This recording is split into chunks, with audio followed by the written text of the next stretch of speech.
Rated slowly in response. Welcome to the central hub of the library. A voice rang out. What data would you like to search for? Sophie leaned back on the chair and contemplated what information should she look up first. She scanned through her new memories and sorted out what knowledge she knew and what she needed to confirm, then hesitantly called out, "Search the history of the Earth Federation." A small ding was heard in response and the mechanical voice replied to her. Accessing databanks on Earth Federation, security level 5 detected. Information partially approved. The inner surface of the pod lit up with colorful lights and a wall of text hovering in the air appeared in front of her. Sophie poked her hand in the direction of the words and saw that her arm passed right through as if it were merely an illusion. She smiled in amazement at how crazy and different the technology in this world was. There was then a scene of a young girl inside the pod waving her hands around a couple more times like a child discovering a new toy until she gradually settled down and listened to voice beginning to read the text. Around the year 2050 the Earth was in a state of collapse, the population had exploded to over 15 billion and the agriculture industry was unable to keep up. Small and large-scale wars over the limited resources increased until nuclear weapons began to get involved. Entire major countries such as America, China, Russia and India had been destroyed by social unrest and strife. Mankind was entering a new dark age and many historians believe the end of humanity was upon the people living in that era. Until they came. An alien race called the Drakes landed on planet Earth in the year 2089 and were amazed by the life forms inhabiting it. They kidnapped and studied human physiology and discovered that humans had a latent talent for cultivation the likes of which had never been seen before. Although humans were weak at birth compared to the other races of the galaxies, their ruthlessness and will to survive were unmatched. The Drakes were a non-humanoid race of serpent creatures who enslaved other races to fight wars to expand their territory. The mighty Draxi Empire stretched from the Milky Way to the Andromeda system. They brought a mighty fleet of over 70 spaceships and captured the remaining population of humans on Earth, then left for their home planet. The human army experiment was a resounding success for the military might of the Empire. Although not every human was able to cultivate, there were those with talent that could rise from chi body to chi spirit and all the way to the void stage. Of course, any human capable of reaching beyond was culled swiftly to avoid an uprising. Or so it was believed. The humans fought war after war for their new overlords and became known for their fierce nature across the system. Several hundreds of years had passed and the Drakes grew arrogant and corrupt. There was no longer a drive for conquest by the leaders of the Empire and humans were now seen as an unnecessary tool. The order then came from the upper ranks to kill all the humans in the armies. This was a fatal mistake. What the Drakes did not know was that mankind had never seen them as benevolent masters that they would die for. No matter how many years went by, a slave was still a slave. Several sub-factions had formed over the years with the goal of independence and liberation from the Draxi Empire. Some considered methods of peaceful protest while others wanted violent liberation. When the revolution began and the Drakes' soldiers brought their plasma rifles to execute the rebel humans, they were quickly overrun and killed by a surprise attack. The humans had teamed up with the other enslaved races such as the Servis, Mandalesa and Quaves who would later in history be known as the co-founding members of the Earth Federation. The Drakes were unprepared and the buildings on the home planet of Litha were razed to the ground. Quickly the call for reinforcements from the space fleet were sent, but what use is it when the captain of the ship is a Drakes but the entire crew are humans? Most of the ships rose up in mutiny and overthrew the commanding crew present, then mankind decided to. Information restricted. So, what happened to the Draxi Empire? Sophie asked curiously. Information restricted. Sophie frowned at the red words flashing across the screen. There was so much to absorb from the story, but the most important part was apparently locked behind level 1 security clearance which she did not have. Continue the history and show all available information, Sophie commanded in a rough tone. The voice hummed as the computer scanned through all security clear data to present the rest of the history lesson. By the year 3000, every planet of the former empire was redacted, by the command of the Earth Federation and therefore deemed inhospitable to life forms. The 4 different races each have their own home planet and are required to send certain numbers of their population to join the Imperial fleet. Humanity had conquered hundreds of small planets, exoplanets and moons as well as 85 major planets and 2 supernovas. There is now direct conflict between 4 major empires, the Federines, Insectoids, Unova and the Earth Federation over territory disputes in certain star systems. Full list of territory disputes can be accessed separately. The noble houses of humankind produce the strongest cultivation talents and are genetically and naturally superior to the rest of humanity. Nobles remain the shining light of the universe and will lead humanity to hegemony over all who oppose us. There was a short spiel of propaganda at the end of the text, but Sophie paid it no mind as questions danced across her mind over what she had learned. Why was the information about the end of the rebellion restricted? What happened to the survivors of the Draxi Empire? Sophie groaned in frustration over the apparent lack of answers present to her. She resolved herself to ask her father these questions when she returned home during the winter break. The Royal Academy was equivalent to high school back on Sui-Ming's Earth. It was a prestigious school on the planet of Gaia where the royal family of humans resided. There were no commoners present in the school and only the upper-rank nobility was allowed inside. Sophie, as far as she could tell, was the only hybrid present in senior year. There were no pens in her bag, but Sophie withdrew her tablet and began to jot down a few notes of information so she could read it over when she went back to her dorm. When she finished, the wall of text flashed a few times before disappearing and a search inquiry bar replaced it. Sophie was going to research information on cultivation but was struck by a wave of sleepiness, so she decided to come again tomorrow instead. She packed up her little bag and exited the pod while yawning heavily. There was a gasping noise outside the pod and Sophie looked up to see a group of pretty noble girls. One of them smiled merrily and called out to her, well, if it isn't the inhuman garbage. /3 Sophie frowned slightly as she scanned slowly across the group of noble girls standing before her with unfriendly gazes. They were clearly asking for trouble, and the residual memories from past experiences with these types of nobles caused her hands to tremble slightly in fear. Sophie took a deep breath to calm down, then swiftly hid her hands behind her back to prevent the girls from seeing any signs of weakness. "Excuse me, trash. Get out of here as fast as you can." One of the girls yelled at her with a commanding tone. "Can't you see Miss Leona wants to use that pod?" Another girl chimed in. Mocking laughter rang out from the group and Sophie curled her hands into fists. Her old personality may have simply lowered her head and left immediately, but Sui-Ming was a firm believer in repaying good with kindness and evil with a firm fist. "Firstly, I need to find out which one is the group leader," Sophie muttered slowly to herself. There were 6 young noblewomen before her, with each having otherworldly beauty and figures. In an era of interstellar travel, it was common for babies to undergo genetic modification and rewrite of their DNA to improve physical prowess and appearances. Hence the attractivity levels of everyone Sophie had seen was much higher than what Sui-Ming was accustomed to back on her Earth. She could not tell who the leader was based on looks alone, so she quickly checked each girl's uniform in turn. There was the answer. 5 of the girls wore the red uniforms with the silver streaks that she had seen on the students in the middle of the hall, while the girl in the center of the group was proudly wearing a white uniform with 8 stars stitched carefully across her forearm, indicating Chi Body Stage 8. The girl had curly purple ringlets and a haughty expression on her face. She had not said a word yet but was gazing at Sophie with emotions of disgust and hatred flashing across her eyes. She had a slender figure with dark chocolate skin that made her look exotic. Sophie racked her brain to try and figure out the identity of this girl, as despite having fused personalities, many memories were locked away and required active searching to be accessed. She was unsure if this was a side effect or would the memories be gradually unsealed without effort.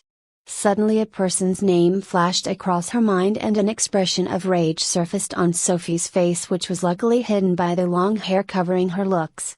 The noble girl's name was Leona Braveheart, who was also the heir to a duke house. She used to be Sophie's playmate when they were little girls, but when they entered middle school together that all changed. Sophie was mocked relentlessly by the students around her for her strange years and pupils, and her friend Leona was also teased as well. Leona at first was reluctant to give up on the years of friendship, but gradually the outside pressure began to wear her down and she met with Sophie to break off all ties. Leona was haunted by the understanding smile that Sophie had given her when she had decided to abandon her best friend. This filled her heart with a sense of guilt and remorse whenever she saw Sophie sitting alone in class, isolated from the rest of her peers. Over time these feelings warped into a sense of hatred and blame. It was all Sophie's fault. How dare she look at her with blaming eyes? The apparent lack of cultivation talent that Sophie possessed led Leona to reassure herself that she had made the right decision. In reality, this was all in Leona's head, as Sophie did not feel anger or hate towards her former friend. The only emotions she felt were hollowness and loneliness. Don't just stand there like a mute, hurry up, and apologies to Leona for wasting her time by using the library. A sharp voice echoed out from the crowd, snapping Sophie from her dazed expression. Snap. The swimming side of her personality rose to the forefront as her body straightened up immediately and walked towards the group of girls with a confident expression on her face and a cocky grin. "Pardon me, but could you perhaps be talking to me?" Sophie asked politely. "Well, as far as I can tell there are no other hybrid disgraces in the academy, so who knows?" This time Leona replied for the group with a sarcastic tone. A crowd of curious onlookers had long since gathered and were watching the show eagerly to see the hybrid trash get put in her place. With Sophie's identity as the daughter of a duke, they could not personally bully her without fearing the retribution of her father. It was a different story for nobles from houses ranked duke and above, as the old ancestors of their houses would not get involved in struggles between the younger generations. Sophie lifted her long hair out of her face and the girls were shocked by her delicate and seductive features. She smiled gently with an expression of innocence and purity that would make both men and women's hearts skip a beat. Sophie looked at the follower who called her an inhuman trash and spoke loudly in a calm voice. However, the words she then uttered shattered the peaceful image instantly and made all the onlookers gasp in shock. "How does it feel to be seen as a proud young noblewoman when all you are is a pathetic dog?" She then turned to Leona, who was overlooking the scene as if it had nothing to do with her, and continued in the same careless tone, "It is almost impressive how you manage to surround and train these bitches to obey your every command. Well, like servant, like master, I guess." Deathly silence. The calm sense of quiet reigned across the library with an almost surreal atmosphere. None of the nobles present would ever use such crass insults in public. Leona and her clique did not even know how to react. Why was the script all wrong? Truthfully, they had not come looking for Sophie at the library, but had come to research new cultivation techniques for the upcoming class evaluation. It was one of Leona's followers, a girl by the name of Mary, who saw the hybrid outcast exiting a pod to the right of them, so they made the decision to mock her a bit. Leona gave a mocking sneer and spoke, "Well, guess you're good with words, aren't you? If only your cultivation was as good as your insults." Only a single palm was raised, but Sophie felt a strong sense of danger from the hand before her. Leona focused slowly, then extended her fingertips into the air, then slashed towards Sophie with a smooth, practiced motion. A beam of white light rushed out from her palm, and before Sophie could react in time, it collided directly into her chest. Sophie was knocked down roughly to the ground and tumbled about 7 meters before her back landed against the walls of a pod with a dull thud. The metallic taste of blood entered her mouth and she slowly wiped her hands across her lips to get rid of the traces. What she did not realize was that when her blood-stained hand touched the necklace on her chest, which absorbed the droplets of blood with a soft bluish glow. Harsh laughter rung out from the surrounding crowd, which stung Sophie's ears. Everywhere she looked there was a person standing there with a mocking look. It was no wonder that under this environment the original host turned out weak and cowardly. Life for hybrids was not even bad in the rest of the Federation. They were generally considered part of the human race and had the same rights as the common folk. However, they could never be part of the nobility and the ruling class. Sophie stood up, withstanding the pain and agony coming from her chest, and spat out a few words at the mocking girls. In the class evaluation, pray to whatever gods you worship that you don't have the misfortune to face me. She turned to Leona and flashed a small smile and spoke softly. I did see you as a friend all those years ago, and I never blamed you for the decision you made, but now I will personally ensure you give up that uniform. Sophie turned around after the declaration, not caring whether Leona acknowledged it or not, and limped out of the library. She cut a lonely but proud figure who swayed from side to side, but with sheer willpower refused to fall before she made it back to the dorms. /4 Pain shot through her stomach continuously as Sophie trudged on towards her dorm room. The passing students saw her in an injured state, but no one offered to help. The kinder ones would simply avert their eyes when they saw Sophie pass them by. The usual reaction she received were a couple of snickers and malicious laughter from students eager to see her humiliation.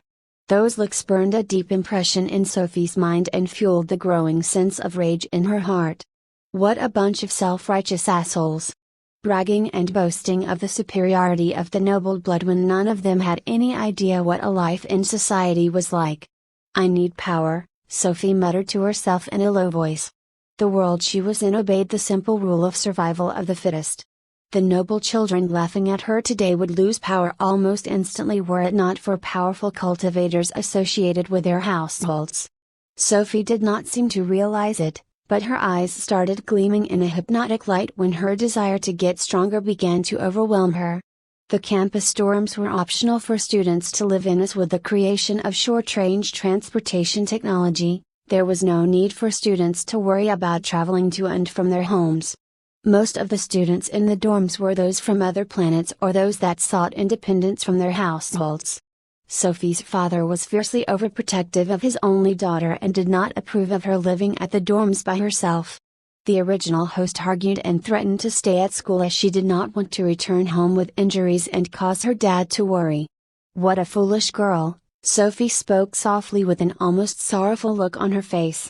Perhaps it would have caused her father distress to find out that his daughter was being bullied, but it would be more painful to find out that his daughter faced these problems alone without seeking him out for help. Throb. Sophie clutched her heart with a painful expression as a fresh droplet of blood poured out of her mouth. A person with a chi body of stage 2 was no match for Leona's attack, which was at least stage 8. She could tell that there were certainly internal injuries causing her to cough out blood periodically, and it hurt like hell. There was an urgent need for medical attention, but fortunately the dorms were only a 10-minute walk from the library. Sophie approached the dorm building and let out a gasp of astonishment. This was a campus dorm house? It was bigger than any skyscraper Suiming had ever seen. The words Royal Academy Living Quarters hung from a banner off the front door of the building, whose height could not be seen from the ground level as it peaked above the clouds. The dorm was like the other buildings she had seen, with a dark silvery color that seemed to be fused to the ground itself. There was a single main entrance roughly the size of 2 carriages placed side by side, and a small secondary entrance to the right. Sophie approached the door and lifted up her wrist to show her band to the scanner placed on the doorknob. A whirring sound filled her ears and a clear mechanical voice spoke. Student 13923 detected. Second floor. Room 45 resident, access approved. The door swung open with a flourish and Sophie limped inside. A cool flow of air brushed against her face and she closed her eyes in contentment. The lobby area of the dorm was spacious, with exotic plants arranged around the floor, giving one the impression that they were in the middle of a forest. Sophie even heard what appeared to be bird-like calls from small animals darting around the treetops. She followed the rocky pathway through the trees and arrived at the front desk at the back of the room. There was an Eastern beauty working as the receptionist, who glanced up at her then lazily asked, "Room and floor number please." She seemed to pay no mind to the injured student in front of her and simply resumed staring at the tablet on her desk. Second floor and room number 45, Sophie hesitantly replied. The receptionist gave no sign of acknowledgement but plugged in a few commands on her tablet and gestured to the raised platform to the left of the desk. Sophie was a bit confused and did not understand what the lady wanted, A few moments passed by and the receptionist glanced back up with a puzzled look on her face. "Why aren't you standing on the teleporter?" she asked. Sophie jolted up and looked at the teleporter with a cautious gaze. She scanned through her memories and recalled that to enter her room she could be teleported directly from the lobby. Her face burned bright red with embarrassment and she hurriedly stepped onto the raised disc with a shy smile. The teleporter platform looked very plain to the outside eye. It was simply a raised white semicircular disc that had strange marks carved into the perimeter. What bothered Sophie were the flashes of red light that would enter the marks accompanied by an ominous humming noise. The receptionist saw that the student was on the teleporter and pressed the button under her desk. Sophie's figure blurred and then dissolved into white particles and disappeared from the room. Moments later the white particles converged to form the figure of a girl who appeared in a bedroom. Sophie immediately collapsed in fright and began throwing up the food in her stomach with a pale face. What a horrible experience! The teleporter could disassemble matter particles and carry them to other locations where they could be reassembled to form the original form. This method of transportation only worked for non-cultivators and those in the chi body and spirit stage, as higher levels of cultivation would cause the matter particles in the body system to become densely packed and unable to be separated. This reason and the fact that teleporters were highly expensive to maintain ensured that this transport method could only be enjoyed by wealthy institutions. The original host and Sui-Ming were both individuals who got motion sick easily, and the transportation was the equivalent of shaking every cell in your body vigorously. It took a few moments, but Sophie was able to calm down her upset stomach. There was the unpleasant smell of vomit filling the room, so Sophie began to look around for some cleaning supplies. The bedroom she entered was the size of Sui-Ming's entire apartment in Shanghai. There were pink curtains hanging from the windows and a few posters of popular virtual idols scattered along the bedroom walls. There was a small indoor pool as well as a kitchen and 2 bathrooms. The bed was massive, and Sophie estimated that it could fit well over 6 people comfortably. Sophie was eager to explore the room, but the jolt of pain echoing through her body reminded her of the injuries. "Okay, first things first, I need to treat these injuries," Sophie muttered to herself. She approached a desk at the side of the master bed and fumbled around the drawers until she opened the correct one. There was a small pack of vials with a sickly green color glowing slightly in the sunlight. Sophie grimaced internally but popped the stopper on one of the vials and drowned the contents in one gulp. Her father had sent her the most expensive gene serums on the market that could accelerate healing. Sophie sighed in contentment as a warm feeling of fire spread through her body, rejuvenating her cells and causing her injuries to heal. She lay down on the bed basking in the pleasant feeling before a loud ringing sound came from her school bag. Sophie sprung up and hurriedly opened the bag and saw her tablet was vibrating. She saw a notification which read, "Incoming call, Duke Peterler." It was her dad, and Sophie hesitantly pressed the accept call button. "Oh, honey, you picked up." A man's cheerful voice rang out from the tablet. "How have you been, my lovely daughter? Is anyone mistreating you? Tell your dad and I will immediately have sent them to bankruptcy," he continued in a loud tone. Tears welled up in Sophie's eyes and an unrepressed sob came out of her chest. Why was she acting so foolishly before? "Dad," she spoke in a quiet voice. "We need to talk." /5 The Peterler house can't trace its lineage all the way to the early years of the Earth Federation. The family had their own private territory, which was an entire moon called Luna 137, which orbited around the planet Jupiter. The later generations of the family settled down in Gaia as members of the Senate. Political power, wealth and influence danced around the fingertips of this noble house. This would not last forever. The lack of high-tier cultivators spelled the direct decline of the house, and many enemies began to eye their territories with hunger. Of course, with the vast amount of wealth accumulated over the years, it was no problem to hire mercenaries to protect their assets, but this was only a temporary solution, and when the highest tier cultivator in the family is only at the void stage, it still leaves you vulnerable. Every other major dukedom had at least 3 god stage cultivators, and the gap between the god stage and void was like the difference between heaven and earth. It was not just a difference between tiers but a qualitative change in the phase of life. Sophie's grandfather was the man who almost led his house into complete ruin. Known as a no-go second-generation and womanizer, he would spend his days drinking wine and seducing women despite being married to Lady Beterica of the Serpentinezza house.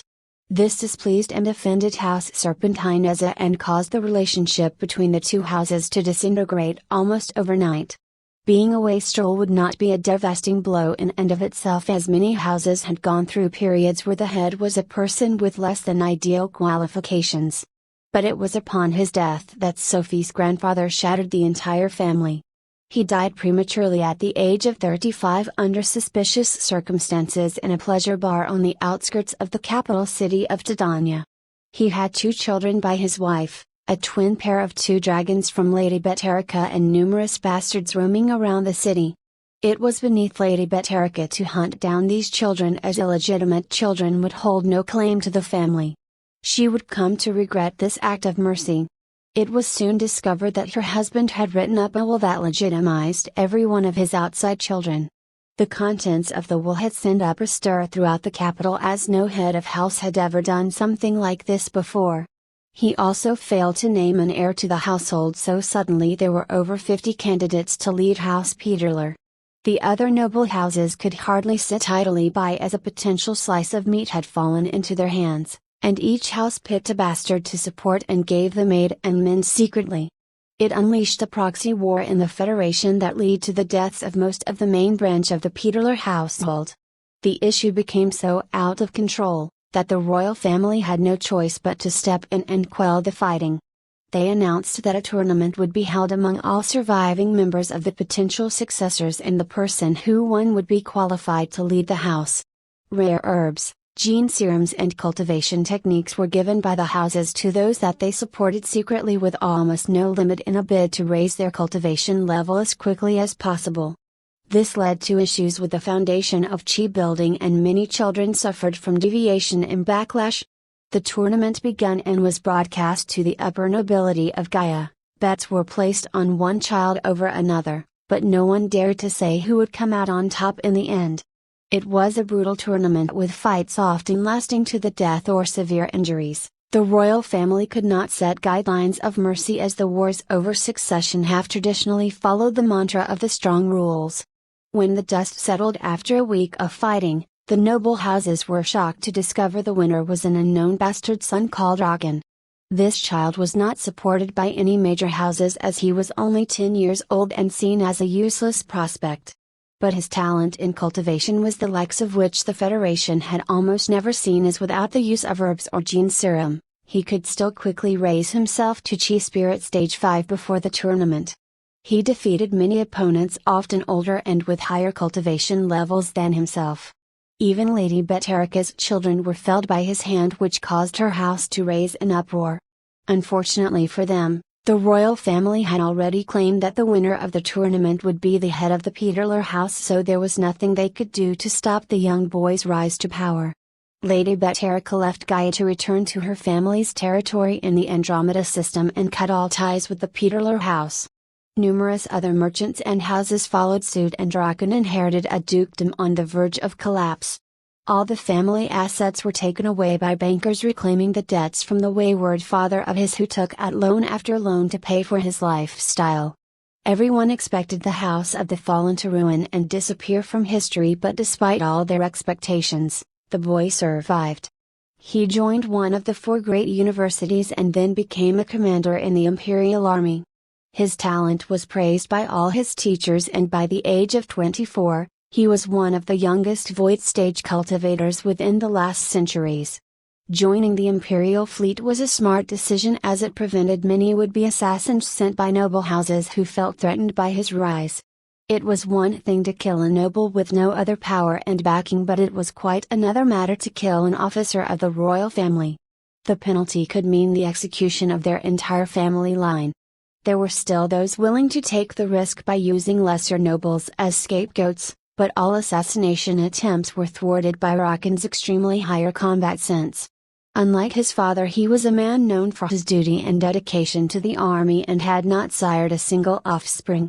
At the age of 40, He stepped into the domain of God stage cultivators, and the other houses could no longer ignore his power. All the bankers and merchants who had abandoned his house all those years ago were now flocking to his side. Wealth, power, strength, he single-handedly rebuilt the entire Peterler house from the ground up.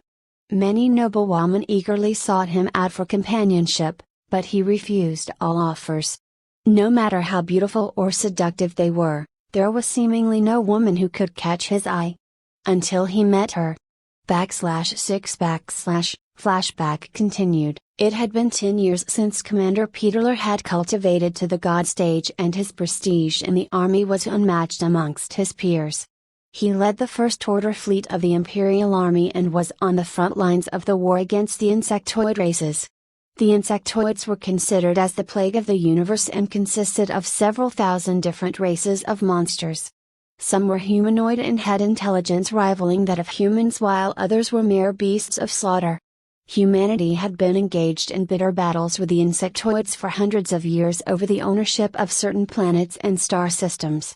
Too many atrocities had been committed by both sides, so the push for diplomacy was never considered as a viable option. While the other galactic empires of the Unova and Federines could be negotiated with to a certain extent. The blood feud between humanity and insectoids meant that neither would be satisfied until the other was wiped out. Humans held advantages in terms of raw power and strength, with additional power of cultivation along with technology, but the sheer reproductive power of the insectoid races made victories almost meaningless. The state of the war was at a standstill, and neither side could get an advantage over the other. During that time, the Duke was posted on the border planet of Neptune to reinforce and protect the trading wormhole located near the planet. It was an uneventful couple of years until one night a sneak attack was launched during the Luminiza festival. Commander Peterler led his army to defend the wormhole with his life and managed to succeed against all odds. There was a hefty price to be paid, and the lives of hundreds of thousands of soldiers were lost. The Duke, in his fight with the enemy commander, dragged the both of them into the wormhole to turn the tides of battle. There was an urgent message sent from the base, and hundreds of local guards arrived at the end of the wormhole to give support to the Duke. But no one exited the other side. The wormhole had sent both the young Duke and the enemy commander to an unknown location in the universe, and the tracker implanted in his uniform could not locate him. Naturally, the Duke was assumed to be dead, and there were several sighs of relief from the other noble houses in the capital. His cultivation talent was too dangerous. The attack itself was highly suspicious, as there was no indication or warning of a breach by the border troops, and how would the insectoids know that a festival was taking place without being told remained a mystery. There were a few murmurs of complaint from the First Order officers that the attack should be investigated for potential spies within their ranks, but no official investigation was launched. It was almost as though the royal family turned a blind eye. Perhaps they too were glad that a dangerous element was culled in its infancy. No other person had ever reached the God stage in less than 500 years, and many even with that time did not have the talent to ascend their limits of mortality. Should the Duke reach the ascension stage, he could challenge the authority of the royal family single-handedly. 10 years later, the Duke returned to the planet Gaia with a child. He looked visibly different, to the point that the border guard at the transport gate thought that he was an imposter. The Duke regained his youth due to his high cultivation techniques, but upon his return seemed to have aged decades. He now resembled a handsome middle-aged man with graying hair that added to his charm. This led to rumors that he had regressed in his cultivation level, but higher-tier cultivators sensed that his aura was now unfathomable. While the Duke from before emitted the sharpness of an unsheathed sword, the man before them now was as calm as a lake, and no one could see the depths of his strength. His arrival stirred up waves in the capital, and he was immediately summoned before the royal family to explain his disappearance. The story he gave was that the wormhole had taken him and the enemy commander to an unknown ice planet in the Terra system, which was one of the systems controlled by the insectoids. He killed the commander and spent the past 10 years traveling deep in enemy territory trying to find his way back to a Federation outpost. There were numerous questions asked, such as, how was it possible for him to survive? Why did it take him so long to get back? Who was the child that he brought with him? The Duke stayed silent and just gave vague explanations of his journey without revealing too much information. The king was naturally unsatisfied by the answers given, but his advisors warned him not to make an enemy of the Duke, so he could only swallow his anger back into his chest. The child brought back was named Sophie Peterler, and her facial features rivaled the Duke in terms of attractiveness, so there was no doubt who the father was. Her dad was fiercely overprotective of his daughter, and she was usually kept in the family estate. There was a great deal of curiosity about the girl, and it was not until a maid was bribed by a news network that the fact she was a hybrid was revealed to the world. This would not have been shocking news by itself, but the Duke declared no intention to remarry and that Sophie would be the heir to the Peterler house. He was then considered as a madman. There were a couple heads of houses among the lower nobility that were not fully human, but they were few and far between. No upper rank nobility had ever named a hybrid as the heir to their household. Despite all the advice and opposition from those around him, the Duke remained steadfast in his declaration and retired from the First Order to personally raise his daughter. When asked questions about the race of the child's mother, the Duke would claim that even he had no idea. The only clue to the mother's racial heritage were the golden eyes and pointy ears inherited by her daughter. /7/ Main story: Dad, I've been thinking quite a lot lately. I don't want to stay on the campus dorms anymore. Can I move back home? Sophie asked hesitantly. There was a small interval of silence between the father-daughter pair, which made her heart start beating anxiously in her chest. The original host had decided to live in the dorms to prove a point, but Sophie thought it would be better to return to the family home and get help in training for the class evaluation. Sure, sweetie, my doors are always open, her father resolutely replied. A few tears welled up in Sophie's eyes. This man had always been on her side, and she had been foolish to reject his help. The class evaluation was an important event that determined the future path of the students. There were many different universities and institutes of higher learning scattered throughout the Earth Federation, but only 4 elite schools stood out from the rest. The 4 universities were each located on the main planets of the 4 different races of the Federation respectively. A student of any race could enter one of these 4 universities, but there was a strict selection process that eliminated over 90% of potential applicants. To be admitted into one of these 4 universities was to have a guaranteed pathway to the elite officers of the Imperial Army. Cultivation resources, training and techniques of unimaginable strength were made available freely to students. Each university contained secret training grounds where students could learn real-life combat skills to hone their instincts in life and death battles. Unlike the other higher education institutions who took students at the age of 18, the 4 universities accepted students from as early as the age of 16.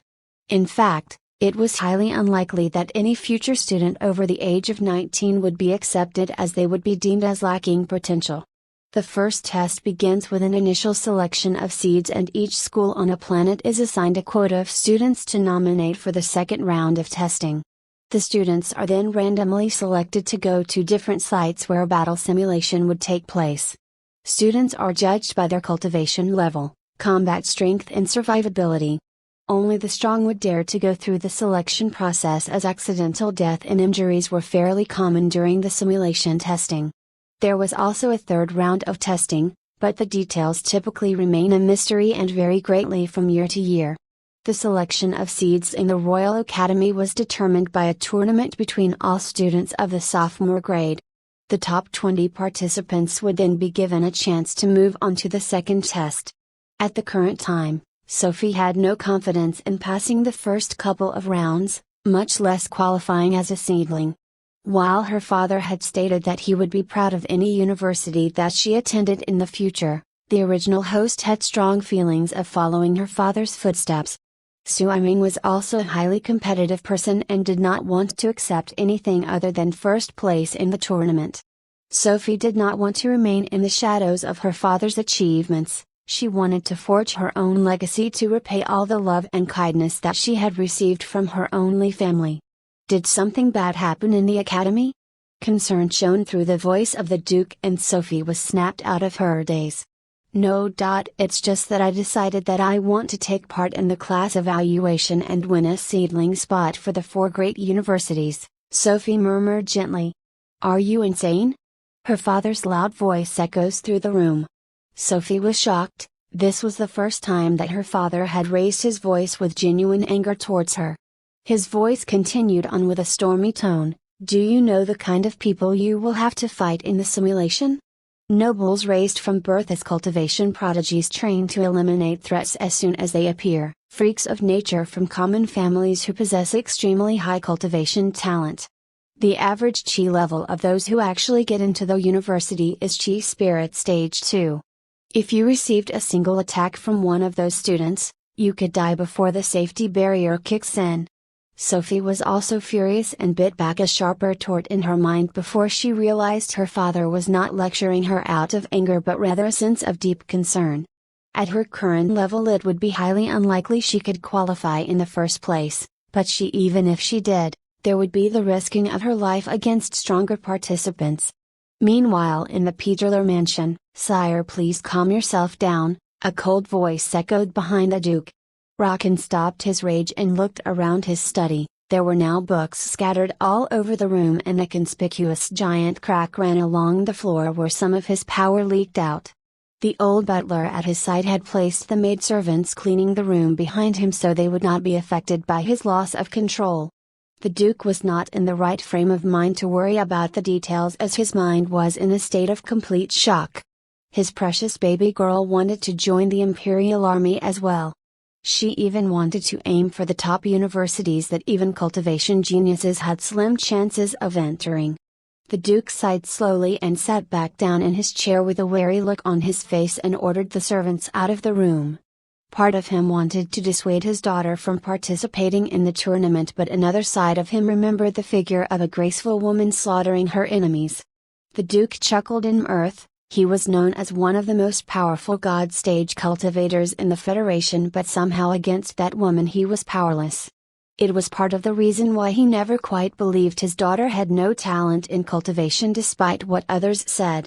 While his family could have produced an offspring with no talent, there was no way an outstanding demon like her could not produce a fierce child. Thinking of this fact, he calmed down and spoke in a much softer tone through the communication device. The tournament is roughly in 2 months' time, so I will apply for your temporary leave from the campus. You will come back home for training, and if you pass my test at the end, I will have no objections to your participation. /8 Sophie raised her head and felt deep surprise when she heard the offer made by her father. Never in her wildest dreams did she think that her fiercely overprotective dad would let her join the tournament. Thanks, Dad. I'll leave the campus by tomorrow, she replied eagerly. The call between the two lasted for a couple more minutes before the Duke excused himself to handle some territory disputes that arose among the residents. He told her to go to the campus gates at around midday, where there would be an escort to pick her up. Sophie leaned her head against the pillow and felt a wave of exhaustion sweep through her. This was one of the longest days of her life. Suddenly transferring across the boundary of space and time into the body of this girl was still almost like a dream to Sui Ming. The 2 reasons she suspected that she was not crazy was the fact that her 5 senses seemed to be working normally and the strange memories in her head left behind by the original host. Letting out a small sigh, Sophie rolled around the bed while enjoying the soft fluffy feelings of the mattress beneath her.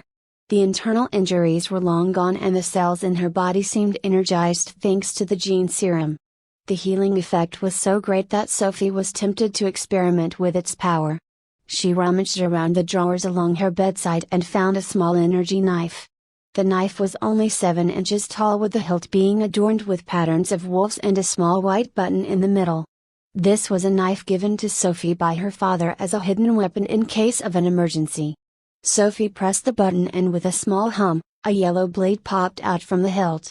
The blade seemed almost like a projection rather than a weapon, and its form shifted subtly from side to side. Sophie was very cautious when handling the blade, as her instincts gave a cry of warning when she picked up the weapon. She held the weapon face up in her hand and gently pricked her thumb with the end of the blade. A cut instantly formed and small drop of blood dripped down her palm like a scarlet teardrop. Sophie deactivated the blade and glanced at her finger. Sure enough, the residual effect of the serum was still in her system as the bleeding stopped within 2 minutes. There was an itchy sensation in her thumb and Sophie wiped away the blood to find the skin had patched over the wound, leaving nothing but a faint white line. Ha ha ha. A small peal of laughter burst out of Sophie's lips as she became fascinated by this strange biotech. She unconsciously touched her bloody hand on her necklace, which started to faintly glow. Sophie did not notice this at first until she felt a warm sensation on her chest. The feeling went from mild to uncomfortable and Sophie could not help but look down. Her necklace was now emitting a reddish-orange glow and the temperature around it was increasing rapidly. Sophie frowned slightly and tried to remove the necklace from her body. This proved to be a futile attempt as the necklace appeared to be stuck no matter how much strength she used. Sophie scanned her memories to try and find an explanation for this phenomenon, but there were no similar events in the past. The original host had the star-shaped necklace as long as she could remember and would never take it off even to bathe or sleep. Her father had forbidden her from removing the necklace and said that it was a memento from her late mother. Naturally, Sophie listened to his words carefully, as her mother had always been a mysterious figure in her mind that her father would never talk about despite Sophie's many questions.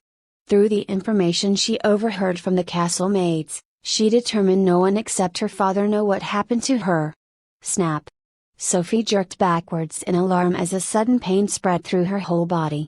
She collapsed onto the bed and found that she had lost the ability to move.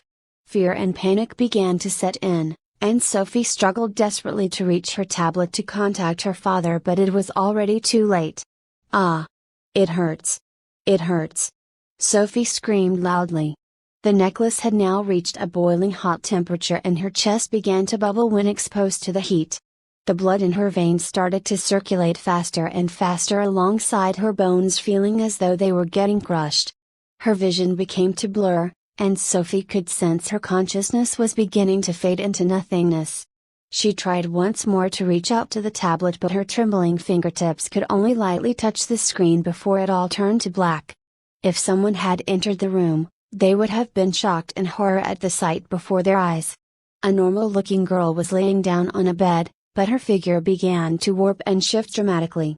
The girl's hair began to lengthen and wrap around her legs while swaying gently from side to side. Her fingers started to elongate and resembled claws rather than human fingertips. Even though the girl's eyes were partially closed, there was a golden glint of light that shone through with an eerie glow. Perhaps the most frightening aspect of the transformation were the 4 appendages that suddenly appeared. 2 were located on the shoulder blades while the remaining appendages were found by the girl's hips. These new limbs resembled spider legs with sharp pincers protruding at the end of the appendages. Sophie was blissfully unaware of these changes as she opened her eyes to find herself in a blank empty space. There was nothing in the area except for a single stone monument in the middle of the room. Strange markings were present on the structure that Sophie could not make heads or tails of. It was not a language that Suiming or the original host had ever seen before. She spotted 3 words at the end of the long scripture written in universal tongue and read the words carefully. Spider Whisper Art, /9 /. Sophie was under the impression that she was standing in the middle of a void. There was just black space as far as her eyes could see. It was like she was the only living creature in the world amidst a vast expanse of emptiness. She looked down and stretched out her limbs in a curious manner. What was this place? Was she dreaming? This must be a dream, but the faint burning sensation remaining on her chest reminded her of the necklace and her facial expression began to contort. The residual memory of pain still lingered in her mind and she immediately put her hands on her neck to take off the necklace. There was nothing there. Sophie was confused and searched the rest of her body but could find no trace of the necklace, even though she still felt the presence of something on her neck. The only clue to her teleportation to this strange location was the stone monument, so she cautiously began to walk towards it. The monument appeared to be made of red stone that shone with an eerie light in place of darkness. The shape of the slab was flat in a rectangular shape and hovered gently in the air. She could make out words on the stone from the distance but could not decipher what they meant. Distance in this strange space seemed to be warping and she could not tell the flow of time in this space. Despite estimating that the monument was only roughly 5 meters away from her current position. No matter how much she moved towards the direction of the stone, the distance between her and the slab never shrank. Sophie was getting more and more frustrated with this situation. She stopped moving and glared around in rage. Who had sent her to this cursed place? No matter how much she traveled, the distance never shrank, so maybe she should try walking in the other direction, was the thought that popped into her head. She turned around and started walking away from the stone, but her every footstep was like walking in a thick fog. Sophie struggled, but it felt as if she was wearing weights on her feet.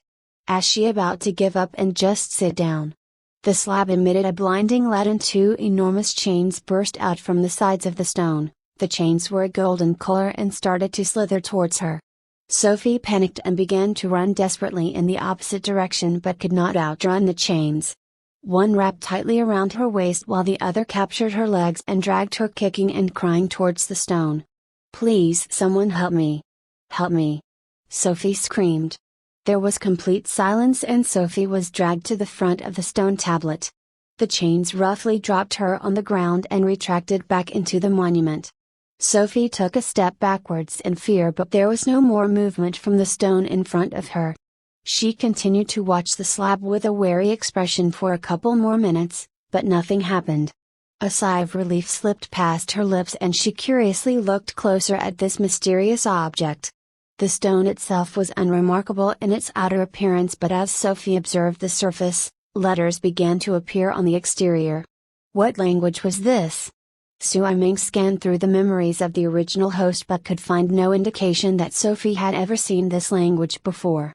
It should be noted that to make up for her cultivation shortcomings, Sophie had studied immensely in her childhood, including ancient and modern languages of the galactic civilizations, so it was a shock to find a language she could not recognize. Suddenly a mysterious force gripped Sophie's body and the words on the stone burned into her mind and she involuntarily started to read them out loud. Kaiserxltqdrxwg. AI Wiflfimu FX Fiekma. LWM Kxza Kugla ZMKZX Vehicle WLV Bsnes WLWM Drdit Vordaku Erljsto FV Gverdam Mijj Zgiklam, RFFTA Kekt Huzbka JHXLHVJOG, Z Hangv and Erikel Deep Kizd 2 KFVSMVWKGVZDRK at Kiklamu XFKB 15 PC XIP. Author's note: the ancient text was created using a Vigenère cipher, key equals spider. The blood in her body began to boil furiously and Sophie could sense that the chi in her danshin was circulating in a strange pattern she had never seen before. The cultivation method she was currently training with was the Warga technique given to her by her father, but even the circulation from a Tier 1 cultivation method was being rewritten by this new method. Sophie was unsure of what the side effects of this would be, but she somehow got a sense of wholeness and warmth that she had never felt before. It was like this cultivation technique was tailor-made for her on a genetic level. The chi finished a full round of circulation and Sophie could feel her muscles and bones becoming stronger with every lap. This was an addicting feeling and she could not help but moan slightly in satisfaction over how comfortable it was. She blinked once and found herself laying down on her bed in the dorm surrounded by an unpleasant odor. Sophie was no longer in the space and touched her neck carefully to find out the necklace was no longer heating up. She breathed out a small sigh of relief. She thought it was all a dream at first until she realized her chi was still circulating in that mysterious pathway. She sat up in shock and discovered that her body was also covered in a sticky layer of black grime from the impurities pushed out during her cultivation.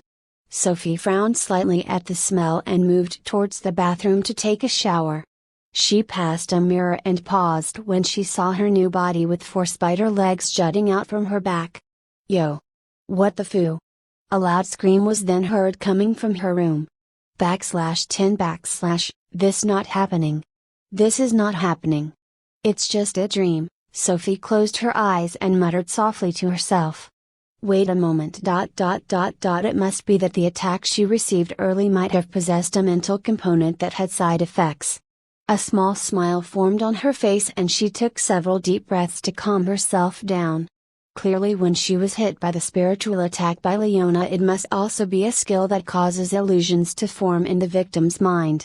This would explain the mysterious space she visited, and the new appendages attached to her body. Sophie was in complete denial at this point and once again opened her eyes, expecting to once again see her regular body. Nope, the image remained exactly the same as when she closed her eyes moments earlier. Alright, Sophie. This is fine. You knew that you aren't fully human, so maybe this is something from Mom's side of the family, she tried to convince herself. There was a full frontal mirror in the bathroom and Sophie approached it slowly to observe the changes in her physique.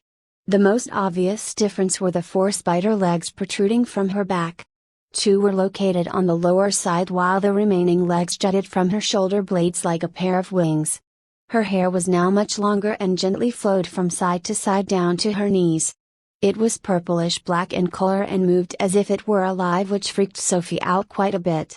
She was still covered in grime from the impurities expelled from her body, so she quickly washed her face in the basin to see if her features had changed. Sophie grabbed the soap and scrubbed furiously to get the black grime off. She gazed into the mirror with a sense of fascination at the face before her. Only one word could describe her looks now. Seductive. Sophie's eyes were almond-shaped with golden pupils that shone with a hypnotic light. The ears on the sides of her head were now more sharply pointed than before and extremely flexible, as she could now rotate them at will. Sophie's original face was fairly pretty, but her attractive features were now greatly enhanced. She gazed at the plump red lips attached to a slender body with 2 twin peaks barely contained within her uniform and could not help but blush. My God, she was so hot. Suiming had always been attracted to girls, so now fully admired the new state of her body with a sense of relish. She gave a big grin to the figure in the mirror and was shocked to find her mouth now contained a pair of fangs that sparkled in the light with a deadly air. But what could have caused this kind of transformation? Was it natural, or was it because of the strange cultivation art that she found in the space? There was knowledge of situations that occurred like this in hybrids found in Sophie's original memories. Hybrids typically resembled one parent's race over the other, with a few exceptions. Human DNA in particular was quite dominant, so it was basically a given that any hybrids born from one human parent would be humanoid. The features of hybrids that set them apart from normal humans were typically present at birth, and the remaining traits would develop during puberty. Sophie was 16 and only her eyes and ears gave away her alien heritage. There was only one reason to explain why hybrids could mutate further into their inhuman traits after puberty, which was cultivation progression. Cultivation is fundamentally a tool to enhance and draw out the cells of the body to their maximum potential. It allows an individual to tap into strength embedded inside the genetic code of the organism and display power far beyond normal growth. Hybrids were created from a mashup of 2 genetic codes, so strength could be drawn out of either side. Depending on the cultivation method, there could be a change in the body of the hybrid. Certain methods could draw from the human genetic code, and hence the unique features of the hybrid would decrease, and they would become more human-like. Unfortunately, the opposite could also occur, and the power could be drawn from the alien side, which would make the hybrid display more traits from their non-human parent. This is why wealthy parents of hybrids would carefully test and buy various cultivation methods to ensure that their offspring would display a more human appearance. Sophie's father was only interested in his daughter's opinion, so he asked her if she wanted him to find a method to get rid of her hybrid looks. At the time, Sophie was only 10 years old and had experienced being bullied in school for her appearance and was sorely tempted by the offer. But her features were the only trace she had of her mother.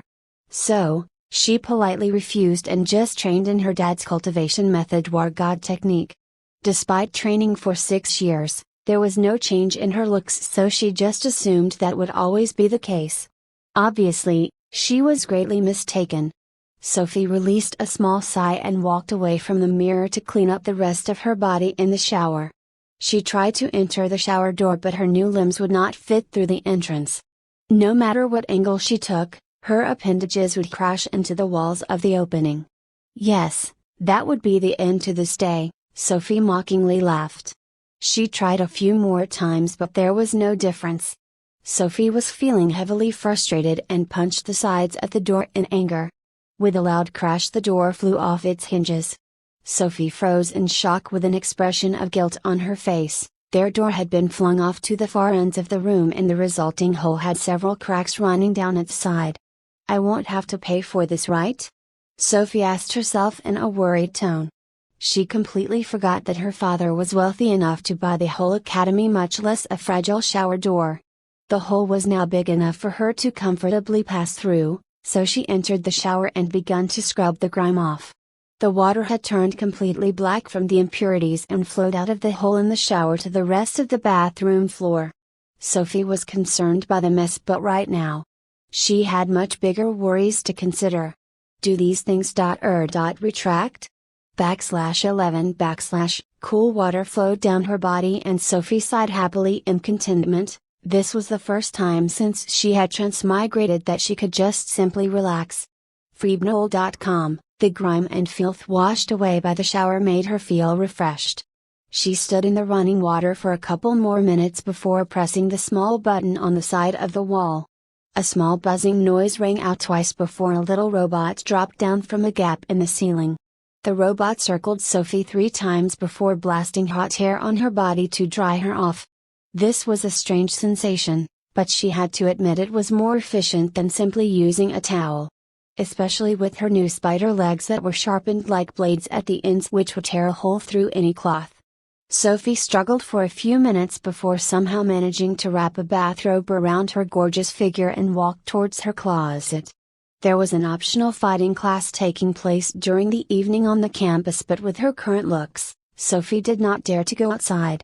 Besides, when looking over her memories of the session, the teacher would not show any proper techniques but simply shove 2 students in a ring and make them fight. This would not be a problem if it was training for combat, but the teacher always paired high-ranked students with low-ranked students to boost their confidence. Sophie was often the punching bag when she attended, but she was determined to increase her strength, so she had yet to miss a class. Although she was no match for the strength of the opponents with high cultivation levels, the evasive skills she learned were quite handy and she sometimes even landed surprise blows. She was usually then promptly beaten up by the high ranker who thought they had lost face.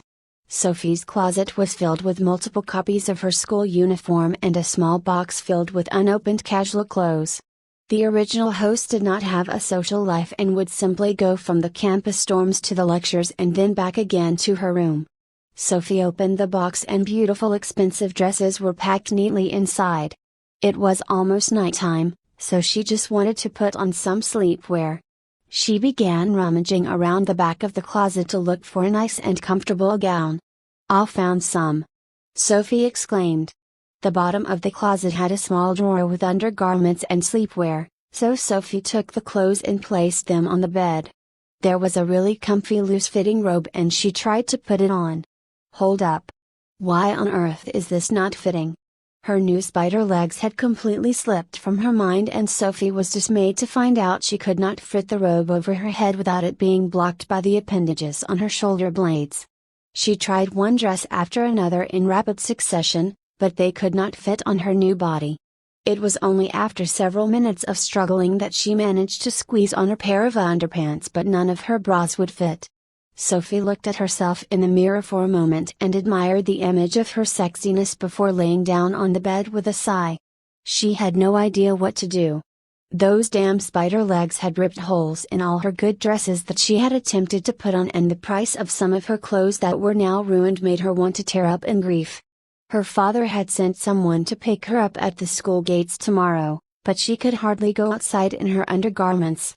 Unless, of course, she decided to throw away the face of her family. Sophie reached out to her tablet and began to search the internet for clothes that fit non-human females. The virtual net was an information hub for any needs of an individual in the Federation and housed an enormous archive of data, games and shopping to enjoy.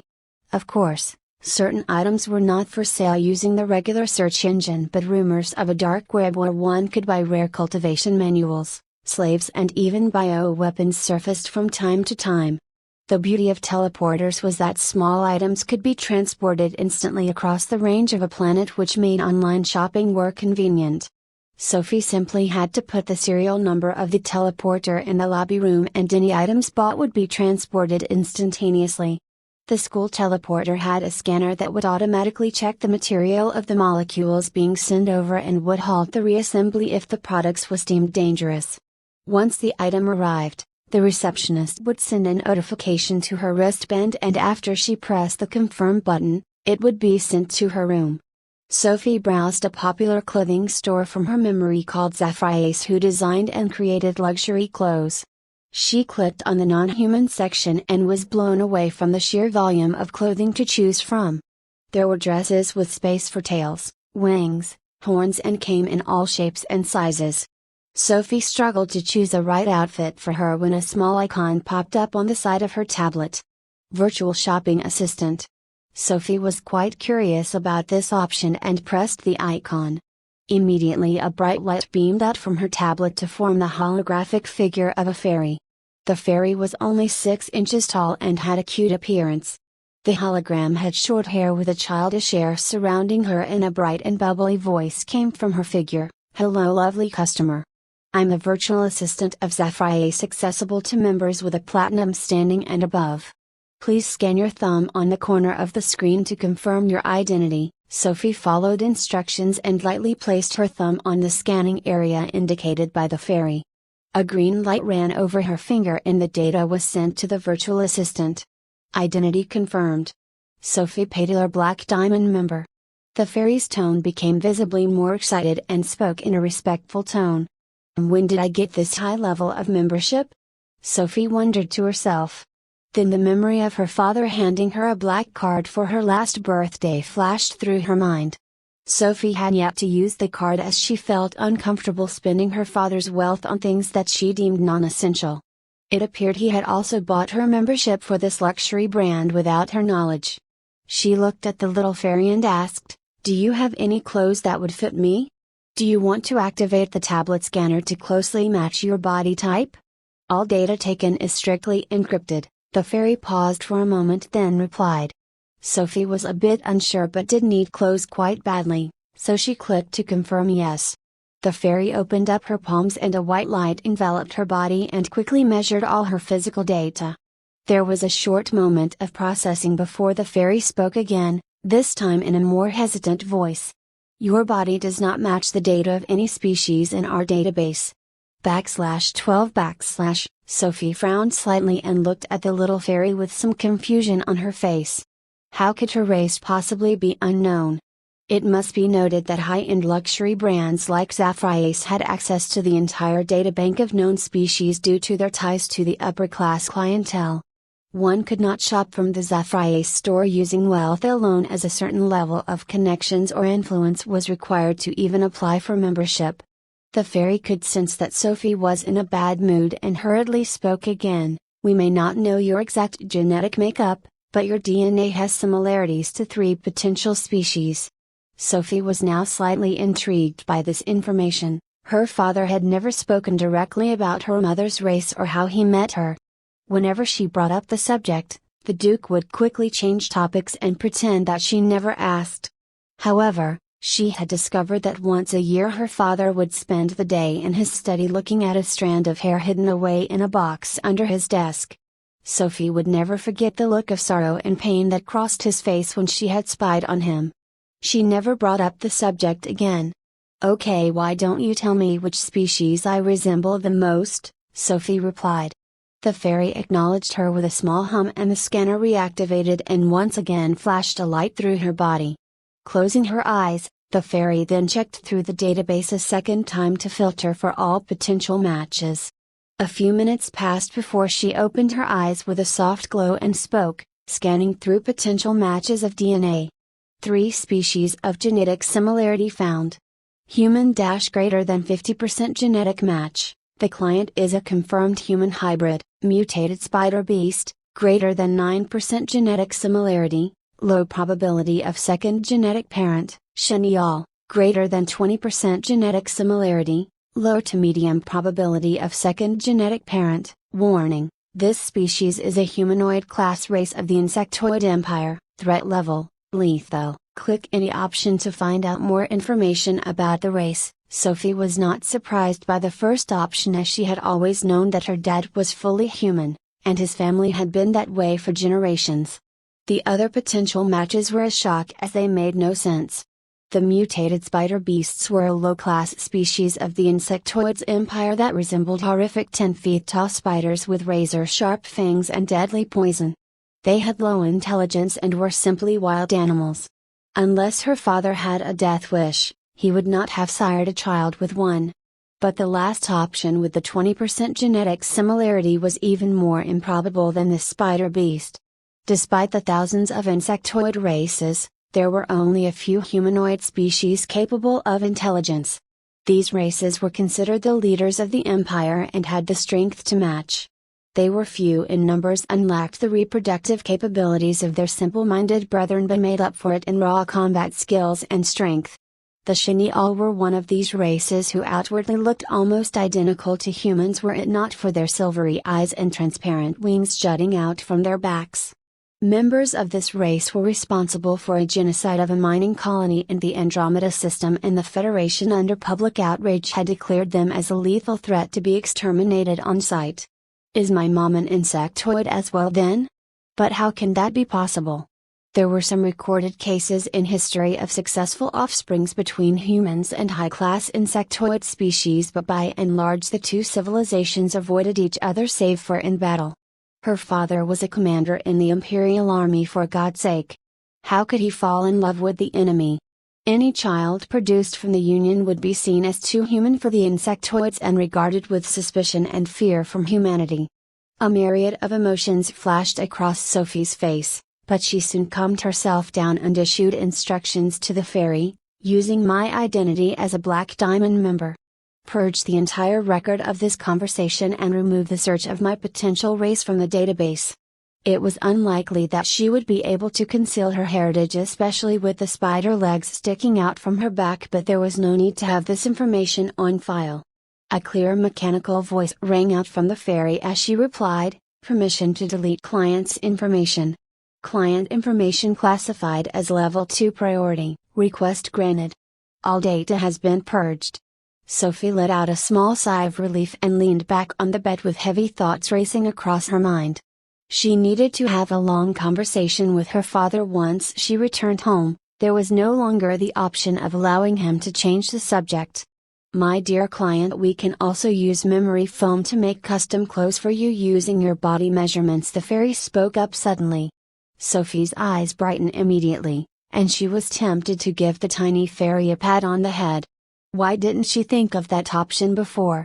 There was no need to buy a pre-made set of clothing when the store offered custom clothes as an option. She quickly sent in a large order for undergarments, a modified version of her school uniform, everyday clothes, and a large cloak to conceal her body when she went out in public. The fairy took all the orders faithfully, and Sophie looked at the price of all the items and gasped in fright. The Earth Federation used a currency called Inaz, and the cost of her clothes was equivalent to the rent of a large apartment in a first-rate city. God, it feels good to be a rich second generation. She held up her black card and the tablet scanned it automatically and deducted the cost from her bank account. Sophie was unsure of the full amount of money on the card, but only knew her father said she could probably buy a city. "Will that be all for today?" the fairy asked. "Yes, this is all I need. Thank you," Sophie replied with a smile. This virtual assistant was very cute and helpful, no wonder the model was so popular right now. "It has been a pleasure helping you shop, and I hope to see you soon." With a sparkling grin, the fairy clapped her hands twice and disappeared, leaving a small light stream behind. Having finished handling her main concern, Sophie relaxed and started to remove the dirty sheets from the bed. There were a couple spare sheets under the bed, so she happily started humming while replacing the sheets. Knock knock. A loud tapping noise came from her door. /13 knock knock. The pounding on the door became increasingly more and more frantic, and Sophie could no longer ignore the noise. Who on earth could this be? She could not recall ever having any visitors come to her dorm room. There was a camera attached to the top of the door for additional security, so Sophie rerouted the video feed to her tablet. A young girl who she had never seen before was knocking furiously on her door. She was covered from head to toe in a veil so none of her features could be seen, and Sophie had no clue who this person was. Cautiously she wrapped around her exposed body with some towels to cover up and opened up the door partially. "Hello there, can I help you?" she asked the veiled girl. The girl paused in shock, stunned by how beautiful the angel who appeared before her was, but she recovered quickly and replied, "Let me in. I'm hiding from some bad men." Sophie was unsure what to make of the situation, but suddenly loud voices echoed from the ends of the corridor. "Find the royal princess immediately, she was last seen going to the upper floors, so carefully check room by room. Why does she always cause so much mischief?" The men spotted the girl in the corridor and dashed towards her with great haste. Sophie heard the girl curse softly under her breath and run away to the other end of the hall. She cheerfully laughed while running and loudly shouted, "You can't catch me. You're all stupid pigs." The men sped up, but the graceful figure of the veiled woman danced before their eyes and she confidently leapt out of a window and floated down to the ground. Her lithe figure soon vanished off into the distance, leaving her pursuers with frustrated expressions on their faces. Sophie closed the door quietly and returned to her bed in a daze. She was unsure about the identity of the girl, but the men chasing her wore the uniform of the Imperial bodyguards. The black cloaks with golden stars were instantly recognizable to Sophie, whose father had shown her the different uniforms of the Imperial Army on many occasions. "What a weird girl!" Sophie muttered to herself. Involuntarily the strange girl's physique flashed through her mind, and although her facial features were hidden, Sophie could sense that a great beauty lay under the veil. This came from Sui Ming's personality, who referred to her strong cutie-seeking instinct as the big beauty tracker. Sophie then shrugged and continued to tidy up her bed, as no matter how exciting that situation was, the royal family and her were different worlds apart from one another. The royal family was split into a main branch, which was the current emperor and his immediate family, and numerous side branches. There were countless number of princes and princesses who could potentially sit on the throne after this emperor passed away. The present-day emperor in particular was known as a lustful man, and his harem of 10,000 beauties had produced many sons and daughters. This could potentially destabilize the royal family were it not for a tradition called the ritual of Yuri. After the tumultuous years of infighting between the royal family and the early days of the Federation, it was declared that all persons with a certain percentage of royal blood could vie for the throne. This meant that main branch members and side branch members all stood an equal chance to become the ruler of the Federation. The next emperor was chosen in a death contest between the younger generations called the Sacred Ritual of Yuri, and was broadcasted to the entire Federation. All who qualified could enter, but the fighting was so intense that several rituals in years prior ended with a death toll of over 90% of the participants. Nothing mattered except personal strength. Even if the person who won did not have much influence or connections, they were guaranteed a smooth pathway to the throne, as their cultivation base would have to be at the very least at God's stage. Using the imperial family resources had even produced a handful of ascension stage monsters, but this happened very rarely throughout history. The princess she saw earlier must be a member of the main branch in order to have imperial bodyguards, and the sheer number that Sophie saw indicated that the girl's mother clearly held a high level of the emperor's favor. This, however, had nothing to do with her, as she would most likely never even see that girl again, so there was no need to worry about her. Sophie put all thoughts of the strange encounter out of her head and decided to focus on her troubles at hand.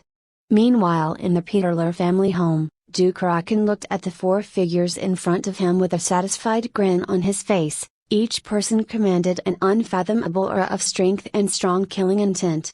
These were his blackguards who served him loyally through missions that could not be revealed to the world. Assassinations, bribery and spying were all their specialities, and they had trained for many years under his careful instruction. This was not an exceptional group to have, as every noble house was engaged in shadow proxy wars with other nobles over issues of wealth and resources, so it became a necessity to train death guards. "Are you clear on your mission?" he commanded in a rough tone. The replies came immediately from the dark figures, "Yes, my lord. As you command, my master. If you ask me to go east, I will not dare to go west." The Duke nodded slowly, The mission these guards were about to undertake was a perilous one with no acceptance for failure. Their very lives would be at risk and Rucken would personally snap their necks if it was not completed successful. The dangerous mission. Make sure you pick up my daughter from school tomorrow. /14 / Having just finished organizing the bed, Sophie opened up her tablet to find out more information on combat skills of different races. Knowledge is power and she desperately needed to know more about this strange world. In the vast expanse of the universe, there were many different methods civilizations used to improve their chance of survival, and they could be divided into internal and external skills. External skills were typically used by advanced civilizations of rank 3 and above as they were technological advancements for warfare. This included technology such as nuclear core blasters, nanomachines and pulse-fire rifles present in the Earth Federation, to the biotechnology suits used by high-class insectoid races to enhance their natural capabilities. There were numerous other weapons developed across the galaxy, such as the famous black hole generator used by the Unova military and the space manipulation blades the Federines Empire became renowned for. Technology served as an enhancement to the natural abilities of an individual and were quite powerful at lower tiers of cultivation, but did not hold up against high-level combatants. Members who possessed high cultivation bases could easily shrug off attacks capable of devastating planets, so no weapon had yet to be created that was an effective tool to take them down. This was not from a lack of trying, as the headache of the one-man army style of God stage cultivators was a concern for all four of the great empires. Internal skills were methods such as cultivation and mana manipulation. It was not an exaggeration to say that a race could only reach the starting line of a universal civilization if they possessed training methods for internal skills. Cultivation was the most commonplace type of internal skill within the human, insectoid and Federines empires. This allowed chi to circulate and bathe the cells of the body to enhance an individual and draw out genetic potential. Mana manipulation was only more popular in the Unova Empire, who trained the mana in their bodies to flow into unique marks they branded on the surface of the skin. Each person capable of manipulating mana was given the title of mage. Mages were even rarer than cultivators, and the potential was usually inherited from one parent having the trait for mana accumulation. When the mana flowed through these marks, a unique phenomenon would be born. These phenomena were called spells and had strange effects only known beforehand to the caster. Sophie frowned slightly as she mused over the information she had just learned. It was clear that her body before this change held no talent for cultivation, but now, she felt significantly stronger. She had not tested out her new cultivation level, but suspected that she had increased a level to Chi Body Stage 3. Magic is real. Sophie muttered in wonder. Suiming was obsessed over magical novels and the supernatural in her old life, so her traits passed on to Sophie. Unfortunately, she recalled a memory of mana testing her father performed on her as a child, and her mana levels were too low to qualify to be a mage. In fact, her mana count was much lower than the average non-mage person. Disappointment lingered in her heart for a brief moment as her dreams of smiting down her enemies with fierce lighting seemed unlikely to happen. Well, I better just take a rest, she contemplated. It had been quite a long day, and even though it was only the evening, Sophie was ready to call it quits and take a long nap. There was an AI in her dorm room that would act as an assistant, but its capabilities were much more limited and there was no personality module installed. Sophie pressed the button on the side of her bed to activate it and gave a brief command. "Turn off the lights and lower the temperature," she spoke loudly. A small humming noise was heard, and soon she heard a mechanical reply, shutting down lights in room 202 and starting up custom night mode. Waves of cool air brushed gently across her face as the temperature was decreased slightly to make the room more comfortable. Sophie sighed in contentment, but she then realized the lights had not gone off. Turn off the lights have already been temporarily shut down." Sophie was greatly confused at this point. Was there a glitch in the AI? She could still clearly see the room. Wait, why are the colors different? Her golden pupils shone in the darkness of the room and illuminated the surrounding area. The vision provided from her eyes was quite strange. She could still tell the overall shape and location of objects in the room, but the colors were a blend of grayish-white. When she glanced down at her own body, it was reddish-orange in color and stood out in the still world. Sophie stretched out her hand in curiosity and counted her nails in the darkness to test out her new power. She still retained her vision and could count the number of fingers held up with accuracy. This was all very fascinating, but a huge problem soon emerged when she tried to go to sleep. Even when she closed her eyes, the visual power of the golden eyes remained the same. It was like trying to sleep with eyes wide open in a bright room. This was all in addition to having to lay down face first on her mattress, as the spider legs made sleeping on her back an impossible task. Sophie tossed and turned but was unable to get any rest. Minutes turned to hours and eventually she got so tired that sleep quietly crept up on her and she fell into a deep slumber. The necklace on her neck started to glow slightly and the chi in Sophie's body began to automatically circulate the strange cultivation pathway. She did not seem to realize that the fangs in her jaw grew slowly outwards and a greenish liquid started to flow out of her mouth which sizzled and melted the bed sheets. /15 / Oh, what a great sleep! Sophie muttered to herself. She had woken up with a quiet yawn and was stretching out lazily on the bed like a cat. There was a stinging sense of pain in her back, but she just assumed it was due to her poor sleeping posture. Naturally, it was a first-time experience sleeping with 4 extra limbs, so she made a mental note to tell her father to buy a custom bed. "Lights on," she commanded. A small hum of acknowledgement came in reply and the room brightened up instantly. Truthfully, with her new sense of vision, there was no difference between the dark and light modes of the room. She sat up and headed to the kitchen to prepare some breakfast. Sophie was a bit apprehensive about making breakfast because she did not recognize any of the instruments or appliances in the futuristic kitchen. She opened one of the storage trays to find ingredients stored in packets but could not tell what was inside. Despite their flattering reputation, Noble girls were not great chefs. The reason they were so well known for their skill was a simple fact. Which food critic would dare to say that their cooking was horrible? The original host was the daughter of a high noble, so there was never any need for her to cook food for herself. There were servants present for all of her daily necessities, from bathing to cooking to even dressing. Her father had only trained her in opening and preparing field rations for combat, and most of those could just be eaten raw. Unfortunately, her transmigrated counterpart was not any better. Suiming was not a capable cook by any stretch of the imagination and would usually just buy ramen noodles and steam buns during the week. The last time she had attempted to cook some food caused the apartment to nearly burn down. Since then she had never stepped foot in the kitchen. "Damn it!" she shouted in annoyance. There was a persistent feeling of hunger that lingered in her stomach since she had woken up. She did not know how to describe the feeling, as it was not just telling her to eat but giving her a small urge to hunt for live food. How did the original host survive in the dorm?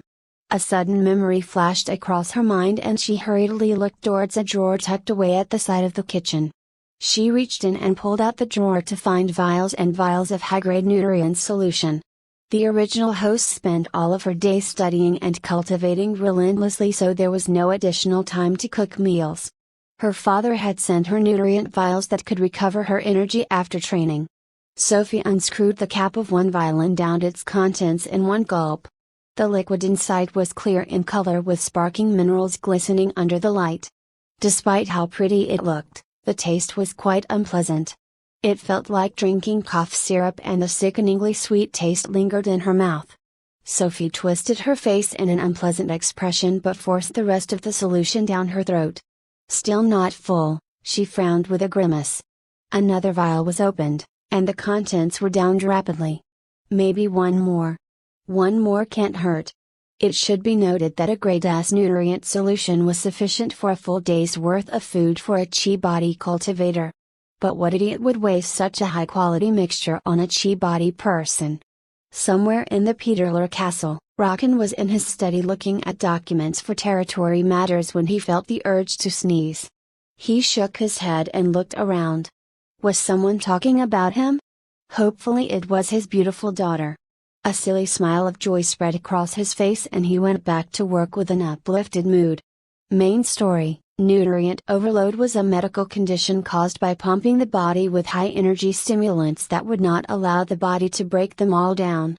If a Chi body cultivator drank 2 gray dust solutions in a row, they would immediately have to be sent to the hospital.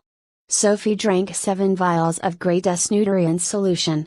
Yet she still felt that her hunger was barely satisfied, and it was only when she had drank 3 more that she placed the vials back in the drawer. After a hearty breakfast, Sophie leaned back and sighed in contentment. The strange hunger had vanished, and she felt extremely happy. In her joy, she failed to notice that her fangs had shrunk and had retracted slightly back into her mouth.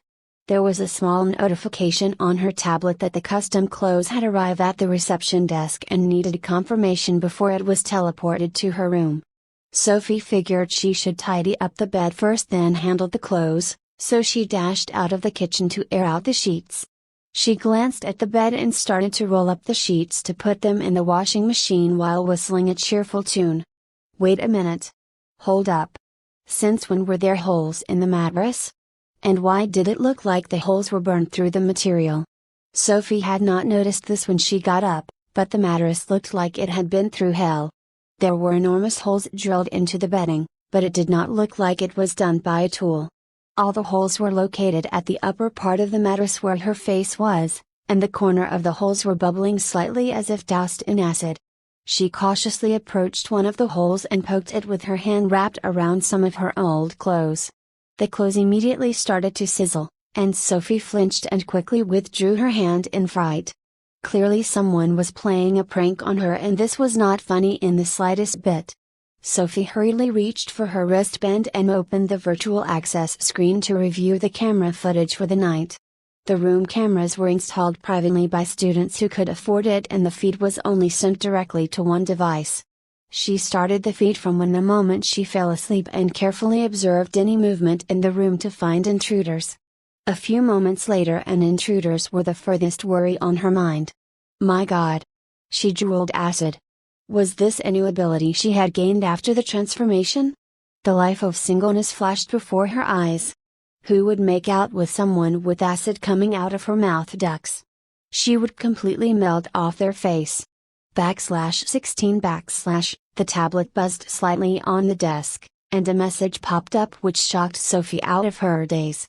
It was from her dad, and it said that the personal bodyguards he had sent were at the gates ready to meet her. Only later would she find out that her overprotective father had the poor guards waiting at the gate for 2 whole hours before the message was received. The guards were unfortunately used to the Duke's unreasonable demands. One of them suggested sending a message earlier, but was overruled instantly by the leader, who knew their master would not be pleased if they woke up his daughter this early. Sophie placed her face in her hands and let out a small groan of frustration. All the changes happening to her body both frightened and unsettled her. It was just too quick of a transformation.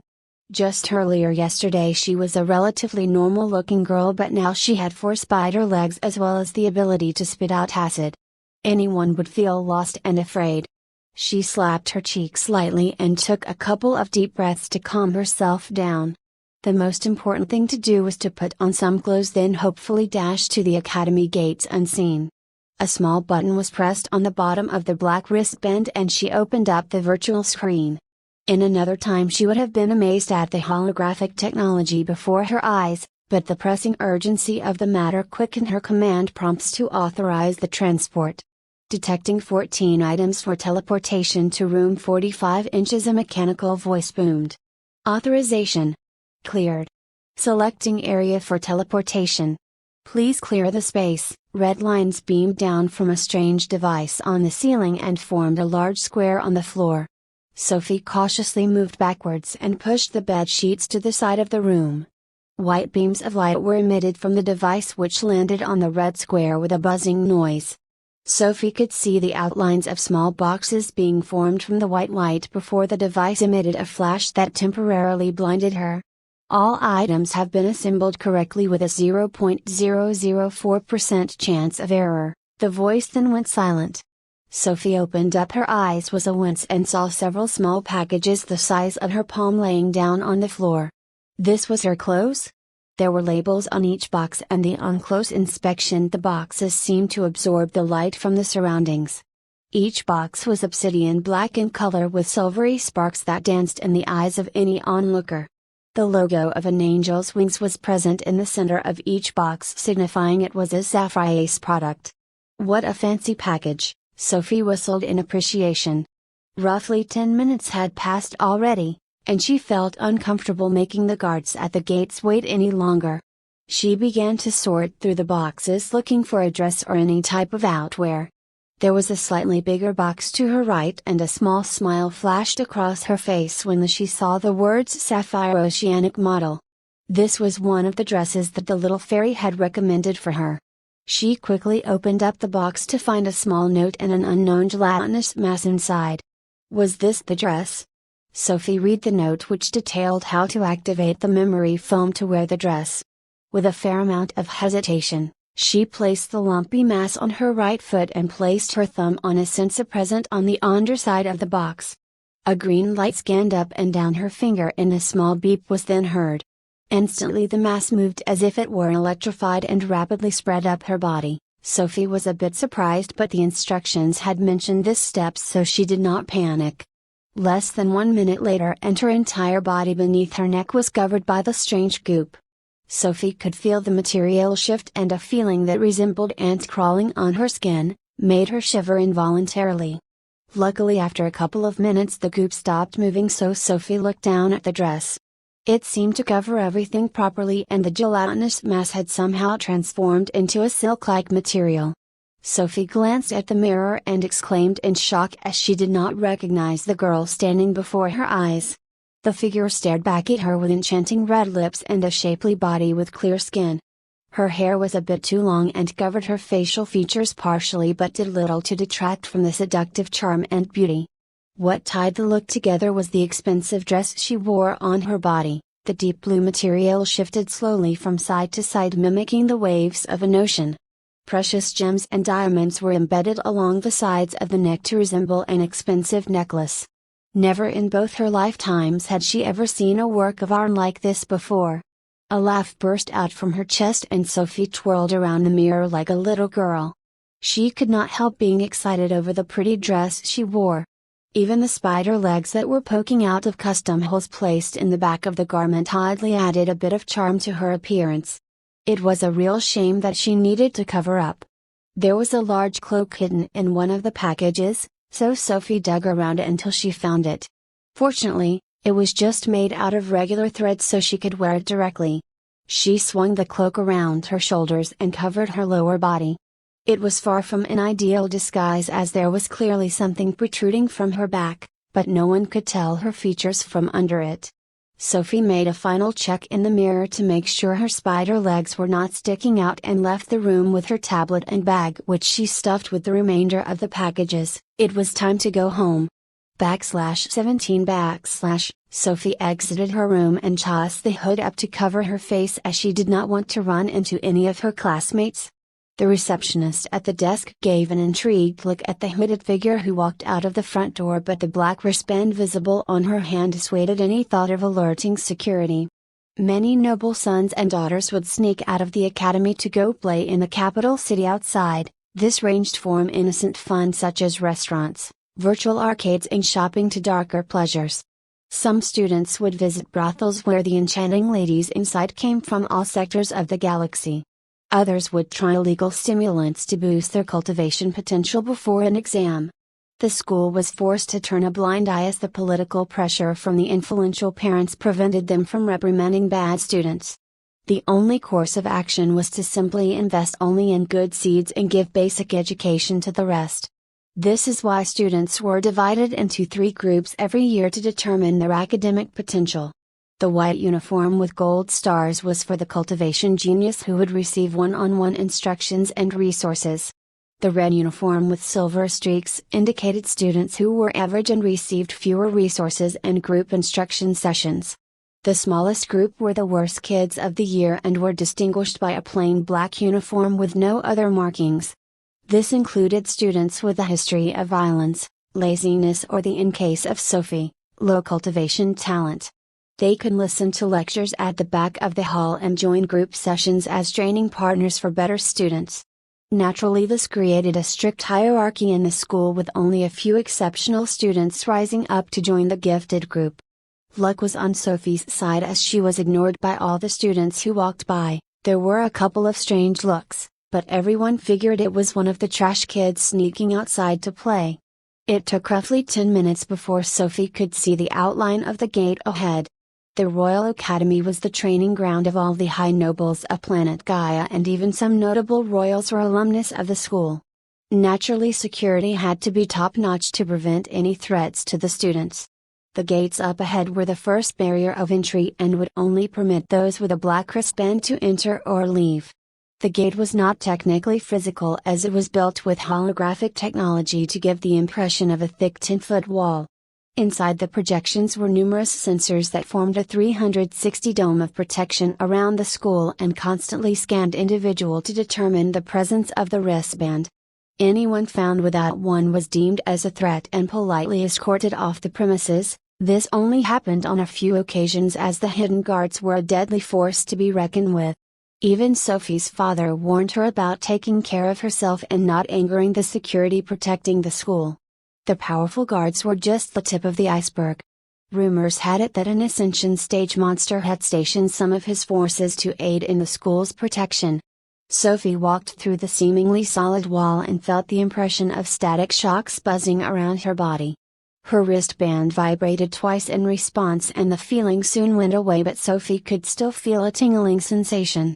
Checking her tablet for messages, she looked around, trying to find the bodyguards that her father had sent for her.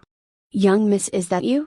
A loud voice shouted from the right, and Sophie turned to see 4 people waving at her.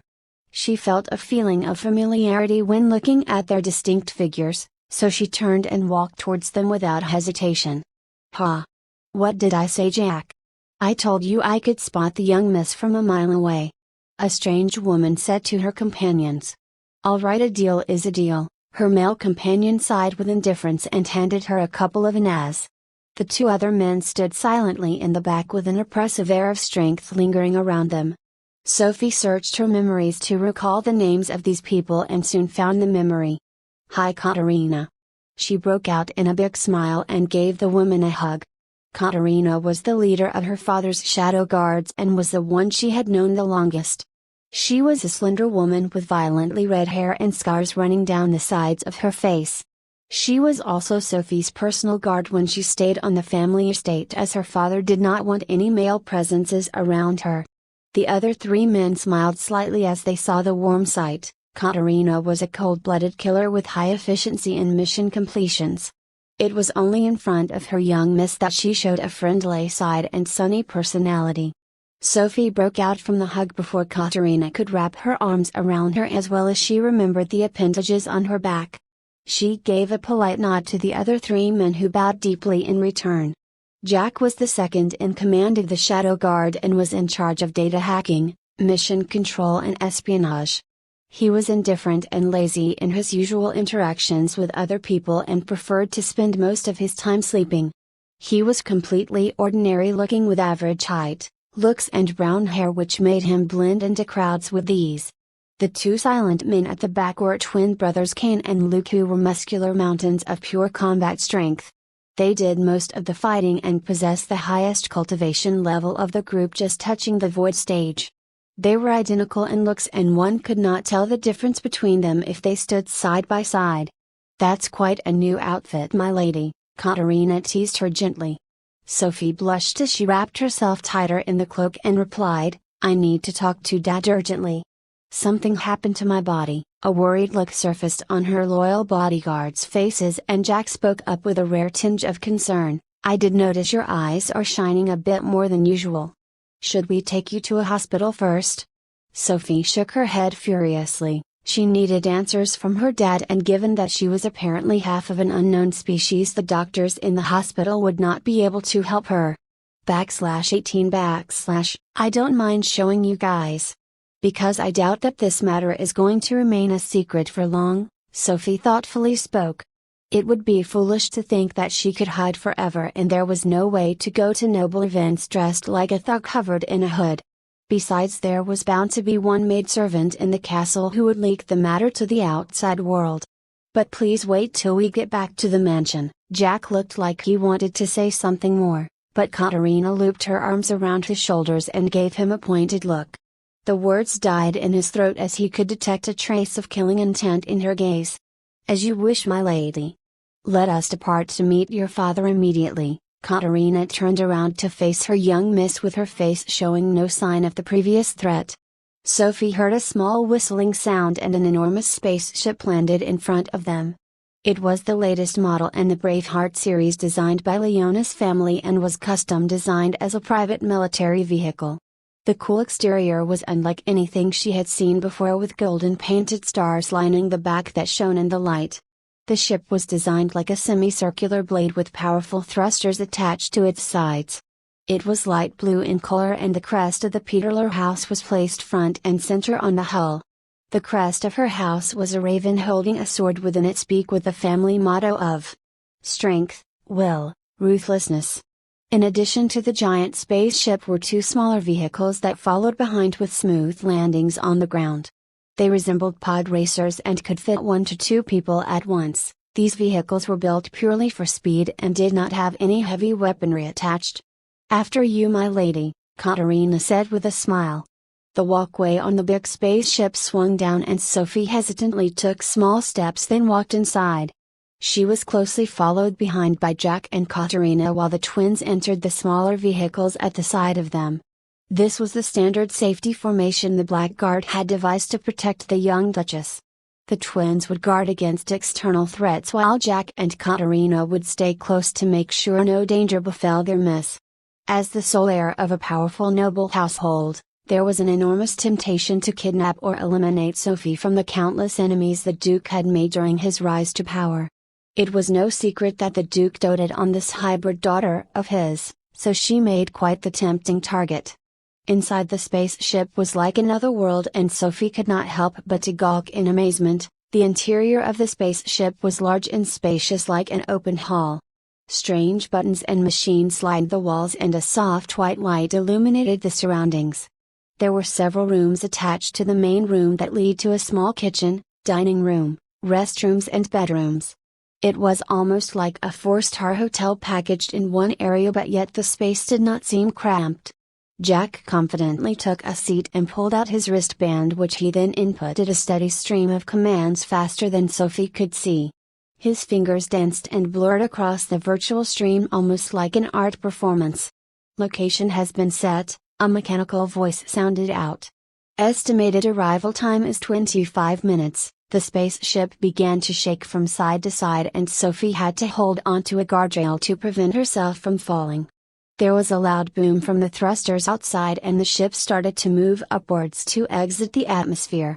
Gaia was 6 times larger than planet Earth, which was part of the reason why it was chosen as the central hub of humanity. With planets of this size, there were of course areas that could not be sustainable to house life forms, but with the technological advancements of terraforming it was possible to live on any location on Gaia. Katerina found one of the side rooms with a chair and gestured for Sophie to sit on it, which she gratefully accepted. She then left to monitor the data sensors to make sure no one was following them.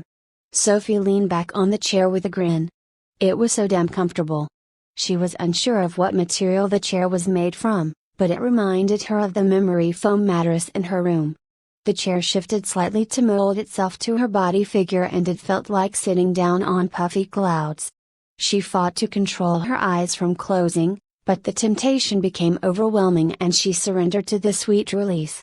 Meanwhile, at the front of the spaceship, "Hey, you don't think that Our Lady has woken up her alien heritage, right?" Jack whispered in a soft tone. He glanced carefully at the Sophie, but she was fast asleep so she could not hear the conversation taking place. "I'm not sure. It does not seem so, but she has been wearing that big cloak this whole time," Katerina replied. "Do you know what race her mother was?" Jack asked. "No, I have no idea. But for your sake do not mention that question in front of the Duke," she spoke in a firm tone. The hidden race of the Duke Peterler's daughter was a popular gossip among the high ladies of the capital. The Duke was handsome and charming with gentle looks, So he was very popular with the unmarried noblewoman. Even some of the married ones as well. The Duke in his youth did have a reputation of being an icy block of wood, and during his time as the imperial commander there was a steady stream of potential suitors hoping to capture his heart, but none could succeed. When he returned as a middle-aged man after he had gone missing all those years ago, he was still handsome enough to make others think that the position of Duchess would be available for the apparently single father. This never happened. Ever since the Duke returned with his daughter, there was not even a rumor of him interacting with those of the opposite sex. He retired from the army and lived quietly in his mansion while enjoying a generous pension. Many thought he had degraded into trash were it not for a minor noble house that decided to try to kidnap his little girl. The entirety of the house, the servants and the family of the man were razed to the ground almost overnight. After this incident no one dared to cross the man most likely to become the next Ascension stage cultivator. /19 / Wake up my lady, a gentle voice called out. Sophie opened her eyes with a yawn and saw the figure of Katerina smiling down at her. She had slept through the whole trip. Her cheeks flushed slightly in embarrassment, so she glanced through the window to hide her shame. This would be the first time since her transmigration that she visited the Peterler ancestral home. Where was the house? The spaceship had landed in front of an empty plot of land with no vegetation or any signs of life present. Sophie was quite puzzled at the sight before her and asked, "Are we at the right place?" "Of course, we are, my lady. It is just a few new security upgrades to the mansion that the Duke ordered before your arrival," Jack replied at the front. The walkway swung down from the side of the spaceship and landed on the ground with a dull thud. Katerina and Jack both walked without hesitation, so Sophie followed closely behind them. As they neared closer to the empty space, Sophie's eyes began to glow slightly, and a blurred image of a dome appeared in her mind. It was an enormous structure that reached towards the heavens and covered all angles of the empty space. Sophie could make out slight fluctuations in the air when the wind brushed against the dome, forming tiny ripples. "I can never remember where exactly the dam entrance is," Katerina muttered to herself. Jack and Katerina began to hold their hands outstretched and feel around the dome to locate something. Sophie was unsure about what they were looking for, so she quietly stayed at the back of the group and stretched out her limbs. Truthfully, her spider legs were beginning to get cramped, but she wanted to meet her father before taking off the cloak. "Found it!" Jack exclaimed. He placed a rectangular square of unknown metal into a small slit in the dome and a rumbling noise came from around them. A beam of light cut a door into the dome and an entrance appeared. "After you, my lady," Katerina bowed and spoke. Sophie walked through the door and was amazed at the breathtaking view before her eyes. It was like a whole different world. The other side of the dome was not empty as it appeared from outside but had a beautiful garden covering the soil. Lush green grass tickled her feet as Sophie walked in a daze while strange plants and flowers bloomed along the side of the path. A sense of peace and tranquility washed over her, and Sophie could tell these were the emotions of the original host. Suiming also had a love for flowers and barely held herself back from venturing deeper into the garden to pick some. She looked up at the end of the path to find a small wooden shack the size of a one-bedroom apartment. This whole place seemed like it was frozen in time and untouched by the grip of humanity. In a world with futuristic technology, the wooden shack formed a sharp contrast with the buildings in the capital. Her loyal bodyguards seemed to have no sense of urgency as they let their young miss roam around the garden with wide eyes.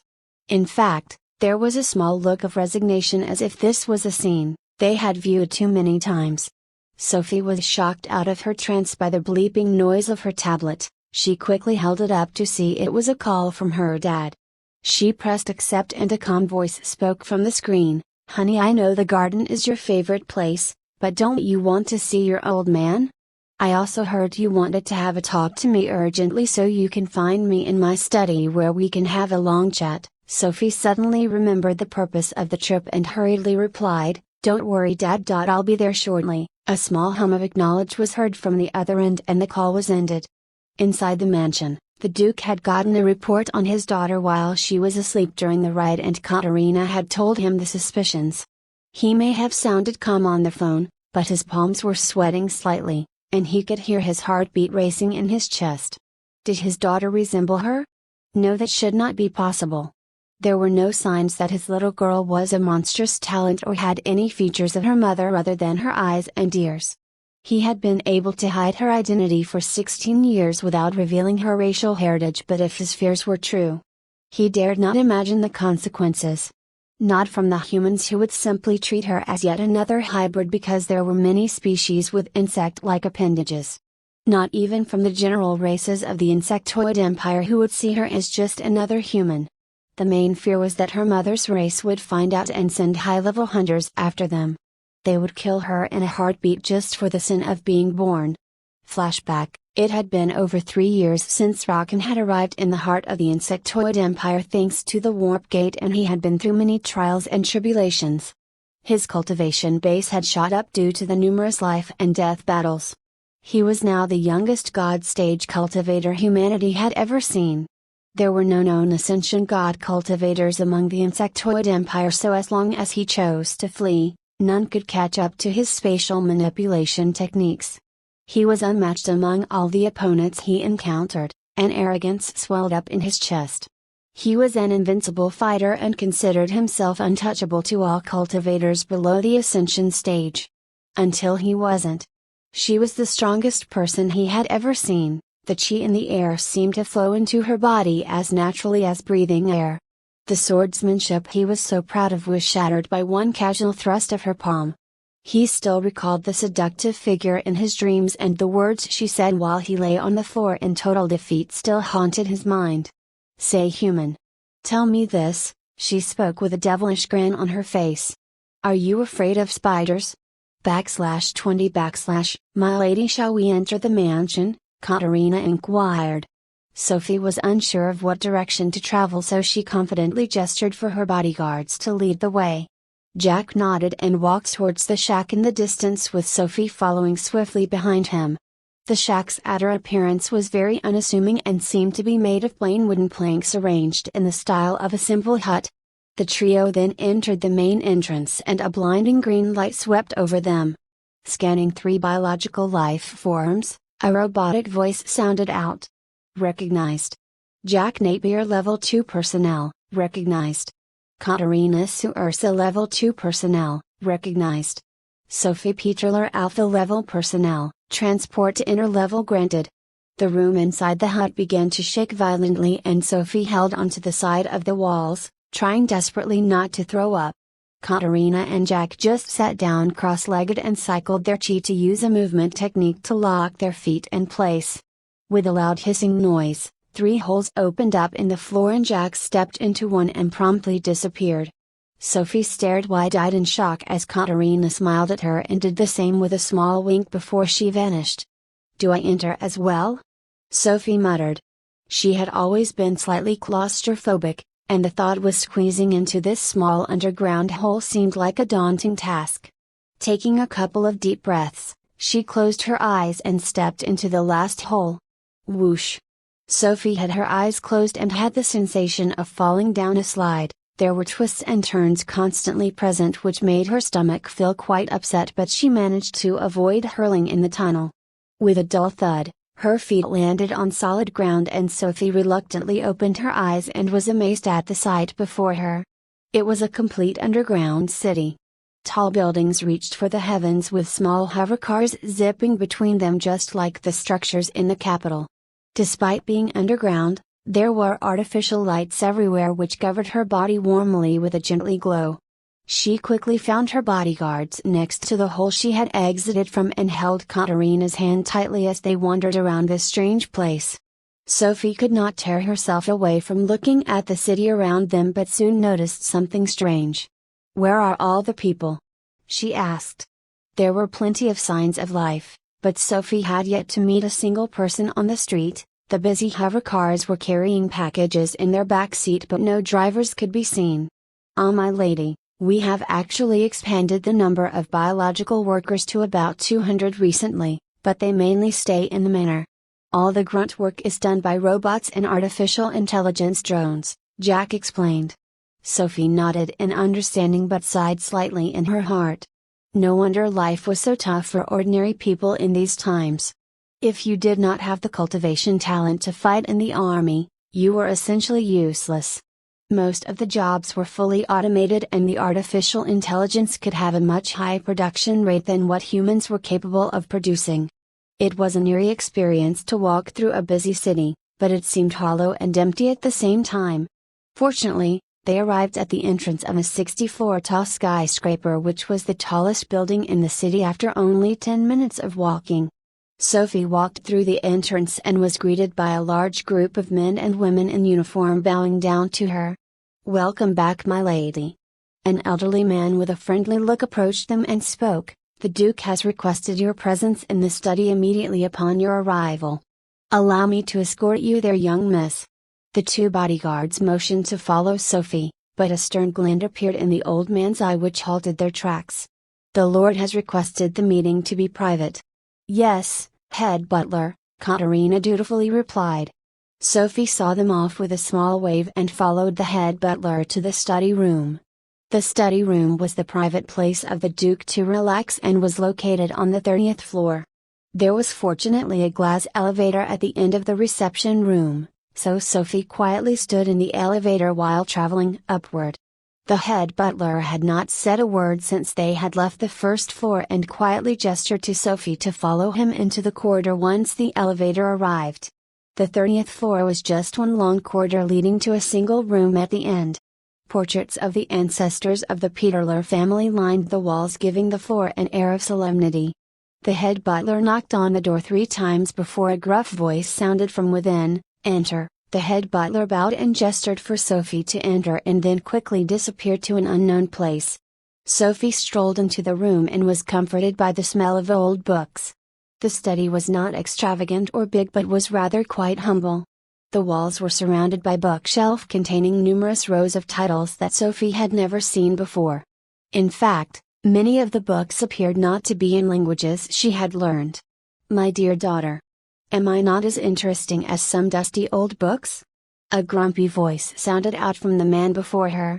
Sophie looked up to see a very handsome middle-aged man trying hard to suppress his laughter and froze up. This was the first time she had seen the original host's dad, so she scanned her mind for the proper etiquette and gave a half bow. "I greet the Duke of Peterler," she spoke softly. "Very good. You have indeed remembered the appropriate greeting for introducing yourself to a high noble. But you seem to have forgotten one important detail," the Duke said with a smile. Sophie looked through her memories but could not recall remembering any part of the protocol she missed. "Forgive me, Lord Peterler. My training is still lacking. I do not know how to improve." The Duke wore a somber look of disappointment which caused anxiety to swell up in Sophie, but just as she was about to apologize again, he spoke. That was the perfect courtesy and tone to take when talking to a duke. "But your old man doesn't care about all that." Before she could react, her father scooped her up and began to twirl around the room with happy laughter bursting out of his chest. "I missed you, my precious princess." /21 Unfamiliar feelings of deep affection swelled up in Sophie's heart as she saw the Duke swinging her around the room as if she were a little kid. During the hug, one of his hands brushed against the spider legs beneath her cloak. A strange look crossed the Duke's face and he put down his daughter with a quiet storm raging in his heart. He looked carefully at her body figure hidden by the cloak.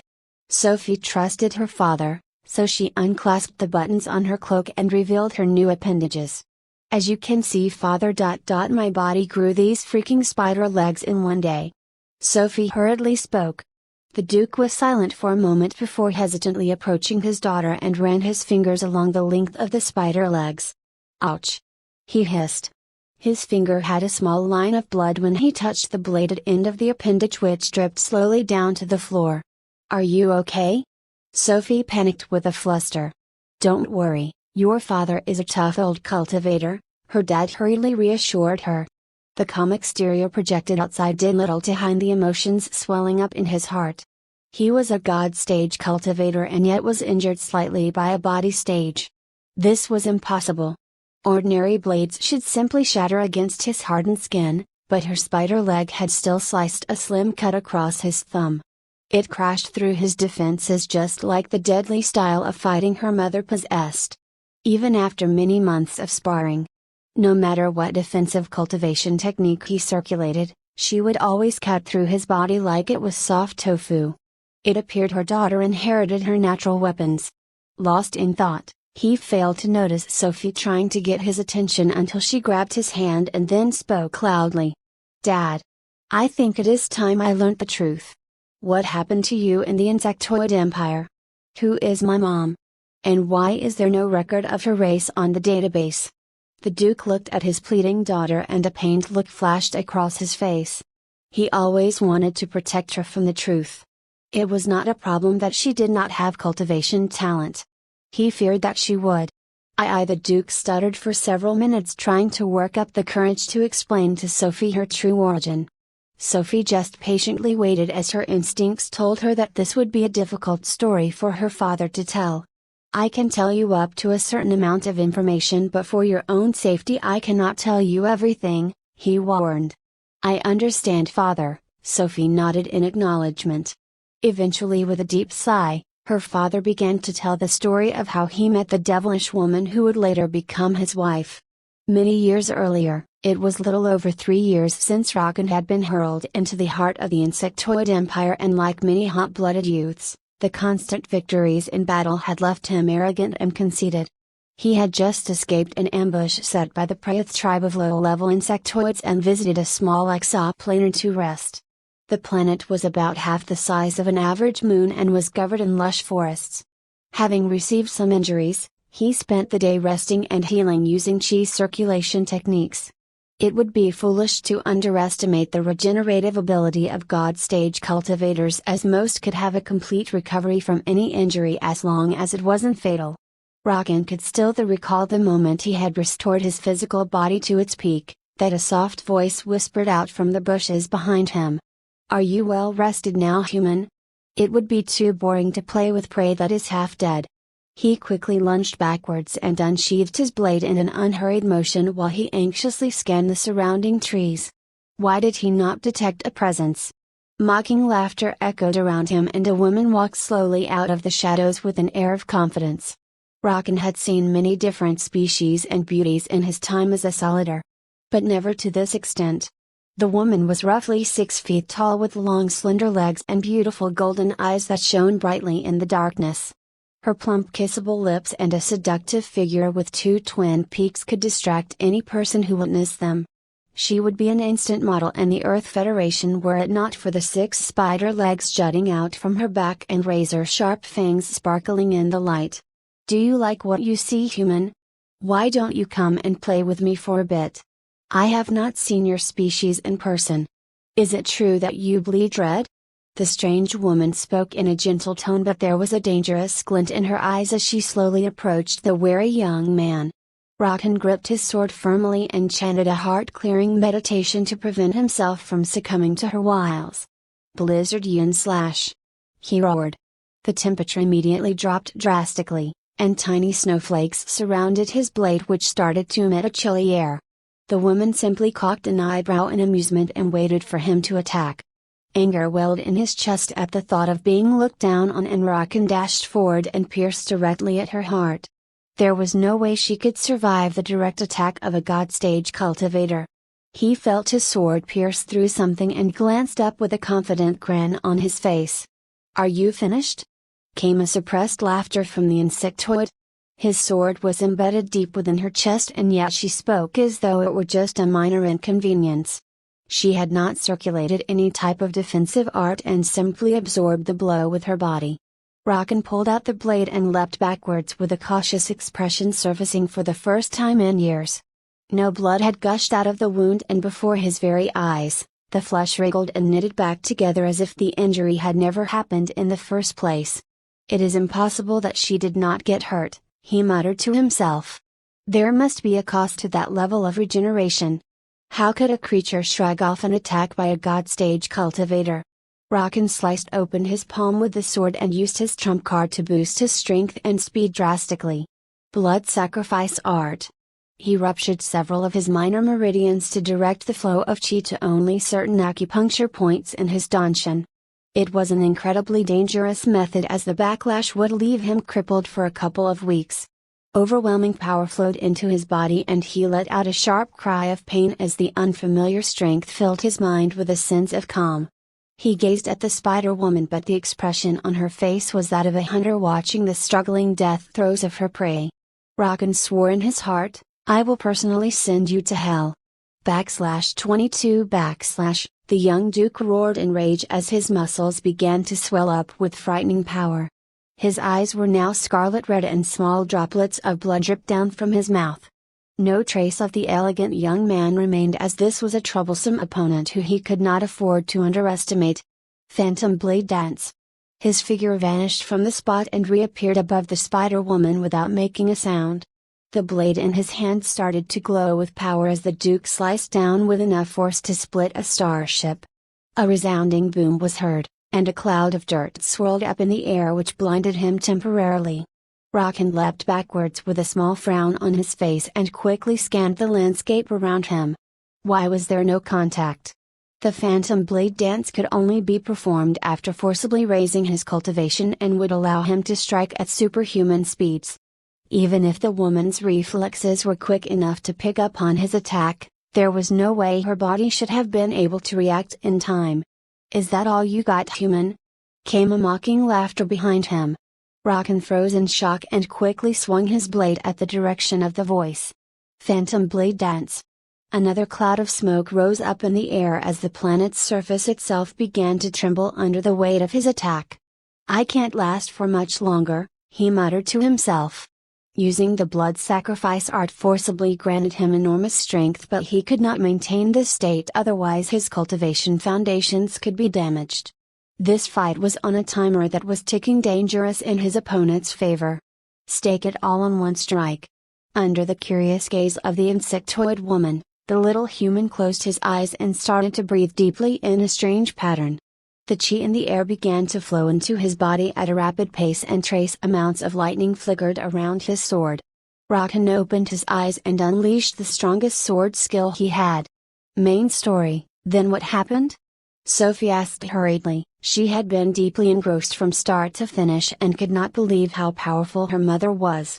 The Duke of Peterler was known as one of the strongest fighters of the younger generation and had defeated constantly powerful foes in battle. Just knowing that her mother could give him such a hard fight even when he was at the god stage made her heart pound in excitement. "Well, I basically unleashed the first skill of the lighting blade arts and swiftly defeated your mother. Then she fell in love with my strength and told me I was the most handsome human she had ever seen," came a confident reply from her father. The Duke puffed out his chest while trying to project an impressive image to hold his daughter in awe. Technically speaking, the events may not have been exactly as he told her at the end. But he conveniently decided to omit the actual ending to the fight. "You're lying, Dad." Sophie puffed out her cheeks and scowled fiercely at him. Perhaps the original host may have been tricked by the confident tone and posture from the Duke, but Sui Ming had worked in the business world for many years. The subtle twitching of his fingers and the sweat on his brow all could not escape her sight. Honey," the Duke stammered slightly and could not think of the proper words to say. Since when was his princess so perceptive? "Didn't you tell me that lying is bad, father?" Sophie asked in a sad tone with tears welling up in her eyes. The poor old Duke's heart shattered at the sight of his little girl crying and quickly wrapped her in a hug. "My precious daughter. Please forgive this silly old man. I will tell you the whole story," he whispered softly. The Duke let out a small sigh and continued his tale of embarrassment, but he failed to notice that his daughter's tears had miraculously disappeared and she bore a small smile. Flashback continued. Lighting sword arts. These ancient sword techniques consisted of 13 forms of astonishing speed and power. Only the most talented of cultivators had even a chance of even grasping the basic stance of the first form, and even Rakan's master had only managed to learn 7 forms after a lifetime of practice. The first form was Thunderclap Flash and was a piercing thrust that could destroy all obstacles that stood before it. Interesting technique, human. I guess you deserve to see one of mine. expressed a charming voice from the woman. Her hands started to shine with a reddish glow and a purplish flame hovered silently above her palm. The flame did not seem particularly hot, but Rockin's instincts warned him not to let the strange ability touch his body. But her petty tricks were all useless before his blade. He could not resist haunting the beautiful lady and confidently spoke, "This is the end for you, insectoid scum. Consider yourself lucky to die under the hands of the greatest swordsman of the Federation." The sharpened blade hummed in acknowledgement and he vanished from the woman's sights before lunging towards her with a fierce thrust. Thunderclap flash. Streaks of lightning surrounded his body as the blade slid past the astonished eyes of the woman and pierced straight through her body. With a quick flip of his hand, the sword sliced upwards and split his opponent in two. Blood spurted from the terrible wound and the light dimmed from the lady's eyes as she dropped to the ground lifeless. Rockin fell to his knees with a victorious grin on his face and wild laughter burst out of his chest in happiness. He was undefeatable. Unfortunately, the side effects of the blood arts had kicked in, which left his body starting to feel sluggish and his chi slowly began to halt circulation. Just as he was about to ingest a healing pill, a slow clapping noise came from the treetops in front of him. The Duke's eyes slowly traveled upwards and he gasped in horror at the figure before him. It was the spitting image of the dead woman. Wait! Could it be that the person he was fighting all along was an illusion? A sinking feeling welled up inside his heart as he turned reluctantly towards the corpse laying still on the ground. The image abruptly shattered and disappeared into sparkling light particles that danced mockingly in the air. Under Rockin's astonished eyes, the perfectly fine woman dropped down from a nearby tree. She then revealed her enchanting figure and gently placed a fingernail against his neck. "You lost, human," a cheerful voice spoke up. She then followed up with words that threatened to make him cough out blood in anger. "I guess the greatest swordsman lost to some insectoid scum." /23 There was a strange flash of nostalgia that crossed the Duke's eyes when he finished telling the story of his first encounter with the woman who would eventually change his life. A silent atmosphere formed between father and daughter as each were lost in their own thoughts in quiet contemplation. What happened after?" Sophie tentatively asked. "That crazy woman took me back to a cave and spent weeks nursing me back to health while also repairing my damaged meridians," the Duke replied. Sophie was a bit confused by this change of events. She was under the impression that her mother wanted to kill her dad on the first meeting. The Duke saw the question marks forming on his daughter's face and reluctantly clarified what happened next. It was unfortunately one of the most humiliating times of his life. Flashback: 2 weeks after the fight, Rockin had fallen unconscious in the aftermath of his fight with the insectoid woman and suffered with a high fever. In his delirious dreams, there was the figure of a beautiful fairy who would press her dainty hands on his forehead and feed him delicious food. She would also softly sing unfamiliar songs to soothe his pain in a language he could not understand.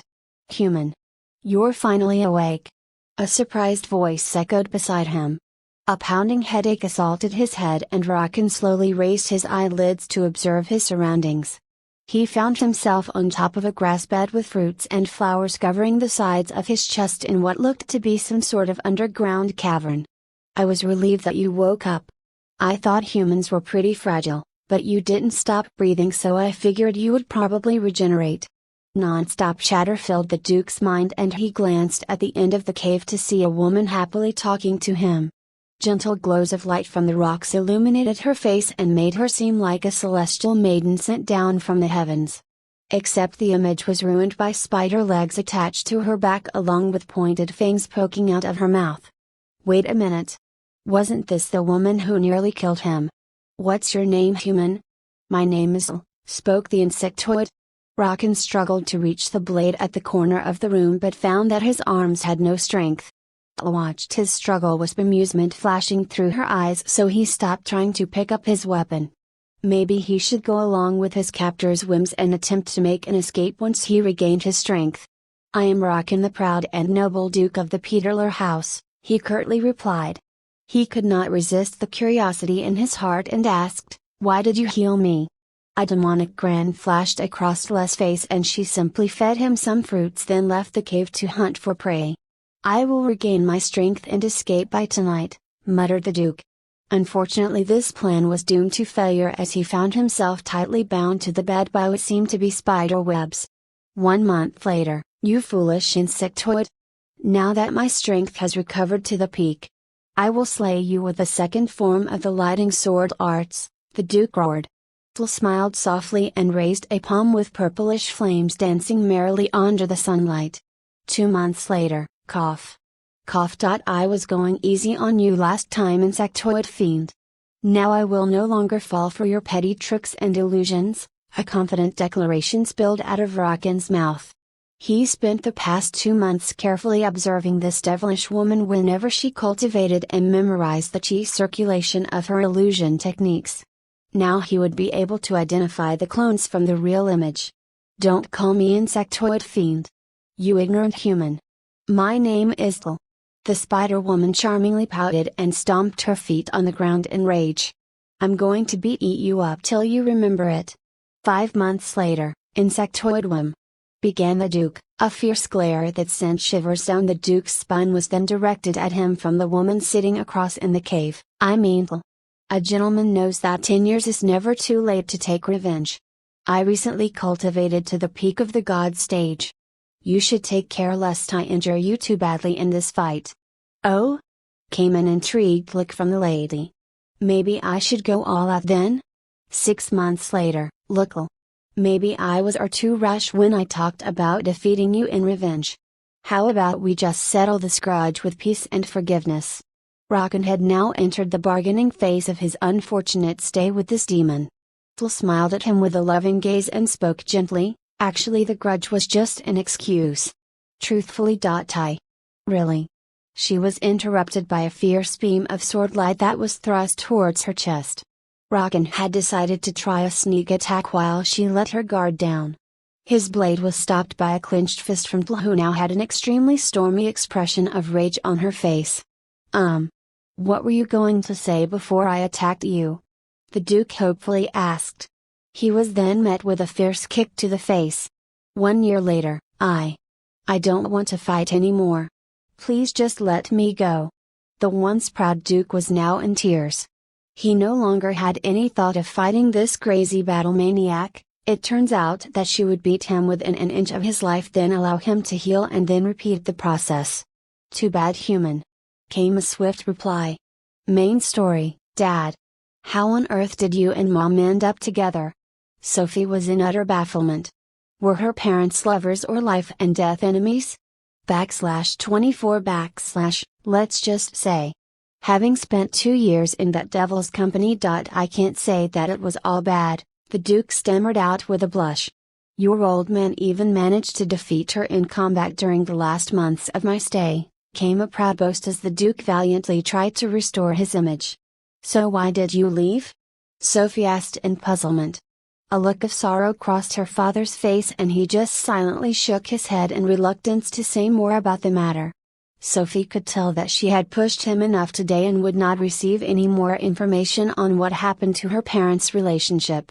She just nodded her head in silence while thinking of when to broach the subject again.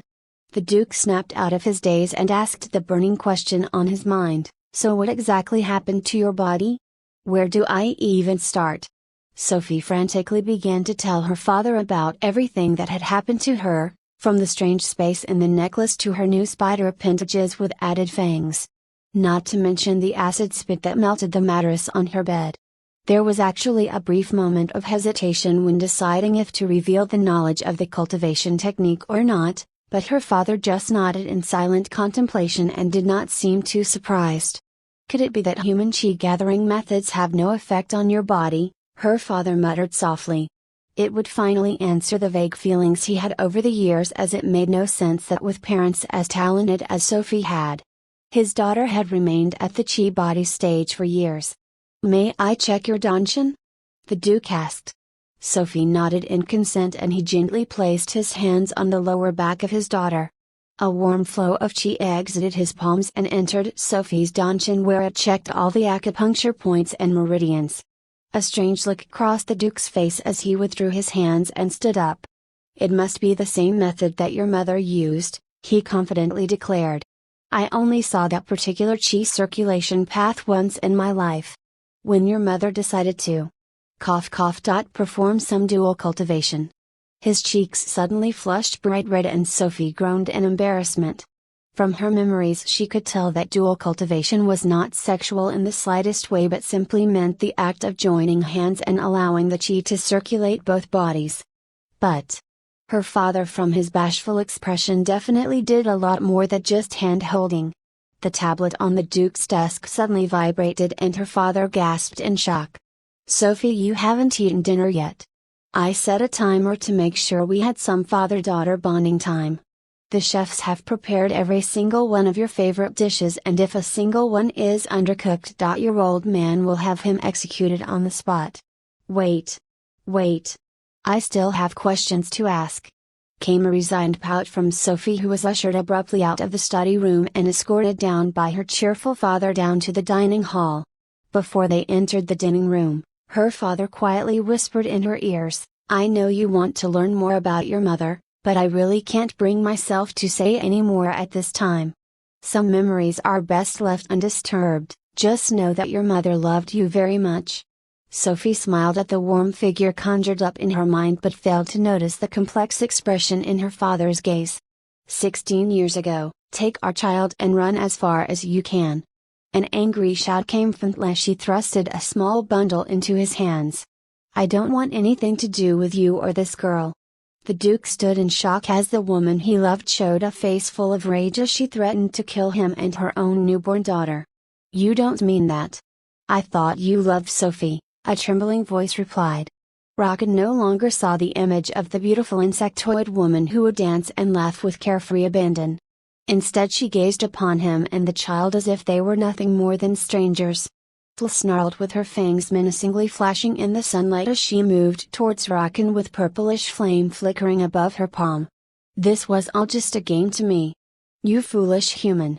There was no time to react as she lunged furiously towards him with claws outstretched with a fierce air of danger. The Duke darted backwards holding on to the small bone and used a spatial technique to flee to upper atmosphere. Rocket wrapped his chi around his daughter to form a protective barrier and vanished into an unknown direction with deep pain and sorrow entering his heart. He would never trust an insectoid ever again. Meanwhile on the planet, Fl stared intensely at the vanishing figures of her husband and child until she could no longer sense their presence. It was only when they disappeared out of the range of her divine senses that she allowed the unshed tears to flow freely from her eyes. A scream of rage and frustration echoed through the empty planet. She loved that stupid human more than he would ever know but would never be able to tell him the real reason for sending them away. As he would never leave without her. One day later, a magnificent spaceship almost the size of a moon hovered slowly above the forest planet that Fl lived on. Hooded figures wearing white cloaks dropped down from the sky and respectfully approached the lady calmly waiting for them. There was no trace of the emotions in her eyes as she surveyed the humanoids surrounding her in a tight encirclement. A mocking laughter erupted from her mouth as she spoke with a biting tongue. "I must say, it has been quite a while since my father's dogs have paid me a visit. He must be proud that he hid a magic rune under my dungeon to track me down." The figures removed their cloaks to reveal extremely attractive humanoids with spider legs jutting out of their backs. A petite lady stepped forward with a half bow and quietly replied to Fl, "My lady. The rune only activates once you have passed down the imperial genes to a worthy heir. But there were none of our Arcanized brethren in this star system within the last decade, so the child must be a hybrid and rumors say the father is a human. The king is extremely upset and wishes to remove this stain from the royal family. You have brought great shame to the insectoid empire by consorting with a low-life human." Whispers of disgust and hard stares surrounded Fl from the spiderkin surrounding her, but she silently stood there with a trace of a smile touching her lips. She raised her hands with a sigh and said with a hollow tone, "Fortunately there is no need to worry. The child was born a stillborn as our Arcanized genes were too powerful for a mere human to handle. I came to my senses and devoured both the corpse and the waste of a father." A frightful boom of power flowed from her body which caused all of her father's guards to kneel in awe. This was the strength of the seventh princess of the Arcanized tribe. "Will you be returning, princess?" one guard tentatively asked. Fl silently nodded and flew up into the entrance of the spaceship, followed closely behind by the group of royal guards. She could not help but use her high cultivation level to listen in on the conversations among them, and overheard a guard at the back of the procession talking into a communicator to order a search for a human male within the nearest 5-star systems. "It seems they do not trust my story," she muttered with a frown. Fl could only pray silently to all the deities she could remember, with a worried look reflected in her eyes. "Please keep my daughter safe." /25 Sophie's first observation of the dining room was that it was the size of a hall, with large statues from notable artists lining the walls. The crystal floor sparkled in the light, giving off a sense of elegance and class. There was a single long table with over 80 chairs in the center of the room, but the Duke and his daughter simply sat next to one another at the head. "Why haven't I seen any servants?" Sophie asked in a puzzled tone. "I wasn't sure if you would be comfortable having people see your new physique, so I ordered all the servants to stay away for the rest of the evening. It will be impossible to hide this forever, but there is no proof or link to your insectoid lineage. I have yet to see another member of your mother's race even after years battling on the frontier," replied the Duke. "We just need to claim that your mother was part of an uncontacted race in the Outer Rims." What he did not mention to his daughter was that he wanted her new form to be an advantage during the class evaluation. Her cultivation base had already risen to stage 4 of the Chi body, and with 2 months of intense training, he was confident that she should be able to barely qualify for a spot. Rome was not built in a day, and cultivation foundations should never be rushed. It was very tempting for early stage cultivators to boost their level with enhancing drugs or serums before the university exam. This would leave them with a shaky Tao heart that would ruin any chance of breaking into the higher realms. Sophie relaxed and cheerfully talked about small topics with her dad before a low grumble from her stomach interrupted the conversation. She blushed furiously when her father gave a small laugh at her expense. "Alright, X34, bring the food in," Rockin shouted loudly. A tiny robot entered the room with 3 plates of white boxes held up by its frail-looking metallic arms. With a small buzzing noise, it dropped 2 plates in front of Sophie while the remaining plate was given to the Duke. Sophie curiously looked at the white boxes and opened one to find a single vial of nutrient solution inside. She gave a strange look towards her father. Was money tight? Nutrient solution was created to fill biological needs with differing levels of quality depending on the manufacturer. Still, it was typically used to feed the poor, while the rich of society ate rare meat from mutated beasts that aided in their cultivation. Her father just gestured slowly towards the vial, so Sophie unscrewed the cap and downed the contents. Not bad at all," Sophie muttered. The taste was rather flavorless, but for some reason she felt a warm energy entering her body which filled her with energy. But she still felt a gnawing sense of hunger, so she reached out for another one. And another one. Maybe one more. "Well, there are 3 plates of the stuff." Rockin looked at his daughter happily drinking vial after vial of nutrient solution and felt his heart sinking in his chest. He just wanted to see if his daughter needed compact nutrients after her transformation. But by God! His little girl's appetite was as ferocious as her mother. This high-grade solution was densely packed with nutrients, and each vial had a cost of 20,000 INAs, which was more than the monthly salary of a middle-class family. It should be noted that 1 vial was enough for a body stage cultivator, yet his daughter just kept on going without any signs of stopping anytime soon. Even for a rich man such as himself, this was not an expense he could just shrug off. What if she required this amount of nutrients for every meal? A small stinging sensation of pain and sorrow was felt from his wallet. Sophie only later on would learn that her father invested in several business ventures that very day to fund his daughter's enormous appetite. "Ah, that's the good stuff." Sophie leaned back with a small smile of contentment as her stomach was finally full. She saw her father peeking at her from the corner of her eye with a strange expression of astonishment crossing his face. Sophie looked down and realized she had drunk every vial from all 3 plates, leaving none for her father. A guilty look crossed her face, but her dad just sighed in exasperation and ordered the poor robot to return with more food. Fortunately, Her father did not allow the awkward mood to continue and shifted the conversation to the 4 great universities. "So, I think I can assume by you taking these 2 months off from school that you want to try to enter one of the 4 universities?" he asked. Sophie spoke with determination. "Yes, I want to become strong enough to protect myself and prove that I deserve to inherit your house." "You don't have to prove anything. No matter what outsiders say about you. My daughter will always be my one and only heir," came a sharp retort. "Thanks, Dad," Sophie said bashfully. Suiming had never met a man more loving and caring than the original host's father. Even though he had a few quirks, she could tell the reason why her mother fell for him. "But let's talk about the 4 universities. I will have to look at your progress at the end of these 2 months. If I think it is too dangerous for you to take part in the trial, then you need to listen to me and not participate," the Duke warned sternly. Sophie nodded slowly in acknowledgement. Rockin had to make sure that his daughter understood the dangers of taking part in the trial process that could sometimes be fatal. The 4 great universities were founded by each of the races that made up the core of the Earth Federation. Any individual under the age of 20 was allowed to participate regardless of age or status. Each planet would send a certain number of representatives from the top high schools to add to the pool of candidates. The candidates would then be divided into new groups of roughly 10,000 members and taken to different testing sites, which tended to be uninhabited planets or lunar colonies. The test would take place over a month and participants would be forced to enter a survival game where the top 500 would have a guaranteed entry spot to one of the universities of their choice.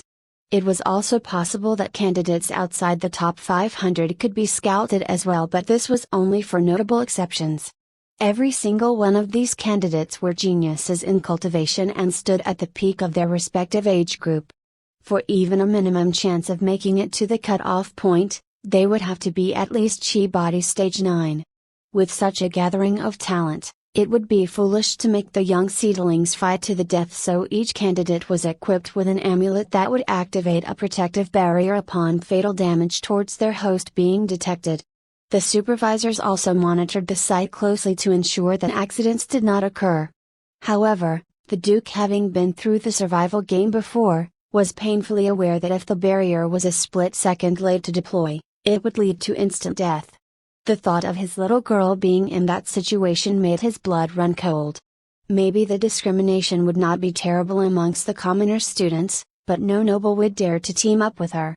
She would have to survive on her own. /26 Sophie looked around in shock as she found herself back in the strange realm hidden inside her necklace.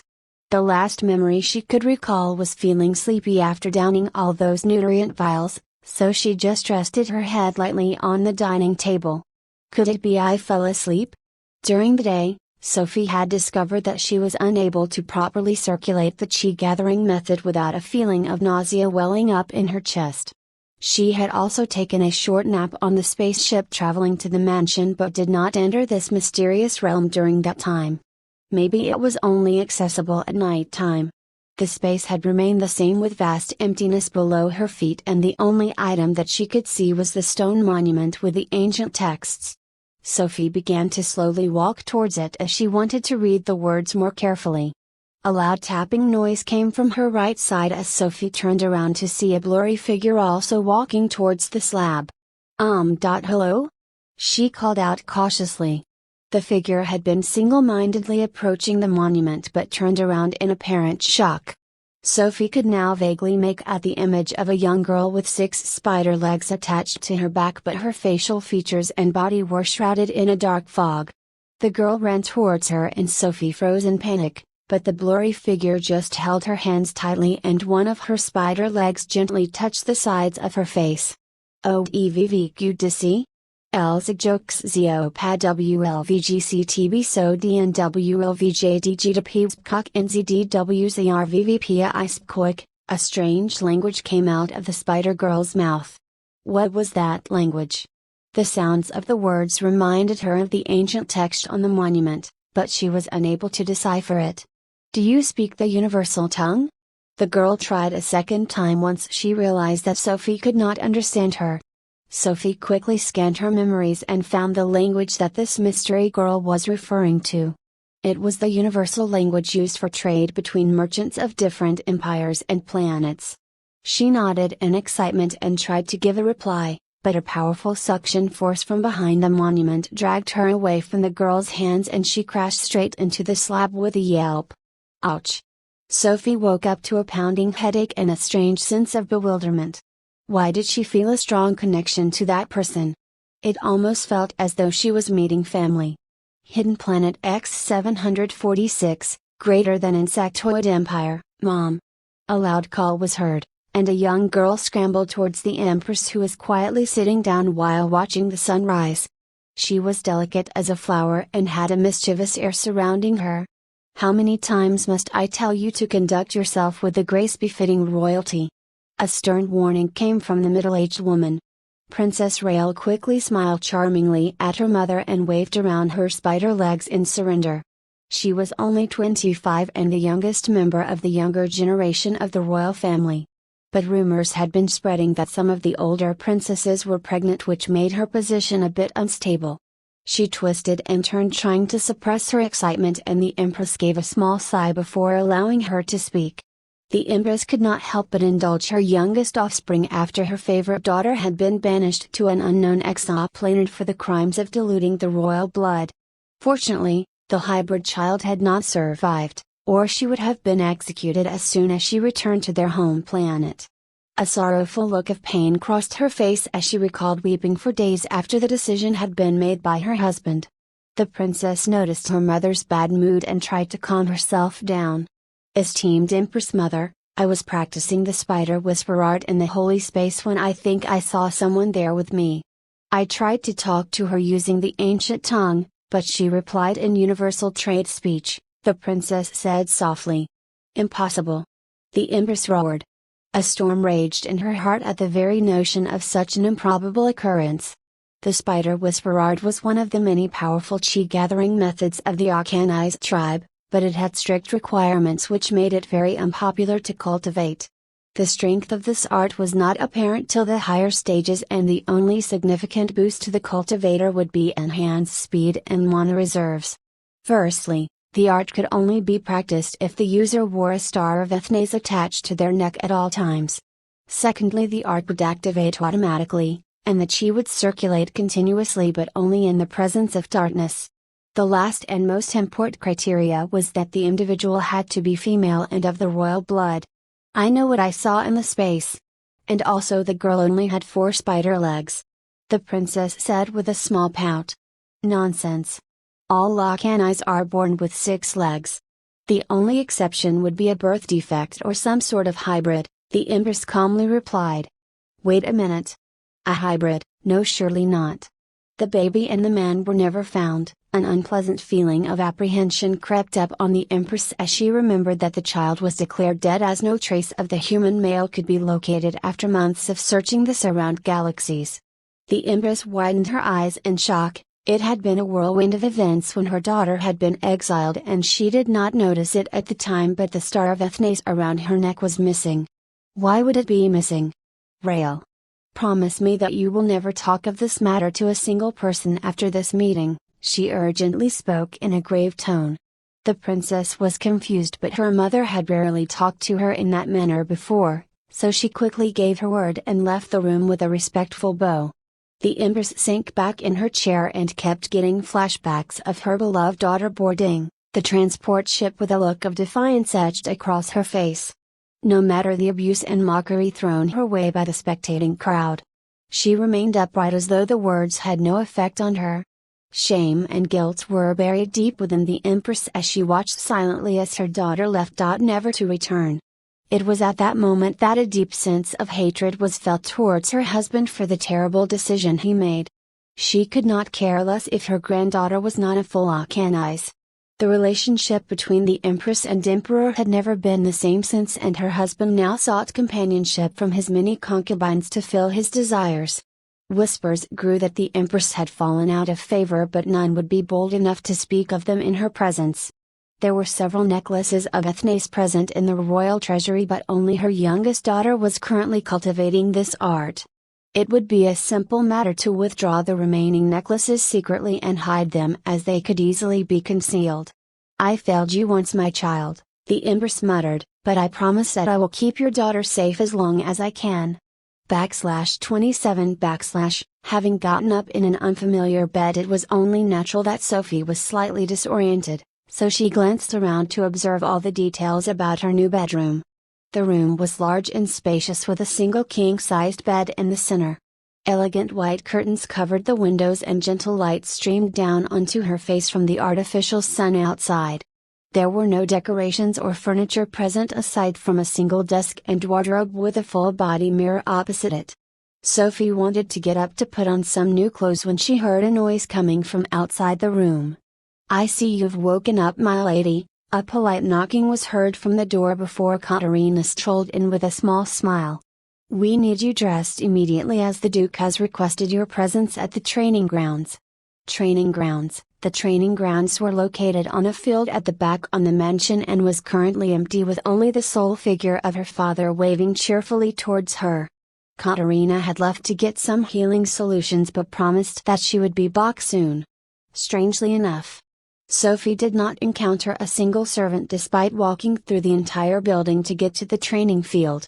She asked Katerina, who just shrugged and glanced away with an evasive look. Sophie broke out into a half jog and soon approached her father, who was standing in the center of the field while holding two wooden swords. He sighed with resignation while passing her 10 vials of nutrient solution. "I sincerely hope you reach the void stage before you run your old man out of money," he said in a half-joking manner. All he got was an eye roll from his daughter, who downed 5 vials before passing the rest to him. "I was just kidding. You can have as much as you want," he hurriedly spoke.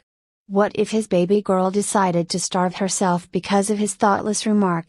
Strangely enough, I started to feel full after the 3rd vial, so I don't think I can drink any more," Sophie exclaimed in apparent disbelief.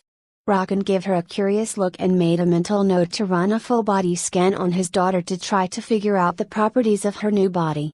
He also had to commission a reassessment of her talent, as the speed of her cultivation did not match the results of the last scan. The last body scan was only a few years ago and had shown that her cultivation talent was rank F, while no mana could be detected, which disqualified her from learning magic. "Now I want to know what the Academy has taught you about fighting." The Duke shook himself out of his thoughts and began the first lesson. Sophie racked her brain while trying to remember the teachings of the lecturers from the memory of the original host.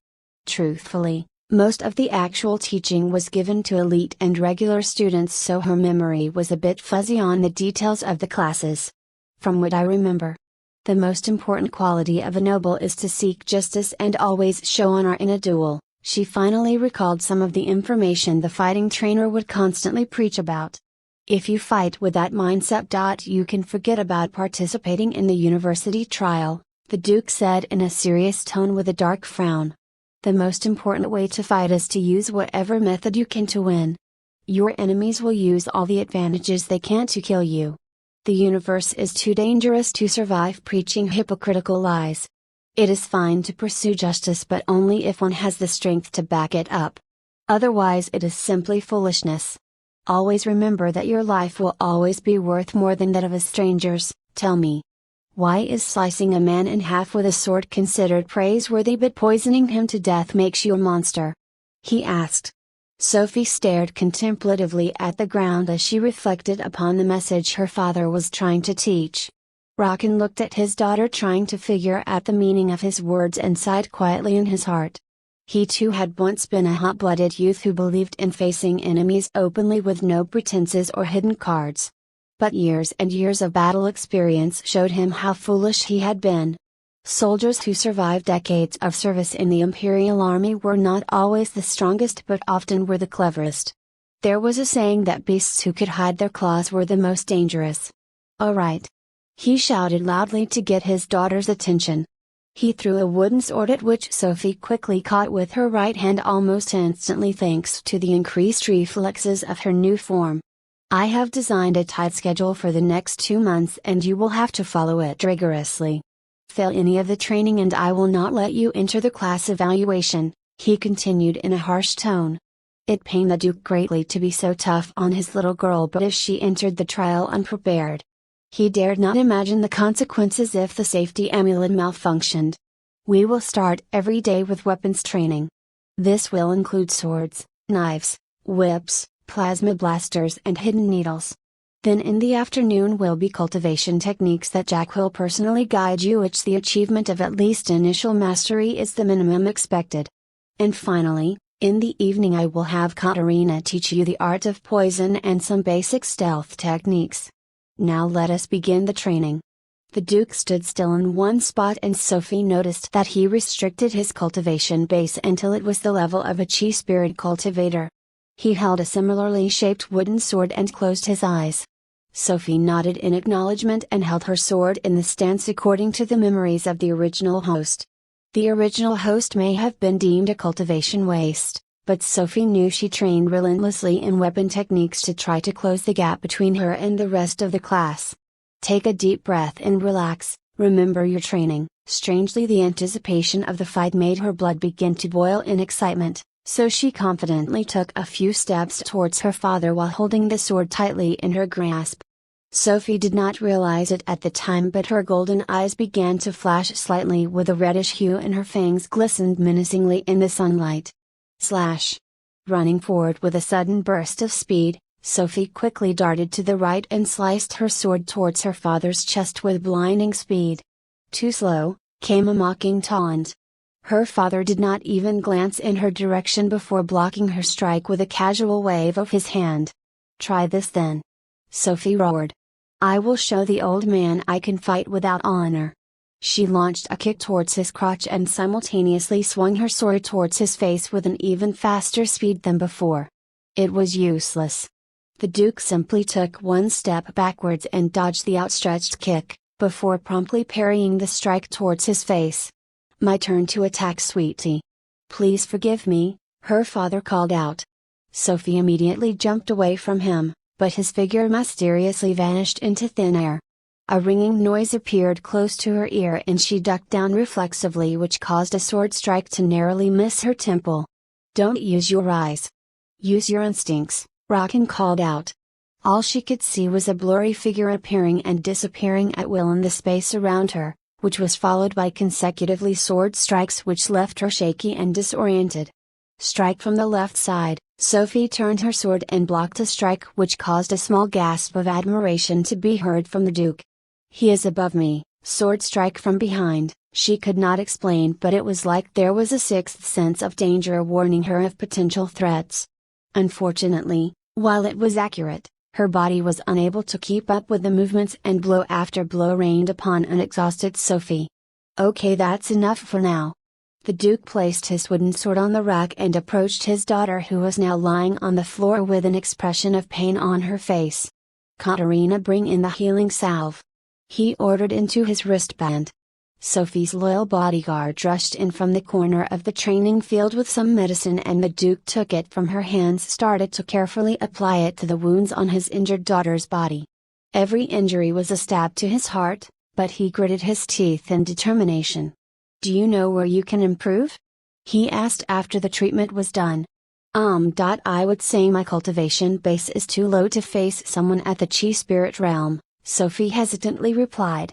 A small burst of laughter erupted from the Duke before he stopped when his daughter started to pout at him. He decided to hurry up and explain, well, yes, that's one of the reasons, but that gap can be closed judging by the speed of your cultivation using that chi gathering technique. But the greatest flaw in your fighting style is the lack of experience. Straightforward attacks may work against lesser opponents, but the geniuses you will be competing against will not fall for those small tricks. The Duke patted his daughter reassuringly on the shoulder, and Sophie felt a tinge of warmness flow across her chest. She knew that her dad was only doing this brutal training to fully prepare her for the university trial. All right, now there is no time to waste. We need to have at least 10 sparring sessions, so Katerina, you might need to bring some more healing salve. The Duke gave a confident grin, but to poor Sophie, it seemed more akin to the smile of a demon. Author's note, after a full morning of at least 11 sparring sessions. What little warmth Sophie felt towards her father had long since disappeared. /28 / After the morning of intense sparring sessions, there was no longer any feeling of warmth and appreciation towards her father. Sophie could feel her entire body aching with pain even with the help of healing salve. The Duke had not gone easy on his daughter, and towards the end of the session, he had even raised his cultivation base to the middle of the chi-spirit stage. "Would you like a glass of water, my lady?" Katerina calmly asked. Sophie nodded slowly as she lay on the ground trying to recover some energy before going to the rest of the lessons. Katerina handed her a small glass, which Sophie immediately downed the contents with a refreshing sigh of happiness. "I will now take you to the holodeck where Jack will begin the second lesson." Her bodyguard waited until she had finished drinking before continuing to speak. Sophie tried to get up but only managed to briefly stand before crashing back into the dirt. A healthy flush of embarrassment crept up on her face when she heard Katerina's stifling laughter. It was only a small relief to know that her father was not present as he returned to the study after the training session ended. Katerina. I order you to help me to the holodeck room." Sophie turned her head away and softly whispered. Katerina could barely contain the grin that threatened to break out on her face. Why was her lady just so cute? Years of training helped her to maintain a poker face, and she carefully lifted Sophie up and placed her on her back. "Let us go, my lady." Holographic technology had been around since the early days of the Earth Federation and was especially popular among younger generations. It began with headsets that could connect the user to a virtual reality. The net contained a galaxy-wide virtual hub where people from all across different planets could connect with one another. These games could allow one to live a completely different life and fulfill their unspoken dreams. Of course, the government strictly regulated the types of games allowed on the market, as the technology could stimulate any type of experience. Holodeck rooms were basically large rooms with photon emitters embedded into the walls that could project light constructs of any type of environment.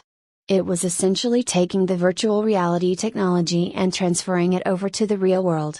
It was extremely popular as a training method among some upper-class families and could allow their prodigies to experience life and death battles without the dangerous risk. The constructs could not physically interact with the real world, but the illusions were able to trick the user into experiencing the 5 cents of the scenarios generated. The supercomputer which oversaw the photon emission would analyze the damage a user would sustain in a fight with their virtual opponent. There were only 2 holodecks in the Peterler mansion, as Sophie's father did not believe that holodeck training was efficient. The biggest flaw of this method would be an increased level of recklessness in the fighting style of the trainees, as there were no actual consequences to poor combat choices. Katerina gently put down her young miss in front of the door to the holodeck and ruffled her hair in a playful manner. "I can't enter this lesson with you because Jack gets really annoyed by me for some reason," she explained. "You don't need to worry because I will be here at 6 o'clock to start our session. There are some nice surprises in store." With a sunny wave, her bodyguard left to prepare for the last lesson of the day. Sophie shivered slightly and had a feeling of unease at the mention of surprises. Later that day she would realize that her instincts had unfortunately been correct. Well, it can't be worse than the morning session, Sophie reassured herself, then knocked confidently on the holodeck door and entered inside. Holodeck Room 2, Scenario 1043 initiated. It was like an entirely different world, and Sophie was almost taken aback by the beautiful sights before her. Somehow the inside of the room contained an entire jungle which stretched as far as the eye could see. Soft green grass tickled her feet, and Sophie could hear the calls of birds and animals rustling in the bushes. A waterfall flowed thunderously down the sides of a cliff, and a gentle mist of water sprayed across her face. "The first test is to find me within this jungle," a male voice called out from above her. "You only have 10 minutes. Sophie looked up quickly but could only see a sunny sky reflected back at her. She needed to find Jack quickly, otherwise she would fail the second lesson. It was a hunt. The moment that thought crossed her mind, a strange emotion of excitement welled up in her chest. Sophie's eyes began to glow menacingly, and suddenly the forest around her vanished abruptly. She found herself looking at a white room the size of a football field with strange light particles forming the shapes of the sights she had seen before. Was this the holodeck without the illusions? Sophie would have pondered on this matter more if she did not spot the red thermal image in the shape of a man several feet to the right of her location. "Found you!" she shouted. Jack's point of view. Jack was relaxing in the center of the room when he heard a small notification on his tablet which told him that Sophie had entered the holodeck. He saw her looking around in wonder at the simulated forest and a gleeful smile appeared on his face. He had been carefully reading articles on the net on how to be a good teacher, and one of the most important advice according to one website was to establish yourself in the hearts of the students. Jack had set the illusion in the holodeck to the highest levels of realism that could even temporarily confuse a void stage cultivator. The plan was to set Sophie an impossible task to find him within the jungle, and after the time had passed, he would reveal himself and show that she needed much more training. Jack put on his manliest tone of voice and spoke into the intercom. "The first test is to find me within this jungle. You only have 10 minutes. Upon careful observation, Sophie appeared to be frozen in place and was peering in all sorts of directions with no idea of where to go. This was in line with his expectation, so Jack was already thinking of how to present himself at the end of the test to act cruel. But his thoughts were some interrupted by a loud shout of, "Found you!" Jack glanced up from his tablet to see the horrifying sight of Sophie leaping towards him with all 4 legs, spider legs outstretched like blades. Her eyes were shining with a golden light, and a ferocious aura of bloodthirst made him subconsciously activate his cultivation. How was this possible? Jack shrank backwards in shock. Unfortunately, he did not retreat in time and collected a solid blow to the face which caused him to crash backwards into the bushes. /29 "Oh my god! Are you okay?" Sophie saw her poor mentor soaring through the air and crashing into the floor of the holodeck. Her eyes stopped glowing eerily, and the strange emotions present in her chest vanished almost as quickly as they appeared. She hurriedly ran towards the sorry-looking figure laying down on the ground. Jack had a much higher cultivation level than the young miss and hence did not sustain any injuries. Him flying backwards was due to having been caught off guard by the sudden and unexpected attack. Well, his sense of pride had been greatly diminished. "Yes. Have no fear, my lady, I was only testing your ability to track down a target, and I felt the need to act a bit," Jack shamelessly replied. Who knew what would happen to his reputation if this matter spread to Katerina and the rest of the Death Guards. He received a doubtful look from Sophie but continued to talk as if the incident never occurred. "But how did you find me in the middle of the holographic illusion?" he curiously asked. No matter how much he racked his brains, there was just no possible way that a chi body cultivator would be able to know any techniques that could dispel that level of illusion. Sophie had not even learned any chi techniques. So was it simply blind luck? Sophie cocked her head in bafflement, and her answer made her teacher want to spit blood. "I just used my eyes and the holograms just went away on their own." She decided not to mention that an overwhelming feeling of adrenaline was coursing through her veins at the mere thought of hunting him down. Honestly, Sophie's memories were a bit vague after the challenge was issued, as her body simply moved automatically. "That's simply fascinating. Could it be that your mother's race is able to dispel illusions and mental manipulation techniques?" Jack wondered. Sophie just shrugged, as she had no answer to that question. Her father did not tell her the full abilities of her mysterious mother.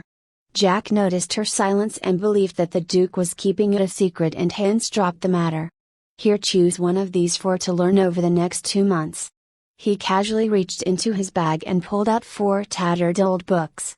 Jack cheerfully handed them to Sophie and patiently waited for her to reach a decision.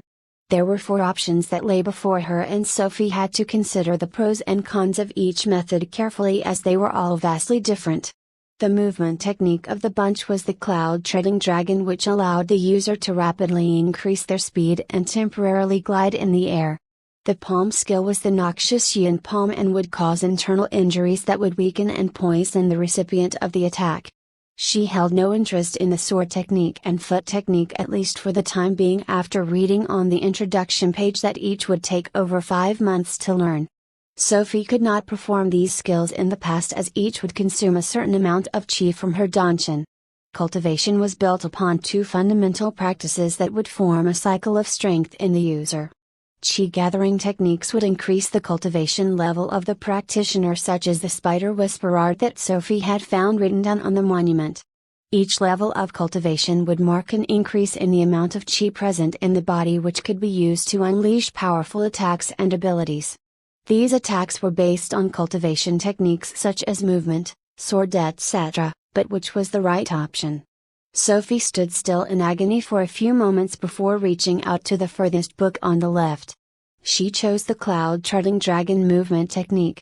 Justify your choice, her mentor demanded. I learned an important lesson from fighting my father, which is that a fight is won by the person who strikes first. Sophie explained with confidence. A small smile appeared on Jack's face, but he just gestured for her to go off to the side of the room to practice. It was the perfect answer. What was the use of great strength if one cannot even hit their opponent? Many young cultivators wanted to seek glory and trained fist, leg and sword techniques, but speed would separate the genius from the common man. Cultivation manuals were relatively easy to understand, and Sophie gathered her chi at the acupoints in her feet. The forms necessary for practice were outlined in the book, so she spent a couple of peaceful hours trying and failing to interpret the technique. This was a much more relaxing session than the previous one with her dad. Unfortunately, Sophie's happy life was interrupted by a sharp voice from Jack, who had been overseeing her progress the whole time. There is something I've been curious about. Have you ever tried using those spider appendages in a combat setting? Jack suddenly asked. I don't think that they can be used. I can't seem to be able to control them very well, Sophie replied. Actually, the thought of using her new body parts had been contemplated, but when she attempted to move them in the mirror, she found that they were only capable of small side-to-side movement. Jack said nothing but walked up to her slowly and withdrew a small cylinder from the inside of his waist. He pressed a button and several tiny nanomachines flew up to form the shape of a blade with the cylinder as the hilt. Increase the sharpness to level 4, he muttered quietly. Swish. He swung the sword towards one of Sophie's spider legs, and there was a resounding crash as the blade was reflected. Sophie immediately checked the status of the leg but could not see a single trace of the sword strike. Jack stepped back and a contemplative look appeared on his face as he spoke with no small amount of astonishment. It seems like your appendages can withstand the strike of a grade 4 weapon that has not been embedded with chi energy. I'm curious to find out whether or not the density will increase as you ascend cultivation levels. There were so many tests that he wanted to run on Sophie, but the mental image of her father's reaction if he found out scared those thoughts away from his head. There was quite a bit of battle potential of these appendages that could be explored safely. Jack stood still for a few moments as he made adjustments to his training plan. There was no need to teach her how to dispel illusions, as the early level cultivation techniques were less effective than her golden eyes.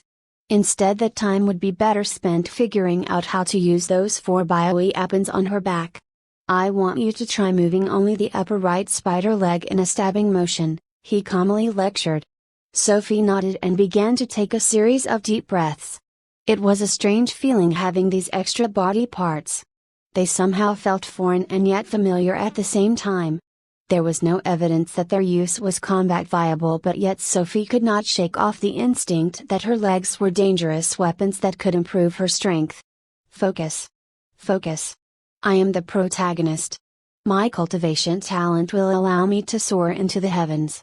Who has ever heard of heroes being stuck on the training phase? Sophie quietly whispered to herself. Sui Ming's old supervisor would constantly preach about self-hypnotizing techniques that could trick the mind into performing at its best. Suddenly a breakthrough occurred. It was like a gate had been released within her mind, and Sophie could feel an unfamiliar power rushing through her veins. These spider legs were as simple and easy to use as the fingers on her hand. Teacher, I got it! Sophie yelled in excitement. This was the time for her to showcase the amazing progress of a favored child of heavens who would overturn the galaxy. She concentrated hard with beads of sweat pouring steadily down her face, and eventually her upper right leg moved 2 centimeters forward. Jack. Sophie. An awkward silence reigned between the two, and Sophie simply wished that the ground could swallow her up. Why was the script wrong? /30 / Perhaps this failure by itself would not have affected Sophie so greatly under ordinary circumstances, but one had to remember that she spent the entire morning getting mercilessly beaten down by her father. She could not help the tears of frustration from dripping slowly down her face as she wanted to throw punches into the air and scream. Complain. Complain. Where is that damned god of transmigration? She was ready to fight him to death. The gold finger? The unmatched cultivation talent? The beauty that would swoon in her arms? None seemed to be in sight. Planet Gaia, Imperial Complex, Side Palace number 503, AQ. Should we send for a doctor, my princess? A maid hesitantly asked the veiled girl lounging casually in hammock. No need. Maybe someone is thinking of me? A melodious voice wrapped itself around the maid's ears and caused her to blush furiously. The mysterious young lady smiled softly, and her enchanting eyes formed 2 crescents which would leave anyone starstruck. Main story: Jack could tell that his young protege was feeling rather downtrodden, so he instantly searched up on his tablet how to encourage students after failure. His high cultivation level came in good use as his enhanced memory could swiftly scan through data and perfectly remember the information even if he had only read it once. There was a lovely article on a preschool website which Jack thought fit the situation very well, so he began speech quickly. My pupil. Failures do not define a true hero. Make your mommy and daddy proud and grow up to be powerful and strong, cultivating who are the proud defenders of humanity. He finished the entire wall of text after 5 minutes and gazed at Sophie with an expectant expression, with a puffed out chest of pride in his skills as a mentor. But Sophie was simply confused over why on earth her teacher talking to her as if she were a young child. Just as she was racking her brain to think of a reply, a loud knocking noise was heard from the door and Katerina entered with a cheerful expression. All right. You had your fun, Jack. It is my turn to teach the young miss. She quickly grabbed Sophie's hand with a firm grip and marched out of the holodeck while moving at a brisk pace. Sophie did manage to turn around and give a small wave towards Jack, who grinned and awkwardly tried to mimic the gesture. Jack's role on the Death Guard team was mainly cipher infiltration and data analysis, which were extremely impressive, but he unfortunately also suffered from a severe lack of social skills. Sophie followed Katerina through a winding path of staircases and corridors until they arrived at the next training room. When Sophie entered, she immediately was struck with how normal everything was. The room was small, not unlike those at an inn, and just contained a single bed along with a small chair at the back. The bed had a mechanical base, but the mattress reminded Sophie of her high-quality bed at the Royal Academy. Are you tired, my lady? Don't worry, our first couple of sessions just require you to relax and lay down on this bed. Katerina smiled gently at her. Sophie could not escape the nagging feeling that something was not quite right, but followed the instructions and peacefully sat down. The mattress was soft and comfortable, with a strange material filling the inside that molded perfectly into her body shape. She could not help a soft moan in satisfaction escaping her mouth after experiencing this level of rest. When she first heard from her father that she would be learning the art of poison from Katerina, there were certain thoughts running through her mind. Poison arts were not respected in the martial world, and many competitions banned their usage in official fights. Oddly enough, the evaluation for the 4 great universities placed no such restrictions, and cultivators could fight with whatever technique that they trained in. These were killing arts, and her father emphasized strongly that they should only be used in life or death situations. Sophie was not completely sure of how she would react in a fight to the death. It was completely normal to the people of this era, but Sui Ming had come from a more peaceful time and had not even gotten into a fist fight, much less kill another human being. But this would be a bridge that she would be forced to cross eventually. A small flicker of sadness crossed her face as she realized that it was unlikely that she would ever see her friends and family on Earth never again. She shook her head slightly to get rid of these unnecessary thoughts and just focused on relaxing like her teacher said. This was the best training session of the day. Sophie could feel her aching muscles beginning to cool down and even started to feel slightly sleepy, but out of the corner of her eye, she noticed the gaze that Katerina had towards her. Why was she staring at her with an excited expression? Subject has been placed on the restraining bed, activating binds, a mechanical voice sounded out from underneath the mattress. Suddenly 4 mechanical ropes emerged from slits on the side of the bed and wrapped tightly around Sophie. She thrashed frantically but found that her strength was too little to break out of these binds. Katerina, what the hell is happening? Sophie yelled in shock. She just saw her loyal bodyguard give a sorrowful smile and place a silvery briefcase on the ground. Do you know what the first step of learning the art of poison is? The wicked woman demanded. Sophie shook her head in utter confusion and Katerina stared at her with a dark glint of pleasure surfacing across her face. The first step is building up your poison immunity. Katerina continued. She nonchalantly opened up the case to reveal 10 vials containing unknown liquids of various colors. Sophie was unsure of the contents of the liquid, but her instincts kept telling her to get away as soon as possible. There was also a single syringe gun which Katerina loaded with a purplish liquid and approached her young miss in a threatening manner. Sophie was now thoroughly freaked out and began to struggle against the binds that held her body. The needle of the syringe was glistening sharply in the light of the room and Sophie's arm shivered slightly at the mere thought of the injection. Katerina! What are you doing with that needle? Sophie nervously asked. Don't you dare bring that thing any closer. Please.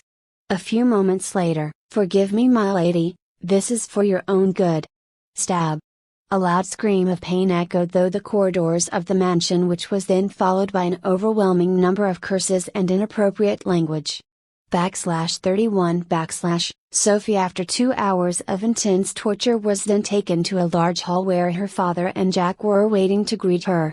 Katerina had tried to talk to her on the way, but Sophie resolutely turned her head and refused to communicate. 2 freaking hours of her body feeling like it was burning up from the inside. You don't get to pretend that nothing happened.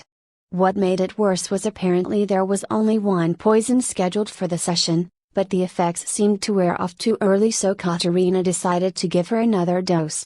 The hall was large and spacious and her father cheerful waved toward her, so Sophie walked up to him with a grin.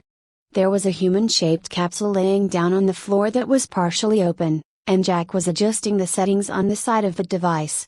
There were various types of scanning technology which could analyze the genetic code, cultivation potential, mana or even offspring viability of individuals. Of course, these technologies were only used publicly on the commoners in annual aptitude tests. The nobility treated their personal data as a highly guarded secret. T-341 capsule was a new product launched by the Nexus megacorporation that could break down every hidden genetic secret of an organism placed inside.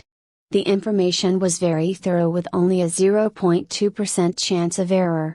What made this device so appealing was that the data gathered was stored on the device itself rather than uploaded to the virtual hub, which prevented hackers from accessing it remotely. The experience of being strapped to a bed and injected with unknown poison was still fresh in Sophie's mind, so she hesitated slightly before making her way inside the capsule. Have no fear, sweetie, the scanner is painless and will only take a couple of minutes, her father reassured her with a gentle smile. Katerina gave her a small wave as the capsule door shut and locked her away from the world outside. Sophie was surprisingly comfortable as padded cushions lined the capsule's walls, which meant that it felt like a sofa. Beginning full body scan, several holes opened up on the ceiling of the capsule and bright beams streamed out and entered her body. Sophie gritted her teeth but could sense no pain. If anything, the light was warm and relaxing.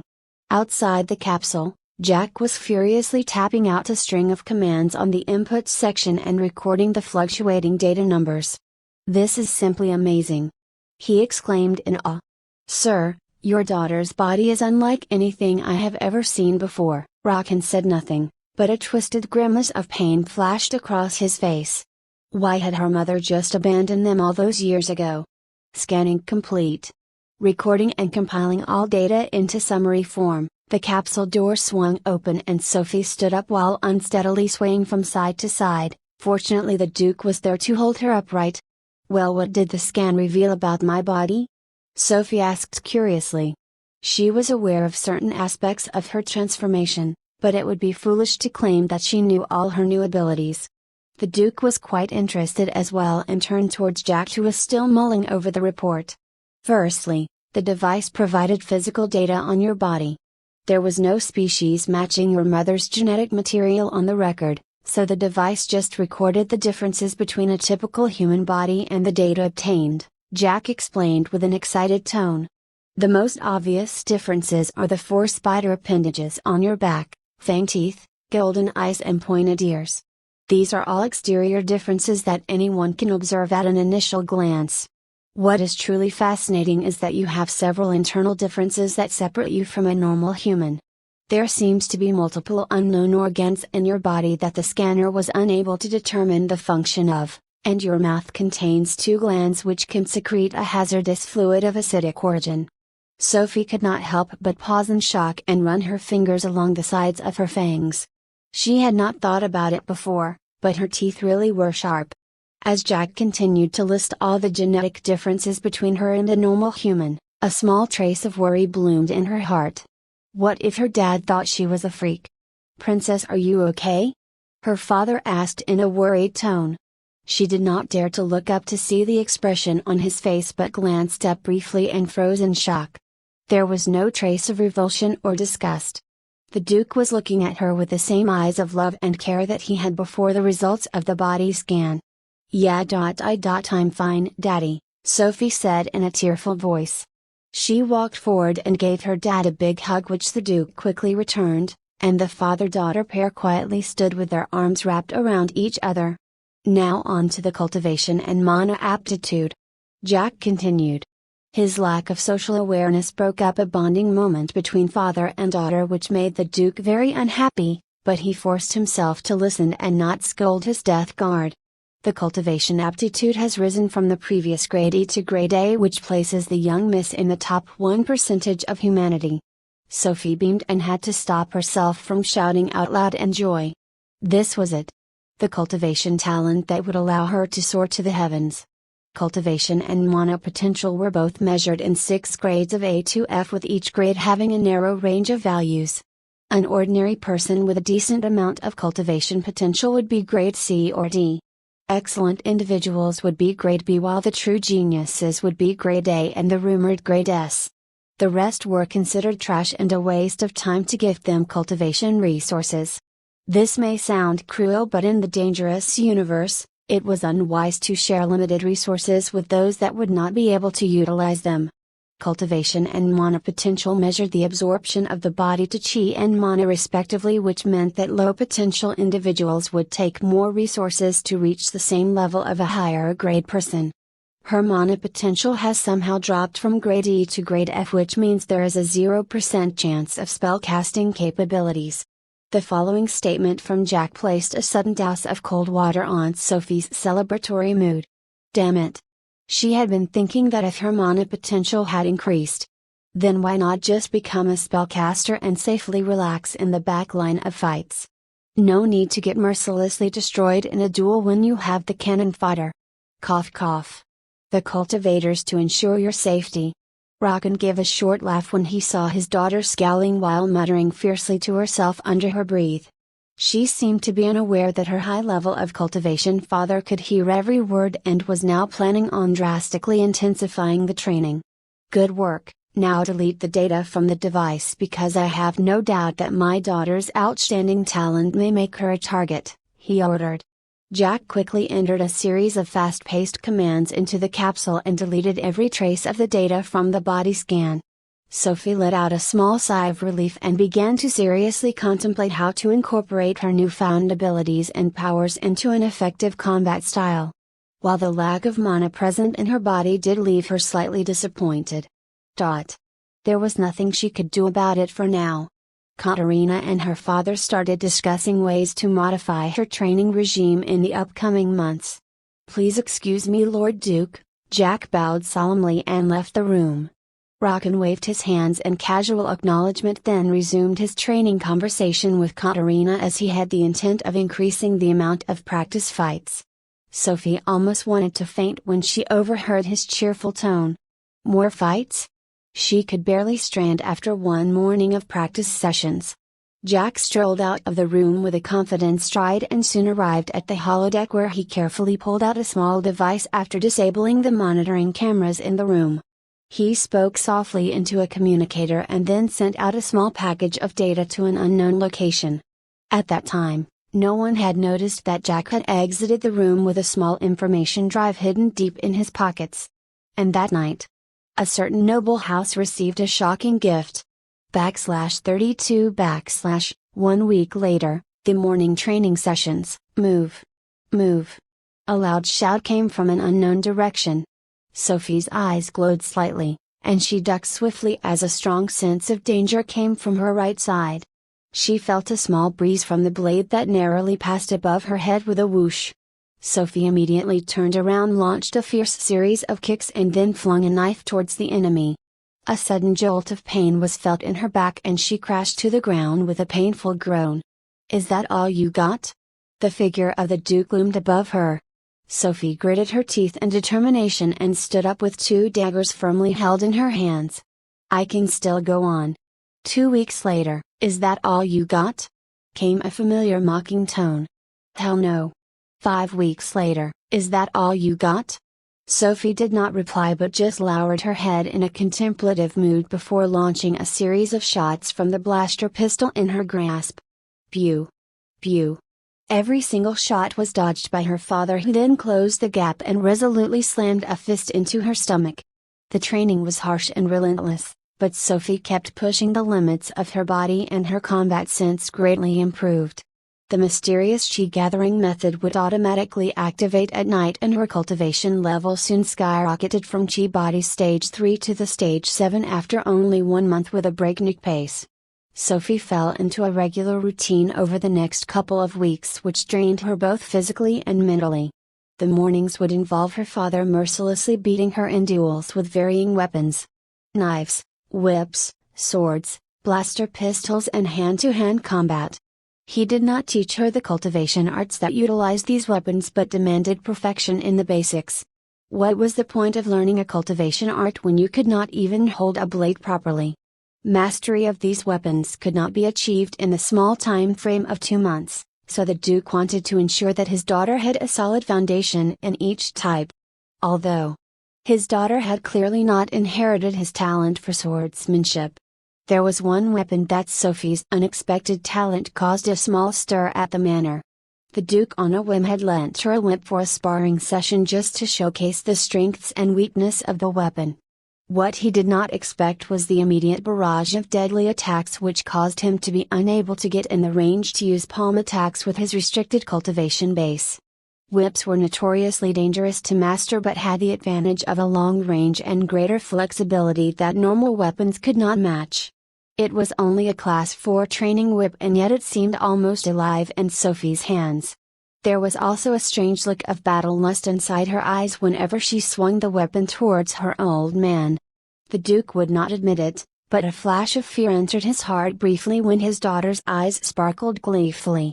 He disappeared in midair and defeated her swiftly, but did not inform his daughter that he had to increase his cultivation base to the middle of the chi spirit stage to make an opening.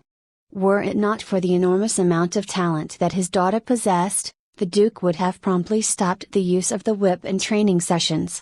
Somehow, he felt that his innocent daughter may have awakened some dangerous feelings. The training for the other weapons also went quite well, and Sophie learned a reasonable degree of mastery for the knives, and her aim with a blaster pistol was quite sharp.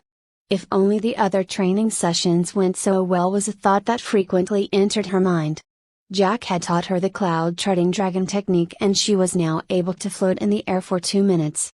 Sophie's speed had also increased drastically, and sensed that the complete mastery of the technique was only one opportunity away. The university entrance exam was 1 week after the class evaluation, so there was no time to learn any other technique, but Jack gave her a data drive with a whip technique called the Black Viper art. There was only a slight regret that although she could now move the spider legs with a greater degree of movement, it was not up to the level of combat viability.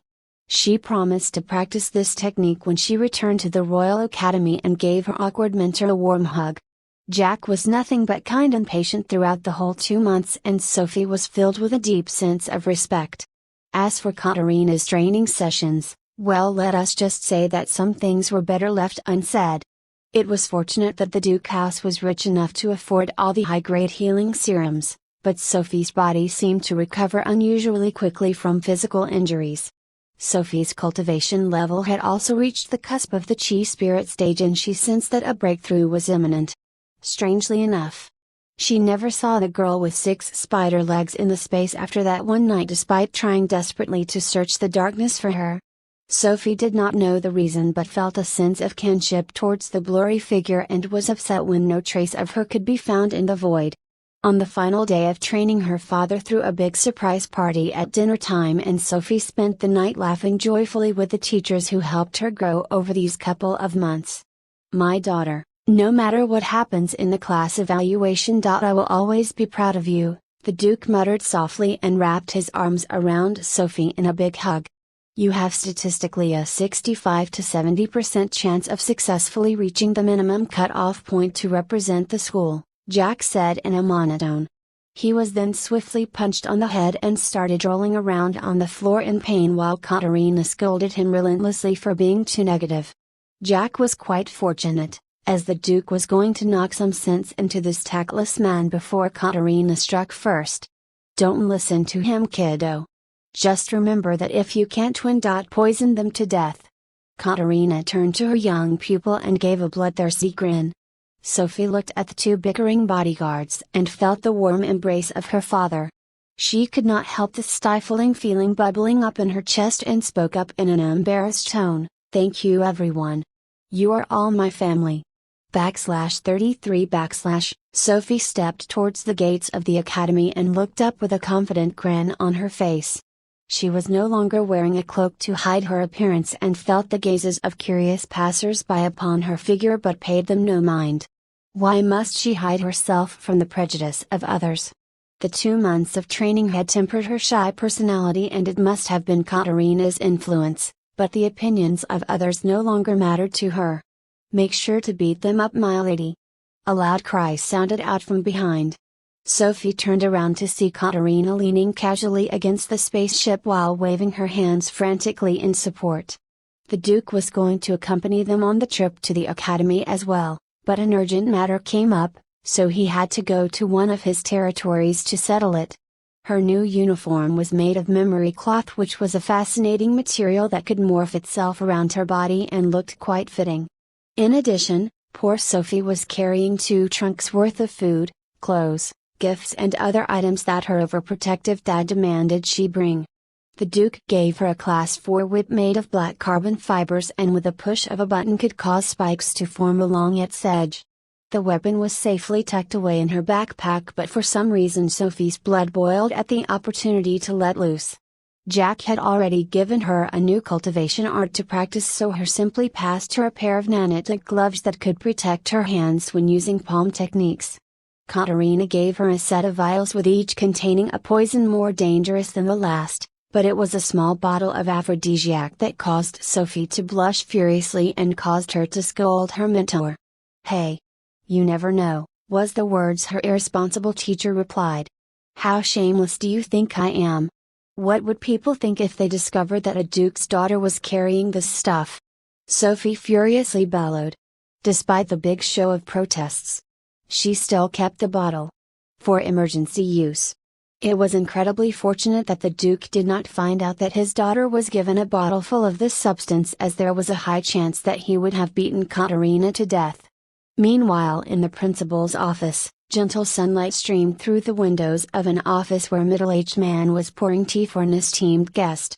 The middle-aged man was slightly overweight and had an unpleasant pair of eyes that darted around shiftily.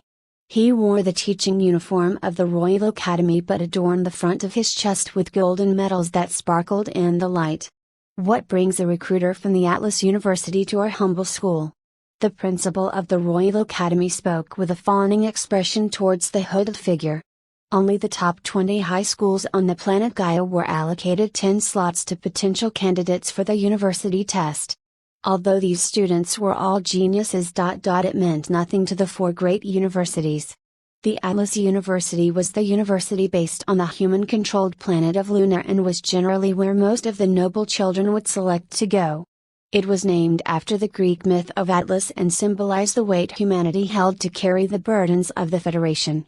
Any student accepted to the university would have a shortcut to power in the Imperial Army and a life of wealth.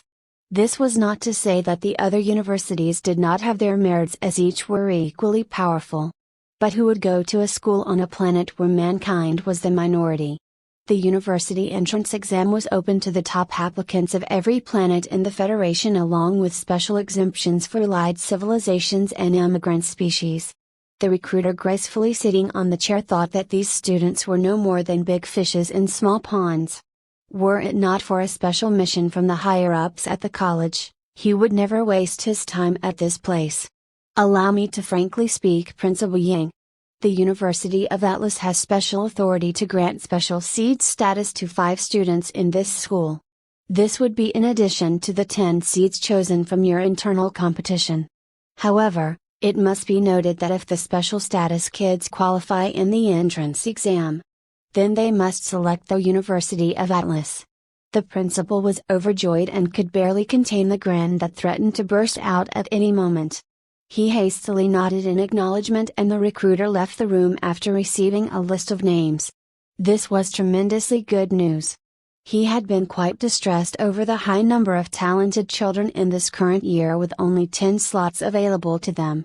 There was a total of 20 Golden Star uniforms issued in the entire senior year population, which was a record amount. One had to be high level in the Chi-body stage to even qualify for this prestigious title. As for the rest of kids. Why bother to wasting everyone's time? The class evaluation was open to all students in the grade, but it was obvious that only the top students would qualify. There would be a few dreamers every year, but some careful manipulation of the fighting order would eliminate them directly. Loud knocking came from the door and a pretty young secretary strolled in with a happy smile on her face. "Sir, we have finalized the list of all the students registered for the competition and several have reported breakthroughs in their cultivation." She handed a silvery gray tablet to the principal, who glanced at the data and promptly removed the 5 names he had selected to go directly to the university entrance exam. His hand soon paused on the profile of one student as he casually verified the information of the registered kids. "Sophie Peterler? Is that Duke Peterler's daughter?" he asked. "Yes. But her talent is not very good, and she has remained at the early stages of the Chi-body for a few years now." The secretary noticed his curiosity and swiftly replied. "She has been registered as untalented and given a black uniform as well." Principal Yang frowned and his interest in the girl soon disappeared. He had just recalled the memory of how the Duke threatened to blow up the school if his daughter was not registered after receiving backlash from the other noble parents. The principal had a contemplative look on his face before issuing an order: "Change the evaluation exam so she faces Leona of the Braveheart family. I want this hybrid stain on this academy gone as soon as possible."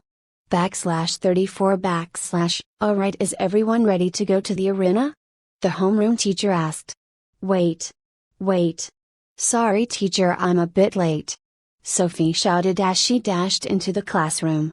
There was a bit of delay at the housing complex as the receptionist did not recognize her after the change and thought that she had stolen an ID wristband. It was only after undergoing a biology scan that she managed to drop off her stuff and sprint to class. "How dare you come so late on such an important day?" The teacher trailed off as he saw Sophie's appearance. Sophie walked to her seat with her head held high as whispers erupted from all around the classroom. The original host hid her facial appearance behind long hair and tried to keep a low profile, but Su Yiming was far more outgoing. She even relished the attention. Katerina had personally given her a makeover the week before her return to school, which had caused her father to give her a long lecture on the dangers of men when he saw her new look. Later that night, Sophie gazed at her reflection in the mirror and just had one thought. "I am hot as hell." Sophie had an imposing height of 6 feet, so she now towered over the shorter students. Her body was voluptuous with curves in all the right places which swayed gently from side to side as she walked to her seat. Strangely enough, the spider legs looked natural on her body and even gave a peculiar sense of charm. But it was her face that provided the most appeal. The golden eyes shone eerily, and her beautiful face gave off the image of a poisonous rose that could lead anyone into a fatal attraction. Don't let that happen again," the teacher managed to stutter out. Sophie sat down in her chair quietly and just observed the students' sneaking glances at her. Some looked on in disgust at her spider legs, some were staring with lust at her bountiful chest, and some were simply curious. After a few minutes, the teacher resumed his speech as if nothing had happened, although the tips of his ears were slightly red. "I will now confirm the students who have registered for the class evaluation. Just say present if you consent to participate. This will be your final time to drop out. Thali Bakins, present. Jose Prisoner, present. Brandy Halley, present. Sophie Peterler, present." Came a lazy reply. There was a short pause as the teacher seemed shocked for a moment, but he simply shook his head and dismissed the class to head to the arena. He had seen too many students over the years who did not know the immensity of heaven and earth, and it appeared that this hybrid girl was the same. As Sophie streamed out of the room with the rest of her classmates, she spotted the original host's best friend Leona, whose sneak attack in the library was still fresh on her mind. She pushed her way through the crowd and grabbed her shoulder roughly. Leona gave a startled look and confusion appeared on her face as she stared at her former best friend. How did she get so pretty? Jealousy bubbled up in her chest and she quickly spat out a rude greeting. "What do you want, hybrid?" Hatred and sorrow filled Sophie's mind and her hand shook involuntarily. These were the remnant emotions of the original host who saw her only friend betray and then bully her relentlessly just to get popular. She lowered her head to hide the expression in her eyes and muttered some words that made Leona boil over with rage. "I will personally eliminate you from the class evaluation if you ever face me. Consider this a challenge for all the years of being your punching bag." "Fine, I accept. How could I ever lose to a cultivation waste like you?" Leona fired back.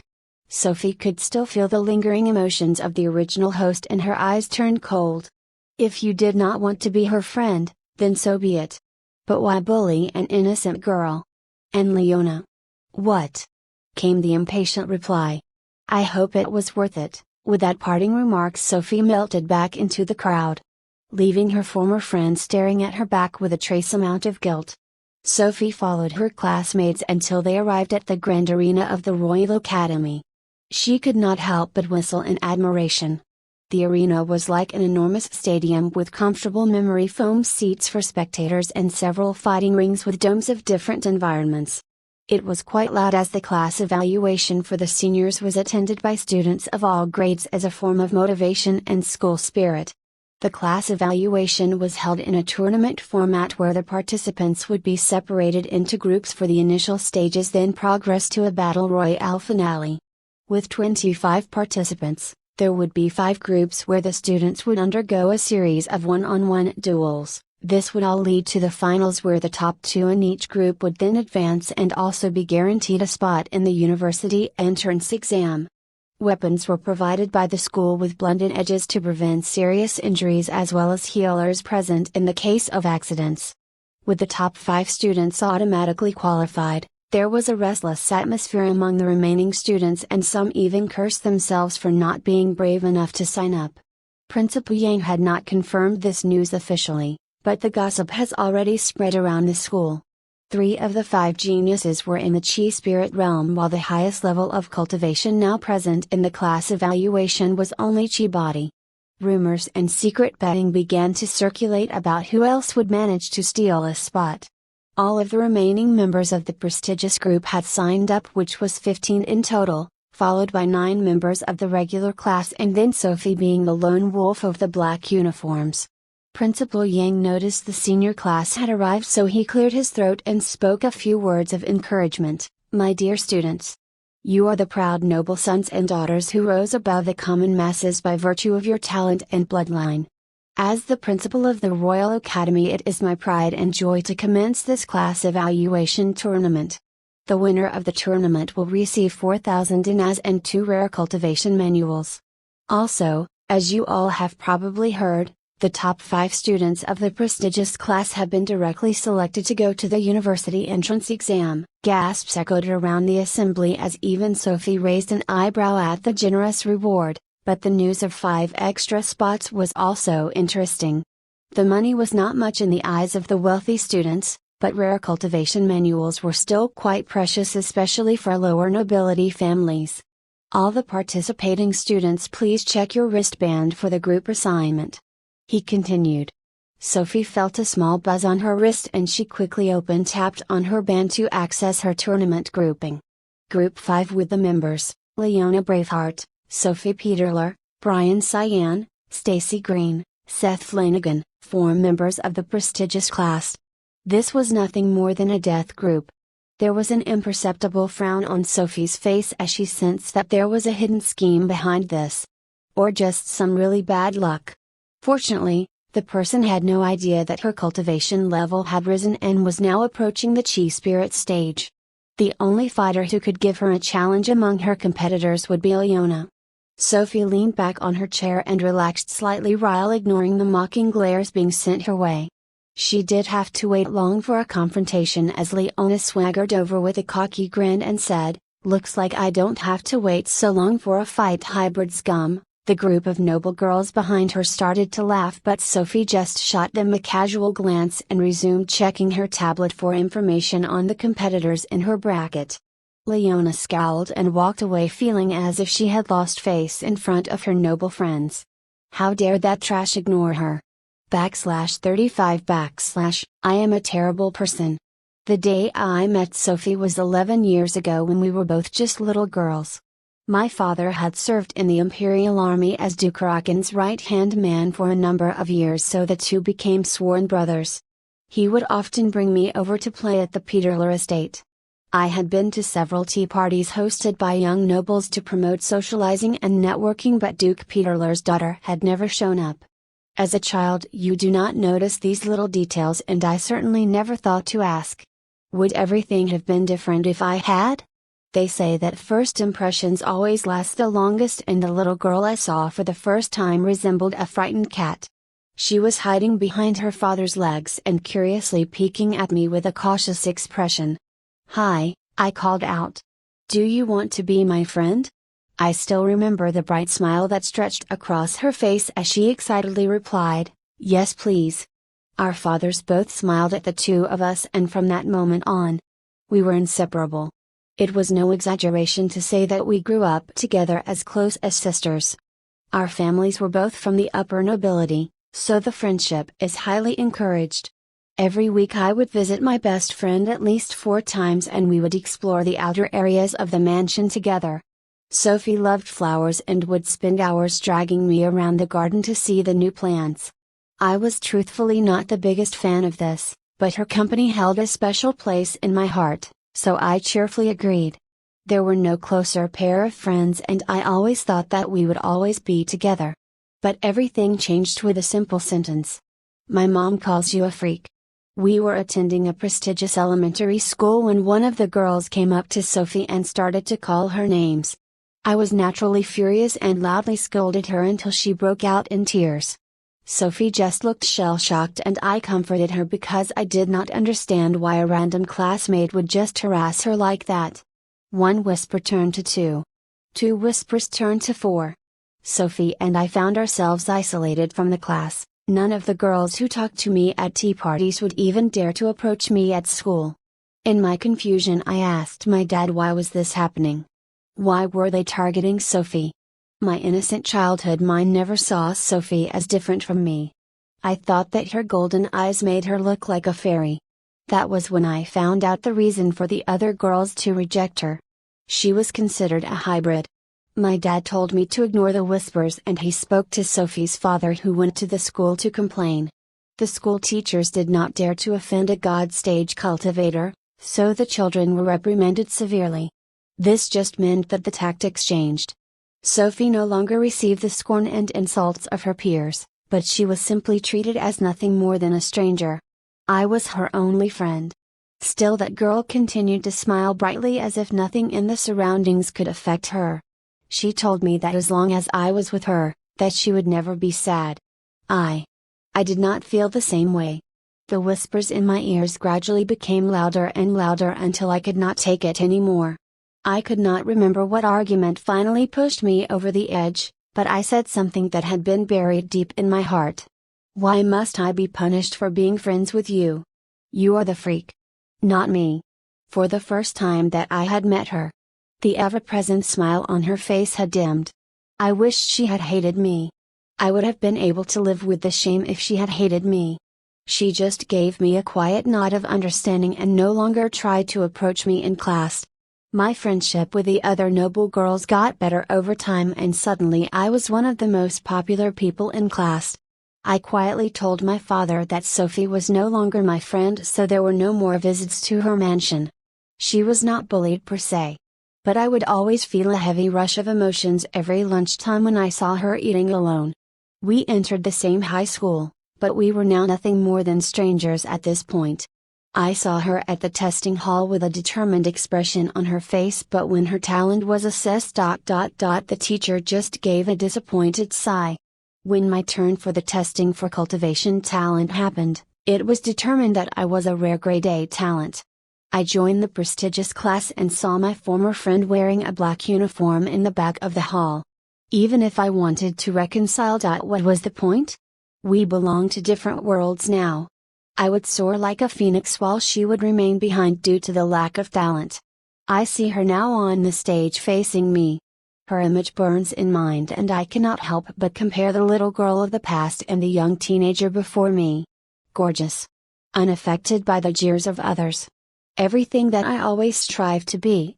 How did this girl who experienced so much loneliness and rejection still wear the gentle smile on her face? Why was she still looking at me with no hatred in her eyes? I could only see a fiery competitive spirit. The familiar unpleasant rush of emotions starts to choke me, and the words I always wanted to say seem trapped in my throat. I know that I am nothing more than a coward. No matter how much I try. The guilt overwhelms me, and I cannot even muster up the courage to say the simple phrase, Sophie. I am sorry, /36 15 minutes earlier. The homeroom teacher had led the participating students to individual waiting rooms where they were to rest and wait for their matches. The room was pretty bare and contained only a bench with a virtual screen attached to the wall that would allow the ability to spectate the duels of the other groups. Each group would randomly choose 2 participants to duel and repeat the process until everyone had faced every member of their group at least once. There were no breaks between the matches, and it was done on a group-by-group basis. Sophie was in the last group, so she curiously observed the fights in the other brackets and grimaced slightly at the strength of some particularly tough opponents. A pair of twins in Group 1 had qualified with impressive illusion magic and knife techniques. There was a boy in Group 2 capable of covering his body with flames and rushing towards his enemy like a human torch. Luckily, the remaining couple of matches did not seem to have anyone particularly impressive, but Sophie did not let her guard down. Who knows if someone was playing pig to eat a tiger? It was entirely possible that some contestants had hidden their strengths until the final round to ensure a high placement. A vibrating hum from her wristband shook Sophie out of her thoughts, and she checked the notification with a small frown. Group 5, First Duel, Sophie Peterler vs Leona Braveheart, randomly selecting stage. Stage 013 chosen. Sophie took a deep breath to relax her nerves and chanted a few meditation lines that her father had taught her to calm down. Despite the 2 months of training, it was still nerve-wracking to go on stage in front of a crowd of people. And these damn emotions, she muttered to herself. The original host had complex feelings towards this Leona girl, and Sophie kept feeling the urge to run away from this fight. What broke Sui Ming's heart was the fact that these emotions were not out of fear but rather protective. No matter how she was treated in the past, the original Sophie never wanted to hurt her former friend. The virtual screen on the side of the waiting room also contained a catalog of weapons available for the class evaluation. Each student was screened carefully for hidden weapons before taken to the waiting room and were only allowed to use school equipment which was intentionally dulled to reduce injuries. Sophie raised a delicate finger and swiped through the options. Knives, swords, blaster rifles, whips.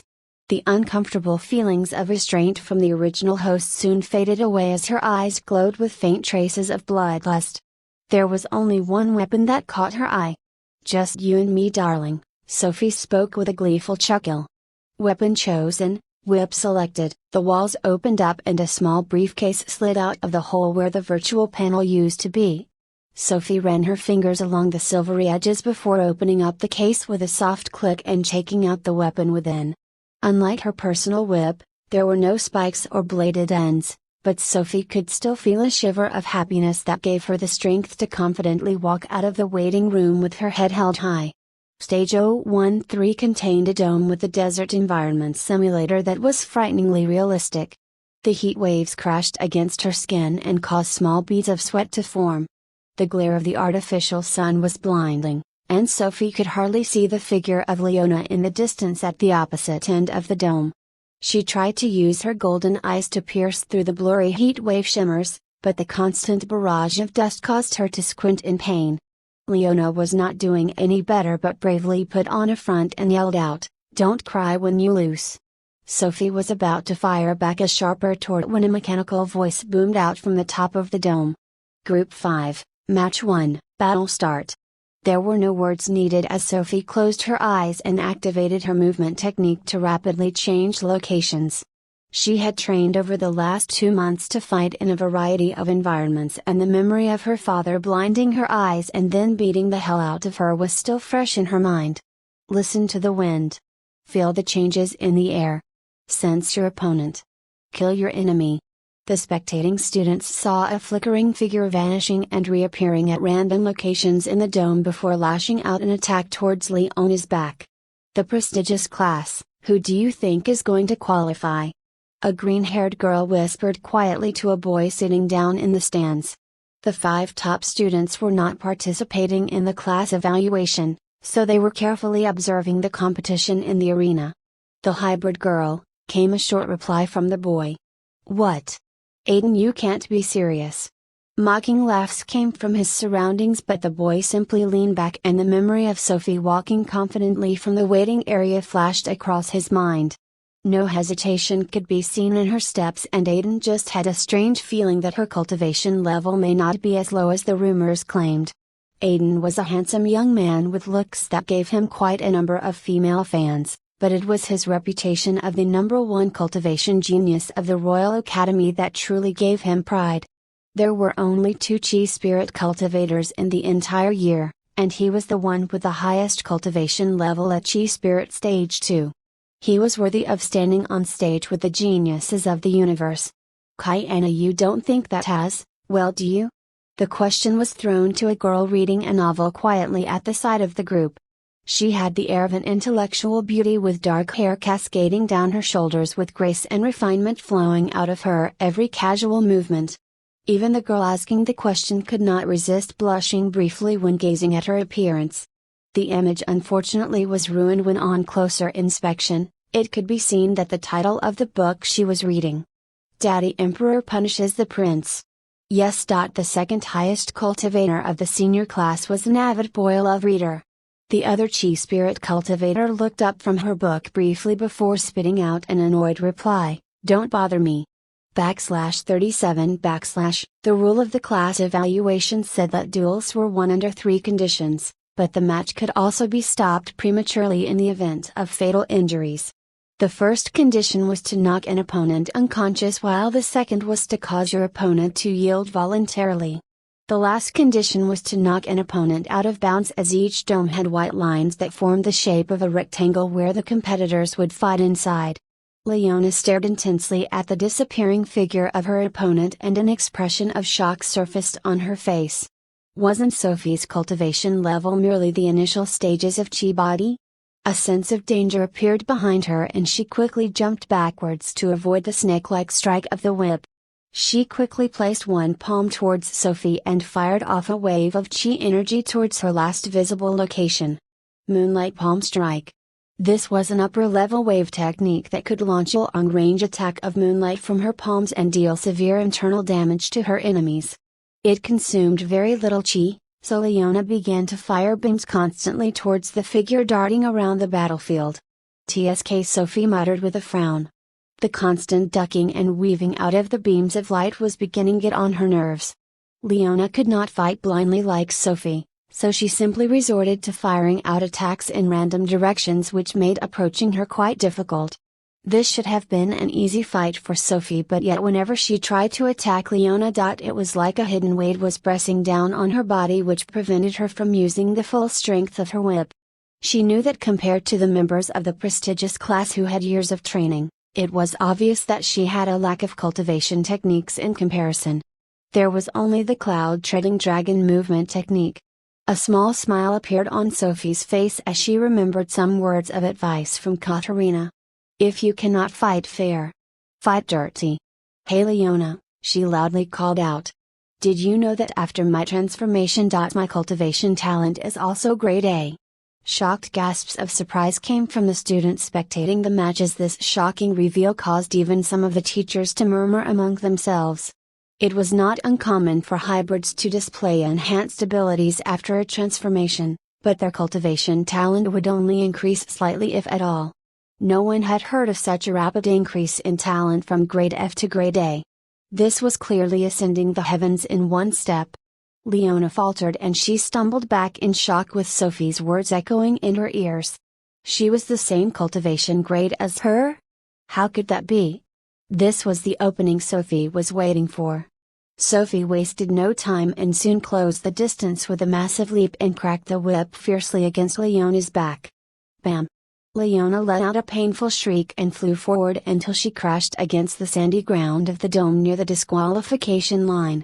Sophie had unleashed her full strength in that strike, and Leona realized that her cultivation base was equal to hers. Fury and confusion crept up in her heart. With flashing lights still dancing across her eyes, she staggered to her feet to yell at her shameless opponent, "What a cheap shot! Do you have no sense of honor?" Sophie just replied with a grin and dashed towards her for another attack. The whip in her hand seemed like a living snake which twisted and curled with a deadly air. But what unsettled Leona the most was her eyes. Those golden eyes looked at her as nothing more than prey. Ice Forge armor. The whip came crashing down a second time, but Leona remained standing as ice covered up her body to form the shape of a crystalline armor. This was a body fortification technique, but it was very taxing to maintain before she reached the chi spirit level. Ice crept up the ends of the whip and Sophie quickly jerked backwards, but not fast enough to avoid the punch, which landed straight on her stomach. Blood spewed from her mouth as she fought to urge to kneel down and vomit. A sense of chill enveloped her organs and Sophie felt her body begin to slow down.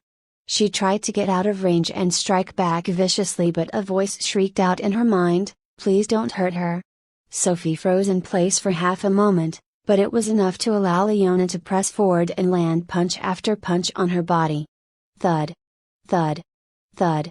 There was no hesitation to be seen in her eyes, and Sophie was battered relentlessly until a crater formed in the ground. 2 minutes passed. 5 minutes passed. 10 minutes passed.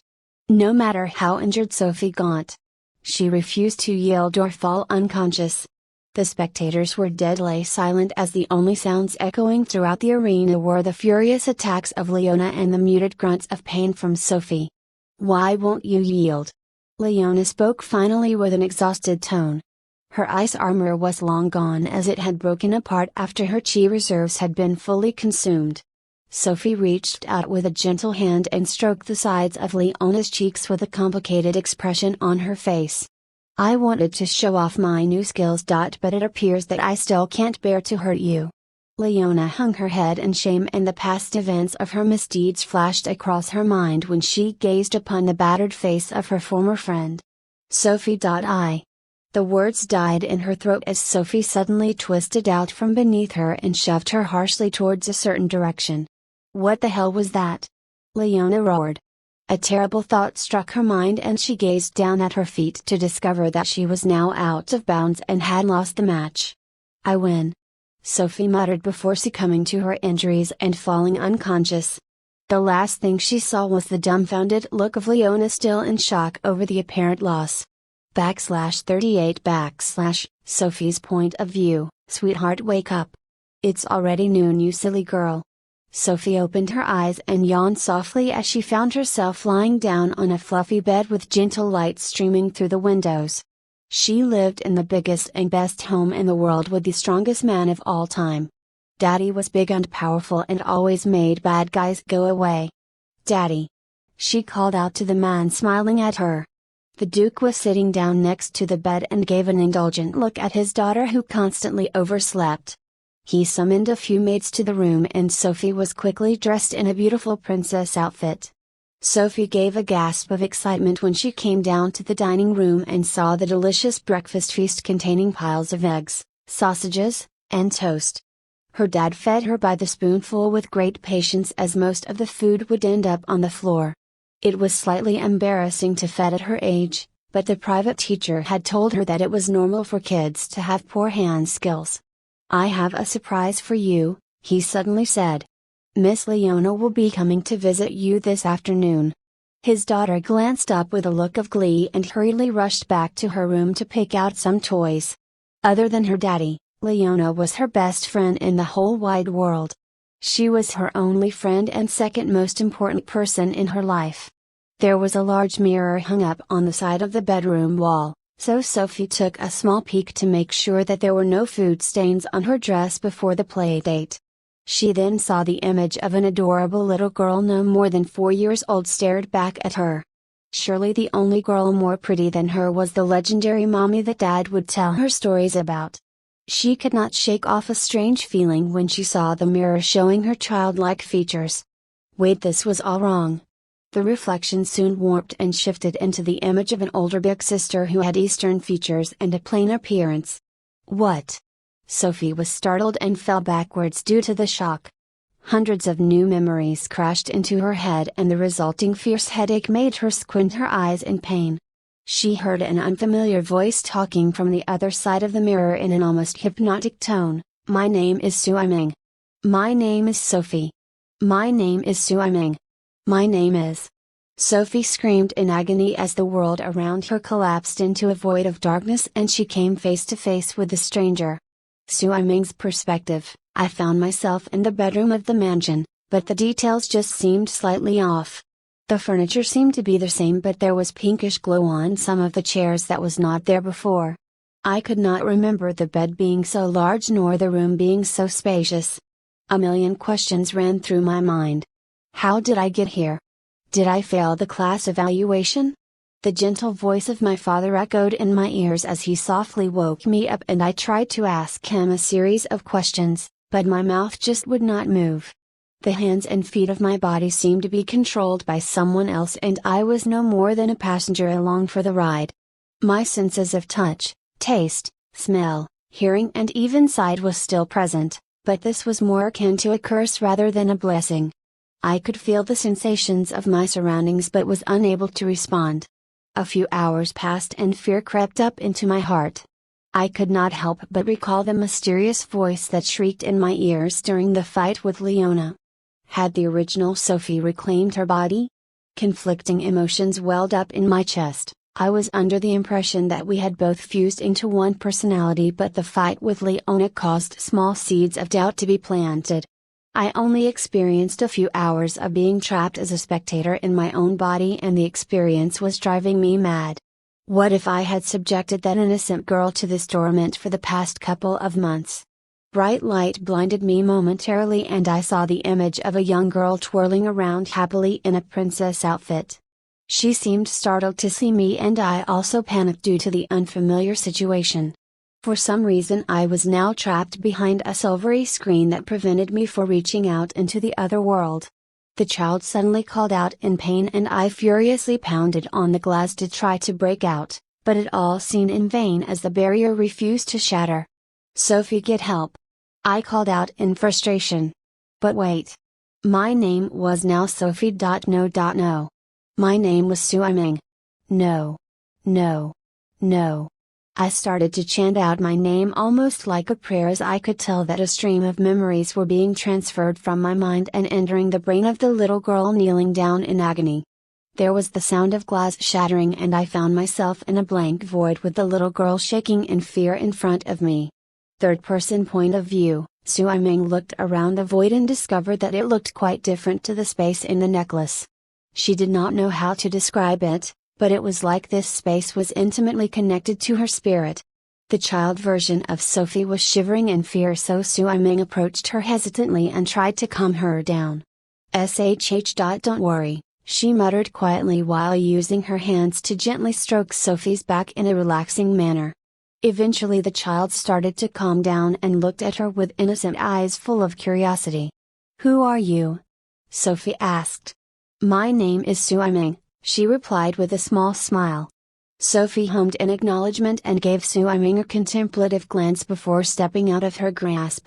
She placed her tiny hands on the sides of Sui Ming's cheeks and kept searching her facial expression as if looking for something. Her next words made Sui Ming freeze in shock and horror. "You're the one that stole my body. /39 / I don't understand." Sui Ming stammered as she hurriedly tried to explain. "When I arrived in this body did we not fuse into one persona?" She had always thought that Sophie's memories and personality had combined with her own during the first day of her sudden transmigration. The only reason that she felt so comfortable living this new life was because she felt that there was no difference between the original host and herself. If that was a lie, she dared not even entertain the thought for a moment. Had she been living the lie of an innocent child? Stolen her identity, parents, and even the very essence of her existence? A short peal of laughter burst out from the little girl standing in front of her, which was tinged with a faint trace of bitterness. "No, you were right. Sophie no longer exists in this world," the child spoke with a contorted grin.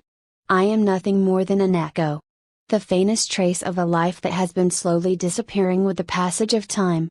Sui Ming gasped in disbelief. She had been so distracted by the shocking turn of events that she failed to notice the changes in the little girl. Sophie's form began to flicker and sway like a mirage about to vanish. She dashed forward and tried to hold young Sophie, but her hands passed through the figure that gazed at her with a sorrowful and heart-wrenching look. "Please tell me, how can I help you?" Sui Ming desperately cried. The child peered deeply into her face as if searching for something and softly spoke, "You have absorbed most of my memories and soul. You are basically the entire person that I was. I am simply the parts you chose not to take." Sui Ming felt a pang of guilt in her chest and her hands fell lifelessly to the ground. It was true. Back when she had chosen to assimilate Sophie's personality, she had intentionally not absorbed the parts that she had deemed harmful to her mental state. The original host was naive, helpless, and fiercely loyal even to people that did not deserve it. Sui Ming saw no need to take in these traits, so she simply ignored them. But this might be the reason that caused her personality to split into two parts. She had only absorbed part of the memories of the original host so that Sui Ming would remain the dominant personality after the fusion. This caused the child before her to be created and live in a dreamlike state in the recesses of her mind. She knew in her heart what was the right thing to do, but a little voice in her head kept telling her to let the child disappear. Sui Ming squatted down to the level of Sophie and made a serious promise. "I promise that I will fully accept everything that you are and will ever be." The day I woke up in your body was a complete surprise to me as well, but I was wrong to not accept all aspects of your personality. Unlike me, you have kindness. Unlike me, you can forgive. I don't know who we will become after the fusion, but I promise you to keep your family safe with all my power. Sophie looked at the big sister who had mysteriously entered her life and fell into a contemplative silence. She had hated this mean lady who had stolen everything from her on that fateful day, but through the influx of memories, she had come to realize that it was a mystery to Sui Ming as well. Sophie could feel that in a few more minutes the last vestiges of her forgotten personality would vanish permanently. She was scared and frightened of the darkness, but still mustered up her courage to earnestly warn Sui Ming. "If you full absorb me, then both of us will no longer exist separately but as one entity," the child said with a solemn tone. What if Su Ming no longer exists? Truthfully, there was a shameful part of Su Ming's heart that wanted to just abandon the girl to oblivion and just continue living as she had before. Sophie's loved ones would not be able to tell the difference as she had the majority of the original host's memories and could maintain the disguise. The act of transmigration was an accident, but to reject the original host was a conscious choice that Su Ming refused to make. The experience of being a passenger in her own body scarred her deeply, and if the decision was made to abandon Sophie. What right did she have to live her life?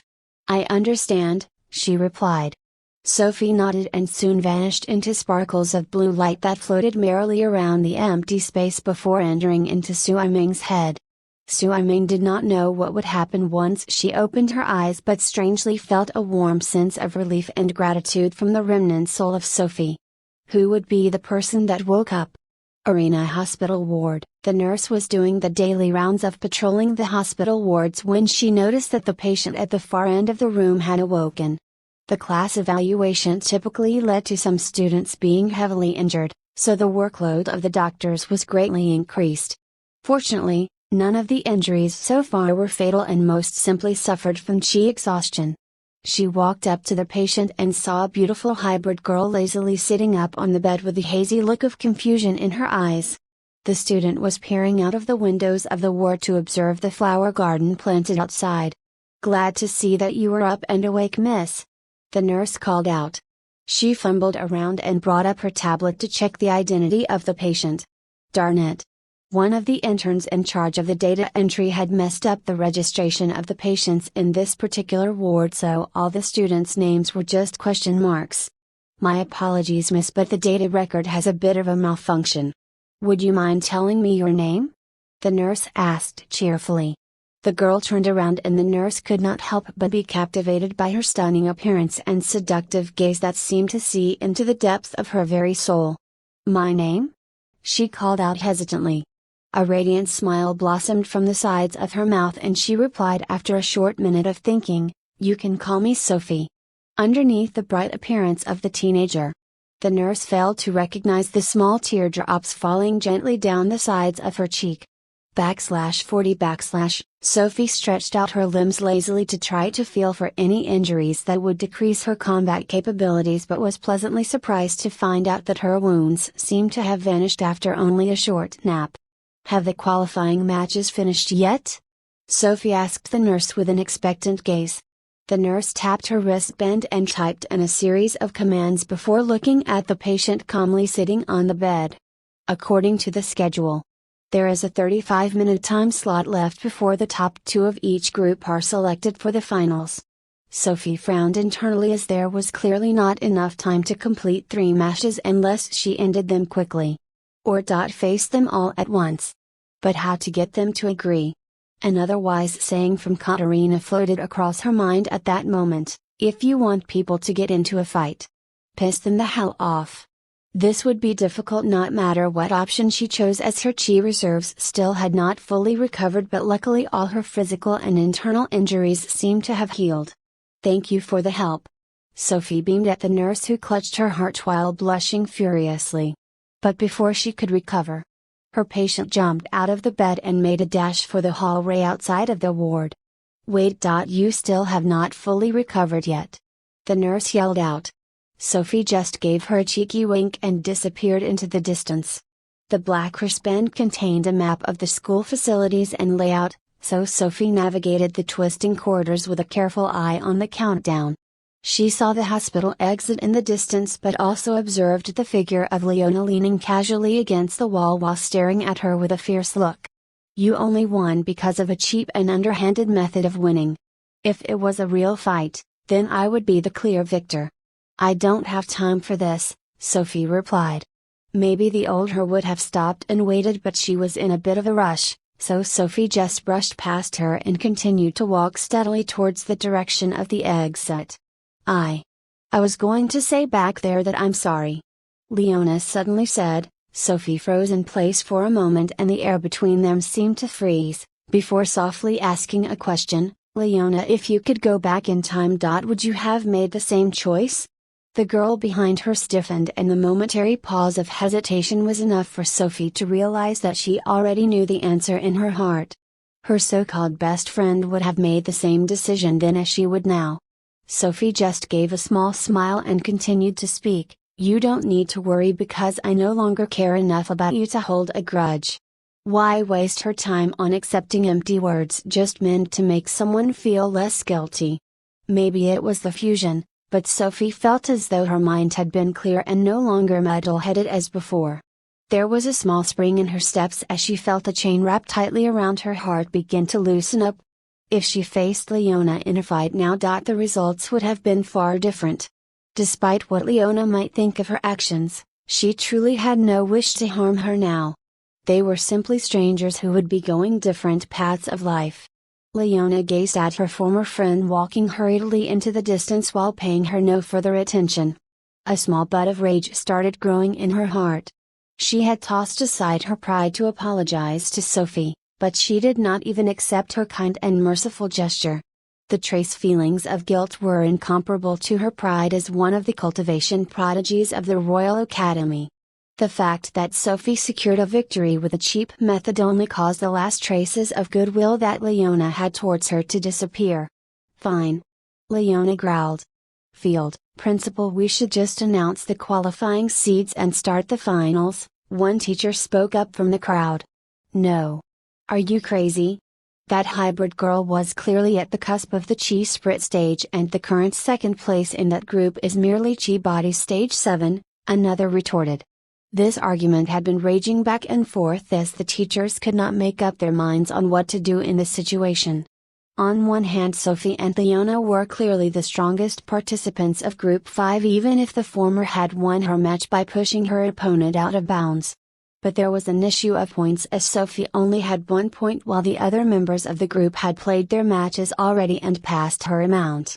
Principal Yang secretly wished to just continue and exclude the hybrid thorn, but the fear of Duke Peterler was still fresh on his mind, and who knows what that madman would do if he thought that his daughter was slighted. Entire noble families have died for less. The only solution he could think of was to let the time allocated for the qualifying matches to run out, and then he would have a justifiable reason to exclude the girl. He checked his tablet and a pleased smile graced across his face when he realized that there was only 15 minutes left. "I'm here! I'm here!" A loud cry sounded out before Sophie dashed onto the field with a haggard expression on her face. Why on earth was the damn hospital located so far from the entrance to the arena? There was a flurry of whispers from the spectators upon Sophie's arrival, as many were still coming to terms with the fact that the well-known trash had apparently played pig to eat the tiger and hidden her cultivation level until the tournament. The referee was a bit dumbfounded. What was the point of showing up now? Maybe 1 or 2 matches could be played, but there was no way she could accumulate enough points to pass Brian Cyan, who was in second place with 2 points.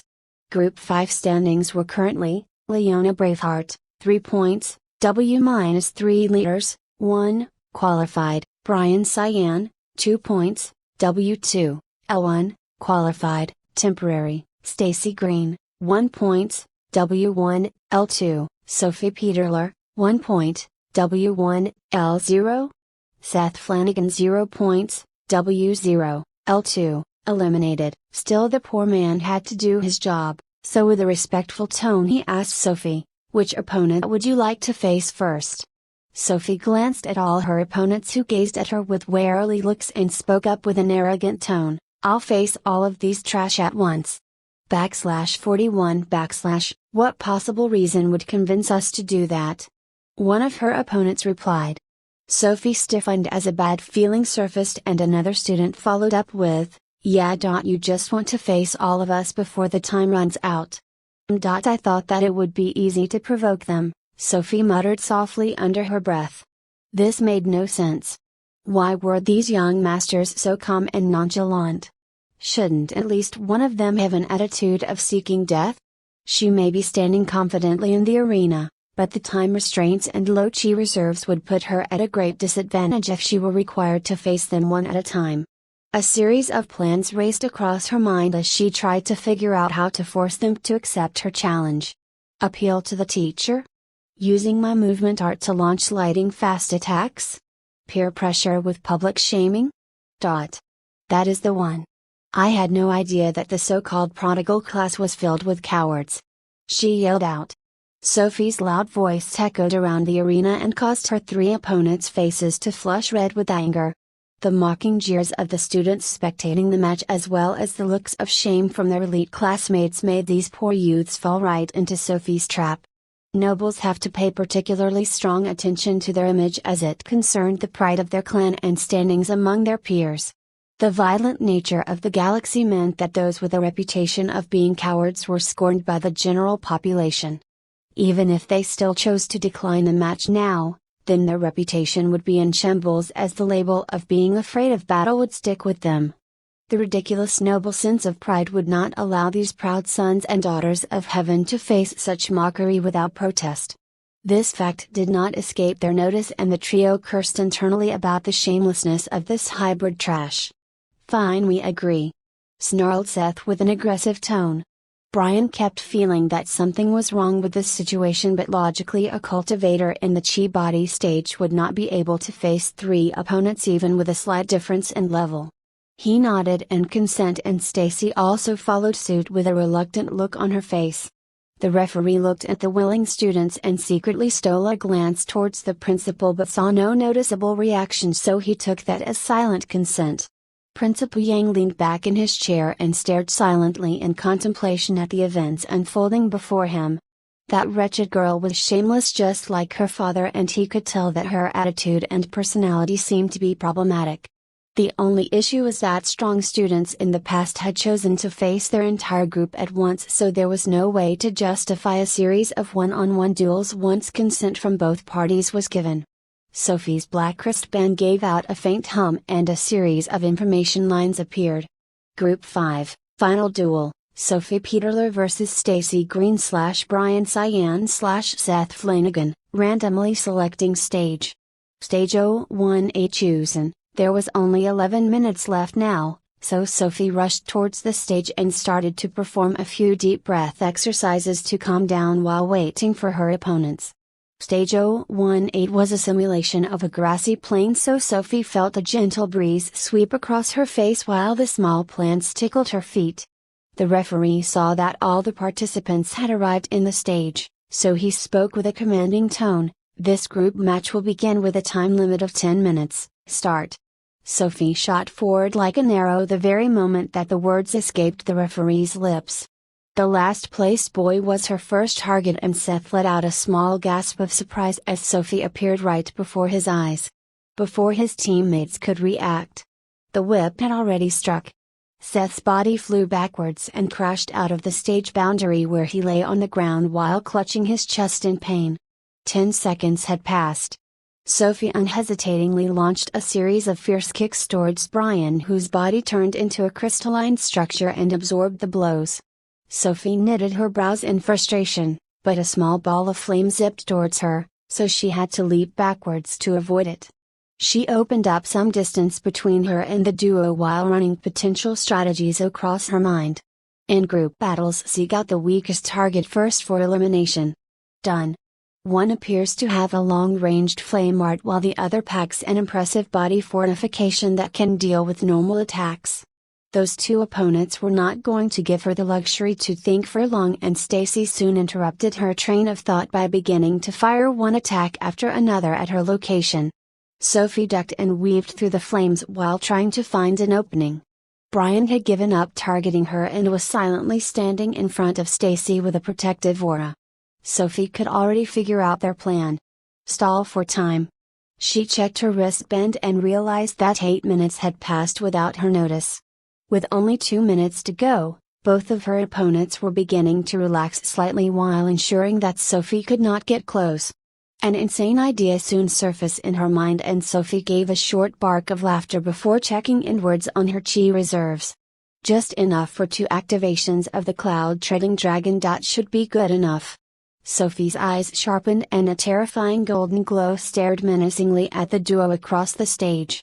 They could not help but feel a slight chill run down their spine.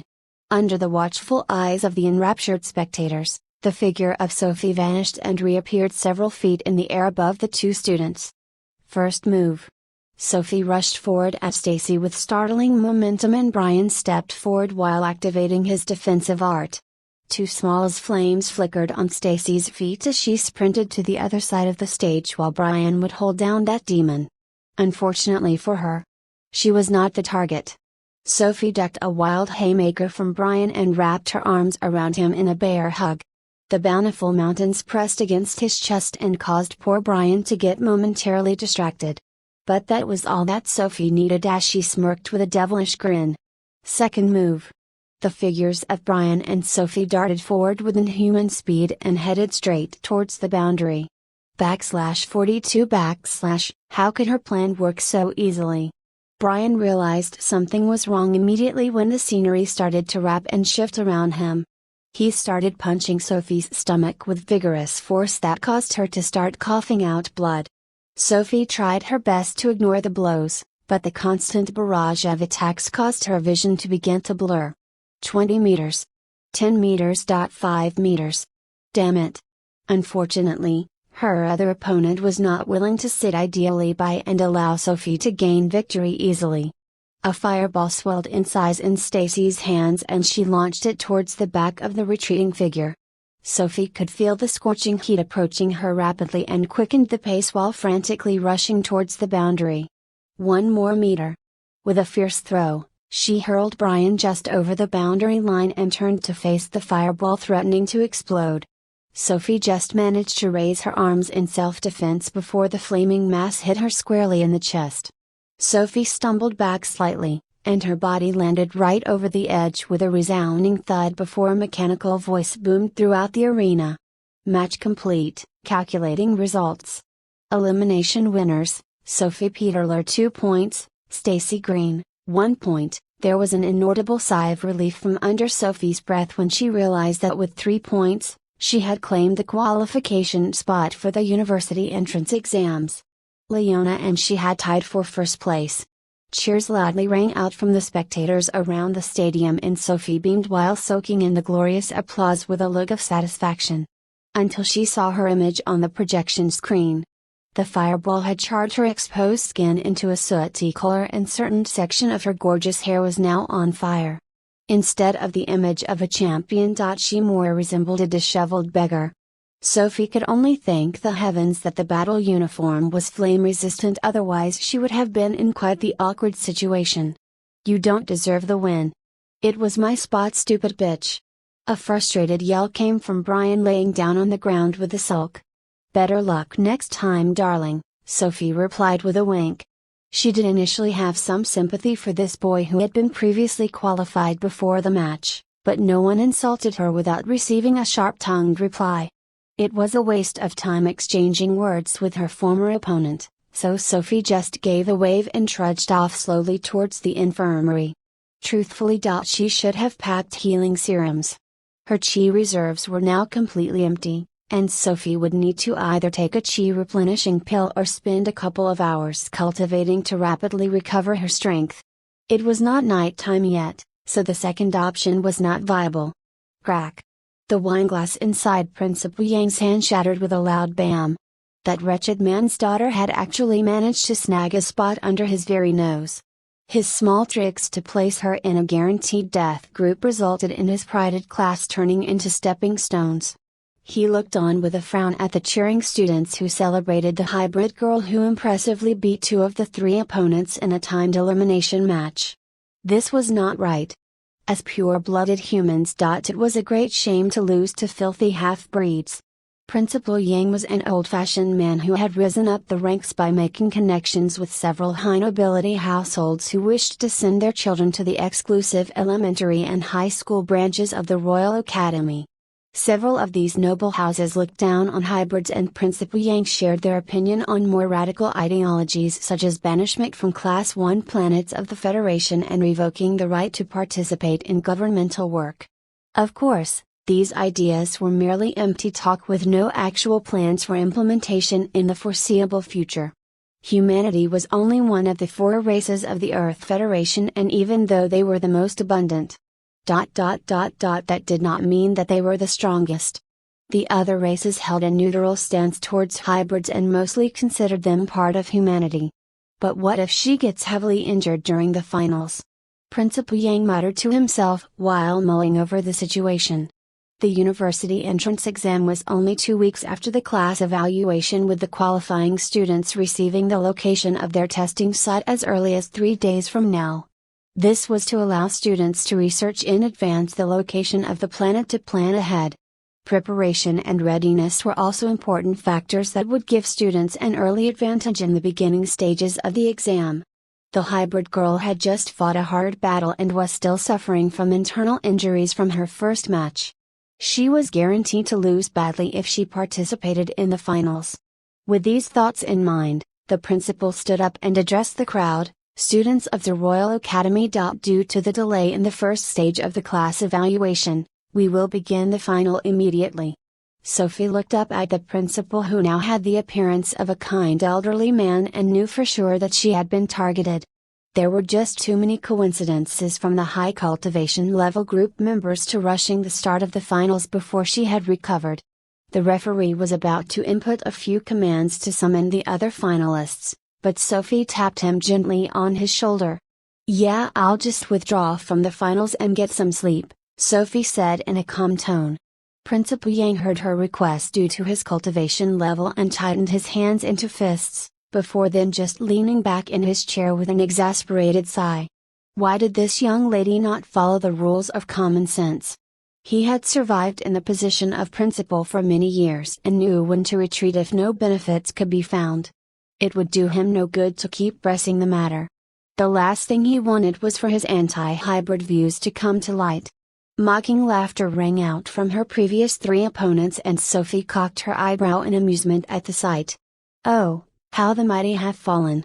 Did you not mock us for being cowards earlier?" Brian said smugly. "Well, there is one difference between then and now," Sophie replied cheekily. "What is it?" Seth asked curiously. "You didn't qualify for an exam slot." "I did," Sophie continued with an arrogant tone. This pushed a sensitive nerve in Brian's heart, and his companions hung their heads with slight tears running down their cheeks. It was a great shame that members of the prestigious class had not reached the finals. The applause for Sophie had stopped and was now replaced with boos as the audience realized that she intended not to participate. Certain members started to scold Sophie for her ruthless attitude and comments. Loud yells of disapproval rained down from the spectators, who expressed their displeasure. "Are you even a warrior? Only capable of winning with cheap tactics. You prey on the weak and fear the strong. Step on me, queen." Sophie was listening with a gradually rising temper before the last comment gave her a heartfelt chuckle. The last line seemed to come from a female student who waved frantically at Sophie from one of the seats in the back. Sophie blew a kiss towards her, which caused screams of excitement from infatuated female student and those around her as well. Her popularity seemed to have increased until she said a few lines that caused everyone to just be utterly dumbfounded. "Why would I care about reputation? My dad would just beat up anyone who dared to insult me." /43 Despite the wave of protests from the angry spectators, Sophie seemed unbothered by all the noise and hurriedly walked back to the hospital with an uncontrollable grin threatening to spread across her face. She checked in again, much to the shock of the receptionist at the desk, and went back to the same ward she had left earlier. Before she fell asleep, she quickly sent a message to her father about the good news. Sophie's head had just hit the pillow when sleep overcame her, and she fell into a blissful slumber. And did not reply to a single one of the poor Duke's messages that were blowing up her tablet. Royal Academy, Arena. "Alright students, we will now begin the final round of the class evaluation." The principal stood up and loudly declared. "Can all the combatants please make your way to the stage indicated on your wristbands?" The qualifying participants immediately headed to the central stage, which had the most space and was hence suited for a battle royale. 9 figures stood apart on different points of the stage, which made the lack of the 10th person particularly noticeable. Some of the teachers were clearly unhappy about the apparent disrespect shown by Sophie, but their looks of dissatisfaction seemed to fall onto empty eyes as the principal just gave the signal to begin the match. "Aiden, darling. Who do you think will win?" A classmate smiled flirtatiously while hoping desperately to catch the attention of the school prince. Aiden ignored the girl while casually running his hands through the hair of the two girls sitting firmly on his lap. It was not peculiar for young geniuses such as himself to be highly sought after by members of the opposite sex, so Aiden indulged himself in some lust on an occasion or two. But for some reason the image of the hybrid girl kept on running through his mind. Her proud and unbending image made him feel a desire to conquer. It would be a simple matter to make any girl fall for his charms, so he was looking forward to getting closer to the hybrid within the coming weeks. He was fortunate that Sophie could not read these thoughts because, genius or not, she would have launched a fierce kick towards his manhood to cripple his tool. She felt no need to become a backyard beauty in a vest harem. Not to mention she didn't like guys. The other genius of the class finally put down her unspeakable novel and answered the question in a soft tone. I would have bet on the hybrid girl if she had entered, but those twins, Sue and Sumai, both have an advantage if they team up. Although there is that reckless idiot in the arena as well. Aiden was not too pleased that his opportunity to give his analysis was gone, so he shot a fierce look towards Kaiana in hopes of intimidating her. She responded by sending him a strange look towards himself and the boy in front of him, which caused Aiden to suddenly feel some shivers running down his spine. Kaiana had a rather infamous reputation as notorious boy love fanfic author, and he felt no need to become the main character of her next novel. Where would his precious reputation go? Fortunately, their small quarrel did not escalate any further as a familiar mechanical voice boomed out, Stage 016, Final Match, Start. There was a small lull in violence as each combatant looked warily at one another, as no one was willing to make the first move. The stage mimicked the environment of a forest, so large trees broke up the sight lines while thick undergrowth slowed down movement. A few of the students dashed into the underbrush of the forest as they tried to shift positions to make themselves less vulnerable. Leona quietly stood in one spot while making no gestures to prepare, as if daring someone to attack her. Flame snake art. Fuck that madman. One of the twins roared while frantically dashing away from the wall of flame. The student who used such a powerful attack was a thin and lanky boy whose figure seemed more akin to a scholar than a martial artist. Often called the unofficial third genius of the senior year, initially he was also offered one of the guaranteed spots but refused due to his love of violence and battle. Ramslekitra was the heir to a noble clan with extraordinary flame physiques and a long history of producing powerful martial artists. He was only in the 7th stage of the chi body but could unleash powerful flame attacks well beyond his level thanks to his special bloodline. Why bother with petty games of hide and seek when one could simply burn down the entire forest? The flames spread out in the shape of a serpent and soon devoured all the plant and vegetation hidden in the forest. Thick smoky fog billowed outwards and caused a smoke screen which blinded the view of all the participants inside.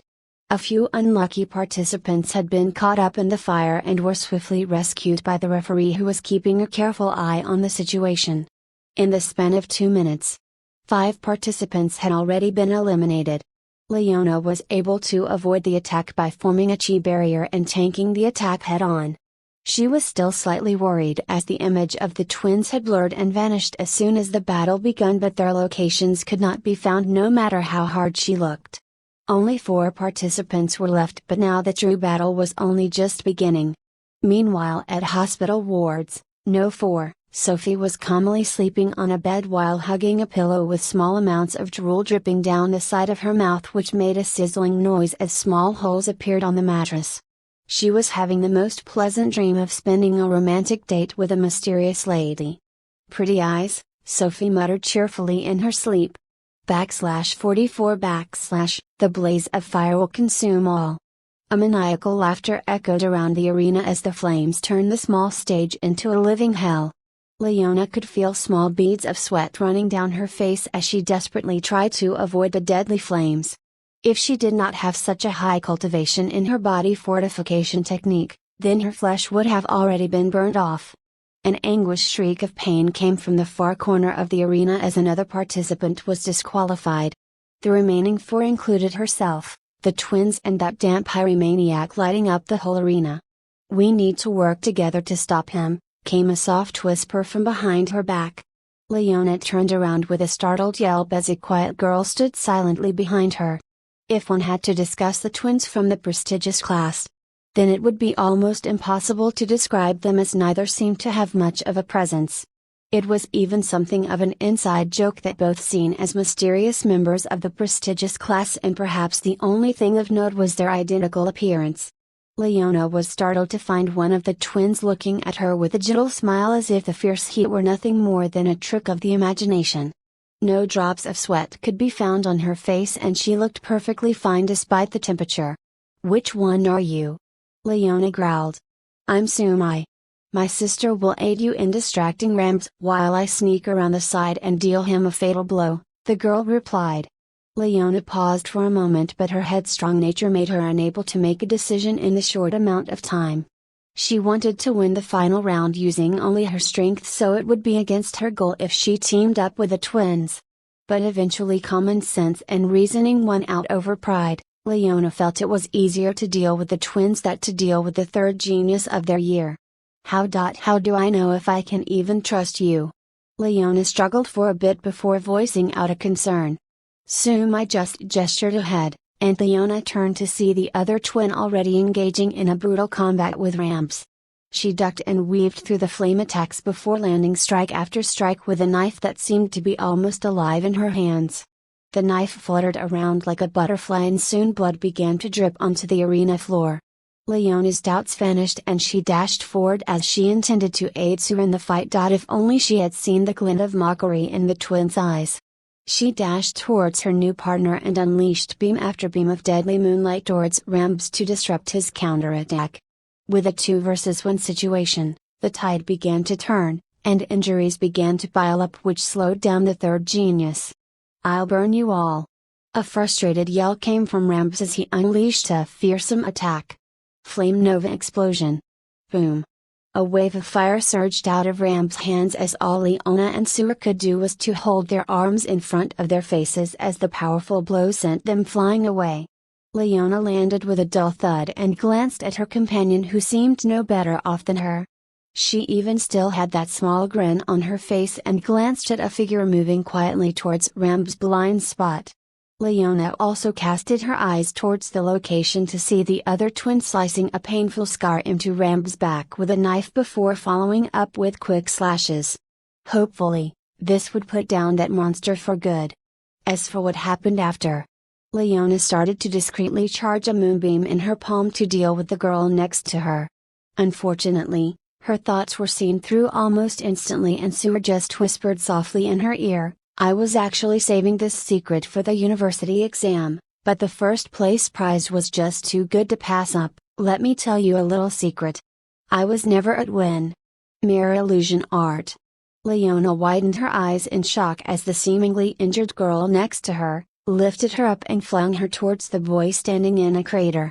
Sue vanished into a thin wisp of smoke as Leona crashed headfirst into her opponent. She gave a yelp of pain as her flesh started to sear from this high body temperature. Rambles was doing no better as long painful gashes ran down the sides of his back as the real version had sliced him up with a dagger in the confusion. They both fell down to the ground and a shadow loomed over them. My mirror images consume a fair amount of chi to maintain, so I had to dispel them for this technique. The girl's soft voice washed gently over the two, but to Leona it seemed more akin to an azure from hell. "Sleep well, my darlings," Morpheus' hypnotic art. The last thing they both saw was a fair palm covering their eyes before everything became black. Loud cheers and applause rained from the spectators, as no one had expected that the finals of this class evaluation would end so thrillingly. The principal stood up with an imposing air and spoke, "I declare that the participants Sue and Sumai, as their real name of Suling, are this year's tournament champions." That girl, Aiden, frowned for the first time in the competition. How large is her chi reserves to maintain a fully functional mirror clone for the whole duration of an entire day? He gazed at the teachers to gauge their reactions but could find no looks of surprise on their faces. Clearly, they knew that Sumai and Sue were the same person but did not inform the students. The scary fact was that students in the chi body realm should be incapable of summoning illusions that dealt physical damage, and yet both copies seemed to be able to damage opponents as if they were real. Medal ceremony, wasn't there two of them? Sophie asked in confusion. Despite starting off with 10 contestants in the finals, there was suddenly only 9 at the award ceremony. Sophie was currently standing in the middle of the arena with the other finalists as the principal droned on and on about the true spirit of the nobility or some nonsense like that. She had honestly tuned out most of the speech and was just about ready to return to the dorms. She had woken up after a quick nap and made it to the award ceremony but did not have time to review the final match, so she had no way of knowing that one contestant had obtained 2 spots. It was strange that all the finalists were gazing at the first place winner with looks of fear and respect. Sophie tossed the matter to the back of her mind as she intended to review the footage later that night. The speech seemed to have no end in sight, so she checked the message on her wristband to pass the time. The Duke had sent a string of messages praising her to the high heavens for obtaining a top 10 finish, and Sophie felt a warmth spread across her chest that her father did not care that she had not received the best results. There was no more schooling after the class evaluation, and the space shuttles taking participants to the university entrance exams were leaving after only a week from today. Of course, her overprotective dad wanted to spend the entire last week with her before she left and promised to take her out to play. Sophie could not wait to see the virtual arcade and the interstellar petting zoo. Katerina also sent her a congratulations, but she somehow obtained a copy of the fights and said that Sophie clearly needed some extra training after barely scraping by to obtain an entry slot. Somehow Sophie had a bad feeling about this. /45 Using my authority as the principal of the Royal Academy, I would like to bestow the honor of first place to student Su Ling. Everyone please give her a round of applause. Sophie glanced at the quiet Eastern beauty who gracefully walked up to the podium and collected a golden medallion. She was honestly quite surprised that Leona only managed to achieve 3rd place because the competition did not seem to be that fierce when she left to go rest. The prize for 1st place was admittedly pretty tempting, but Sophie did not regret the decision that she made. It would have been a great tragedy to be injured right before the university entrance exam. Still, these duels had shown her that there was a long way to go before she could confidently stand among her talented peers. I should try to enter the Chi spirit realm before the exam next week, Sophie quietly muttered to herself. The principal handed out silver medals to those in the top 5 while the remaining students each received bronze medals. When it came to Sophie's turn to get a medal, she could feel the eyes of Principal Yang lingering on her figure with a trace of hostility. Did I see that correctly? Sophie looked again, but the principal had resumed his jovial appearance and continued his speech as if nothing had happened. The award ceremony ended, and Sophie headed towards her dorm room with a spring in her steps. Leona did not speak to her as she walked away, and truthfully Sophie no longer paid any attention to the matter. She could still hear the whispers of the students surrounding her, and some could not believe that the trash hybrid had qualified. Unfortunately, there were those who decried her as a coward for not participating in the finals. Sophie gave a cheerful wave to the receptionist as she entered the transporter and reappeared shortly in her dorm room. Someone had evidently cleaned up all the destruction, as there was a brand new mattress and door. No trace of the mess that her transformation had caused could be seen. This bed is so fluffy. Sophie squealed in delight as she crashed down on the mattress and felt all her worries float away. Buzz. Buzz. The black wristband vibrated softly, and Sophie looked at the notifications to see an incoming call from her father. She quickly accepted, and a holographic figure of her dad appeared above the device. Congratulations, sweetheart, I always had faith in you. What gift would you like? A private spaceship? Lunar colony? The Duke started to list that option after option that caused Sophie to just be dazzled. She truly was a rich second generation. I think I want to spend this week just training and trying to enter the Chi spirit realm. Sophie thoughtfully replied. I don't really have anything that I particularly want at the moment. The Chi body stage was the first step on the path to cultivation and involved strengthening the bones, muscles, blood, and meridian veins in the body. This stage lay the foundations for the path of cultivation, and the next step was the Chi spirit stage.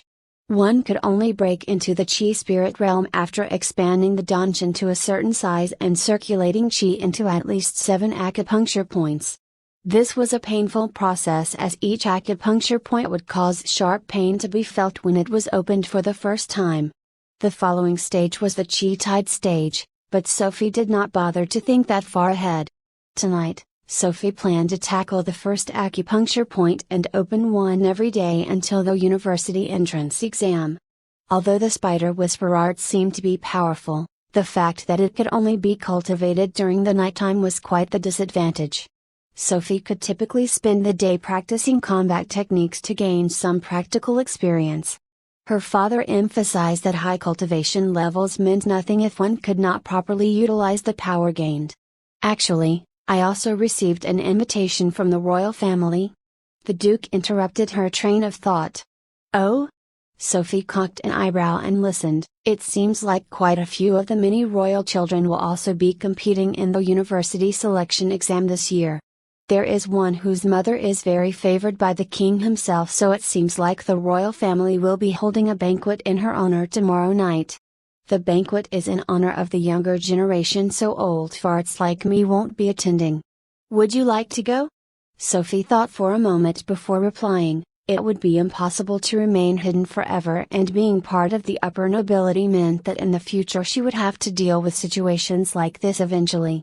As the heir to a duchy, she needed to have confidence in her appearance or her father's political opponents would find a weakness. I want to attend, father. Little did she know this decision would change her life forever. Royal Side Palace No. 0127, Abode of Concubine Lelfael Ciceralis, my lady, you must dress appropriately for the banquet tomorrow. A maidservant implored the girl, lazily relaxing on a sofa. Concubine Paelsis has demanded that all the eligible children and their mothers should be attendants. The lounging princess casually held up a mirror and spoke lovingly towards her own reflection. Such beauty can only be containing by wearing a veil. Why would I bother to go to that den of wolves?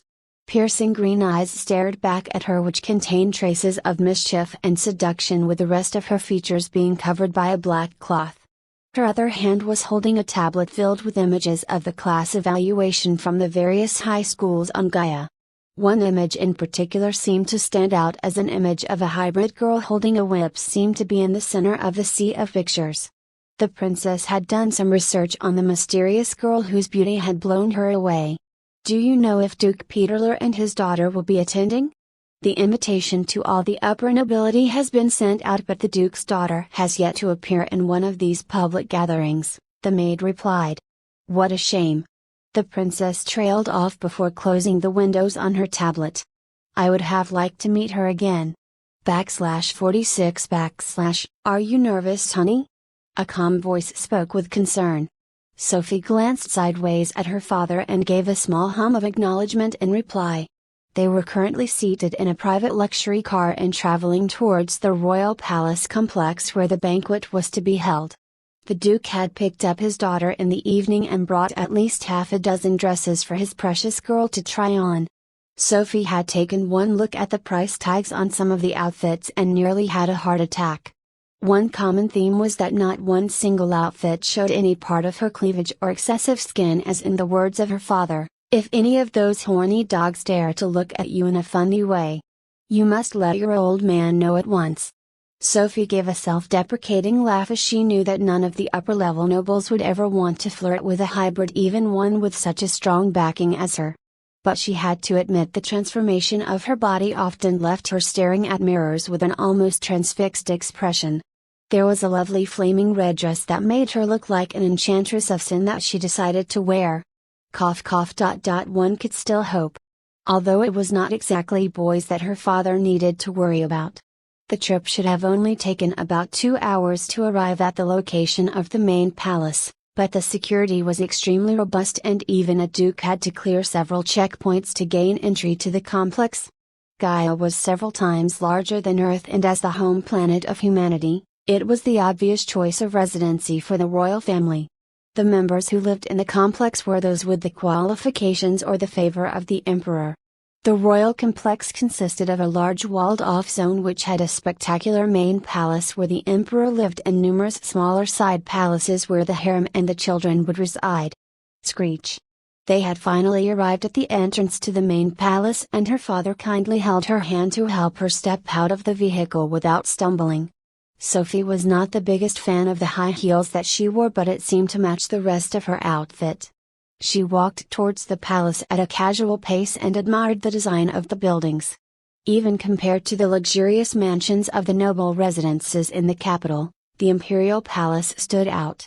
It was immensely huge and tall, where one would have to crane their neck to see the top of the spires that jutted out towards the heavens. The road leading to the palace was entirely paved with gold, and beautiful sculptures of animals, monsters and beasts were sprinkled throughout the garden. The banquet today was to be held in the king's audience chamber, which was spacious enough to fill all the invited guests of both the lower and the upper nobility. This was for the older generation, while the younger guests would be directed to one of the side palaces for another gathering.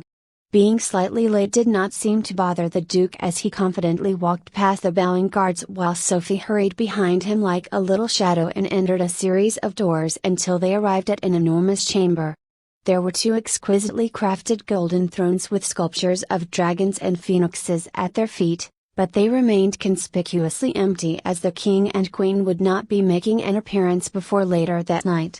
Several guests had already arrived, and Sophie could feel curious stares burn into her when she accompanied her father into the room.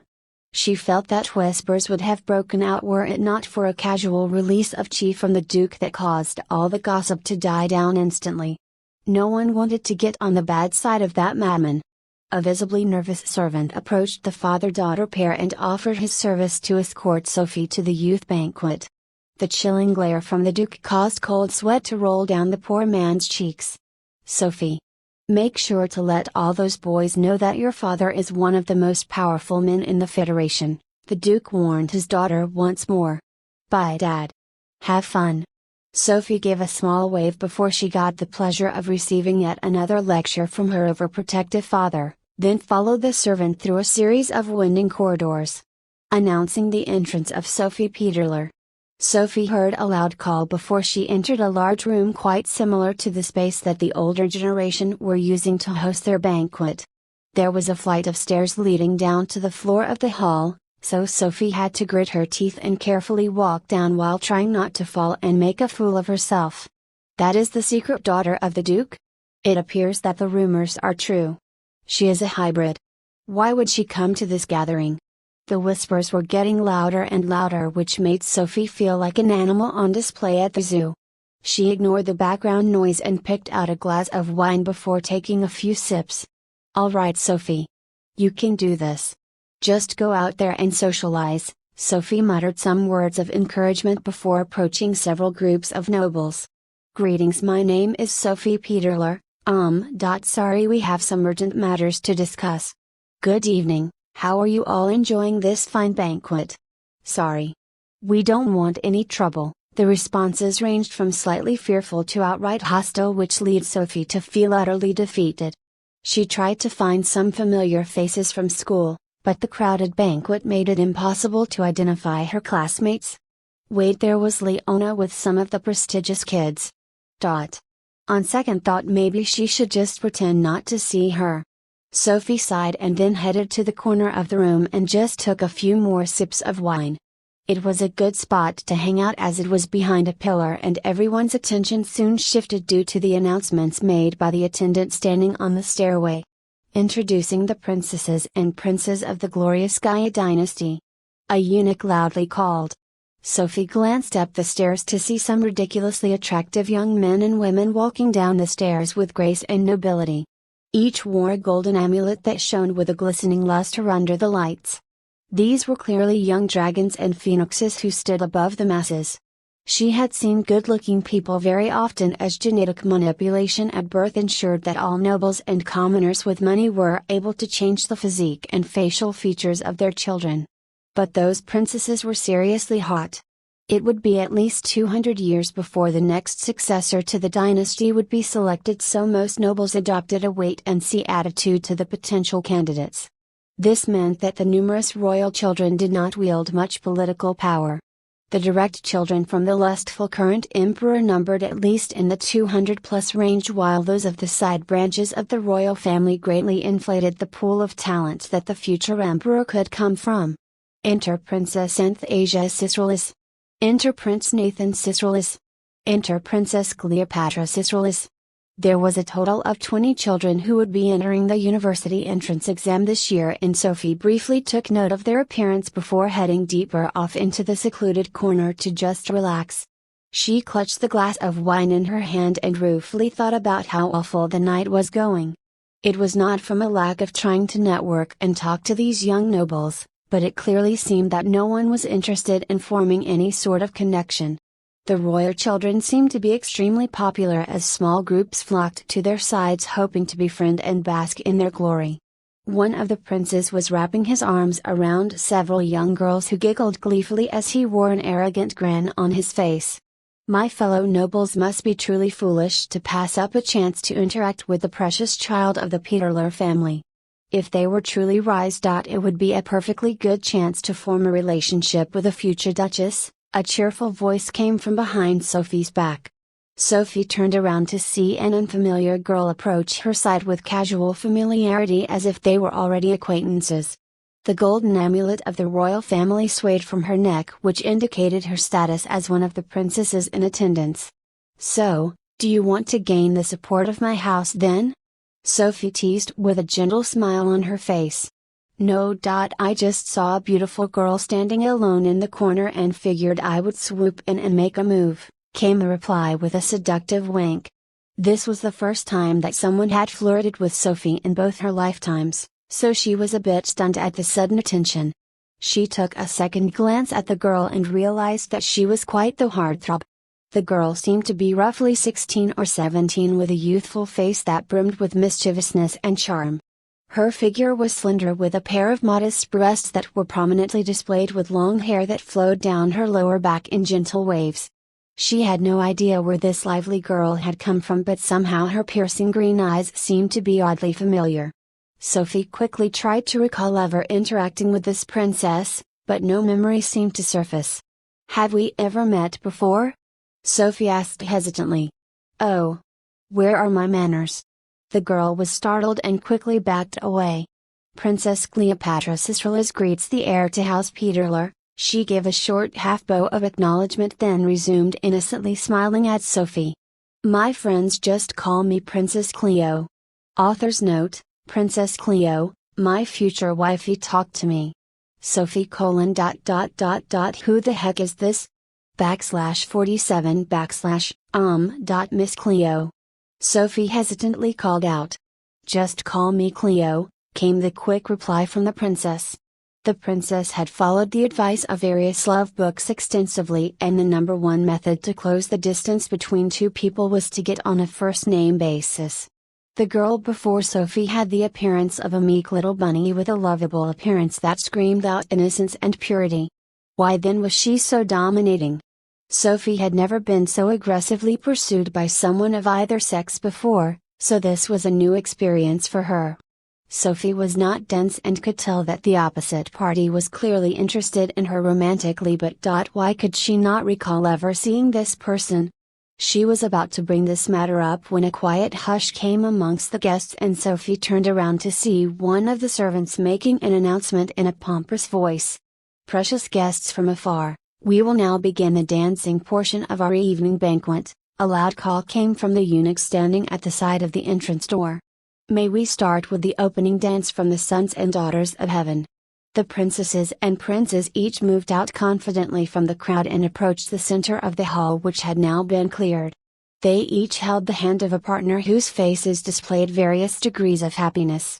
Some were elated to be chosen by the offspring of the emperor, while others were more realistic and just went along with the matter as to not throw the face of the royal children. Most of these spoiled brats were no more than paper tigers, but who could tell which hidden factions stood behind certain ones? It was better to ensure one's safety and agree to the request than to refuse and eat a loss. "Oh, my precious sister! Could it be that you failed to secure a partner for your loathsome self?" came a mocking jeer from one of the princesses who passed by. Sophie saw that Cleo's expression was not well and she seemed to be silently shaking in sorrow while forcing the tears back. Memories of loneliness and rejection from her own childhood seemed to flash across her mind and she thread her fingers into Cleo's hand while sending a provocative glare towards the noisy girl. Many years later, Sophie would come to realize that her innocent partner was not shaking in that moment due to distress but in anticipation of getting vicious revenge on her so-called sister. What innocent bunny! She was nothing more than a big wolf. Follow my lead, Cleo tiptoed slightly and whispered softly in Sophie's ear. She was flattered by the silent support of this beautiful girl and the good feelings she had towards her seemed to rapidly multiply. She quickly held onto Sophie's hands and rushed towards the dance floor before the poor girl knew what was happening. The lights in the hall had dimmed into a soft glow and the other children of the royal family had each occupied a certain spot. Sophie heard the soft keys of a piano and several musicians appeared in the front of the hall as if by magic and began to play a soothing melody. She felt her newfound partner sliding her arms confidently around her shoulder and began to sway gently from side to side. "Have you ever danced before?" Cleo asked with a flirtatious grin. "No. This is my first banquet." Sophie's cheeks burned red under the gaze of the forward girl. Each royal couple seemed to be dancing differently as some were simply swaying like Sophie and Cleo while others were doing elaborate moves to rapturous applause from the bystanders. Sophie did not have the chance to observe the other couples but some realized that she was not the only one who was dancing with a partner of the same gender. In fact, one of the princes seemed to be heavily making out with a muscular man while a girl passed out in the background from a nosebleed. "Wait. Isn't that girl from the prestigious class? What is her name again? Chi. Something. What's wrong, Sophie? Does seeing two girls together bother you?" Cleo saw the curious look in Sophie's eyes towards the different couples and wondered if her crush was not interested in her and merely saw her obvious flirts as friendship signals. She frowned thoughtfully and decided to just give her a kiss to make her feelings clear, but Sophie asked a strange question, "What? No way. It's just. Don't nobles want heirs to pass on their family lines? Huh? People of the same sex can have children, you know," said Cleo with a puzzled tone. Sophie could not be blamed for not knowing this as her father had kept all knowledge of sex and reproduction strictly forbidden from being taught. She was only given strict warnings that all men were dogs and to not date anyone until she was at least 30. The Duke had no idea that his daughter was attracted to the fairer sex, so he never explained the genetic recombination technology available to the population. Two individuals, no matter the gender, could create a child in a laboratory setting by combining the genes of both parents. This method was quite expensive, so it was not popular in the Federation among the lower class.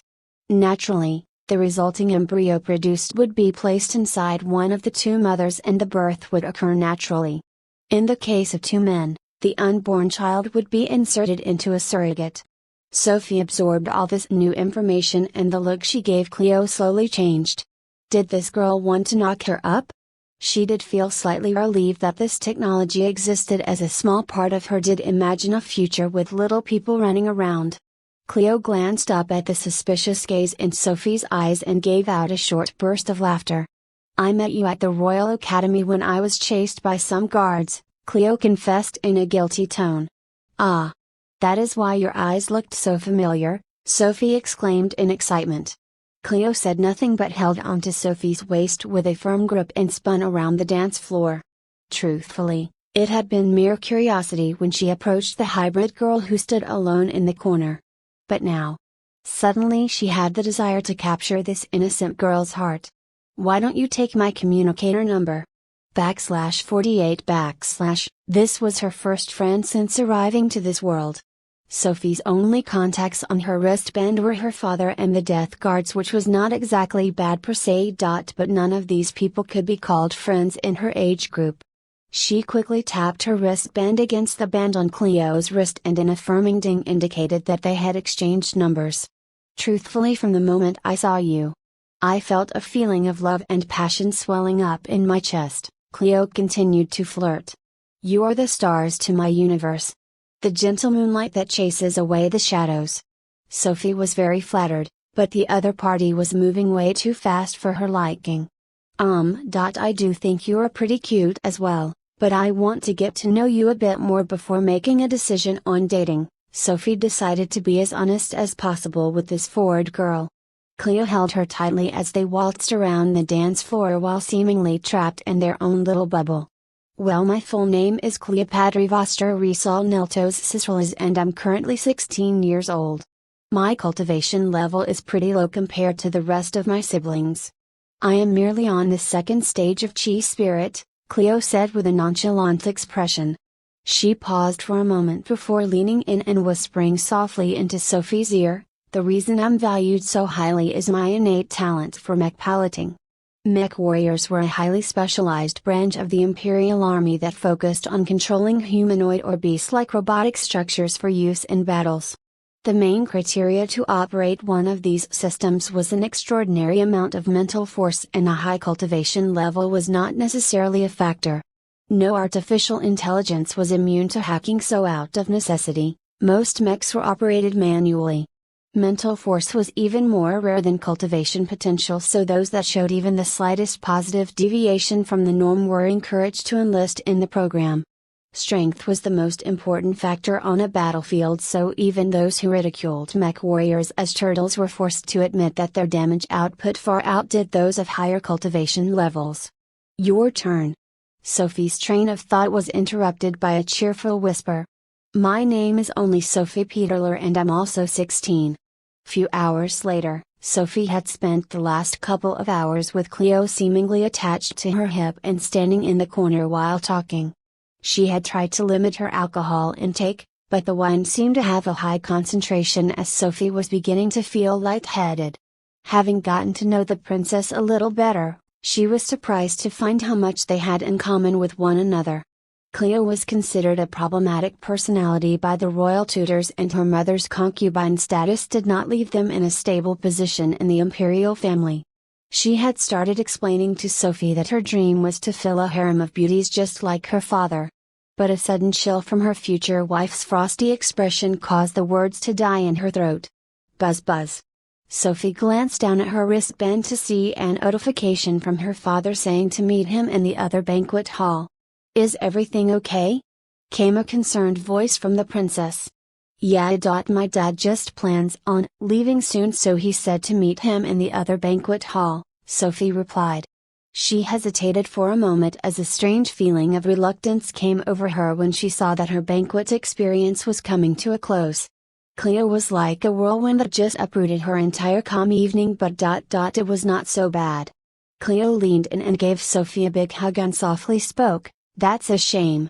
I wanted the effects of the poison to kick in during the banquet. What? Sophie froze in shock. Sophie hurriedly put down her glass of wine and tried to peer into the contents to see if any foreign substances were present. Do you really believe I would poison a duke's daughter without making sure that it was untraceable? A mocking laugh came from Cleo, who wore a sneer on her face. Now, walk to the exit of the hall and do exactly as I say, and I will provide the antidote before you meet your father, she commanded. Cleo's face had completely transformed from a soft gaze into the vicious glare of a predator, and Sophie could feel the killing intent directed at her. Sophie's body tensed and the familiar urge of bloodlust rose up inside, which she fought to control. Cleo gestured towards a direction and walked swiftly away without looking to see if her hostage was following or not. There were conflicting feelings of skepticism, but ultimately Sophie was not willing to take the chance.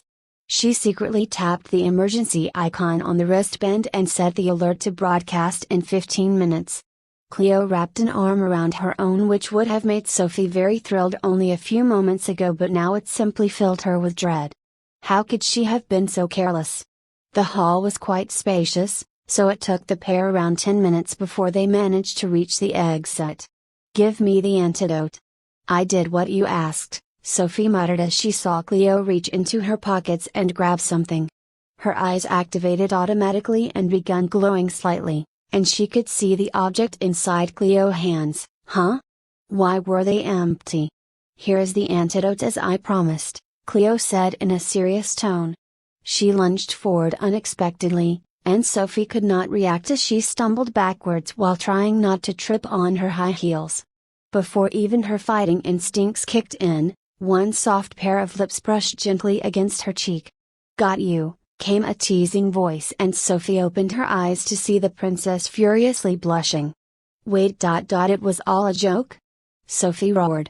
She wanted to beat this playful girl to death. Royalty or not. Unfortunately, Cleo seemed to be as slippery as a fish as she waved goodbye, and then her figure vanished into the crowd. Sophie was going to go after her when she felt another faint vibration on her wrist and gave up the idea. She quickly disarmed the future alert, as who knows if her overprotective dad would shoot first and ask questions later. There were a couple of attendants standing at the exit of the banquet hall, so Sophie just asked for a guide to the other hall, and one of the maidservants happily helped her to navigate the twists and turns. Sophie seemed to be in a bit of a daze as she followed the uniformed maid, and her hands would subconsciously stroke her cheeks before forcibly stopping herself. No. That girl was nothing but trouble. She would make sure to stay away in the future. /49 Rockin's perspective. Duke Peterler was currently lounging on a comfortable chair while chugging wine shots after wine shots into his mouth. He had finished his 12th bottle of the evening, but no expression of happiness or drunkenness could be seen on his face. His high cultivation level meant that his cells kept breaking down the alcohol in the drinks before any effect could occur. Being one of the strongest members of humanity was all well and good. But the cost was too damn high in the mind of the Duke. Never needing to eat nor sleep took some of the simple pleasures out of life. Another pretty woman approached him to strike up a conversation, but the Duke just lazily waved her away. He may look like a man in his early 40s, but he was still considered a child to some of the older cultivators.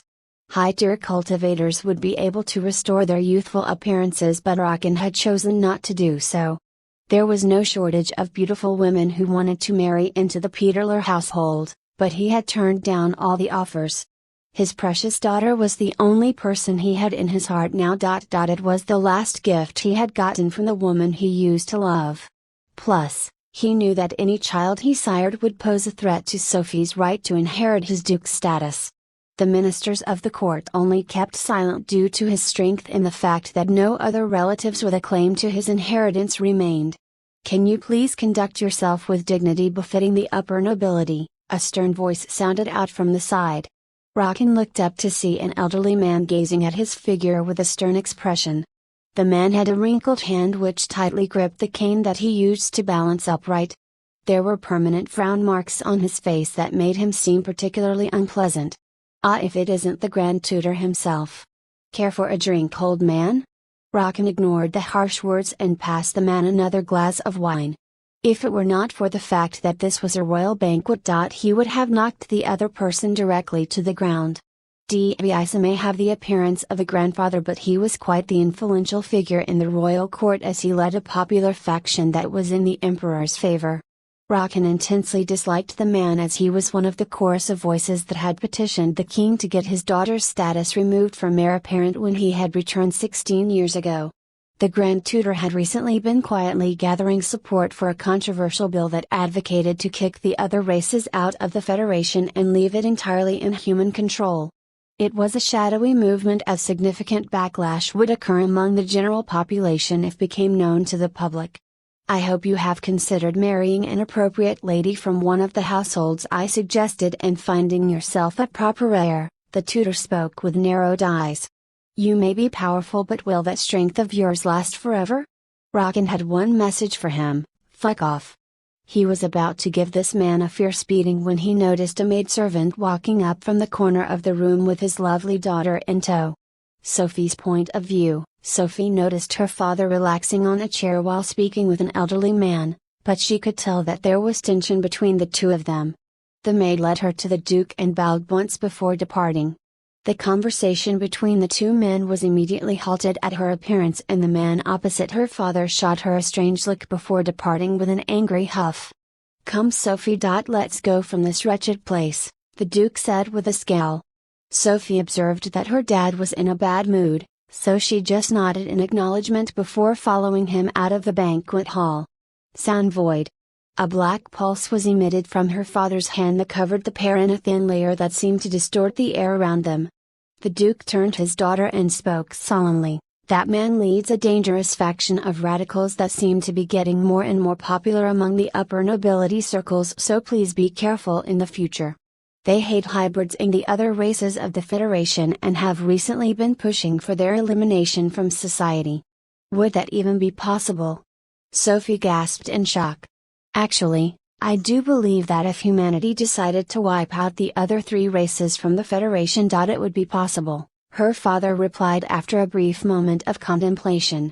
"The biggest problem is that it would be a Pyrrhic victory at best. It would leave us vulnerable to other universal civilizations that see humanity as a threat.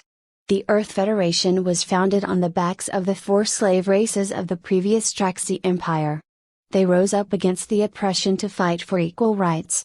Each race was selectively bred to fill a specific niche of the old empire. Humans and Mendelessa were the soldiers of the Draxi army who fought and died for the glory of their masters. The Servs and Quaifs tended to deal with administrative matters as well as household duties and odd jobs. In the modern era of the Federation, each race was given their own home planet, which consisted of mainly those of the same species, while the other colonies contained a healthy mix. The Mendelessa and humanity had the most warriors capable of cultivation and fighting, but powerful figureheads were present in all 4 races. Sophie had lived on planet Gaia for her entire life, so she had only seen pictures of the other races in textbooks and on the virtual net. Maybe it was the fact that she was a hybrid that there was no feeling of hatred towards the other species of the Federation. She even thought that some of them looked pretty cute. The Duke had instilled in his daughter from a young age that all races had people who were awful and those that were good. He then told the young Sophie Peterler to assume that all strangers were not good. "All right, well, your old man will deal with those stubborn turtles, so you just relax and don't worry about me." Rockin smiled at Sophie, who was frowning after the unpleasant encounter. Sophie gently smiled back at her father, and the pair strolled out of the royal palace into the waiting hover car. She did not miss the look in the Grand Tutor's eyes when he seemed to peer at her with a disgusted expression before he left, but at her level there was nothing she could do. Chi-body stage cultivators were nothing but ants in the vast cosmos. "I will become stronger," Sophie muttered to herself while watching the tall buildings flow by. /50 There was an enormous gap in power between the races of the universe who could cultivate and those who could not. Technology could bridge the divide, but no weapon existed that could kill a cultivator in the void stage or above. Cultivation was not just a method of gathering chi to gain strength, but more akin to an evolution to a higher life form. High-level cultivators had fearsome abilities like the ancient immortals of legends. They could regenerate from almost any sort of physical damage, gain the ability to fly, and could even survive in the vacuum of space. Humans in their base forms were weak and fragile creatures with none of the physical enhancements of other species, but their cultivation potential allowed them to reign as kings in the Milky Way galaxy. The other races could not speak of the humanity without feelings of fear and envy towards their remarkable aptitude. Underground mansion Duke Peterler's estate. The trip back had only taken 2 hours, and Sophie and her father returned with tired expressions. It had been a long event for the both of them, and they both headed back to their respective chambers to rest and relax.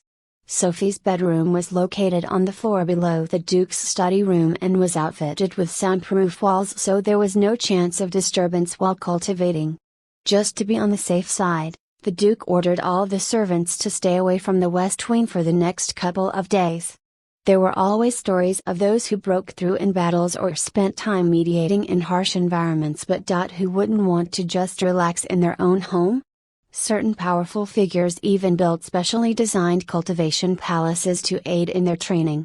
These palaces were constructed in places of high spiritual energies, and the layout of the furniture was arranged to maintain feng shui. Sophie sat cross-legged on the floor of her bedroom while circulating the chi around her body in a familiar fashion. She had long discovered that there was no need to enter the space to cultivate, and had begun to mediate at night. The feeling of powerlessness as she barely scrapped her way into a qualifying spot was still fresh in her mind. There was zero chance of her making it into one of the 4 great universities unless she reached the chi spirit stage. Thud. Thud. Thud.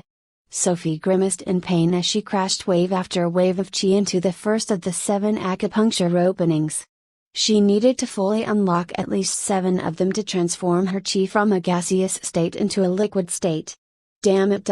I ran out of chi again. Sophie muttered with a sense of frustration. She reached out her hand casually and popped a chi replenishing pill into her mouth. It should be easy to cross from the chi body stage to the next realm, but for some reason her acupuncture points refused to open. The Duke had speculated that the cause may either be due to the nature of the cultivation art she was practicing or her hybrid physiology. That is why on the ground next to Sophie lay boxes of chi replenishing pills. Sophie felt the cold tingle of the pill dissolving in her mouth and a wave of heat rushed towards her danchin, which made her feel comfortable and warm. Her chi reserves filled back up rapidly, and Sophie prepared herself for yet another attempt. Cycle your chi and take deep breaths, Sophie whispered the mantra. Thud. Thud. Thud. Sophie closed her eyes and could see her chi slamming constantly against a translucent barrier that resisted all of the attacks. She tightened her fists and continued even as severe pains began to strike her body. One more. One more. Sophie could sense that the barrier was now beginning to weaken under the pressure. Thud. Thud. Thud. With a resounding bang, the first acupuncture point opened. Holy hell! I freaking did it! Sophie yelled with a proud smile as she stood up and danced around the room in glee. A warm liquid splashed the back of her hands and she looked down to see the unexpectedly bright red color of blood.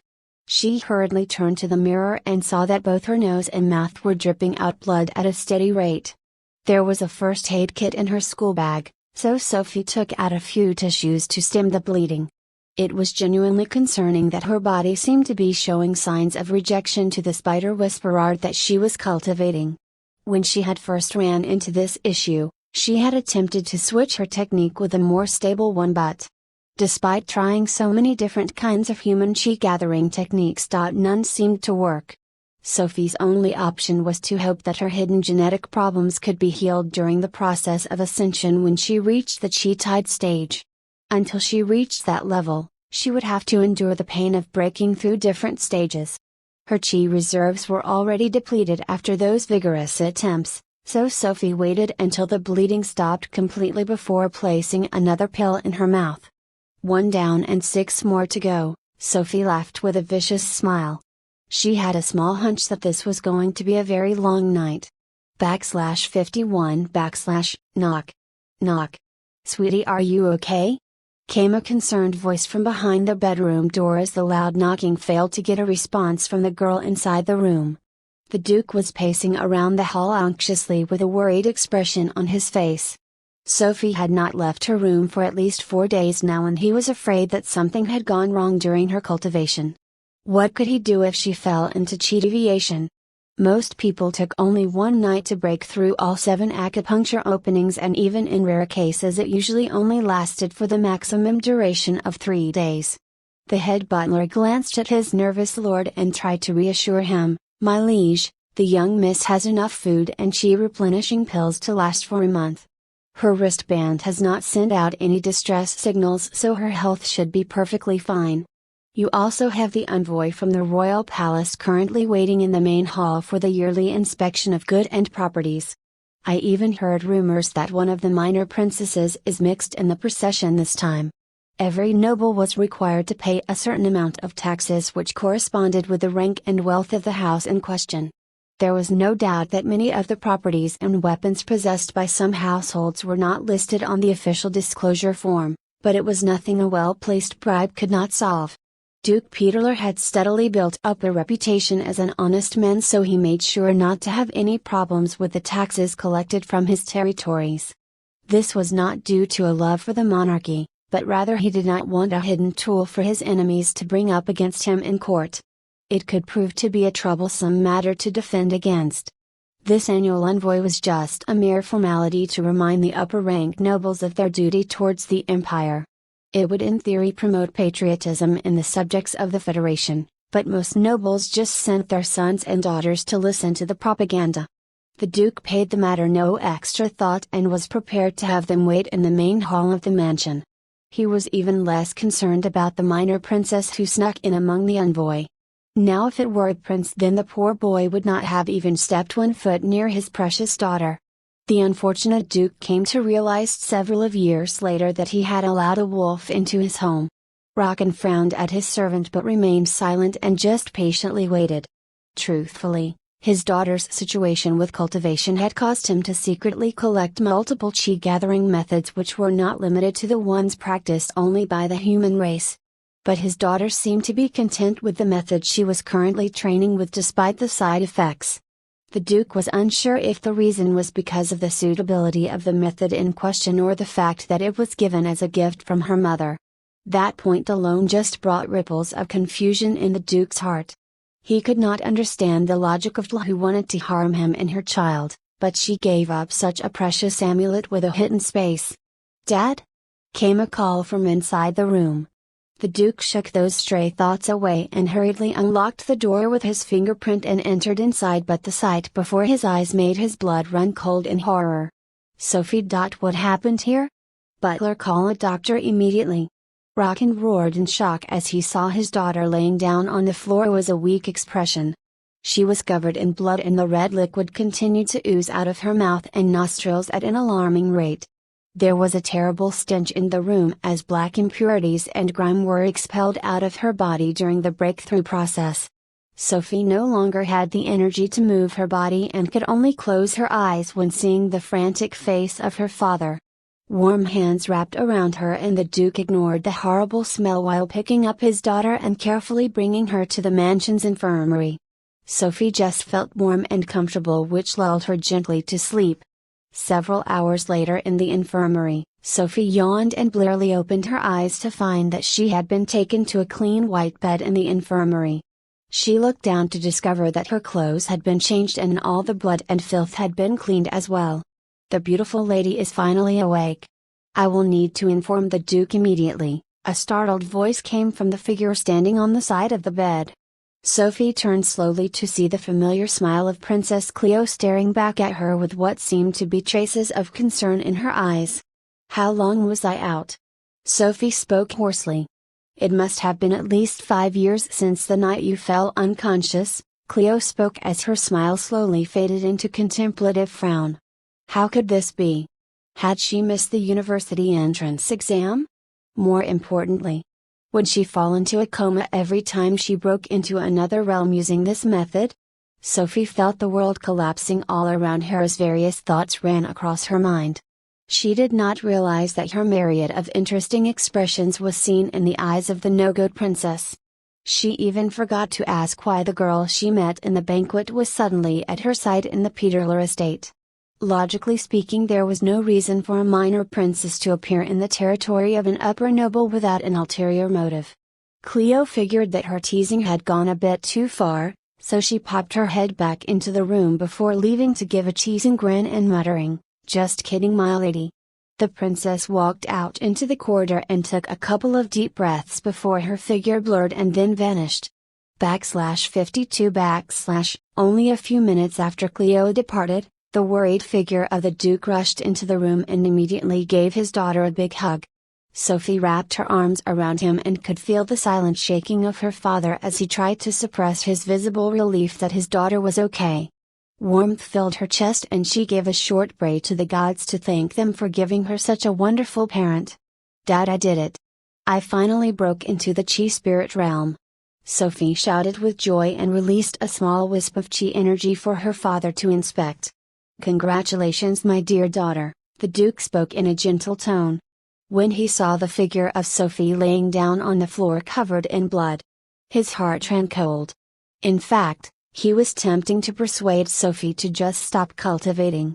But he knew better than anyone that laws did not hold any sway over the powerful beings of the universe, and his daughter needed to have the ability to protect herself in the event that something happened to him. He was scared of dying. Not because of death itself, but at the mere thought of his daughter being left alone in this world that may not accept her. "Did Cleo find you immediately?" Sophie asked. Who is Cleo? Her father replied with a puzzled tone. The Duke thought for a moment before a sudden thought hit him. Was his daughter referring to the princess brat who snuck around the mansion using an astral projection? Cultivators who specialized in mental force had a variety of strange abilities that made them quite tricky to face against in fights. Astral projection was one of these skills which gave the ability to a user to project a mental image of themselves that could explore a limited range around the host body. This range gradually increased as the level of the cultivator improved. The princess had arrogantly thought that since Duke Peterler was a sword cultivator that he would be unable to detect her intrusion, but she vastly underestimated the strength of a God Stage cultivator. God Stage cultivators possessed a natural domain that could be projected outwards into the surrounding area. Any type of ability or force used within this range could be instantly detected and extinguished with a mere thought. Rockin had noticed Cleo's phantom instantly as she used the skill but allowed her to freely roam as he watched carefully to see what the hidden purpose of her visit to the estate was. The envoy was provided a basic map to the mansion and the princess ignored all the sensitive rooms and seemed to be looking for a specific person. The Duke was quite curious as to who that person was, and it was to his great shock to find out that the princess had visited his daughter in the infirmary and stood guard for almost the entire duration of the envoy's visit. Sophie watched her father pause for a brief second before turning to her with a serious expression. "Are you friends with that girl?" he asked. "Yes. I met her at the banquet." Sophie saw the concerned look on the Duke's face and knew that he was only worried about her. He never brought up the incident of Leona's falling out with her, but it seems that he knew more than he let on. "For your sake then I will just scare the girl to let her know not to think that she is invincible with just some petty mental tricks." The Duke may seem cruel, but if that princess was going to be friends with his daughter then she needed to learn some humility before her actions outraged someone more powerful than her, and she dragged Sophie into the matter.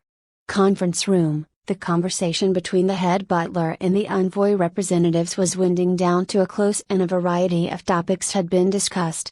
The tax report was only part of the reason for the visit, as the royal family would keep tabs on powerful nobles to sound out their positions on certain matters.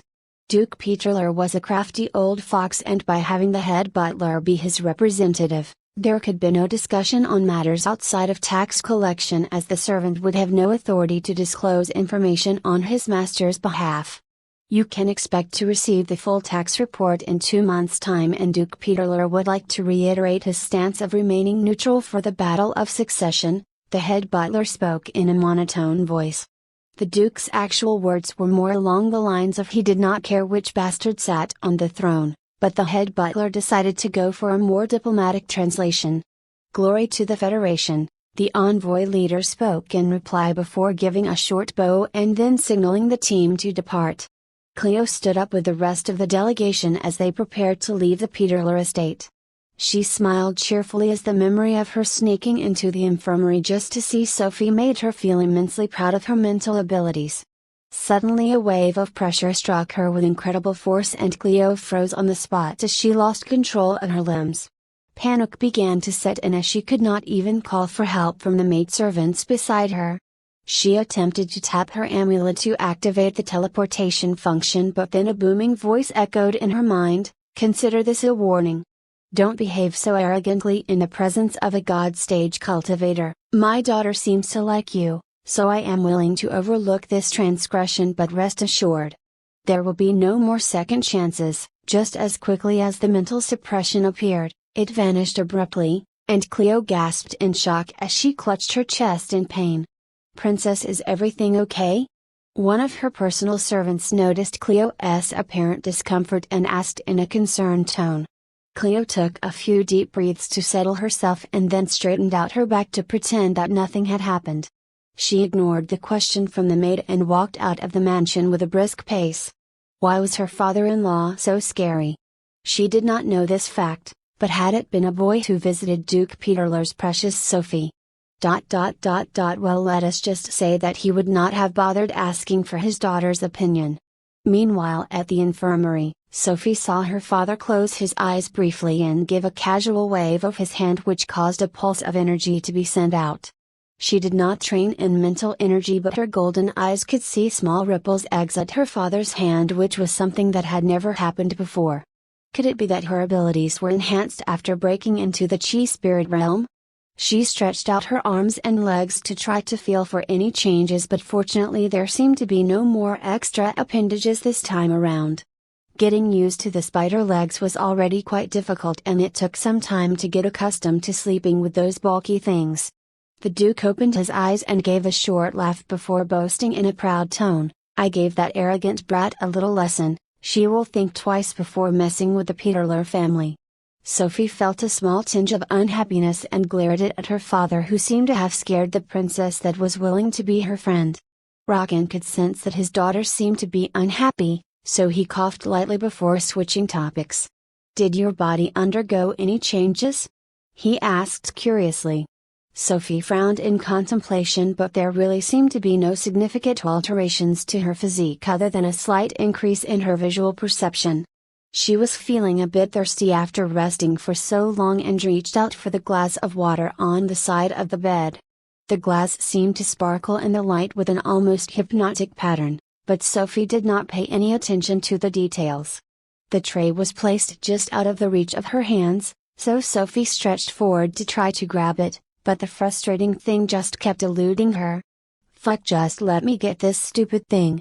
As the thought flashed across her mind, one of her spider legs shot forward with terrifying speed and pierced the glass, which caused the fragile object to instantly shatter into fragments.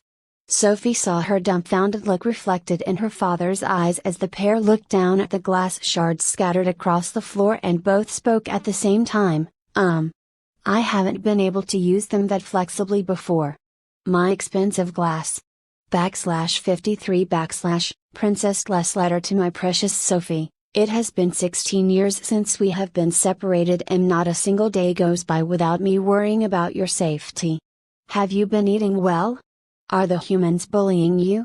Your father taught me how to write in the human language, but my grammar may not be perfect, so please excuse me. On the day you were born was one of the happiest moments of my life without a shadow of doubt.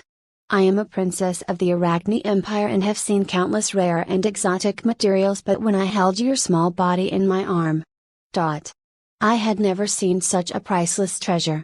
Please forgive your mother for not being strong enough to protect both you and my darling husband from the wrath of my race. The secret of your birth could not have been concealed forever, and I had to trick your father to escape and abandon me. I said some terrible things to him. I hope one day he can understand the selfish choice I made was for the two of you to survive. You were born with my golden eyes, and your ears were also adorably pointed, but the rest of your body appeared to be fully human. My brethren would not accept a hybrid, much less one with so little in common with the rest of the hive. I figured that you would be able to grow up safely among the humankind. Your father always boasted about his high position and unmatched strength in the Federation. If only 50% of his tales are true, then he should be able to protect you well in my absence. It is no secret that there is conflict between the Insectoid Empire and the Earth Federation, which will put you in danger from both sides. Not all tribes have participated in this conflict, but it is only a matter of time before the Arachne race steps forth onto the battlefield and becomes exposed to the rest of the universe. I am deeply afraid that you will be too human for the insectoids and too insectoid for the humans. Thankfully, you appear to have inherited none of my distinguishing features, but who knows what changes will happen in the future. You are the first offspring of a human and an Arachne, so I will not be able to predict what direction your body will develop. Just in case, I have given you a necklace which contains a rare cultivation method that only the princesses of the Arachne Empire are allowed to practice. It will only activate if your body changes to suit the art.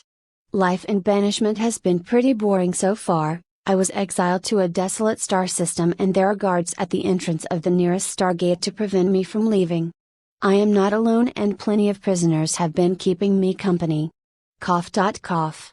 I may have overthrown the top gang leaders and become the queen of the prison, but that story is for another time.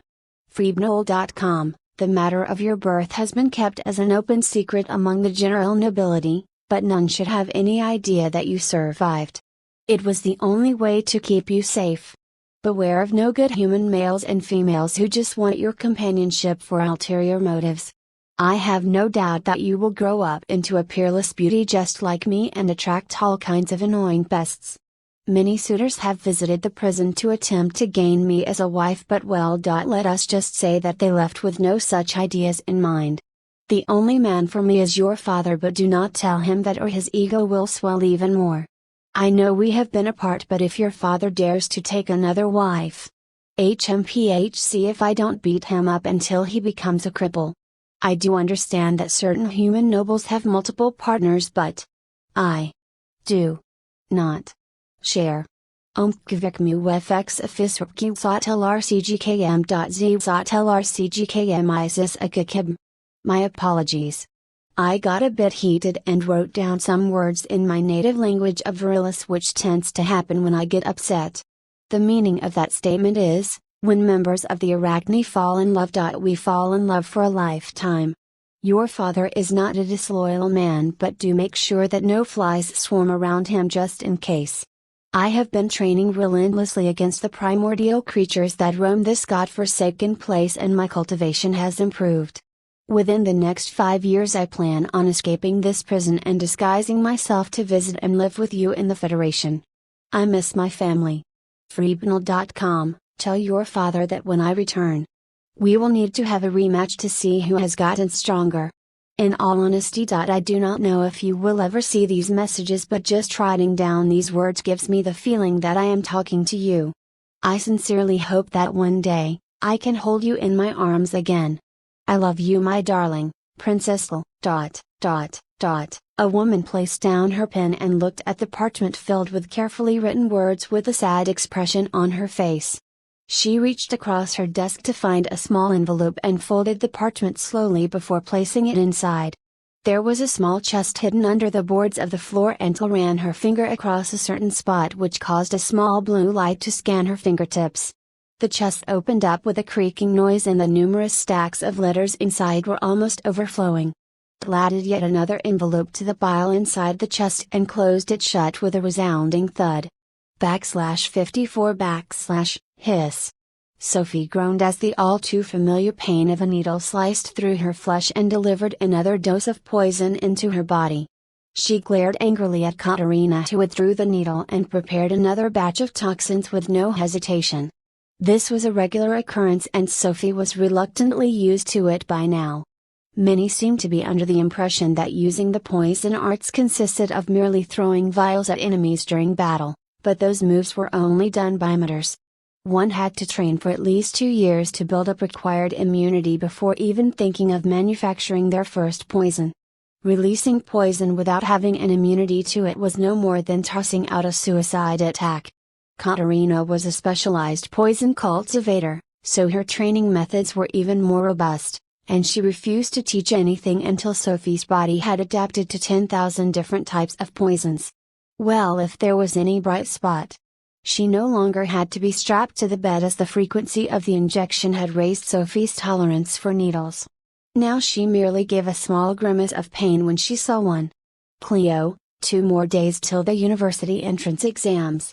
Cleo, I hope we get placed on the same testing exoplanet, D less than 3. Cleo, by the way, have you ranked the universities in order of preference yet? Sophie, I haven't decided yet. Cleo, I'll just pick whatever university you decide. Smiles. Sophie looked at her communicator and typed out a reply while a small smile of happiness flashed across her face. She had messaged Cleo after her father had scared her to try to apologize, but her new friend didn't seem to pay the matter any attention. They actually ended up talking quite regularly, and Sophie quietly enjoyed the flirty messages being sent her way. Of course, right now training was the #1 priority, so she would usually only have chance to talk to her around bedtime for about an hour. So, who is the mysterious person my lady has constantly been talking to on the communicator? Katerina teasingly spoke at the distracted young miss.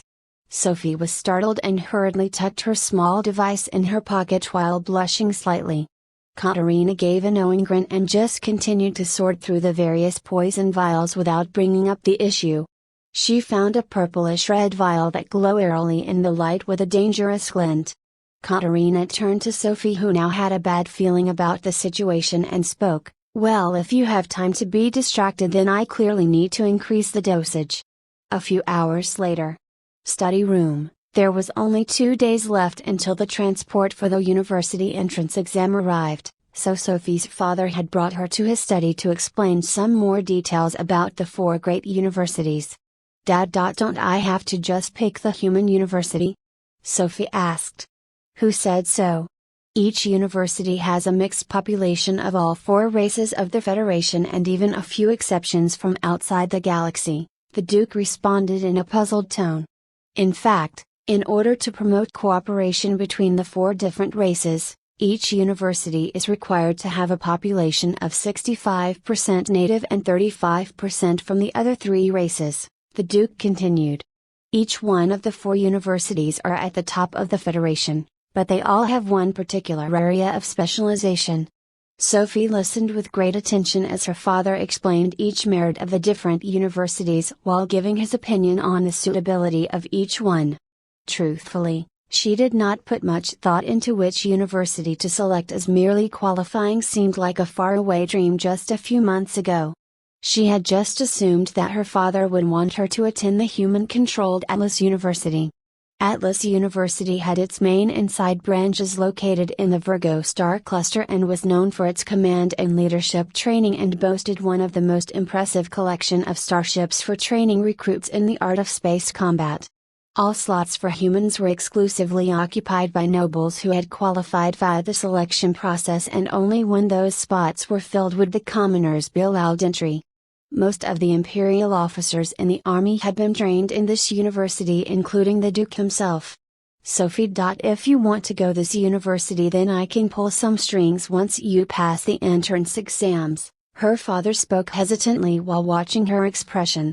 Sophie paused in contemplation for a moment before shaking her head and replying, "I think I want to hear about the other options." She missed the relieved smile that surfaced briefly on the Duke's face before he continued his explanation. Zrudred University was located in the Hydra star cluster and was near the home planet of the Mendelessa race. The Mendelessa were fierce warriors, so their university placed a strong emphasis on personal strength. Mendelessa resembled more beast than man and were wolf-like creatures who walked on 2 legs with razor-sharp claws that could cut straight through steel. New recruits were often sent onto battlefields, and the corresponding fatality rate was the highest among all 4 universities. Their university policy was baptism by fire, and the warriors produced were some of the strongest among the Federation. This option sounded dangerous, but Sophie did agree that it was probably the best option to rapidly increase her strength. She wanted to solve the mystery about what happened to her mother and figure out more details about the amulet she was given. Mare University did not have any side branches, and the main school was located on the aquamarine planet of Neptune in the RxJ123 star cluster. It was controlled by the Servies race, who were relatively peace-loving and very friendly. They were only 2 feet in height on average and looked like small fairies with beautiful faces and tiny wings, giving them the ability to fly. This university was not very popular among the general population, but it had one advantage, which was a magic department. Servies had one of the most fearsome affinities to mana, which was almost on par with humanity's talent for cultivation.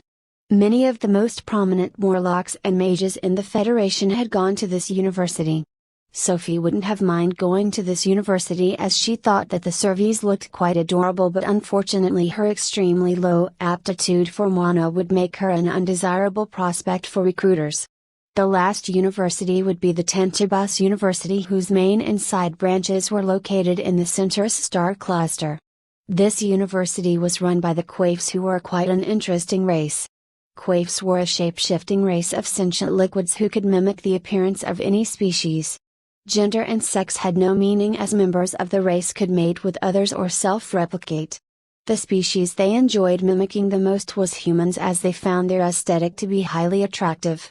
Tantibas University had no main specialization per se, but had solid departments in every aspect of cultivation and performed decently during university conferences.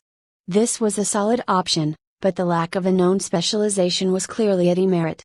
Well, you don't have to decide now. The Duke saw that his daughter was in a contemplative state and decided to give her some reassurance.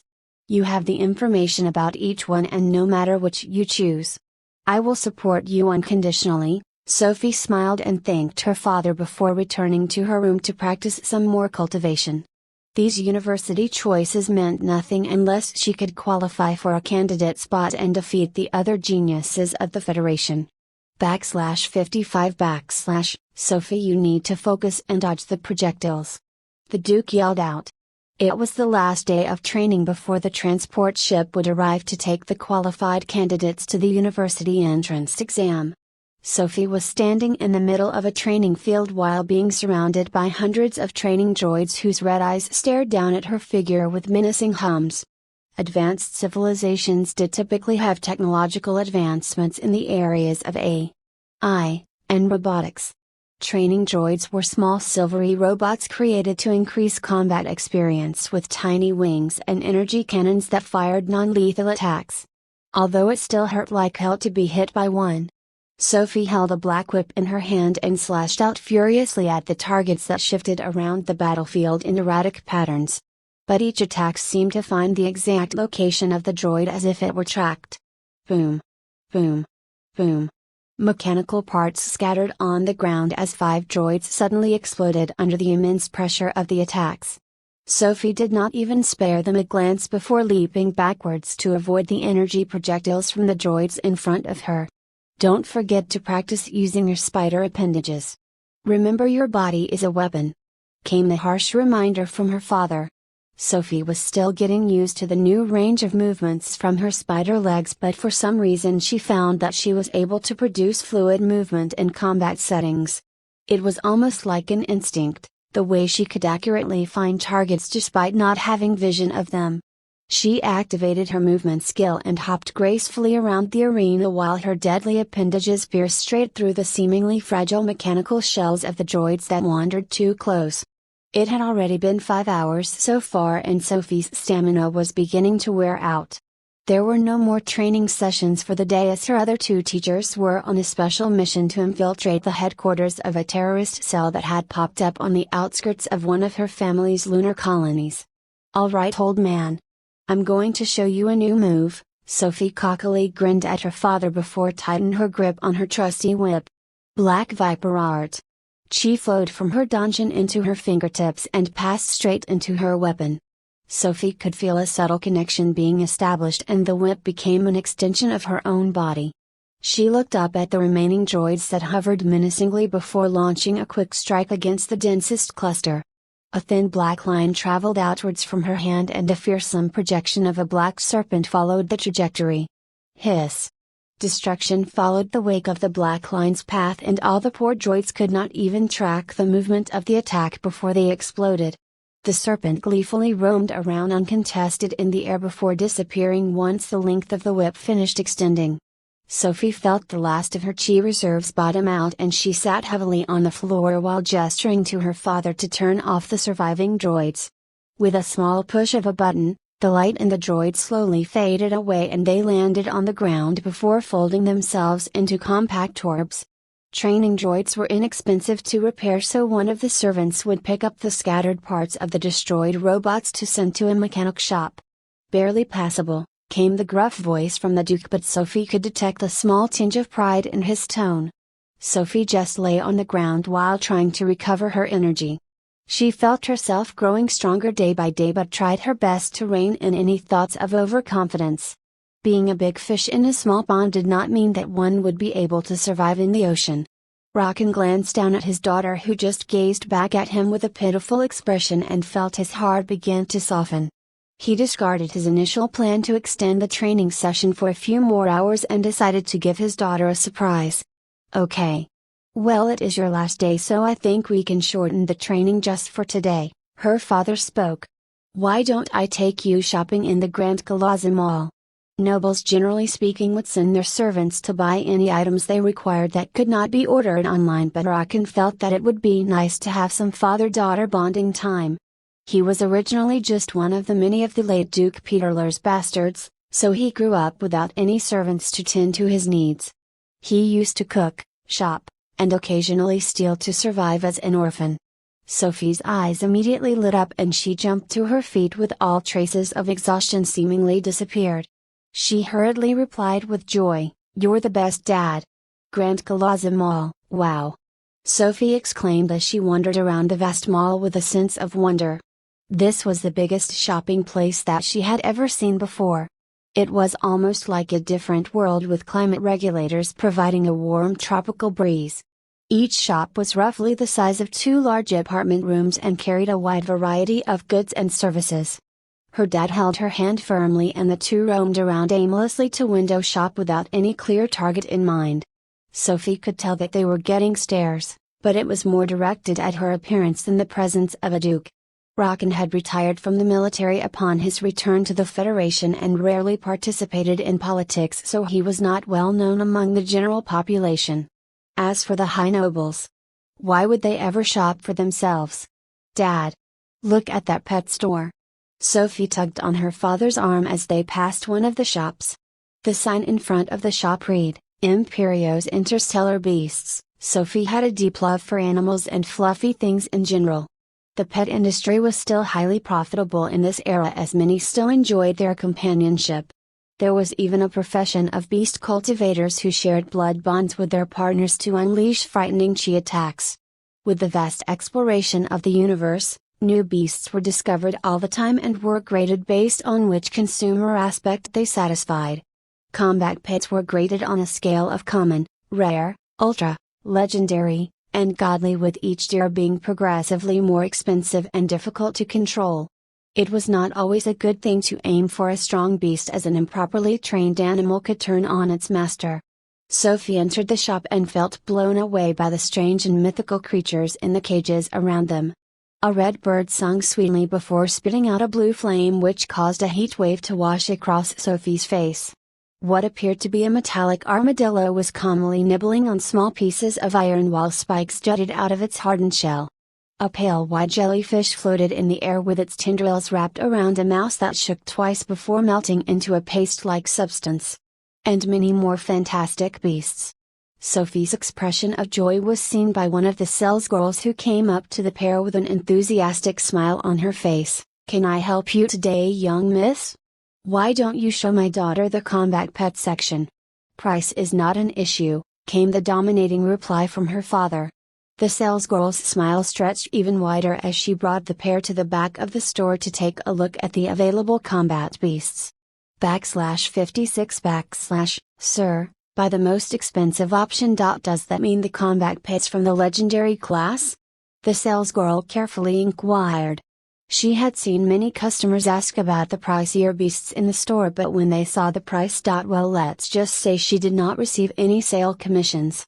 The Duke gave a small nod which caused the salesgirl heart to flutter with hope towards the father and daughter duo. Good Lord, her commission was going to be great. "Please follow me to the back of the store, my esteemed customers," she softly spoke before leading the pair through the store. Sophie's eyes sparkled as she took in the strange and wonderful beasts all around her.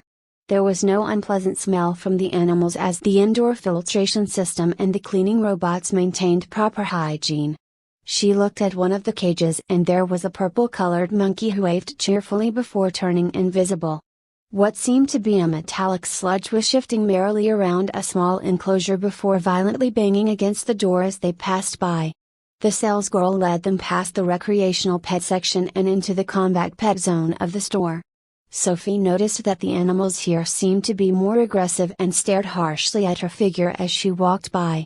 There was now an additional label under each one of the enclosures that showed what rank the combat pet was. Sophie saw that even the common ranked combat pets would sell for upwards of 1 million in as.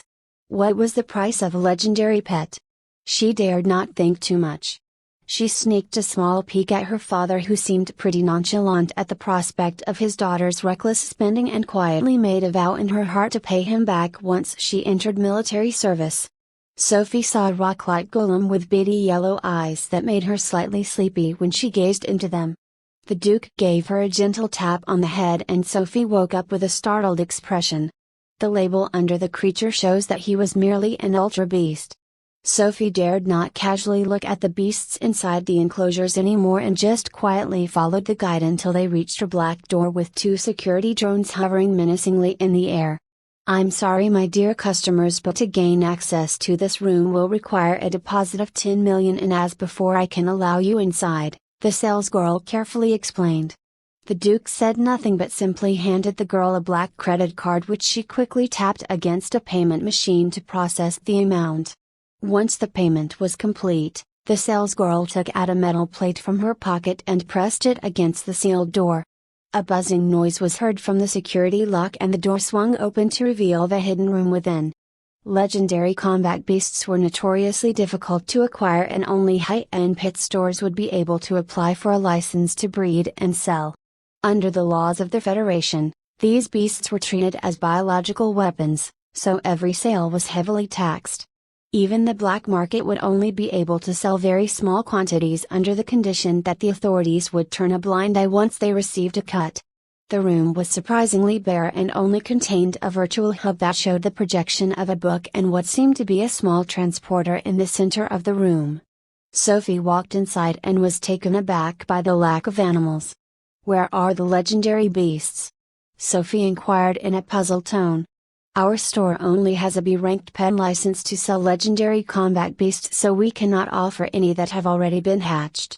We are only allowed to sell eggs," the salesgirl explained. Generally speaking, A-ranked and S-ranked pet licenses were only reserved for military contractors and special individuals with extremely high security clearances. Having a B-ranked license was the highest license that a commercial business could obtain. But for those in the lower cultivation levels, it would be practically impossible for customers to tame an adult or even an infant legendary beast. However, we also sell training manuals and methods to form a blood bond with the egg that the customer selects, so you will be treated as a parent once it hatches, which tends to make the creature easier to control. Sophie turned to her father, who gave her an encouraging nod, so she eagerly ran towards the virtual terminal to browse the available selections. Sophie did not intend to go down the path of beast cultivation, but she figured that the extra strength would protect her in the future. Plus, she really loved animals. Sophie tapped the floating book and a search engine was generated which could filter all the available beasts. There was also a guide section for new users, so Sophie decided to give it a click before deciding to search. Reading the introduction page, Sophie realized that the eggs were all cryogenically frozen, and once a selection was made, then they would be teleported from a hidden location to the transporter in the center of the room. "Let's find an adorable baby," Sophie joyfully spoke. The results could be filtered using a variety of options which Sophie carefully browsed before making a choice. Size: small, medium, gigantic. Ability: none, singular, multiple. Trainability level: beginner, intermediate, master. General specialization: power, strength, agility, stamina, lethality. Combat role: surveillance, fighter, tank, healer, control. Weight: light, less than 25 kilograms, medium, 25-100 kilograms, heavy, greater than 100 kilograms. She inputted a series of commands into the search engine to narrow down the results. The first consideration was that the pet had to be small and in the lightweight class. Sophie did not want a bulky pet because traveling would become quite inconvenient. And she wanted to hold and hug the pet in her arms. For the special ability section, she clicked the singular and multiple options while briefly glancing at the master option on the trainability level before giving a sigh of resignation and clicking beginner. There was no need to lie to herself. The remaining options of general specialization were quite tricky, as they would basically eliminate an enormous percentage of the available stock. Sophie stood in silence for several minutes but could not seem to make up her mind. "Dad, could you help me decide what option to select for the combat role and specialization?" Sophie turned to her father for help. "Young miss, the most popular types of combat beasts are those that have the fighter and tank class roles. They will make you near invincible among your peers," the salesgirl quickly spoke up. The salesgirl was eager to recommend those two options as it would increase her commission quite significantly.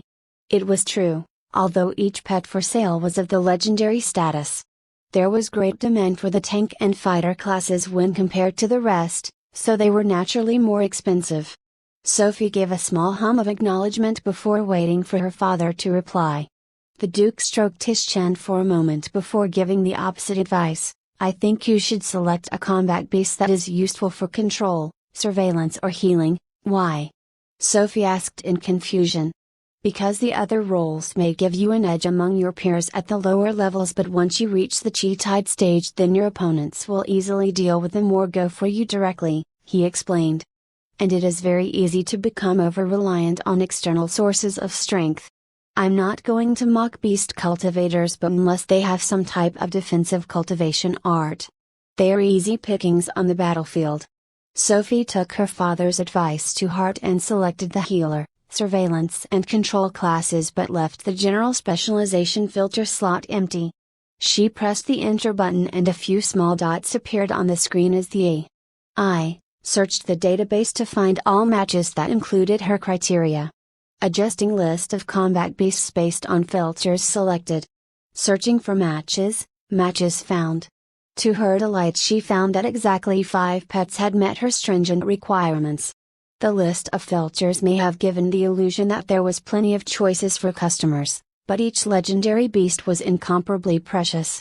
They had notoriously low breeding rates in captivity, and their dangerous nature made fatalities commonplace in the industry. The options were: 1. Frostwing Bat, Surveillance/Control, Lightweight, Special Abilities, Frozen Domain, Supersonic Blast. 2. A Demon, Surveillance, Lightweight, Special Abilities, Temporal Foresight. 3. Sapphire, Surveillance/Fighter, Lightweight, Special Abilities, Hellfire. 4. Void Jellyfish, Control, Lightweight, Special Abilities, Spatial Disruption. 5. Elder Forest Pixie, Healer/Control, Lightweight, Special Abilities, Flora Manipulation, Life Aura. Click on each choice individually for more details. /57 / Sophie only saw a long line of text which only provided a basic synopsis for the 5 beast pets that met her requirements. There was no accompanying picture or explanation of their abilities, but it seemed that she could tap each option individually for more information. She decided to follow the order generated and started off by clicking the Frostwing Bat. Frostwing bats are a rare mutated form of the Earth species Desmotus rotundus, or better known as the vampire bat. This species came into existence from exposure to a rare icy titor which granted them fearsome abilities and permanent mutation. But only 1 in every million bats would mutate, which made their breeding rate extremely low. Frostwing bats fell under the control and surveillance categories as their agility in the air made them virtually indetectable, especially at night.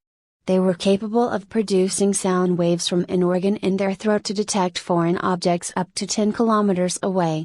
Their chest also contained an extra organ which was capable of temporarily boosting the vibrations produced by the throat to create a sound shockwave in a forward direction. This ability could stun and rupture the eardrums of any creature directly hit. Surprisingly, their popularity was not particularly high due to their other special ability, which was Frozen Domain. This ability would not distinguish between ally or foe when utilized, and often led to dangerous situations for both the bat and its master. This ability allowed the bats to rapidly lower the temperature to below the freezing point in the surrounding environment. Special note: baby frostwing bats are very vulnerable and should not be brought into dangerous environments until maturity. Sophie looked at the image displayed on the screen and her heart skipped a beat when she saw how fluffy and cute the little bats were. Frostwing bats were adorable lumps of fur with a gorgeous pattern of icy blue running down the sides of their backs. The next creature was the eye demon, but Sophie took one glance at the image on the screen. And immediately moved on to the next option. That was the most disgusting creature she had ever seen. Eye demons were exactly as the name suggested and resembled a gigantic eye roughly the size of a basketball. 4 dark wings sprouted out from behind the creature and its open mouth was constantly drooling a greenish liquid. Its special ability Temporal Foresight may seem impressive, but it only allowed the beast to see 5 seconds into the future and it activated randomly. There was absolutely no guarantee that it would work in a combat situation. The third option was a sapphire, which truthfully Sophie had no idea what type of creature it was. She had never heard of such a species, so it was most likely of alien origin. Sapphire were traded to the Federation by merchants from a neighboring galactic civilization called the Ahura, but their exact origin remained a mystery. These beasts were classified under the surveillance and fighter class, which made them the most popular one on the list. Sapphire resembled angels of old Earth mythologies, but there were a few distinct differences. Sapphire had a pair of graceful white wings which gave them the ability to fly limited distances, but the rest of the creature was in no way pleasant to view. This abomination had a humanoid-like figure, but their faces were void of any orifices or features. The body of this species was a terrifying nightmare, as it was sickly thin with limbs that were gnarled and twisted. Sapphire did not require food or nutrition and would gain energy by feeding on the soul of the cultivator that bonded to them. Their popularity was still extremely high, as their special ability Hellfire was perhaps one of the most powerful among the legendary beasts. The sapphire could gesture towards a location and a pillar of fire would erupt from the ground, which incinerated all unfortunate enough to be inside the radius. Special note: not recommended for those with weak willpower. Sapphire are known to turn on their masters if sufficient soul essence is not offered, Sophie carefully considered before striking this option off the list also. While Hellfire was a powerful ability, the price of her own soul essence was too heavy to pay. Soul essence could not be measured by scientific instruments, but it was generally assumed that the strength of a person's soul would increase drastically the further one went up the path of cultivation.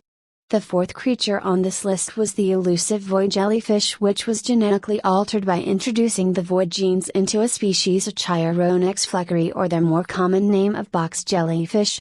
This species was of the control class and could hover off the ground at a maximum height of about 6 feet. Void jellyfish were purplish-red in color with short tendrils that swayed in the air lazily. Creatures with the void gene could access abilities that dealt with spatial manipulation, and the void jellyfish was no exception. Its ability may not deal direct damage to opponents, but that did not negate its deadly effect. Spatial disruption would lock down the space around a specified zone and prevent any teleportation out of the area. This beast was a special favorite among bounty hunters, who often used its special ability when dealing with tricky foes with escape or movement skills. The main problem was that it was by far the most expensive bet to maintain, as it required regular injections of void genes to keep its mutated state. One injection would cost upwards of roughly 30 million INAs. Special note: failure to inject void genes into this beast at least once every week will cause total organ shutdown and immediate death. This actually wasn't that bad of an option, but Sophie was not thrilled over how expensive the upkeep of this beast was. If she ever found herself in a situation where void gene injections were not available, then her pet would be in trouble. The last option on the list was also the only healer that was present. Healing combat pets were generally rare in the first place, so it was no surprise that only one appeared on the list. Elder Forest Pixies belong to the healer and control classes, but the name was just a human translation, as the actual species name was Elkid-tailtigrosites. This species was not produced in the Earth Federation but illegally smuggled from the black market of the Unova Syndicate. Elder Forest Pixies resembled small tree-like humanoids that generally had a peaceful temper and were the easiest to control. Their height was merely palm-sized and they weighed less than 2 kilograms. One downside to their pacifist demeanor was that they got frightened very easily, so they were not suited for the battlefield. Their diet consisted of sunlight and a special nutrient stock with trace amounts of phosphorus and sulfur elements. Floor manipulation meant that the pixies could temporarily increase the speed of growth of the surrounding plant life and also produce limited movement in certain directions. Their life or ability was the main reason that they were classified under the legendary status. Elder Forest Pixies could sacrifice their own lifespan to transfer the life energy to the person of their choice. It was said that this life energy could bring back someone on the brink of death.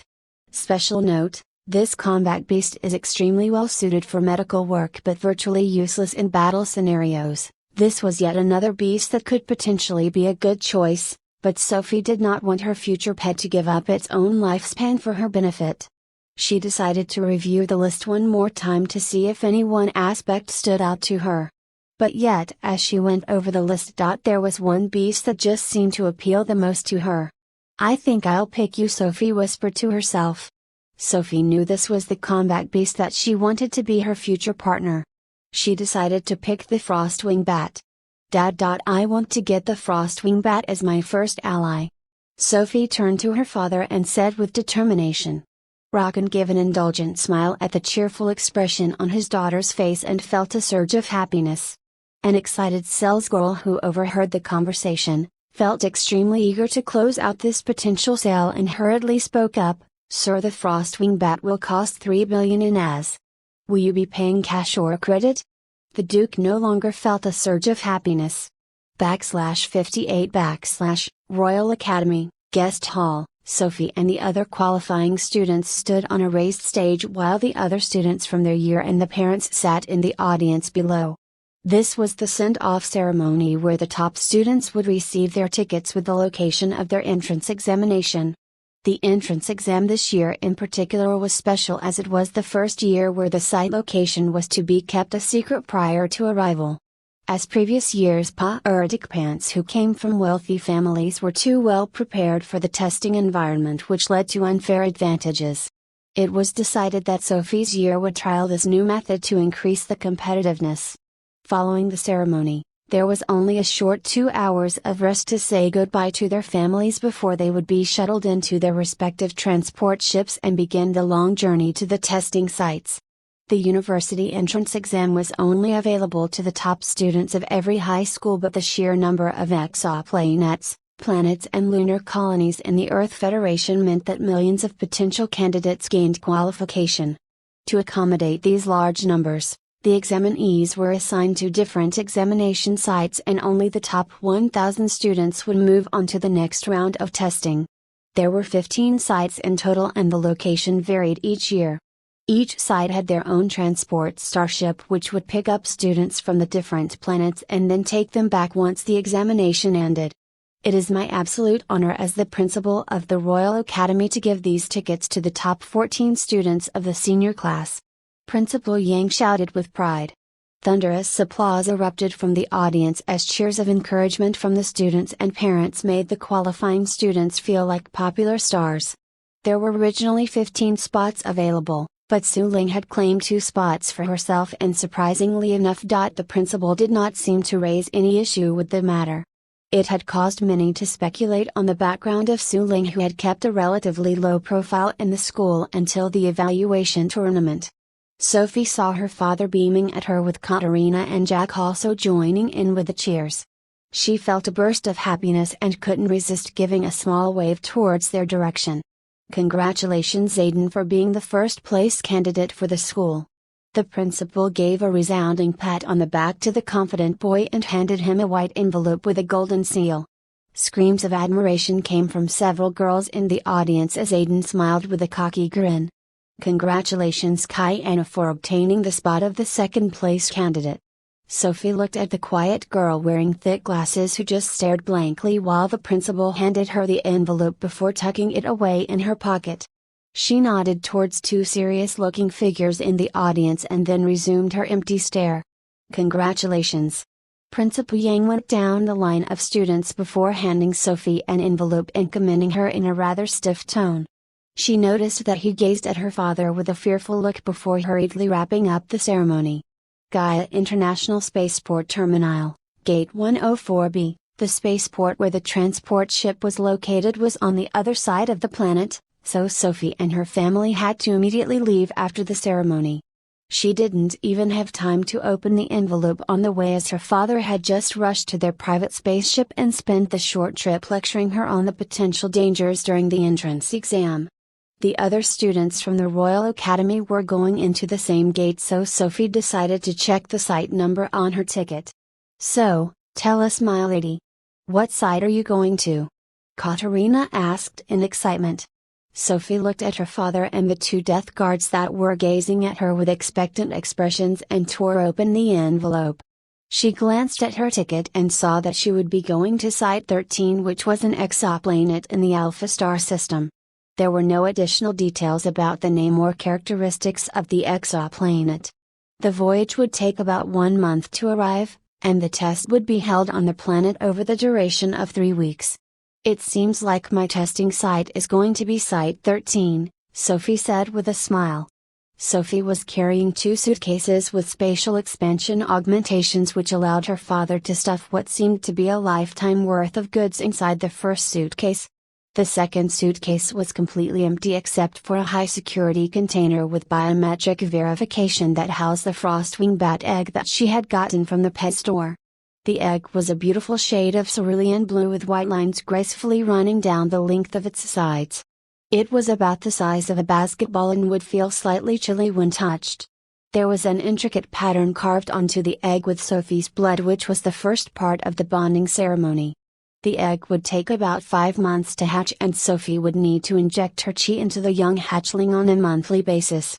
Rockin checked his watch and saw that it was nearly time for the space shuttle to depart, so he made sure his daughter knew what was inside the luggage. "Sweetie. The emergency first aid kits are in the left pocket." "I know, Dad. I also made sure to pack a year's worth of nutrient solution in the suitcase, but make sure to call me if you need more." "I know, Dad. There are also 2 blaster guns which I placed in the hidden space at the bottom of the suitcase." "Dad." Sophie spoke in an exasperated tone. Rockin just gave a wry smile at his daughter's pouting expression and gently rubbed her hair a few times. He couldn't help but feel a sense of loss over how quickly she seemed to be growing up. She looked more and more like her mother, especially when she got slightly angry or annoyed. "I'm sorry, Princess, your old man is just worried about you," the Duke said in a soft voice. Sophie felt a wave of warmth from her overprotective father and gave him a big hug. She felt small tears fall down her cheeks as, despite her tough front, it was a scary feeling to be going away from home. A mechanical voice boomed from the speakers ahead and suddenly the departure was upon them. "Flight 024 now boarding. All passengers on Flight 024. Please make your way inside the space vessel." "Looks like it's my flight," Sophie spoke up with teary eyes. Sophie picked up both of the suitcases and walked into the terminal while constantly looking back at her family. "Don't forget to beat up everyone," Katerina yelled as Sophie was leaving their site. "Also, I packed several injectors with vials of poison which I expect you to keep up your schedule. When you return, I will be thoroughly testing your immunity to each type." Sophie stumbled slightly as the second part of Katerina's encouragement seemed to break the solemn mood. She turned around for one last gaze and saw her father give her a thumbs up sign of encouragement. With a deep breath, she walked inside the gate and took the first step of her interstellar cultivation journey. /59 / now entering Hangar 067, Sophie entered what seemed to be a vast open hall with hundreds of space shuttles neatly packed into rows with passengers streaming into them. Each passenger was directed into one of these vessels and the constant noise of engines humming with power could be heard. Sophie patiently waited in line until it was her turn to enter one of the shuttles. The shuttles had a plain white exterior with the logo of the aviation company Maximize prominently displayed on the sides. There was only 20 seats and remaining students had already entered and were sitting down. Sophie could not see any familiar faces from the Royal Academy, so she just sat down on the last seat and waited for a lift-off.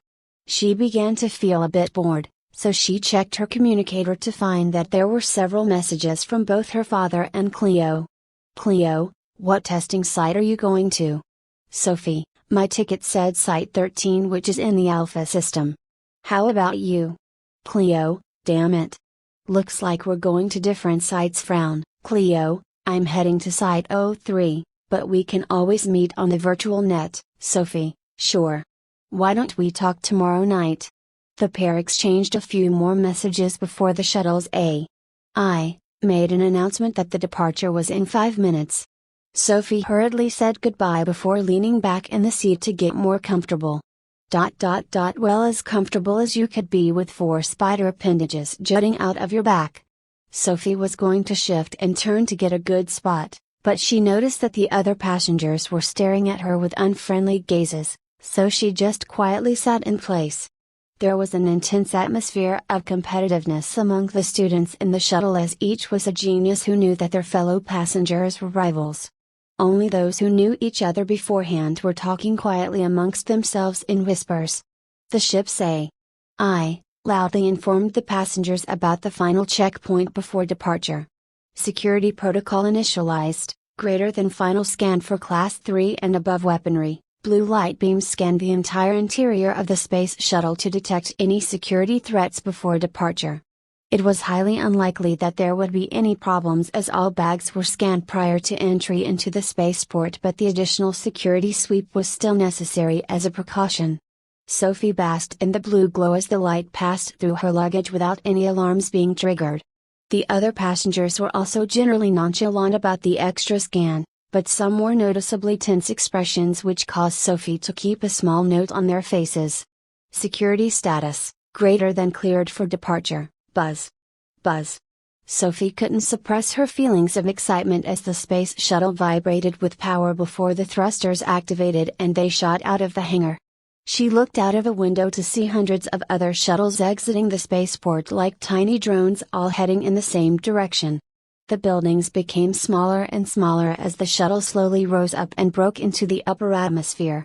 Each vessel was equipped with stabilizers, so the passengers felt none of the turbulence from traveling rapidly in an upward direction. Humanity's deepest desire was to explore the stars and the cosmos. To see the great mysteries of the universe and to boldly go where no man has gone before. Technology made space travel commonplace, but maybe it was past memories from swimming that made Sophie very appreciative of the opportunity to travel among the stars. The outside of the shuttle turned red hot as the spaceship finally burst out of the atmosphere and escaped the gravity of the planet. Sophie held up her wristband and took a picture of the scenic view of planet Gaia. Gaia was many times larger than Earth, and the planet's surface area was only comprised of roughly 10% water, while the rest was a vast landmass that made up the central continent. The planet was initially quite inhospitable, but terraforming had transformed the landscape from harsh deserts into lush forestry. With the rate that technology advanced over the last 1,000 years, it was a simple matter to form colonies on new planets. Sophie saw her home planet and felt humbled to see just how tiny of spec she was among the countless other members of humanity. Engaging warp drive, estimated time of arrival 7.891 minutes. Electric arcs ran wildly inside the engine as the spaceship prepared to enter hyperspeed and reach its destination. The surroundings began to blur as the shuttle shot forward and Sophie could see Gaia shrinking rapidly into the distance. The transport ships were too large to float over the planet without causing atmospheric changes, so they were all located a significant distance away in a desolate belt nearby. Sophie made sure to check her wristband for the room allocation that she received. The 4 universities would naturally provide free accommodation, but it could be upgraded to a premium room for a price. Premium rooms contained a practice dueling room, gym, and holodeck, as well as various other entertainment services. Unfortunately, space was still limited on the transport ship, so even the wealthy would have roommates. Sophie had chosen the minimum option on the number of roommates, but there was still going to be 4 of them staying in one suite. The crowd of space shuttles had begun to thin out as they all split up and went into different directions. There were 15 transport ships with corresponding to the individual testing sites. Arrival. Transport Ship 13 is 2,500 meters away. Spatial ripples formed as the shuttle exited hyperspace and Sophie got her first look at her new home for the next couple of months. Wow, Sophie could not help but let out a small gasp of shock. She knew that it was going to be a large ship, but it was even more impressive than she had imagined. The transport ship was comparable in size to a small moon with a slick streamlined design. It was a powerful beast that was painted in a shade of black that seemed to blend into the darkness of space. Sophie saw several plasma cannons lining the hull and one massive shield generator that caused the ship to be surrounded in a protective bubble. There was a small gap in the shield that led to the entrance of a port, so the shuttle smoothly entered, and Sophie disembarked with the rest of the passengers. She heard a small ding as her wristband was sent a message that contained her room number and a map of the ship. Sophie was going to be in room 105, which was only a few minutes away from the port, so she walked briskly while running over potential greetings to her new roommates in her mind. It didn't take long to find the right suite, so Sophie placed one finger on the biometric scanner and entered. The room was very spacious with 4 king-sized beds placed at each corner of the room. There was a kitchen and 2 bathrooms with a holodeck and gym connected via a small door at the back of the room. Her roommates did not appear to have entered yet, as there was no other luggage present and the beds seemed to be empty. Sophie placed her stuff next to the bed closest to the door and started to unpack. She carefully placed her precious egg in one of the drawers and lifted up the bedsheet to put in the pillows. Sophie shrieked. "What the fuck is that?" A metallic bowl was hidden under the bed covers and Sophie looked inside only to immediately regret her actions, as the sight before her eyes was not a pleasant one.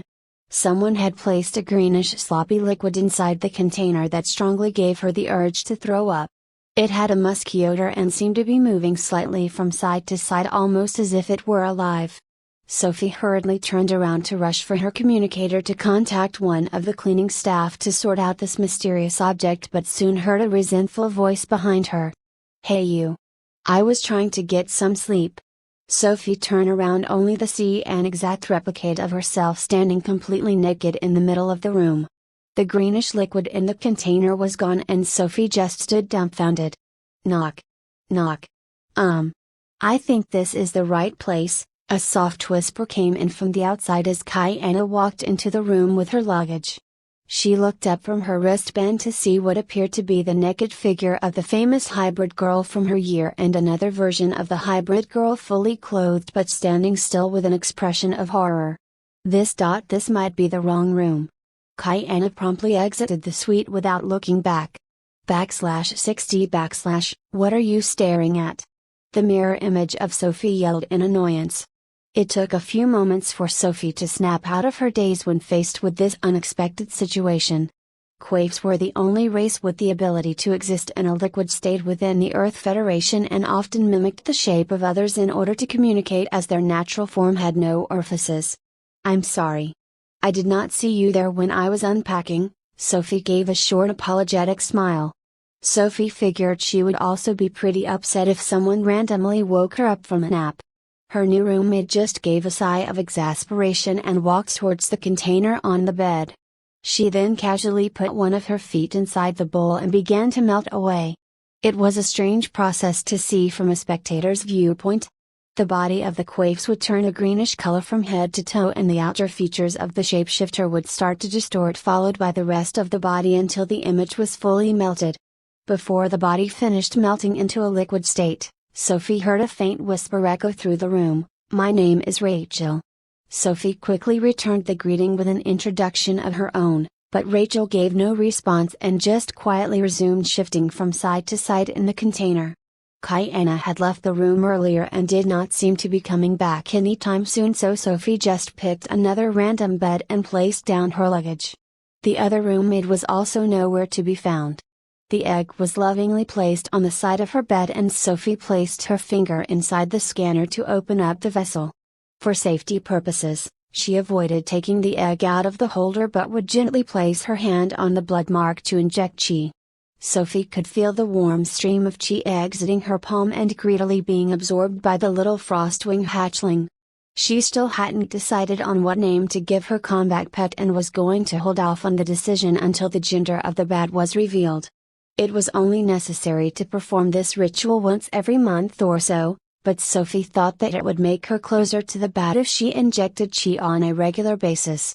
She reached inside her first luggage bag and brought out a helmet, which she then placed on her head to connect to the virtual hub. Buzz. Buzz. There was an incoming call from Cleo, so Sophie clicked accept and the surroundings instantly changed. Sophie looked at her surroundings and was still blown away over how technologically advanced the virtual technology was. She was standing in a rose garden with the backdrop of a magnificent golden palace that stretched as far as the eye could see. "Sophie, over here!" came a cheerful voice. Cleo was waving furiously at her from a small table in the center of the garden. Sophie could not smell or feel any sensation of touch as she was wearing a helmet and not a full body capsule, but the visual experience of peace and tranquility made her smile with joy. "So how are your roommates?" Cleo asked curiously. "Well, I met two of them, but let's just say that it has not been off to a good start," Sophie replied. She began to tell Cleo the tale of how she almost threw her Quaif's roommate off the bed, and the princess could not help but laugh. "Don't forget to keep with your daily training. I'm trying to at least reach the third stage of the Chi spirit realm," Cleo warned. "How are you going to cope without a mech?" Sophie said in a puzzled tone. "Mech controllers have strong mental energy, so we are pretty well versed in psychic attacks," Cleo explained. Talking to Cleo seemed to make time fly, and Sophie was struck by how unguarded the girl made her feel. Cleo's 3 roommates were all girls from noble families that had close ties to her mother, so there was much less drama on her side. Sophie and Cleo spent an hour talking to each other, but the call was cut short when Sophie could feel her stomach rumbling with hunger. "I'm sorry, Cleo, it looks like I need to grab some food," Sophie said in a sad tone. "Okay, see you tomorrow." Cleo gave her a short hug and they both ended the call. Sophie removed her helmet and placed a casual hand on her stomach before hopping up and getting ready to head to the mess hall. She had nutrient solution vials, but she should at least check out the food that was provided for those with premium accommodation. Sophie's second favorite thing in the world was food. The number one was obviously sleep. "Are you heading out?" came a surprised voice from the other bed. Sophie turned to see Rachel lounging on the bed as a naked version of herself and stretching around lazily. "Yeah, I'm heading to the cafeteria.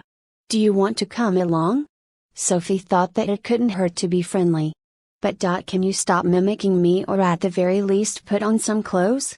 Rachel gave a mischievous smile before cupping both of her breasts and commenting, "I have to say, you are certainly blessed."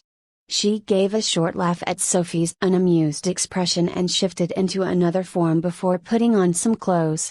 Rachel's new form was a dark-skinned beauty of African descent with lovely curly hair that swayed gently from side to side. Her eyes were an enchanting shade of chocolate brown with pearly white teeth that formed a beautiful smile. "Who is that?" Sophie asked curiously. "Do you like? I designed this image myself using a human creator app and modifying some details," Rachel said with pride. "It's a 100% original." Quaifs could mimic the appearance of any species, but many enjoyed creating their own custom avatars to be set as their default human form. This led to a boom of apps on the virtual hub where one could create an image of popular races. Rachel showed no trace of hostility from the events that happened earlier and cheerfully looped her arm around Sophie's as they headed to the dining room. "Meanwhile, why is my sense of direction so awful? Where on this god-forsaken ship is room 105? A frustrated howl echoed through an empty hall. /61 level 2 cafeteria, VIP section. The cafeteria was buzzing with noise as many curious students like Sophie and Rachel headed down to explore and taste the food available. Sophie saw students of all kinds of different races and even a few hybrids just like her.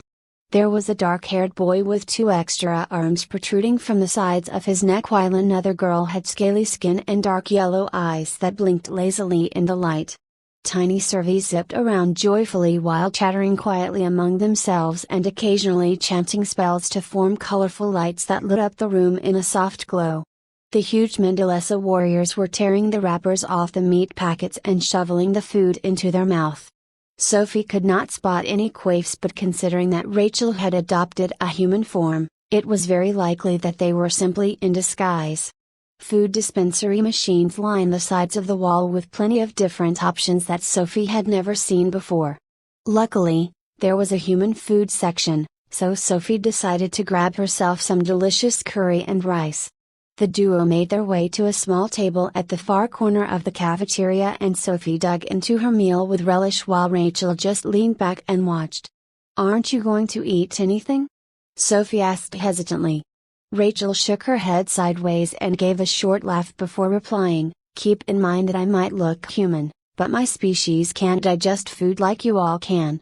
It was a very touchy subject among the Quaifs that although they could mimic the appearance of humans, some called them just a pale imitation. They were unable to absorb solid foods, and the act of eating was simply injecting themselves with energy solution to maintain their form. So, what type of cultivator are you? Sophie decided to get closer to her new roommate as they would be spending 3 months with one another. I'm a sword cultivator. Rachel proudly smiled. Ah. My dad is also a sword cultivator, Sophie responded with a prideful tone as well. Sophie may sometimes get slightly annoyed with her father's overprotectiveness, but he was also someone that she admired quite deeply. Sword cultivators were a branch of cultivation that focused entirely on the blade. Some focused on external cultivation to enhance and coat the body of their sword with chi energy to slice through foes. Others prioritized internal cultivation to turn their own body into a living weapon of sharpness that could imbue their limbs with aspects of the blade. The chi energy used in both cases was called sword chi and required specialized chi gathering manuals. It was due to Sophie's inability to use any other chi gathering techniques that Duke Peterler had to reluctantly give up his dream of having his daughter follow in his footsteps. The two girls began to chat about their families and childhood, which gave Rachel quite the shock to find out her new hybrid friend was a noble. Quaifs had no nobility, but they were aware of the attitude that noble humans had towards mixed species members of their community. Do you want to have a spar before we sleep tonight? Rachel suddenly inquired. I need a good training partner for these next couple of months. Sophie's original plan was to go into the holodeck and fight a few simulated battles, but it was incomparable to an actual fight as holograms were unable to cause real physical harm. Sure, I'll be happy to go a few rounds, Sophie said with a competitive smirk. May the best girl win. Housing Management Office. I'm sorry, but changing rooms can only be done under special exceptions, the lady at the front desk spoke in a calm voice. I have reviewed your request and it does not qualify as a special exception. But, Kaiana argued. Next please. Apparently, she was not the only one with the idea of changing her accommodations, as the service room was filled to the brim with discontent candidates who formed a long line into the hall outside. She had waited over 2 hours in that damn line. Just for this useless receptionist to deny her request in under 1 minute. Kaiana gave a tired sigh and walked out of the room with a frustrated expression. Her feelings of discontent were not due to becoming roommates with a hybrid. Many of her fellow nobles saw hybrids as eyesores and they were isolated and mocked, but Kaiana was different from the rest. Kaiana simply disliked everyone. One would expect that the second most powerful cultivator at the Royal Academy to have a spotlight on their genius and skills, but Kaiana was content to just linger in the background. No one knew what the full extent of her abilities and cultivation was, as every test she would consistently be in second place, and during spars she would only use basic skills to fight. Kaiana was the only daughter of Count Abazin and had higher expectations placed upon her when compared to her 6 older brothers, who were all quite mediocre. House Abazin was a neutral faction among the high nobles of the court, and Kaiana faced a strict upbringing and education on how to avoid conflict and form allies. Whispers and gossip mongers called them the Turtles nobles, but House Abazin had survived centuries among the upper class while countless other houses had fallen. Their house motto of "While men battle, the dragons sleep" was followed carefully by the descendants of the family. Kaiana's instincts warned her that interacting with the members of Room 105 would lead to unnecessarily troublesome situations in the future. She was so preoccupied with her thoughts that it took a surprise crash into a warm body to snap her out of the daze. Sorry about that. Kaiana apologized before glancing upwards and trailing off in shock. A Mandalesa girl stood in front of her with a menacing expression and scarlet red eyes that peered right into her soul. The girl was at least 7 feet tall, with a vaguely humanoid figure that resembled more beast than man, but yet stood upright on 2 powerful hind legs. Her fur was a gentle shade of white, with a few dark patches of brown scattered around her body, with 2 long ears that twitched at the slightest sound. What was most frightening about the girl were the sharp teeth that formed a twisted grin and the razor-sharp claws. Kaiana kept her head down and quickly hurried away back to the suite before the Mandalesa found any trouble with her. Hey. Hey. A loud call was heard from behind. Do you know how to get to room 105? Kyanna halted in her tracks before looking at the terrifying figure, then pulling out her wristband to double-check her room address. Yep. Of course, this would be the final roommate. /62 Rachel and Sophie lazily walked back to the room suite with a cheerful mood between them. Luckily, room 105 was only a short 10-minute walk from the cafeteria, so the duo soon reached the familiar-looking metallic door. I wonder if our other two roommates have arrived yet? Sophie whispered as she scanned her finger on the recognition lock.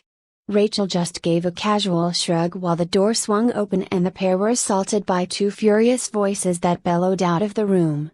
How could you say something so awful? I'm not afraid to fight a mere human, bring it on, wolf girl. What the hell was going on? Sophie rushed inside to see a terrifying sight before her eyes that made her blood run cold. Kyanna and a Mendelessa girl were currently facing off against one another with an atmosphere of bloodlust and war between them. The Mendelessa girl was sharpening her claws menacingly with eerie red eyes that stared down a much smaller Kyanna. Kyanna remained steadfast against her opponent and stared unflinchingly back with a defiant expression. Sophie turned to Rachel and subtly gave a small hand gesture to indicate that they should break up the impending fight. Just as she was about to step forward, the Mendelessa girl growled and spat out a rapid string of words that left Sophie confused. The prince can't hook up with his stepfather, it's gross and it makes no sense. He needs to end up with his loyal aide, the Duke of Nottingham. It's called Daddy Emperor punishes the prince, you stupid wolf. Kyanna fired back with a roar. And it doesn't matter if they end up together because there is no blood relationship. Wait, what? Sophie was preoccupied with the aggressive atmosphere between her two roommates that she failed to notice that both girls were holding copies of a book in their other hand.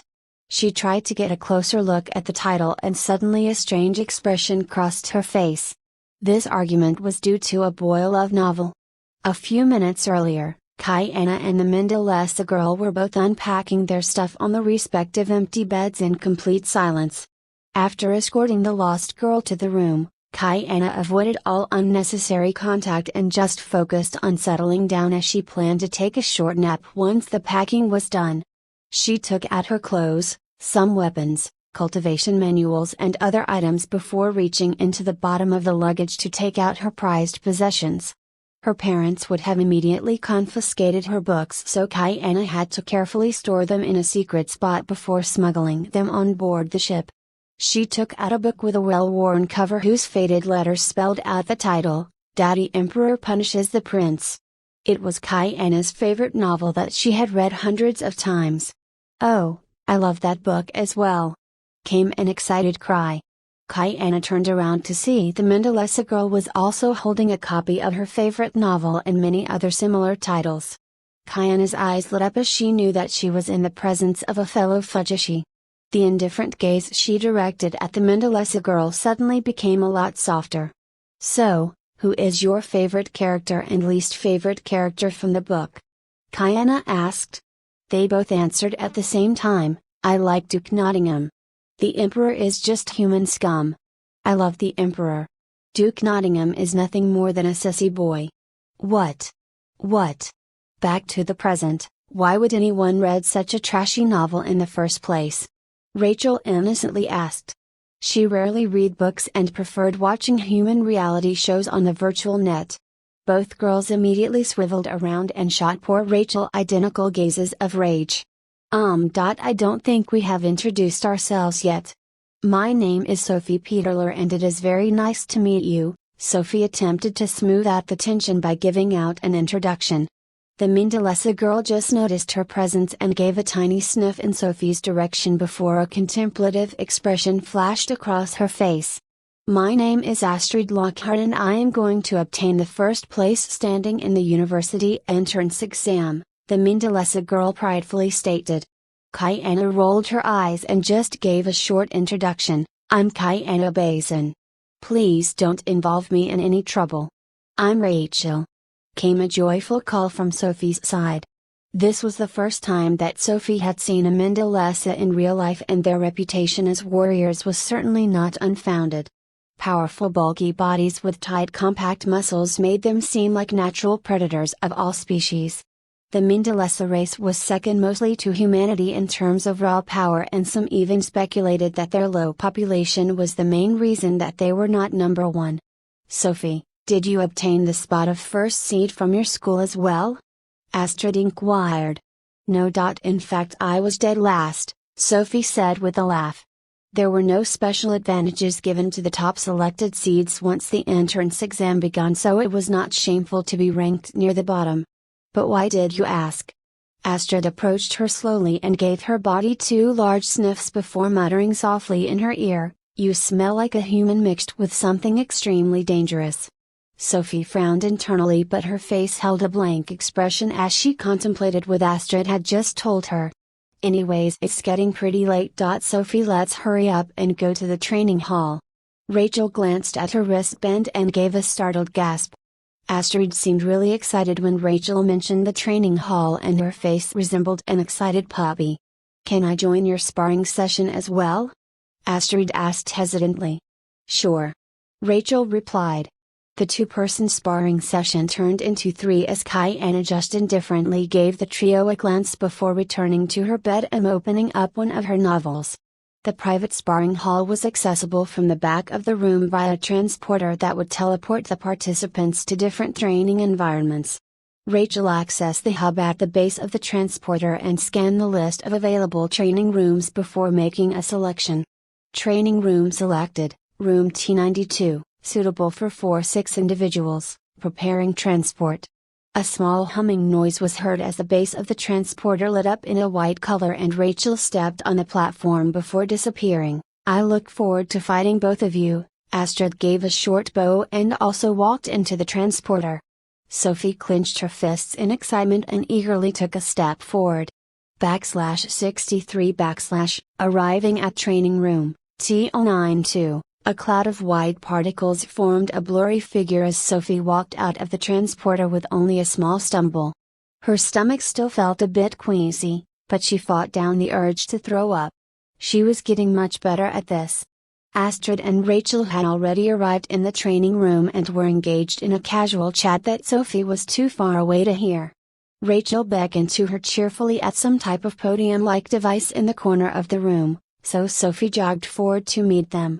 So, this is the device we can use to adjust the training room settings for our spar, Rachel explained. I was thinking we could do the free-for-all mode with a point system to determine the winner. May I take a look at the other settings? Sophie asked. Sure. Rachel stepped back and allowed Sophie to look at the interface. The premium accommodation really provided a comprehensive sparring system. There were various options from team-based to individual spars. Other options such as weapons allowed, handicaps and even medical foam in case of emergencies. The point-based system that Rachel was suggesting would require all 3 participants to wear a tiny shield emitter that would coat their bodies to prevent heavy damage from attacks. Points were allocated by the AI, monitoring the training room that judged the damage and accuracy of all moves. Sounds good to me. Sophie looked at the other options but felt that Rachel's choice was the best. What do you think, Astrid? I'm just thrilled to fight, Astrid growled. Rachel reached out and speedily typed out a series of commands, and a mechanical voice soon echoed around the room. Sparring type, point-based selected, dispensing barrier protection devices. There was a small platform that suddenly rose up from beneath the ground and 3 metallic orbs appeared on top. Sophie picked up one and found that it was surprisingly lightweight. She placed it on the side of her hip and the orb unfurled into a rectangular sheet that clamped onto her bodysuit. Rachel and Astrid also followed suit, and soon a golden glow enveloped their bodies and a thin barrier was formed on the outer surface of their skin. This barrier was capable of withstanding attacks from cultivators at all levels of the Chi spirit stage, so there was little chance of injuries. Sophie still decided not to use her spider legs to directly attack, as the penetrative power of her appendages might pierce right through the barrier directly. The pillar device could also be used to summon training weapons, as actual weapons would turn this friendly spar into something else entirely. Astrid did not choose any weapons but simply flexed her claws with an arrogant expression on her wolfish face. Rachel chose a plain wooden sword with a sharp edge and thin blade that was inspired by the style of the ancient katanas from the former Earth nation of Japan. Sophie glanced at the different choices before picking up a sturdy-looking whip and some knives. Activating countdown. A light beamed down from the ceiling of the training room and 3 red circles appeared at different locations in a triangular formation. The trio each stood on a separate circle as a blinking holographic projection of a timer counted down from 30 seconds. 30 seconds. Rachel took a deep breath as her body figure shifted slightly into a more streamlined form which was suitable for combat. Her hands tightened around the wooden sword and molded to form a perfect grip while the length of her curly hair shortened into a neat bun style. 20 seconds. Astrid gazed at her 2 competitors and gave out a ferocious grin as she crouched forward like a beast on a hunt while producing a small growl of excitement. Her claws were fully extended and glistened menacingly in the light while her razor-sharp teeth added to an intimidating atmosphere. 10 seconds. Sophie curled her hand around the practice whip and swung it around a few times to get a better feel of the weapon. She could not help but become inflected by the thrill of the upcoming fight and her golden eyes shone with a reddish tint. 4.3.2.1. Battle start. Rachel and Sophie instantly vanished from their former positions and appeared in the center of the room. Sophie swung her whip forward with a resounding crack, but Rachel's body shifted into a liquid which caused the whip to pass through harmlessly. Rachel gave out a mocking laugh and ran through the gap of the whip's range and pierced the training sword towards Sophie's chest, which she narrowly avoided. Neither side was planning to use chi attacks so early in the duel as they were still feeling out their respective opponent's strength. The winner of the duel would be the one who scored more points on the opponent as judged by the AI, so Sophie knew that she had to engage as soon as possible. Plus, this was just a practice session. To run away the entire time would defeat the point of training. She clashed head-on with Rachel but could not see the figure of Astrid anywhere in her vision. Astrid defied expectations and chose to leap backwards to the far corner of the room and observe the initial round of fighting. This was not like the standard Mendelessa warrior who had the reputation of proudly charging into battle headfirst without any sense of fear. But then again, Astrid was not a typical Mendelessa. Flamma Fulmin Mega Imptim. A loud cry came from the corner as an enormous fireball rushed towards the clashing duo in the center. A mage? Sophie and Rachel both showed startled expressions as they leapt away in an attempt to dodge the fiery attack. Boom! The firebolt crashed against the opposite wall and left a steaming crater with dark soot marks around the edges. Gelida Dominico Dahim, Astrid chanted with determination as a ring of frost spread out from under her feet and turned the floor into solid ice. Sophie wobbled unsteadily but used 2 of her spider legs to pierce into the ground to retain her balance. Rachel was not doing any better and shifted her feet to form tiny spikes to enhance her grip. Mages were undoubtedly more powerful than cultivators at the same level. They possessed the ability to change chi into mana to form mana bodies that provided the base for spell casting. The downside was that mages naturally progressed much slower than cultivators and found breaking into higher levels to be quite difficult. Mare University was the smallest university when compared to the other 3 of the 4 great universities, but it was their mages that made them a force to be reckoned with. Of course, mages were not invulnerable, and one of their biggest weaknesses was the fact that disruptions to their concentration could cause their spells to fizzle into nothingness or even backfire. Astrid stood proudly upright as blood-red runes formed around her fur and radiated a sense of power and strength.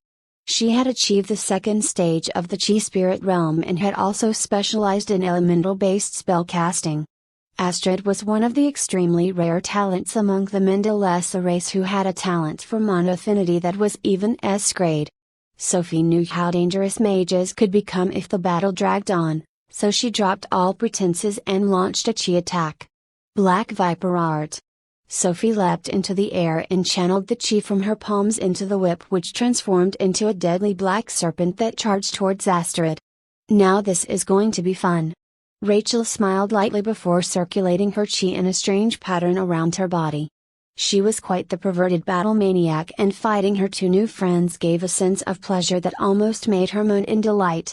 Rachel closed her eyes and the training sword in her hand became illuminated by a white glow as her figure vanished once more from the battlefield. Holy Sword Art. /64 / Rachel's sword emitted a blinding flash of light that caused the whole room to be illuminated with a harsh glow. Astrid recoiled in pain and tried to move backwards to get some distance between her and Rachel, but it was to no avail.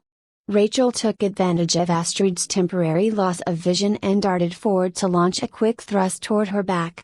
Sophie recognized the telling glow of the Holy Sword Art from her numerous spars with her father, so she closed her eyes immediately once she sensed the familiar circulation of chi.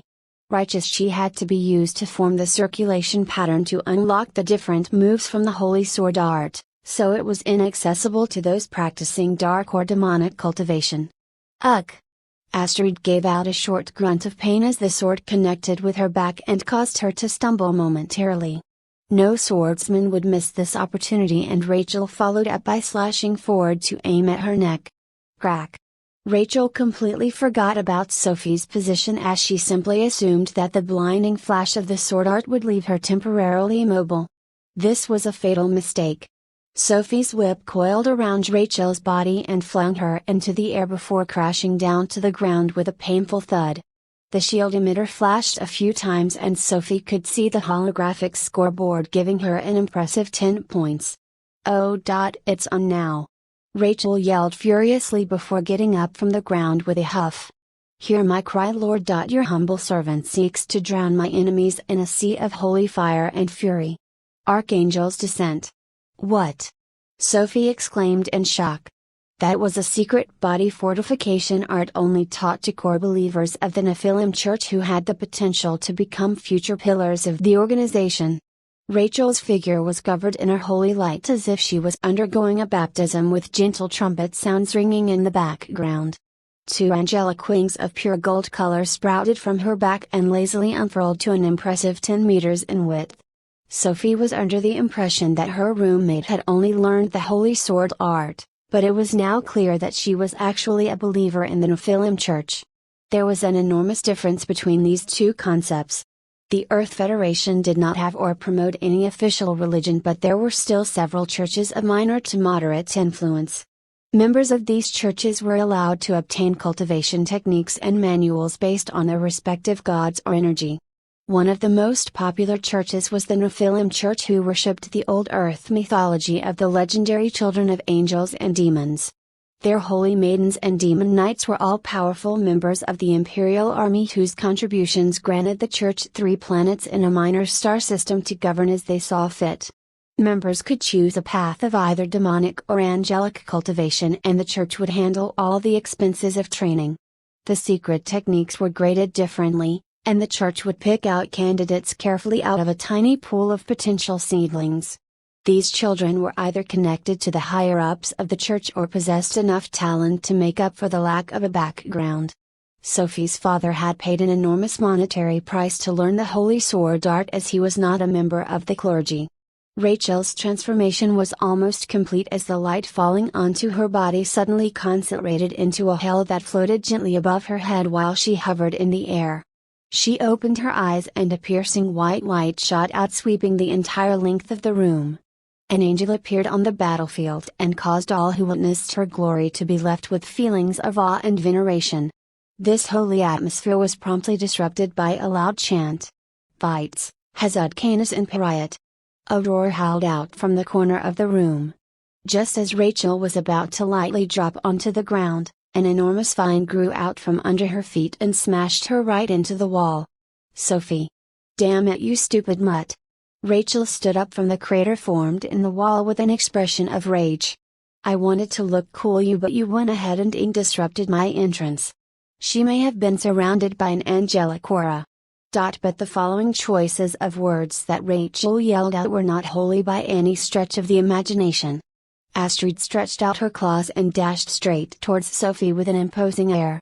She was completely out of mana, and at this point most mages would have retreated from the battlefield. But Astrid knew the greatest spell of all were her fists. White flames coated Rachel's sword as she leapt into the air and flew straight towards the running figure of Astrid. Sophie gave a wary grin before taking out a few of her throwing knives and tossing them straight at the two other fighters. 20 minutes later, after such an intense fight, Sophie was sprawled out on the ground while trying to catch her breath.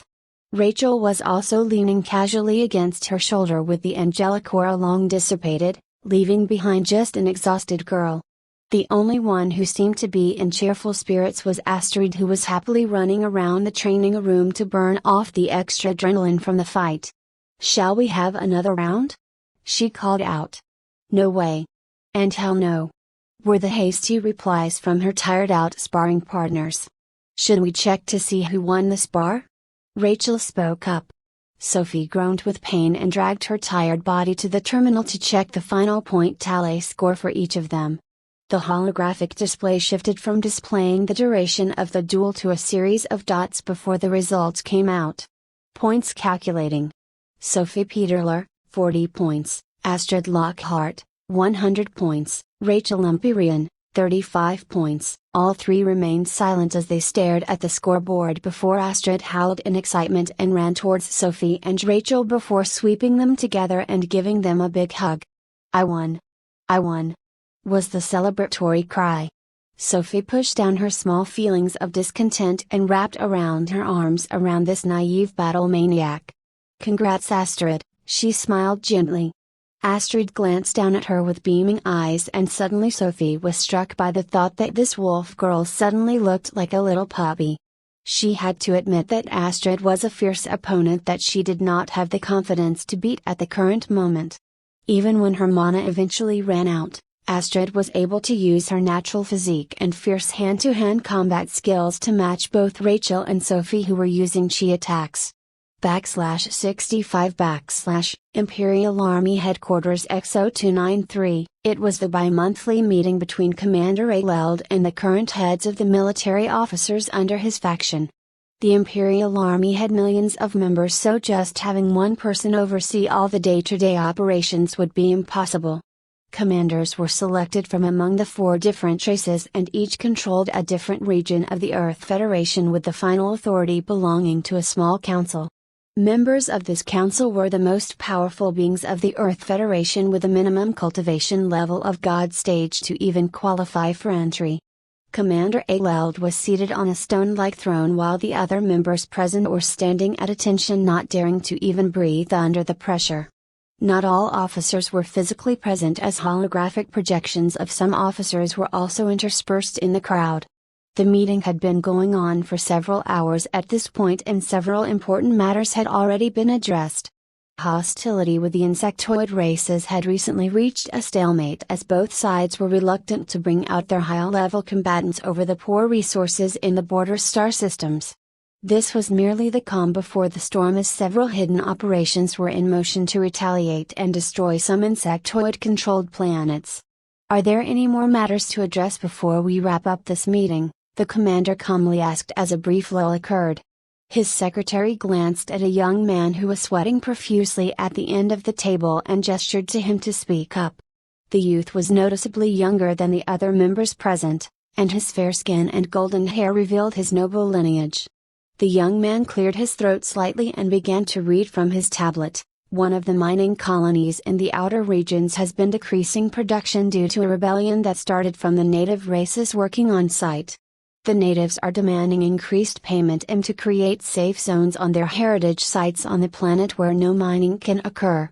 "Well, sir. The protest has already spread to the 2 mining colonies nearby, and it seems to have caused a ripple effect."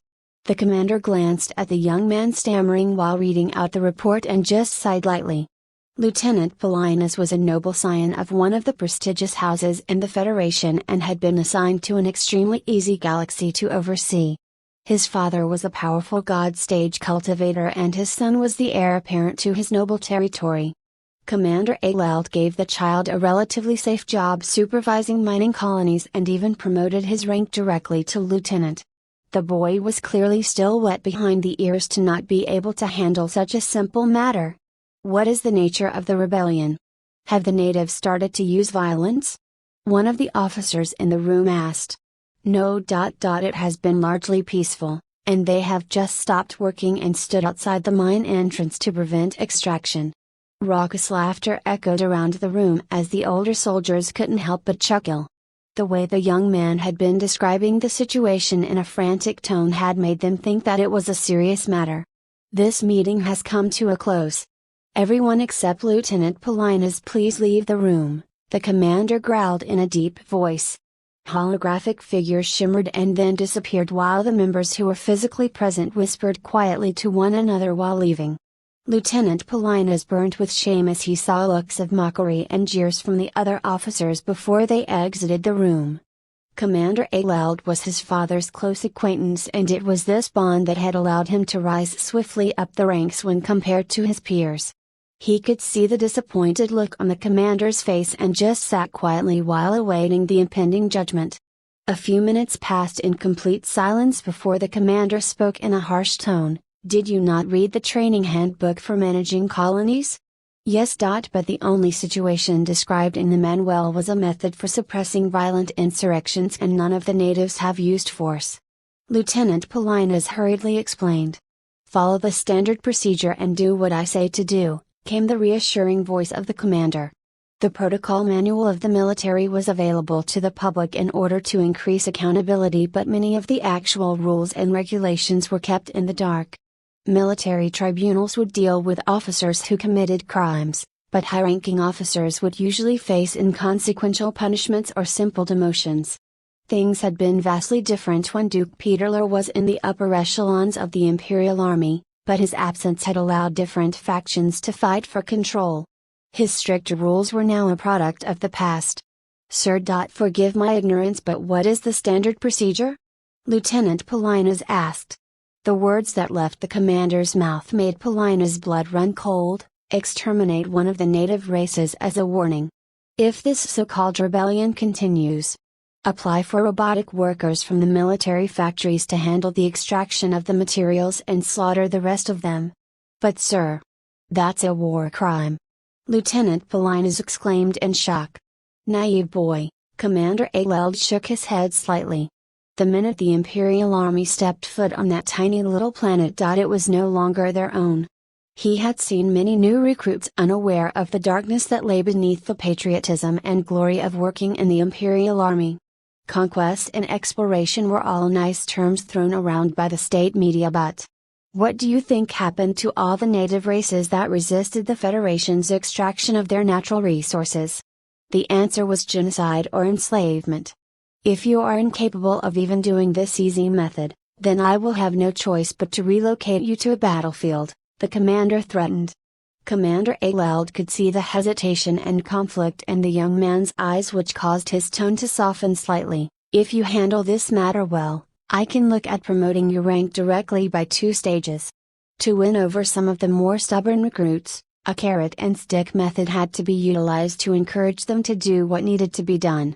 First bring up the threat of punishment or demotion, which would cause fear in the new recruits, and then offer some form of benefits, and most would immediately change their stance." Lieutenant Polina's gasped in shock. Rising up by 2 stages would make him a captain, which would grant him access to a much higher salary and rare cultivation techniques. Was it worth it to sacrifice his future for some backwards and lesser aliens? He quelled the unpleasant feelings in his heart and looked the commander in the eyes with newfound determination in his gaze. Crossing his right hand against his chest, he muttered the only 5 words that needed to be said in this situation: "Glory to the Earth Federation. /66 girls. Girls. Do you see all this cool stuff?" Astrid exclaimed joyfully before running towards the entrance of the entertainment center. "Please just put me down first, you damn mutt," Kyanna's weak voice quietly murmured. It was a strange collection of people that the other students passing by could not help but give a few curious glances. Amanda, a warrior, was carrying a black-haired girl on her back while eagerly looking at the colorful displays in her surroundings. 2 girls trailed closely behind with indulgent grins on their faces while chatting merrily to one another. One of the 2 girls did appear to be normal looking, but the other was clearly a hybrid with 4 extra appendages jutting out of her back. It had been a few weeks since Sophie had boarded the transport vehicle and she had settled into a regular routine with the other girls. Training and cultivating constantly throughout the day and night with a regular evening spar between Astrid, Rachel, and herself. Kiana did not join any of the sessions but did decide to visit a few times to spectate.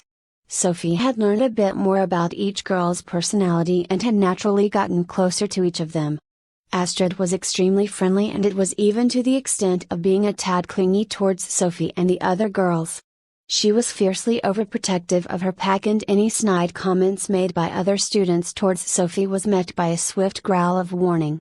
Sometimes it even led to a friendly sparring session that usually ended with those unfortunate kids in the ship's hospital ward. Despite regularly sparring with Astrid, Sophie was unable to defeat her even once as she would always be above her by at least 30 points. Not even teaming with Rachel to target her together was able to close this gap. There was only one word to describe her combat skills: monstrous. Rachel on the other hand was a heavy sleeper and was quite short-tempered when woken up early in the morning. She enjoyed playing pranks by shifting her appearance to new characters and trying to scare her poor roommates.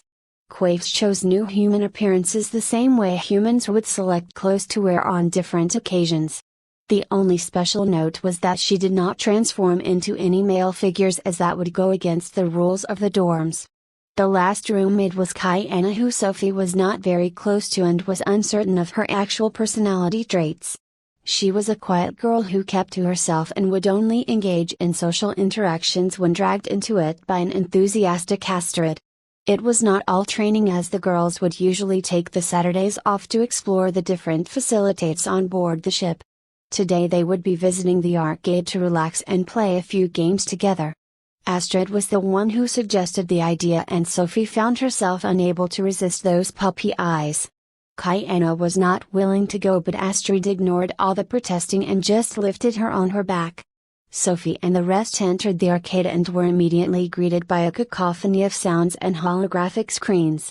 It was a very popular spot among the students, so the place was already packed to the brim, but the large figures of Astrid and Sophie soon cleared a path.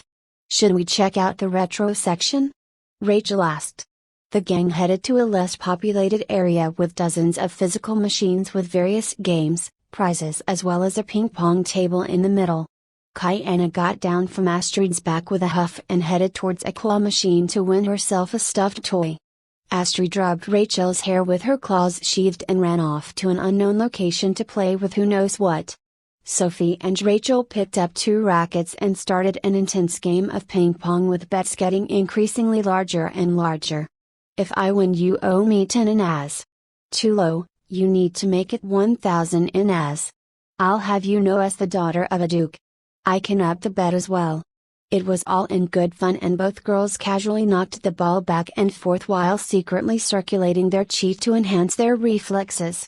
Loud music blared out of a speaker overhead and Sophie heard a song by an AI band called Nexus Wave.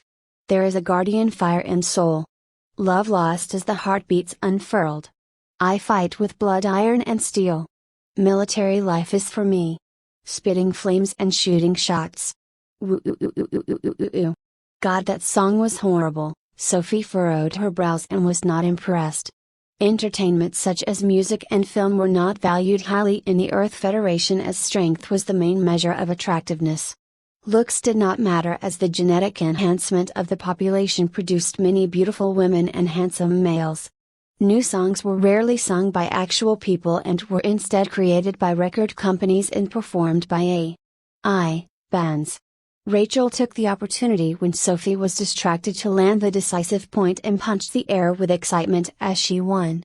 Sophie was struck with a sense of sorrow as 1,000 inas disappeared just like that. "Check that girl out. Jesus, look at her go." Sophie gazed in the direction of the yells and pulled Rachel along to see what the excitement was about. Hopefully, she would get distracted and forget about the bet. "Is that?" Rachel asked in shock.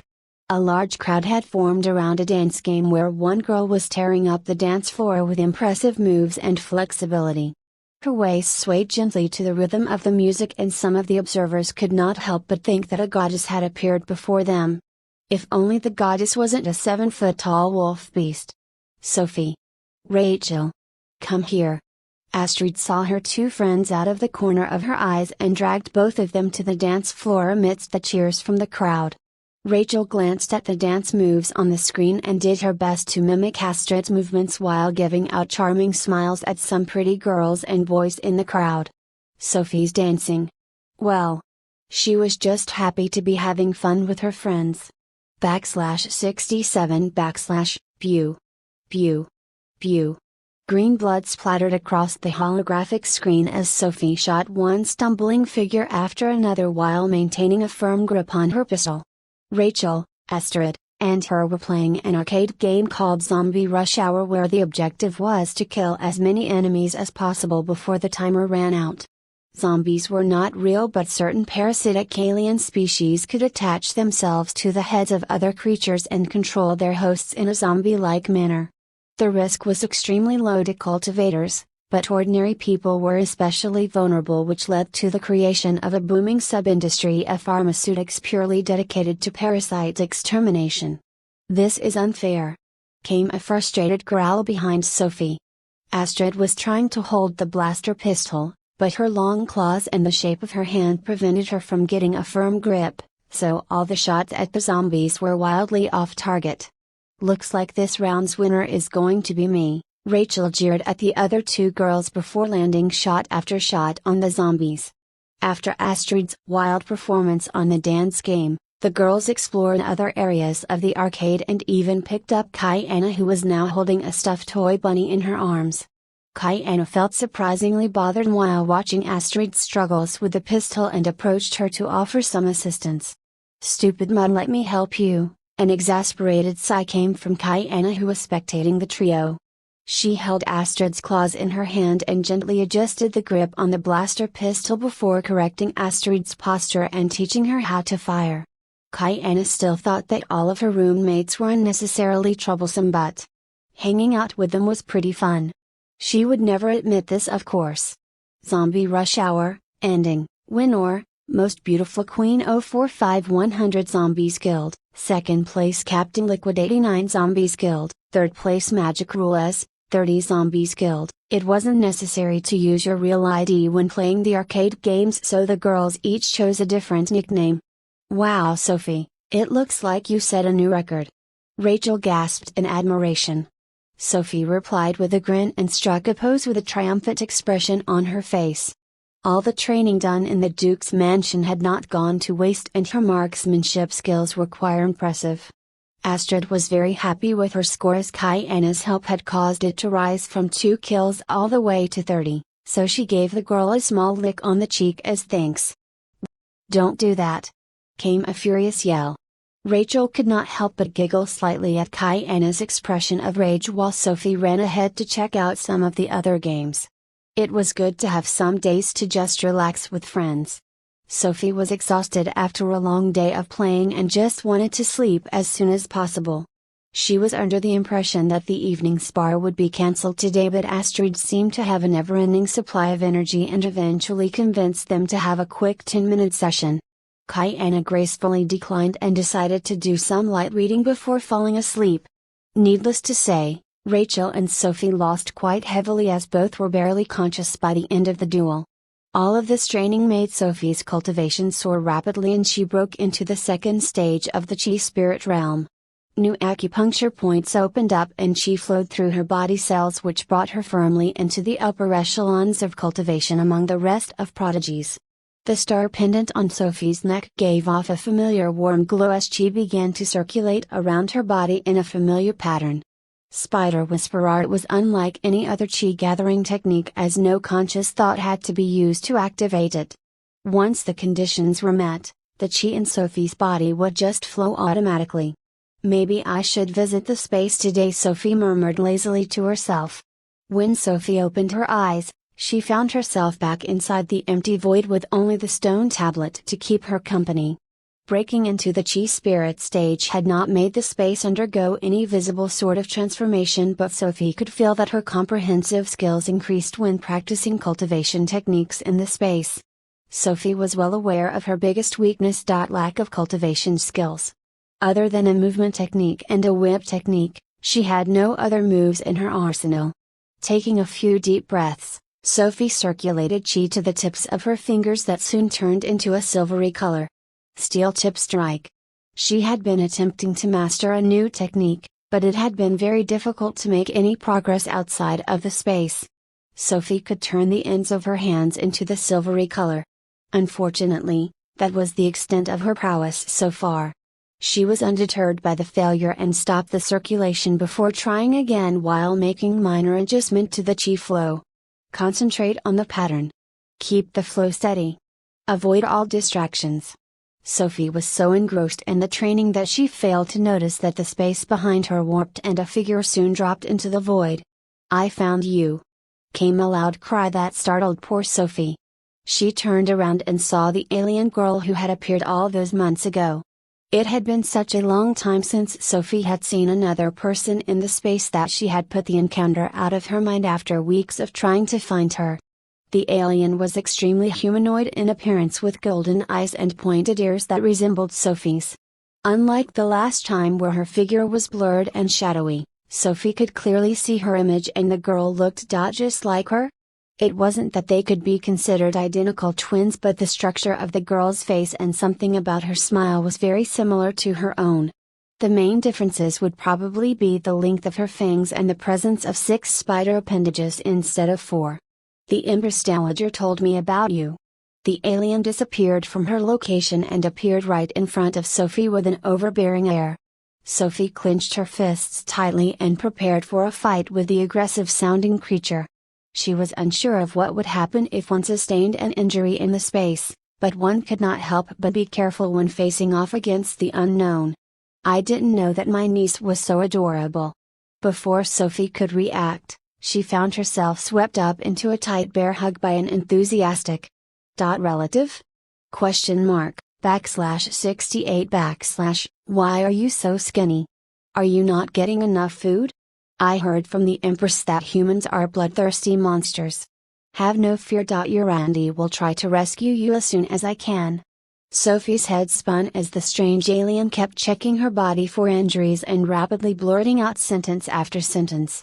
She could not sense any aggression or hostility from this mysterious alien, but this was all too overwhelming. "Who are you?" Sophie stepped back while trying to put some distance between them. Rail froze at the wary expression on her niece's face, and then the realization that she might be scaring her younger relative caused her to whisper softly, "My name is Princess Rail and I am your mother's younger sister." Sophie was shocked at the sudden revelation, but she still had a lot of suspicions about her new relative. It would be foolish to just blindly trust someone that you just met. "Is there any way that you can prove it?" Sophie skeptically asked. Princess Rail rattled off a string of childhood stories about Sophie's mother that she could recall, how she used to play pranks on the Emperor's other concubines. Her favorite color, which was scarlet red. Beating up the crown prince in a duel before declaring that she had no interest in ruling the tribe. Each story was more fantastical than the ones that came before, and Sophie listened carefully with a starry-eyed expression.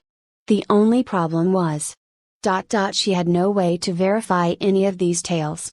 Rail was not stupid and noticed the conflicted look on her niece's face, so she decided to change tactics. "What do you know about the chi cultivation method that you currently train in?" Rail inquired. "Not much. I only know that it circulates automatically," Sophie replied in an embarrassed tone. Truthfully, Sophie had not studied the words on the stone tablet in great detail, as she spent most of her time in the space practicing different cultivation techniques. The spider whisper art seemed to merely form extra chi strands in the danshin, but there were no other special benefits when compared to more higher grade manuals available. "What? You've only been automatically circulating chi?" Rail exclaimed in shock. "The whole point of this art is to combine it with one of 3 martial arts." Rail, and Sophie were the only members of the Arachne royal family to practice this technique due to the stringent requirements and the lack of an immediate increase in strength.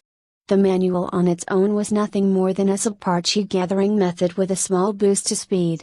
But when combined with one of the 3 speed-based martial arts of the Arachne race, None could match up against practitioners at the higher cultivation levels. It had completely slipped Rael's mind that her dear niece would not have any knowledge of this. Members of the royal family were given memory transfers at birth that implanted all the necessary information related to survival and common sense. Consider this a small gift to make up for all the past birthdays I missed, Rael spoke lovingly before lightly tapping Sophie's forehead with her finger. Sophie grunted with pain as waves of information entered her brain. Different Arachne martial arts with stances, poses and moves flashed across her eyes. Spell techniques, illusions and other mystic arts that dealt with mana were suddenly placed inside her head. Culture of a foreign civilization, rituals, etiquette, and the hierarchy of the insectoid empire were all included in the transfer. It was a strange feeling because even though all the information was there, most of it was locked away behind a seal. Your brain will not be able to handle all that knowledge at once, so I place some seals to only show you what you can handle at your cultivation level, Rael explained. Sophie took a quick glance at the stone tablet out of the corner of her eye and found that she could now read the words more quickly than before. Thank you, Sophie gave a small bow to the alien. No matter if the alien was her aunt or not, it was clear that this was a great gift. She had no idea how precious this knowledge was, but it far exceeded anything that the Federation had on the insectoid races. The atmosphere became quite pleasant between the two and Sophie felt more and more comfortable in the presence of Rael. She was still a bit cautious, but a lot of the doubt had faded away already. There was no need for such an apparently powerful person to bother with such petty schemes when they could just easily slap her to death. Rael was very curious about Sophie's life among the humans and asked plenty of questions which Sophie was happy to respond to. Due to an unspoken agreement, Rael did not ask about any information that would be considered sensitive.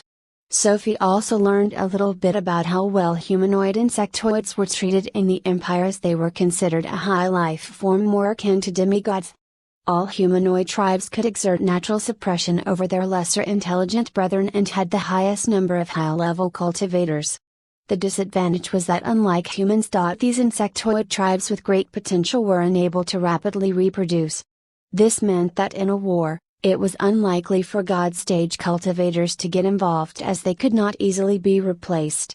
Sophie enjoyed the easy flow of conversation, but there was one burning question that was occupying her thoughts. Princess Rael, Sophie stammered. Call me Aunt, came the immediate reply.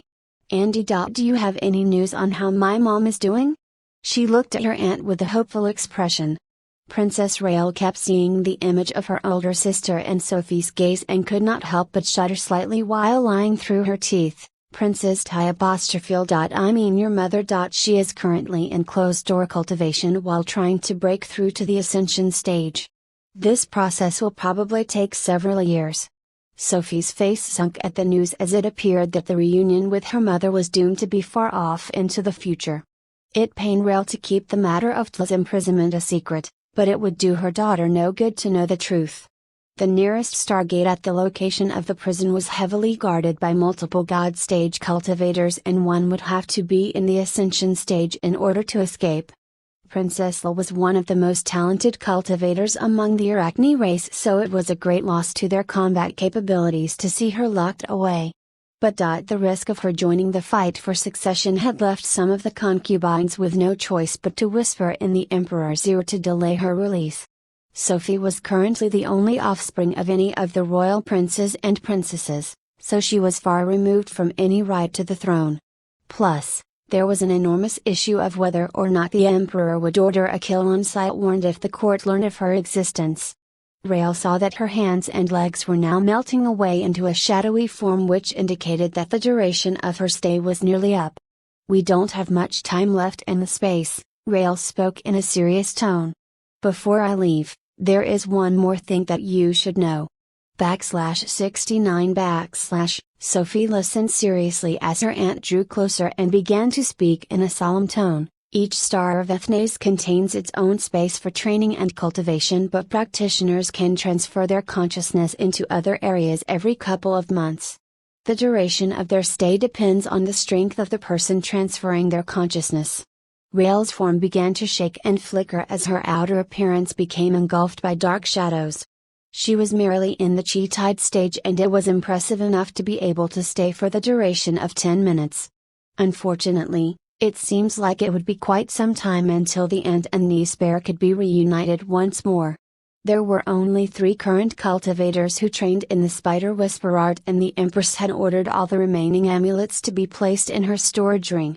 Out of the 3, Sophie and Rael were the only ones with the amulets, so Rael had no way to access the space. Sophie's identity would not be exposed to any of the royal children, at least for the current moment. Time seems to be up. Rael looked down at her body with a sad grin before lifting her head to gaze at Sophie one last time. "You seem to have inherited my sister's impressive beauty." Sophie could detect a strange mixture of nostalgia and grief in Rael's tone that left her slightly confused. Sophie reached out to try and grab the disappearing figure, but the shadows had completely coated Rael's body and she vanished seconds later. Several days later, Sophie came a pitiful whine. The hybrid girl furrowed her brows and kept her eyes closed while remaining in a deep state of meditation. Sophie. This was clearly not going to be a useful session, as the constant noise surrounding her made it impossible for her to concentrate. "What is it, Astrid?" Sophie gritted her teeth to calm herself down and tried to speak in a calm tone. "Why don't you want to spar anymore?" came a sullen reply. Astrid was gazing at her with the look of a pitiful wife abandoned by her husband, while Rachel roared with laughter in the background. It had been several days since the incidents in the space, and Sophie had spent most of the time in silent meditation. Sophie did warn her roommates that she was doing an important task, but did not expect the meditation to last for such a length of time. Astrid was not a simple-minded beast as her outer appearance would suggest, but she was beginning to miss the daily battles. "Alright, fine." Sophie groaned, and Astrid's ears immediately perked up in excitement. "Let me do some private training and we can spar tonight." Astrid was thrilled by the prospect and gave Sophie a big hug and small lick on the cheek to express her joy. Sophie smiled back and then walked into the suite's transporter to book a meditation room to help her concentrate a bit better. She had no choice but to spend every day absorbing and trying to memorize the information that her aunt had left behind. Even with the knowledge available being only a fraction of the total amount due to the seals, it was still more than enough to give Sophie a massive headache. The meditation room was only the length of a small bedroom, but the floors and ceiling were painted a calming shade of green. Soft, gentle music was emitted from the speakers as a cool breeze circulated around the room, which caused Sophie's hair to sway slightly in the wind. Ah! Sophie was greatly relaxed by the peaceful atmosphere. She had finished with the basic knowledge about the structure of the insectoid empire and now had a greater idea about the culture of her mother's faction. Sophie then decided to look over the information about the 3 martial arts that complemented the spider whisper art. The spider whisper art was compatible with 3 martial arts of the Arachne tribe that were based on speed. It was counterproductive to learn more than one, as the chi circulation patterns were unique for each martial art. Learning more than one could also lead to chi deviation if the practitioners were unable to distinguish between the different flows during a fight. Each martial art had its strength and weakness clearly described within the sea of knowledge that Rael had given Sophie.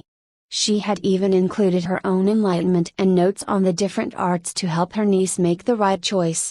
Zephyr was the name of the first art, which specialized in aerial type combat. It involved strengthening the spider appendages to allow the practitioner to shoot up into the air and strike from unpredictable angles. This art's main strength was to decrease the body mass of the practitioner, which made the body more lightweight and aerodynamic. The weakness, of course, was an increase in the fragility of the body. Umbra was the name of the second art, which focused more on stealth-type moves. This martial art also required some type of mana affinity and would mix fierce strikes with shadow magic to produce devastating effects. Perfect for assassins was the special note that Rael had placed next to the information about this martial art. This art was impressive, but cultivators with righteous chi or holy magic would be able to dispel any shadows formed. The last martial art technique was called psychosis, and it was by far the most difficult of the 3 arts to train in. It dealt with mental disruption. This involved moving the body in a specific motion during combat to implant hypnotic suggestions in an opponent's psyche. It did not require mana or mental force, but anyone facing this art would find that the illusions produced were almost unbreakable. This was a very serious decision to make, and Sophie had to stop and ponder for a few minutes before making her choice. She would learn to train in psychosis. Zephyr was a useful art, but aerial combat was not a significant advantage against high-tier cultivators who could also fly. Truthfully, the ability to use shadow magic and become an unseen assassin did appeal greatly to Sophie's hidden desire to act cruel. But her low mana affinity made this an impossible option. Psychosis was a martial art with techniques that could hold up against even god stage cultivators and would be useful throughout her cultivation journey. Creating illusions seemed to be the tricky and cheap method that Sophie had high expectations for during the university entrance exam. If she could combine her new sneaky skills with some well-placed poison traps. This was going to be fun. /70 Alpha Star System Hidden Location Exoplanet T980. The remaining weeks seemed to pass by quickly as the constant training and sparring kept Sophie extremely busy. Her greedy frostwing egg also seemed to enjoy her chi, as it would absorb a significant amount every time Sophie would place her palm on its surface. She had achieved some degree of success using the psychosis martial art, but it was limited to making her figure blur slightly when moving towards the eyes of opponents. It would still be a long time before she became able to replicate and create lifelike illusions. Circulating chi in this strange new pattern, as well as constantly shifting her movements in a fight, was quite draining both physically and mentally, so this technique was treated as a trump card. Fortunately, she had picked up some additional cultivation techniques to enhance her fighting prowess during the exam. She had even managed to win one spar against Hasterid. But only by 2 points. And with Rachel and her teaming up. Site 13 was the closest testing site to Gaia, so their exam was going to begin much earlier when compared to the other sites. And it would start as they stepped foot on the exoplanet. There was a grand total of roughly 1 million students aboard the transport vessel, so the students would be teleported in batches to different locations on the exoplanet. The entrance exam would be in the form of a survival free-for-all fight where students would be constantly eliminated until only the top 1,000 remained. This exoplanet was fully under the control of the exam monitoring team and had been modified with mechanical barriers to slowly push the candidates into smaller zones as time went on. It would be impossible to make it to the cutoff mark without eliminating at least several other participants or having impressive stealth skills. Students would start off on equal footing and needed to fight others for weapons, supplies and food stock. In addition, the exoplanet was home to all manner of fearsome beasts and monsters that would provide an additional challenge for the poor students. "Next in line please," came a loud call. Sophie and her friends were currently lined up to get clearance for entry into the transporter. Each student would need to be scanned to prevent the smuggling in of banned weapons or goods. They could not start the entrance exam with weapons, but supply crates could be found in hidden locations. In addition, for safety purposes, each student would be provided a barrier device that would coat their body with an absorbance gel in the event of a fatal attack. This was considered an elimination, and the student whose device triggered would be transported back to the ship. Communicators and wristbands were also forbidden to prevent coordinated team-ups. "How are you all feeling?" Rachel asked. Sophie just gave a weak smile and nervously rubbed her hands together. The closer their position in the line reached to the scanner also corresponded to her increasingly strong sense of worry about the impending month of trials. "I'm ready to kick some ass," came a confident growl from Astrid, who bared her fangs in excitement. Kayana was quietly standing behind the trio and no one could tell what she was thinking. The line shortened and soon it was Sophie's turn. "Please step on the zone to your left," the security worker lazily spoke. Sophie stepped on a metallic plate and a harsh green light swept up and down her body for a few minutes. Great importance was placed on this entrance exam, so multiple sweeps were implemented as a precautionary measure. A robotic arm extended down from the ceiling and placed a metallic device on the side of her hips which would serve as the barrier deployer. The worker glanced at the control panel on the side and gave an OK sign, so Sophie headed towards the transport door. "Good luck, guys." Sophie turned around to give a quick wave. Astrid and Rachel waved back with broad smiles, and even Kiana raised her hand slightly. Arriving at Exoplanet T980, "Please disembark." A cloud of white particles formed into the figure of Sophie as she landed on the surface of the exoplanet without any trouble. "Always carefully observe the terrain to look for any noteworthy threats or features," the voice of Katerina echoed in her mind. Sophie calmed herself down and carefully gazed at her new environment. She was in the middle of a meadow with soft, gentle grass below her feet. Tall trees stood proudly in the distance as a dense jungle appeared to be surrounding this patch of grass. There were 20 large crates in the middle of the meadow, as well as 100 raised stone platforms that encircled the loot. Several of these platforms were occupied by students who were showing tense expressions on their faces. There was also a holographic screen above the crates, but Sophie was too far away to make out the words. Why were they just standing still? What was preventing them from fighting one another? Question after question entered Sophie's mind as she shifted uneasily from side to side. A mechanical voice soon interrupted Sophie's state of concentration. "Stand on one of the raised platforms and wait until the entrance exam officially begins." Sophie looked up and realized that there was a small robot hovering in the air above her and showing a flashing arrow towards the platforms. Some students were on platforms next to others, while some were standing on spots without any neighbors. Sophie was unsure if all the spots would be filled, but quietly walked towards a platform on the northeastern side that seemed to be occupied by the least number of competitors. The holographic screen that was floating above the supply crates was showing a 30-minute countdown that was slowly ticking down. There was only one word to describe what would happen after the countdown ended. Bloodbath. One could not know the contents of what was inside of the crates, but the supplies would certainly not be enough for all the participants present on the platforms. There were other crates hidden around the exoplanet, but who would be willing to take the chance to find one at random? Cultivators with weapons would have a great advantage against those without. All the students present needed to rush for a crate and protect their supply from being stolen by their competitors. Sophie carefully observed the ground of the meadow, but the land was flat without any spaces to hide or terrain to take advantage of. The other students on the stone platforms came from a variety of different races. There were the fierce Mendelesa, cheerful Servis, as well as humans and a couple of hybrids. Naturally, it was impossible to tell which of the figures were actually members of the Quaifs race in disguise. 10 minutes remaining. More figures stumbled out of the transporter and were directed to one of the empty spots on the stone platforms. 5 minutes remaining. Each platform was now occupied by a student, and the atmosphere became more and more tense as bloodlust filled the air. Sophie scanned each figure and was left disappointed, as it appeared that none of her roommates were placed in this section of the exoplanet. 2 minutes remaining.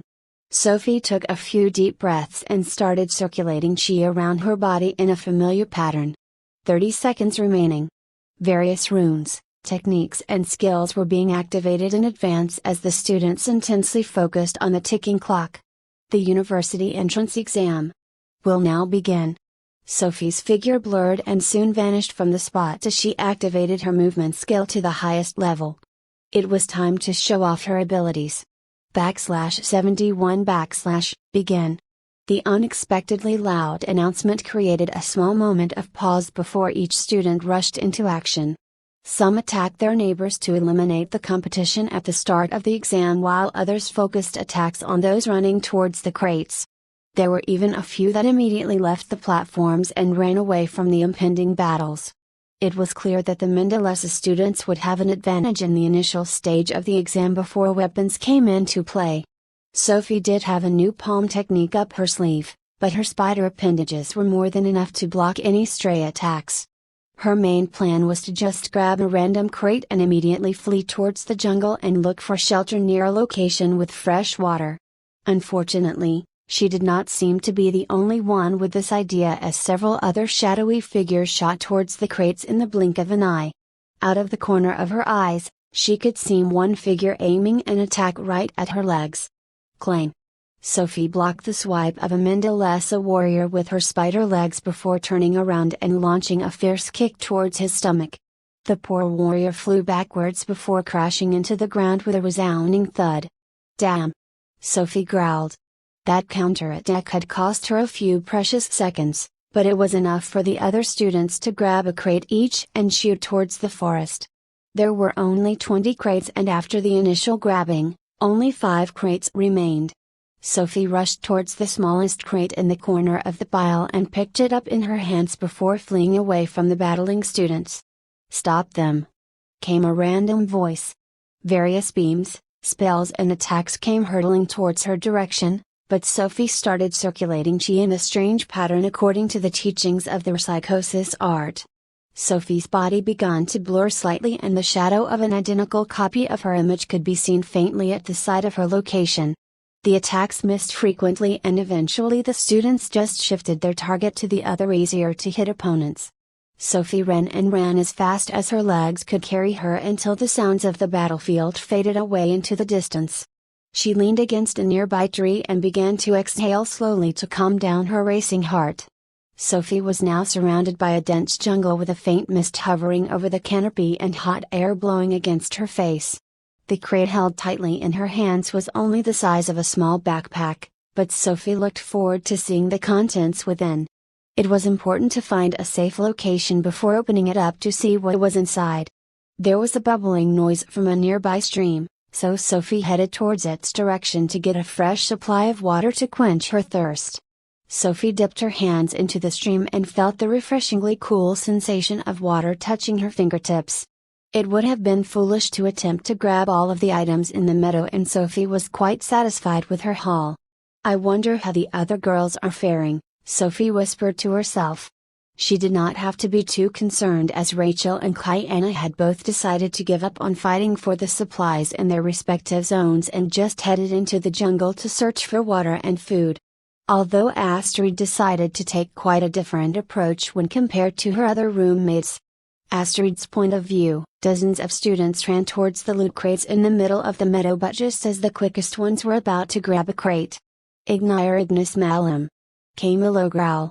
An enormous fireball was shot at the center of the supplies and a resounding boom was heard before an explosion turned all of the goods into ash.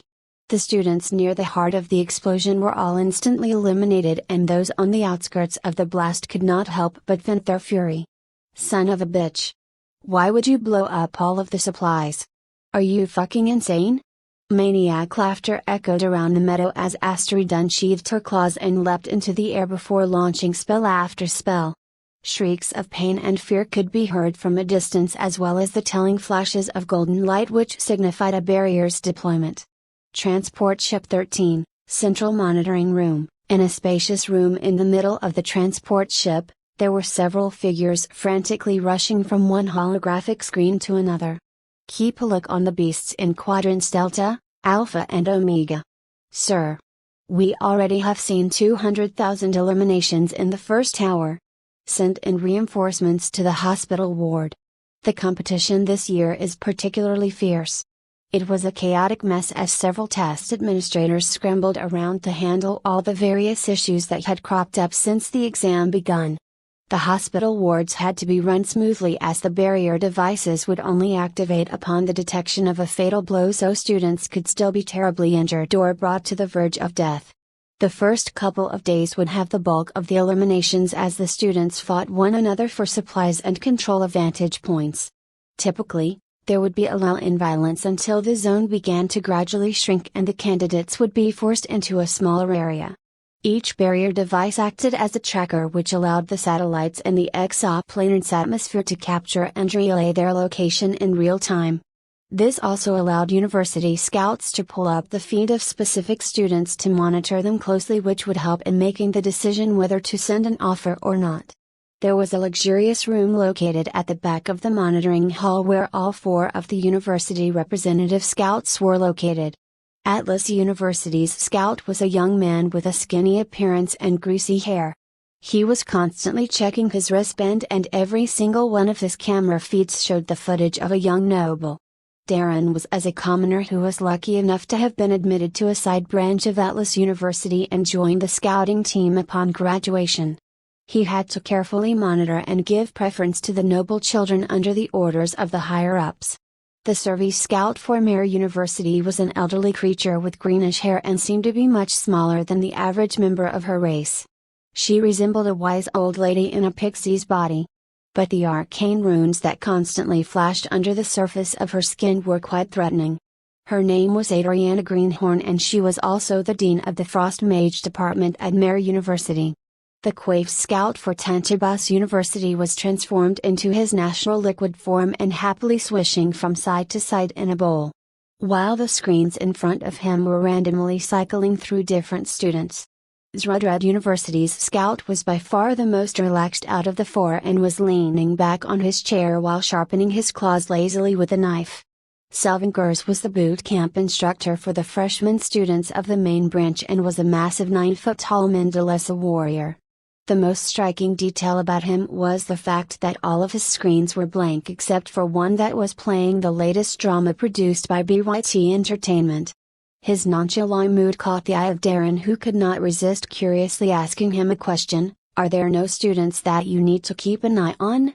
The Mendelessa warrior just bared his fangs and spat out a short sentence: "We judge our seedlings based on their strength using the results of the test only. My interest only lies in the top 300. /72 The university entrance exam would spend the duration of 1 month and candidates were required to not only survive the attacks of other students but also a critical lack of supplies. Food could be obtained from either foraging berries and fruits from plants or by hunting down and cooking the wild animals scattered around the exoplanet. The most common reason for elimination was not from combat but rather by starvation or dehydration. Each barrier device also served as a SOS signal that students could send out by entering their candidate ID. Upon the detection of the signal, students would then be teleported back to the transport ship before the exam ended and be eliminated. Exoplanet T980's surface was mainly covered by rainforest biomes which caused the air to feel particularly humid. Sophie had to constantly wipe off the beads of sweat forming on her brow as she recalled the 3 basic rules of survival taught to her by the Duke before she left Gaia. The first step was to find a clean source of drinking water. Next was to create a base with sufficient shelter against harsh conditions or enemies. And finally, cautiously expand your hunting range to find food. She had already found a stream, but the location was far too close to the meadow, which would increase the odds of running into another student. Sophie planned on following the winding stream and see if any suitable base locations were along the way. "Okay, let's see what is inside this thing first," Sophie muttered to herself.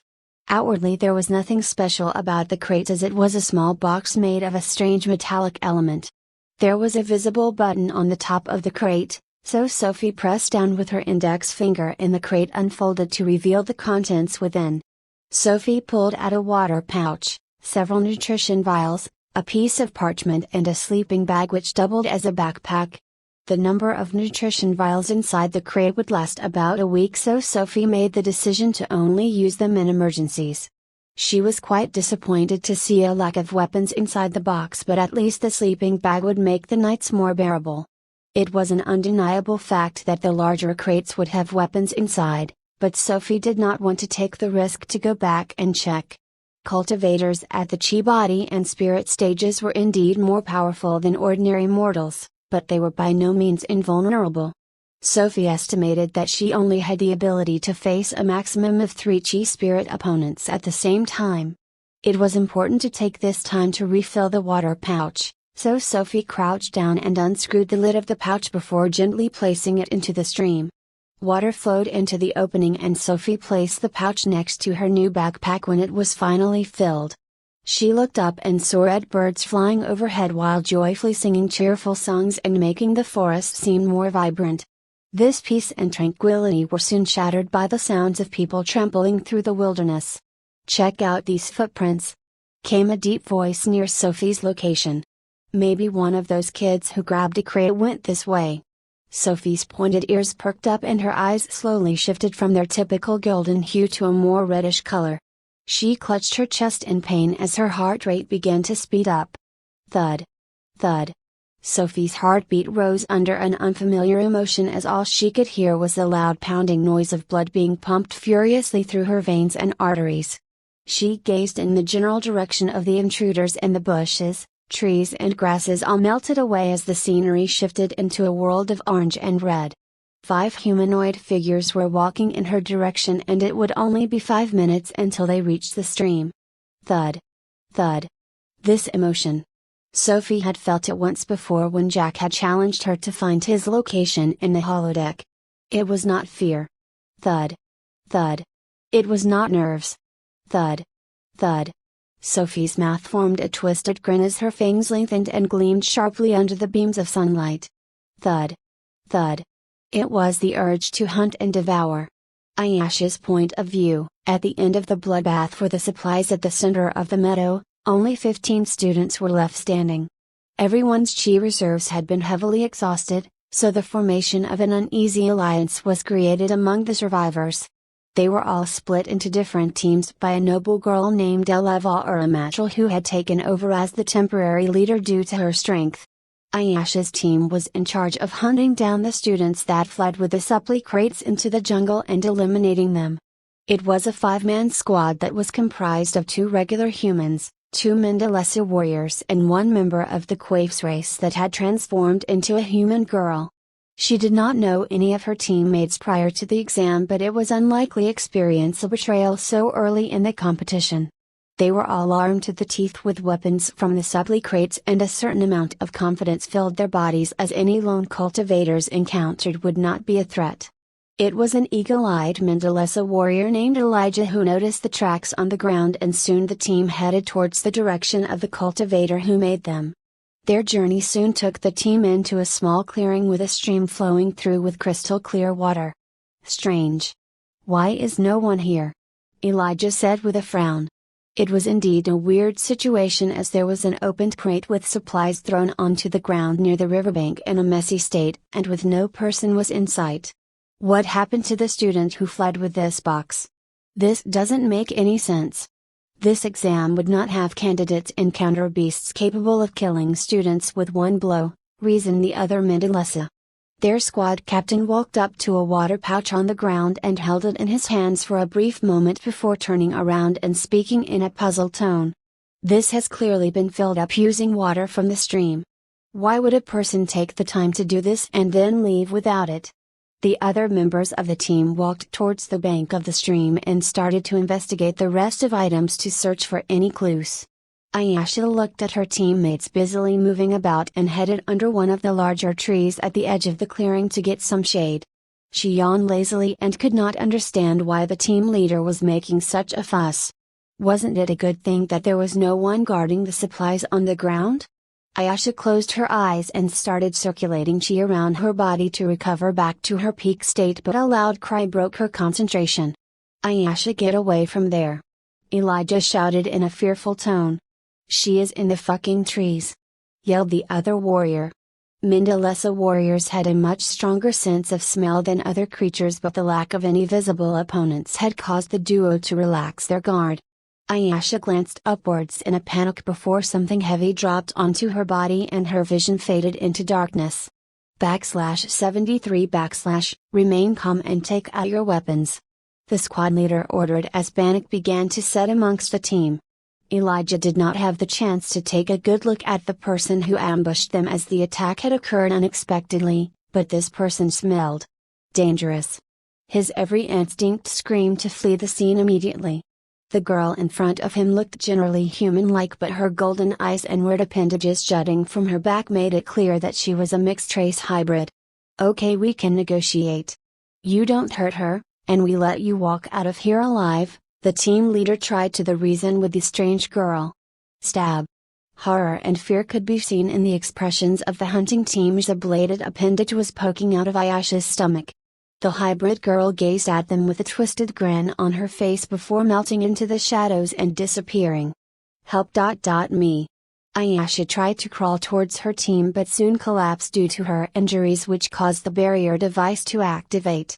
Golden light soon surrounded her figure and she was teleported back onto the transport ship for treatment. How could this have happened?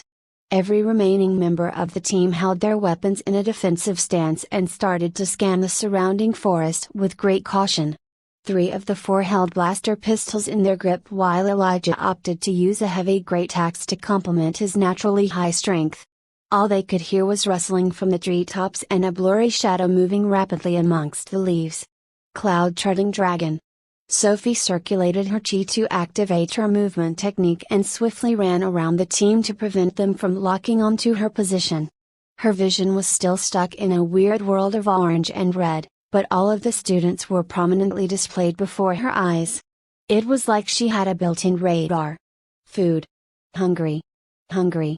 Sophie did not notice that saliva was dripping down slowly from her mouth and melting the soil beneath when it landed. She circled behind the wary students and dashed forward while unleashing her new fist skill at one of them. Frostborn Gauntlet. Cold air surrounded her hand and an icy aura coated her fist with small spikes jutting from above the knuckles. Punch. The other Mendelessa warrior howled in pain as the attack hit him squarely in his spine, which gave off a loud crack. He flew forward and crashed into a tree and tried to stand up, but the blunt trauma had left him paralyzed and the frost energy started to damage his internal organs. The barrier device soon activated, and he was sent back to the transport ship. Sophie had eliminated 2 of the 5 members of the squad, but her last attack had drawn her out into the open. Shoot down this fucking bitch. The team leader roared as they opened fire while Elijah dashed forward with his axe. Pew. Pew. Plasma shots were spread wildly across the clearing as rage overtook the common sense of the remaining members of the squad. They were all geniuses of their respective planets and yet someone was eliminating them single-handedly. Who could bear such a blow to their pride? Under their watchful eyes, Sophie's figure seemed to blur and shift as if it were translucent. Every shot seemed to just pass over her body without causing any injury. The initial reddish tint to her golden eyes was becoming more and more pronounced as Sophie darted through the barrage of attacks. You aren't getting away that easily. Elijah growled in rage. Flaming meteor strike. The great axe in his hand glowed a fiery red color and ignited into harsh flames. Elijah raised his weapon high into the air before slamming it down onto Sophie's head. Clang. A sharp ringing noise was heard around the clearing as the hybrid girl simply lifted one of her appendages and blocked the full brunt of the attack. Elijah stood still in shock and did not seem to realize that the girl had already darted past him and into the back line of the team. Stab. Stab.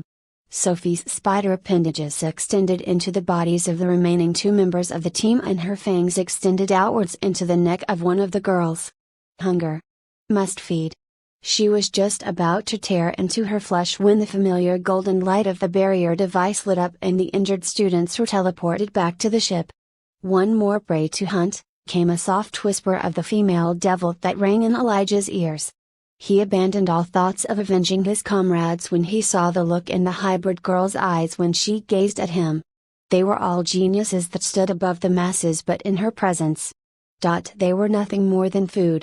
Elijah bent his knees and leapt high into the air before landing in the forest opposite the clearing. He then started to frantically run away to seek reinforcements from the other members of the Alliance. All of his pride had been shattered from the overwhelming terror inflicted by the living nightmare that was the hybrid girl hunting him down.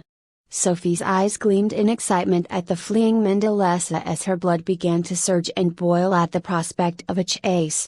She gave the boy a head start of 10 seconds before preparing to activate her movement ability to catch up. Somehow the thrill of giving her prey a moment of hope gave Sophie a deep sense of arousal. Thud. Thud. Ouch! What the hell? Sophie clutched her chest in pain as she watched the Mendelessa warrior vanish off into the distance.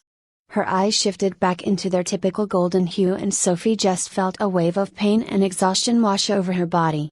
It felt like she had just been hit by a truck. The unfamiliar emotions that had driven her actions to this point also vanished abruptly and Sophie was at a loss to explain why she behaved so recklessly. All the chi in her dungeon had been exhausted to maintain this strange state, but the side effects were horrific. Sophie crashed to the ground and could not use a single muscle to move her body. If that meant unless a warrior brought back reinforcements, she would have no means to resist. Grr. Sophie gritted her teeth in determination and slowly crawled towards the supplies scattered around the ground and placed them in the backpack.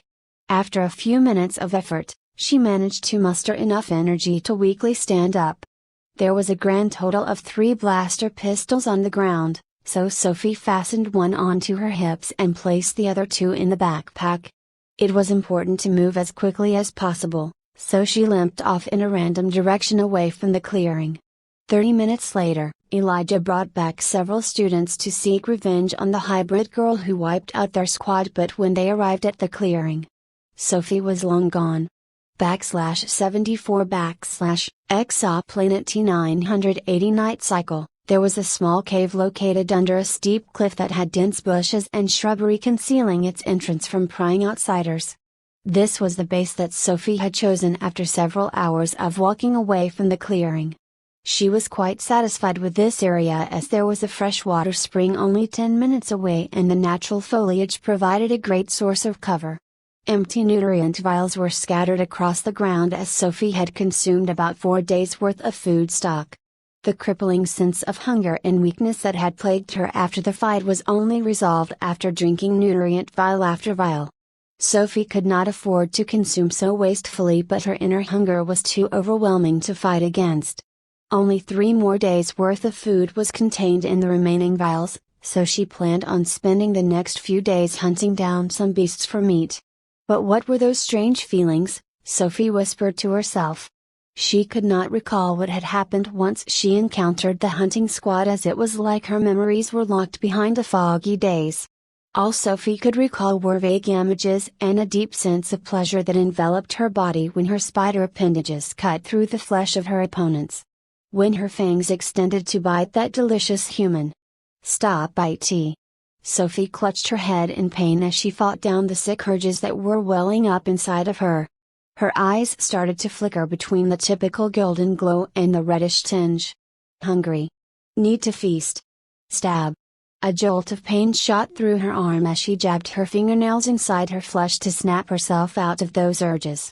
It appeared to work as the pain brought Sophie's mind some clarity and her eyes turned back to their golden color. Sophie glanced at the small puncture wounds on her arm and fell into contemplation. What was happening to her? Was this an ability from her mother's side? It would be a few more months until her aunt would be able to meet her again in the necklace's training space, so she would not get any immediate answers to her questions. This new ability was extremely powerful as it seemed to elevate her combat senses to a higher level, but the side effects were quite heavy. And those emotions. Sophie was terrified of how quickly they suppressed her sense of reason. Unless it was an emergency situation, she really did not want to use her ability ever again. Sophie took out all of the supplies from the backpack and unfolded it to transform into a sleeping bag. The sleeping bag was made of memory morphing foam, so it was suitable for creatures of all races. Sophie double-checked the entrance to the cave and shifted some of the smaller tree branches to block any openings before entering the bag. It was very difficult to fall asleep as the buzzing noises of insects singing joyfully in the wilderness outside was quite irritating. To distract herself, Sophie picked up the parchment that was also in the supply crate and tried to read its contents. Sophie's golden eyes gleamed softly in the moonlight as the darkness seemed to have no effect on her vision. What on earth? Sophie gasped in shock. The contents of the parchment was a treasure map. It was a well-drawn map with details about the landscape that covered a 20-kilometer radius from the initial starting point of the clearing. There were rivers, streams, springs, and even the location of some beast habitats. But what really drew Sophie's attention was the shiny mark that was drawn right above the location of a sunken valley. All thoughts of sleeping vanished instantly as Sophie jumped to her feet before hurriedly packing up her supplies and leaving the cave. Who knows how many copies of the treasure map were amongst the remaining crates at the clearing. She had to grasp this opportunity before anyone else. Testing Site 03, Planet Zendaroi, you have been fully surrounded, Your Royal Highness, came a nasal voice dripping with sarcasm. What is the use of a mech controller with no mech? These students had been provided with specific names from the total amount of royal children present in their testing site and were given orders to eliminate everyone on the list. It was even detailed with their publicly known cultivation levels and techniques. Princess Cleo stood in the middle of a desert environment with 12 students surrounding her with murderous intent. Each was well armed with knives, swords, blaster pistols and poison vials.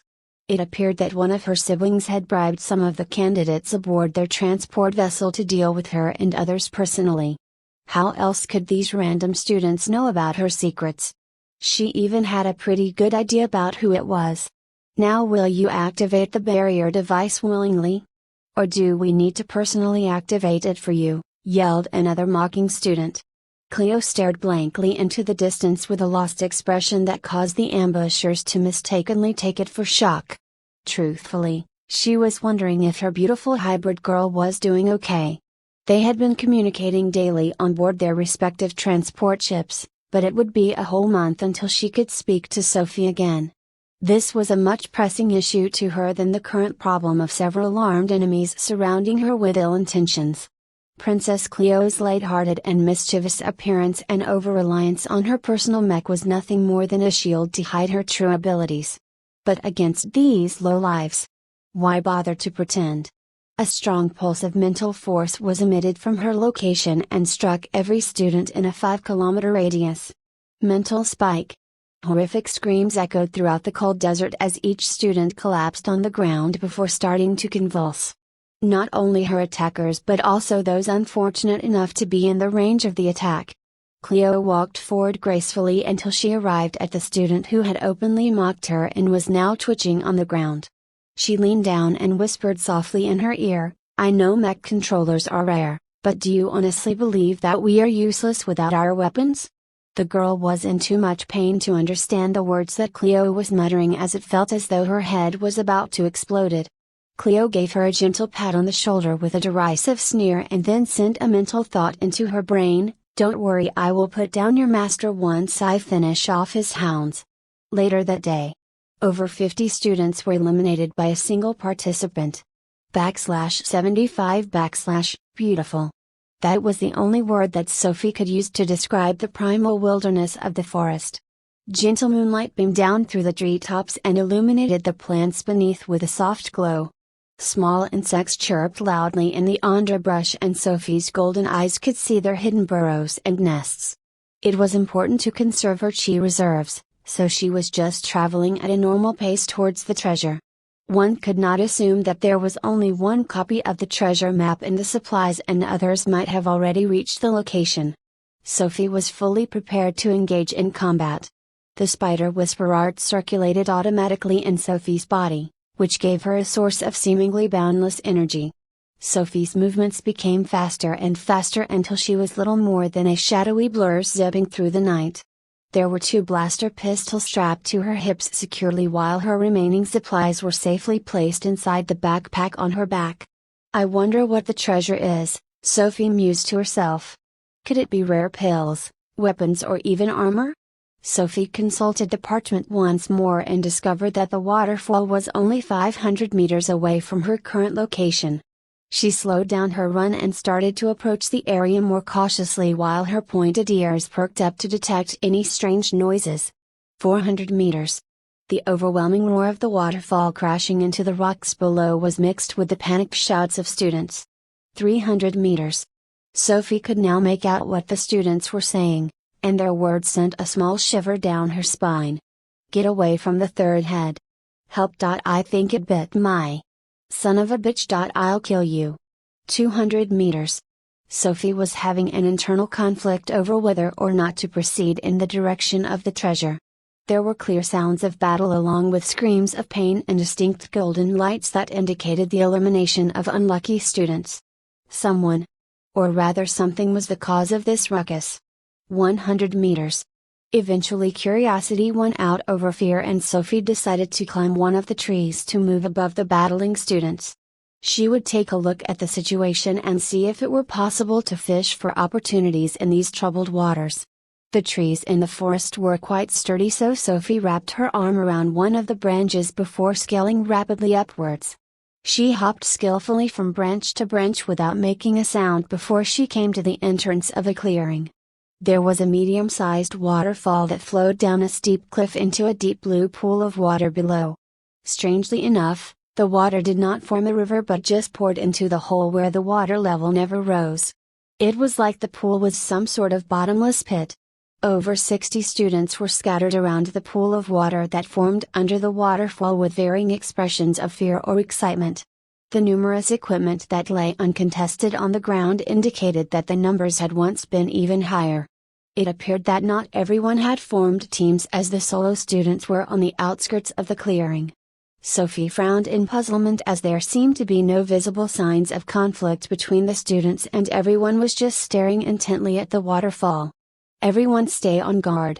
yelled one of the students leading a squad. "On guard? On guard against what?" Boom! An enormous jet of water sprouted into the air from the pool and rose several feet above the ground. A monstrous beast emerged from the pool with fearsome momentum and immediately lunged forward and swallowed 5 students. What the? Sophie could only trail off in shock at the creature before her eyes. The monster was serpentine in nature with a long and slender body that was the size of a 2-story building. 3 snake heads were attached at the neck with each having their own special characteristics. The left head resembled a viper's with blue fangs that cooled the air into frosty wisps of gas. Sophie watched as it bit one of the students and caused his body to turn into an icicle. What was terrifying was the fact that he had died before the barrier device had activated. The head on the right resembled a cobra's with purplish-yellow fangs that gave off small sparks of lightning. It appeared to the most aggressive of the 3 heads and grabbed students in its mouth before swallowing them whole. Sophie could not tell if this act allowed them to survive before the barrier activated or caused their death in the digestive tract. The middle head seemed to be the most passive one and just hung back while watching the other 2 attack the students with an expression of disdain. Its appearance was similar to that of a garter snake with fangs that were bright red in color and caused the temperature around them to significantly increase. In ordinary years, a beast of this power level would not have been allowed inside the testing grounds of the university exam. But the recent increased ambition of the higher-uppers in the military advocated successfully for the students to be exposed to more danger in the exam. It was to be a trial of fire to weed out the weak and cause the strongest to survive. There were a total of 20 such danger zones hidden on the planet, and the monitoring team aboard the starship watched each carefully. Certain students were not allowed to die, so the barrier devices would be remotely activated in a life or death situation to avoid backlash from their powerful families. Ordinary participants would not be afforded this luxury. Run! Run while you still can. Who knows which students started the first call to retreat, but several abandoned the notion of fighting the monster and fled away from the clearing. The numbers dwindled down to only a few brave teams that were eager to see what sort of treasure was hidden behind the guardian beast. The snake-like beast was in no means invulnerable, and the attacks of the students had caused small wounds to form around its body. With each cracked scale, the remaining students fought even harder than before. Sophie's figure was well hidden in one of the trees as numerous thoughts raced across her head. Her mind seemed to be split into 2 vastly different courses of actions. One part of her wanted to flee the scene immediately, while the other side of her wanted to consume the snake. Sophie pressed her fingertips on her temples in pain as her eyes shifted from their golden hue into the blood-red tinge. Hunger! Ah! Came an anguished scream. A dark shadow fell above the tree that Sophie was hiding in, and she could see the middle head ignoring all the other students and staring directly at her. Sophie's predatory eyes gleamed back in the darkness as her perfect night vision saw a student only 50 meters in front of her being ripped into 2 separate pieces. Meanwhile, the creature hissed softly and moved slowly towards her location. The 3-headed creature had only a basic sense of intelligence but could sense a bloodline threat from the 2-legged human hiding in the tree. It was an instinctual urge to flee from this human that caused the creature to treat Sophie as a threat to be eradicated. Sophie bent her knees in preparation to meet the challenge while her fangs extended outwards while giving off a menacing air. A few students noticed that the beast was now distracted and fired off surprise attacks which cracked some more scales. Green blood oozed out from the wounds. The snake-like monster roared in pain and all three heads swiveled around briefly to bite the nearest couple of humans before turning back to face its formidable enemy. Huh? The beast sniffed the air in confusion a few times but could not detect any traces of the two-legged girl who was just in front of its eyes. Sophie had long since fled in the opposite direction. What challenge? What love of treasure? What hunger? I just freaking saw that monster slice a student in half and then swallow a few others whole. This young miss has fully mastered the great Tao of running away. /76 / Sophie ran frantically away from the beast without any thought of hesitation or regret. The echoing screams of the students killed by the monster eventually faded into the distance. Leaves stuck onto her bodysuit as she hopped from one tree to another while the wind whipped her hair gently. There might have been a chance to engage the creature if she broke into the third stage of the Chi spirit realm, but it would be suicide to attempt it now. She glanced at the parchment every couple of minutes to determine the direction of the cave and headed back to her base. The journey was roughly 40 minutes and Sophie was utterly exhausted by the time she arrived. It was time to take a good night's sleep. Day 2, harsh rays of sunlight streamed through the mouth of the cave and fell onto Sophie's face. She gave a small yawn and stretched out her arms lazily. The other students probably would have had sleepless nights in this strange environment, but Sophie had the ability to just fall asleep once her head lay down on a surface. The downside was that it was quite difficult to wake up once she went to sleep. "All right, time to get to work," Sophie whispered to motivate herself before beginning her tasks for the day. Not every day would be filled with fights, excitement, and duels, as the majority of the competitors were simply spread too far apart in the initial stages to encounter one another. Sophie picked up the empty water bag and strapped one pistol against her hip before heading towards the nearby stream to fill up her water supply for the day. She had been a bit busy the day before, so it was now time to build a toilet in the wilderness. Sophie was not too enthusiastic about this duty, but there were no other freaking options. The location chosen was some distance away from the base and the stream to prevent any sort of contamination. Wilderness toilets were built by digging a small hole with a rough depth of about 3 meters and lining the outside with soft leaves. She used her strength to tear a few strips of bark from the trees nearby to construct a wall to obscure the view from passerbys, but Sophie was not the greatest woodworker. The wall was barely standing straight, and it seems as though a strong breeze would be enough to topple it over. The construction did not take too long, but the experience was truly dreadful. Sophie was constantly looking at her surroundings to make sure that no one was nearby. Afterwards, Sophie returned to the cave and sat down while trying to comprehend the secrets behind their psychosis martial art. She could form a somewhat blurry clone of herself, but that was far from enough. Day 4, the nutrient vials were running dangerously low, so Sophie took the day off to go hunting for more food supplies. It was important to maintain absolute quiet when trying to hunt down prey, so Sophie lightly tapped her feet while leaping from branch to branch. Her eyes stayed their golden color, but her fangs were growing slightly at the mere thought of consuming some meat. Screech!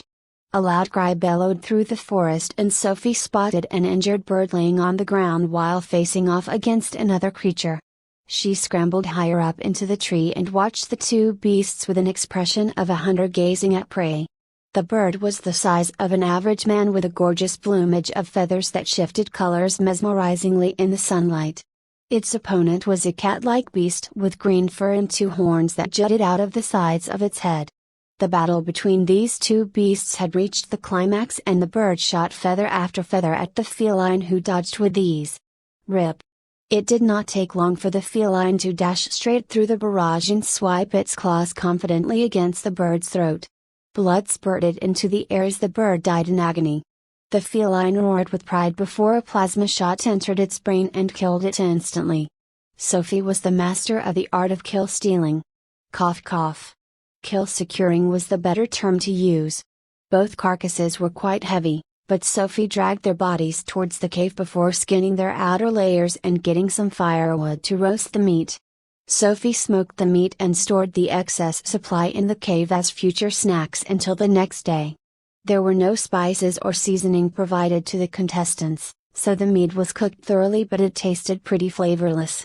Day 8, Sophie had followed the same routine of searching for prey, getting water, and reinforcing the base for the last couple of days, and it was beginning to get a bit boring.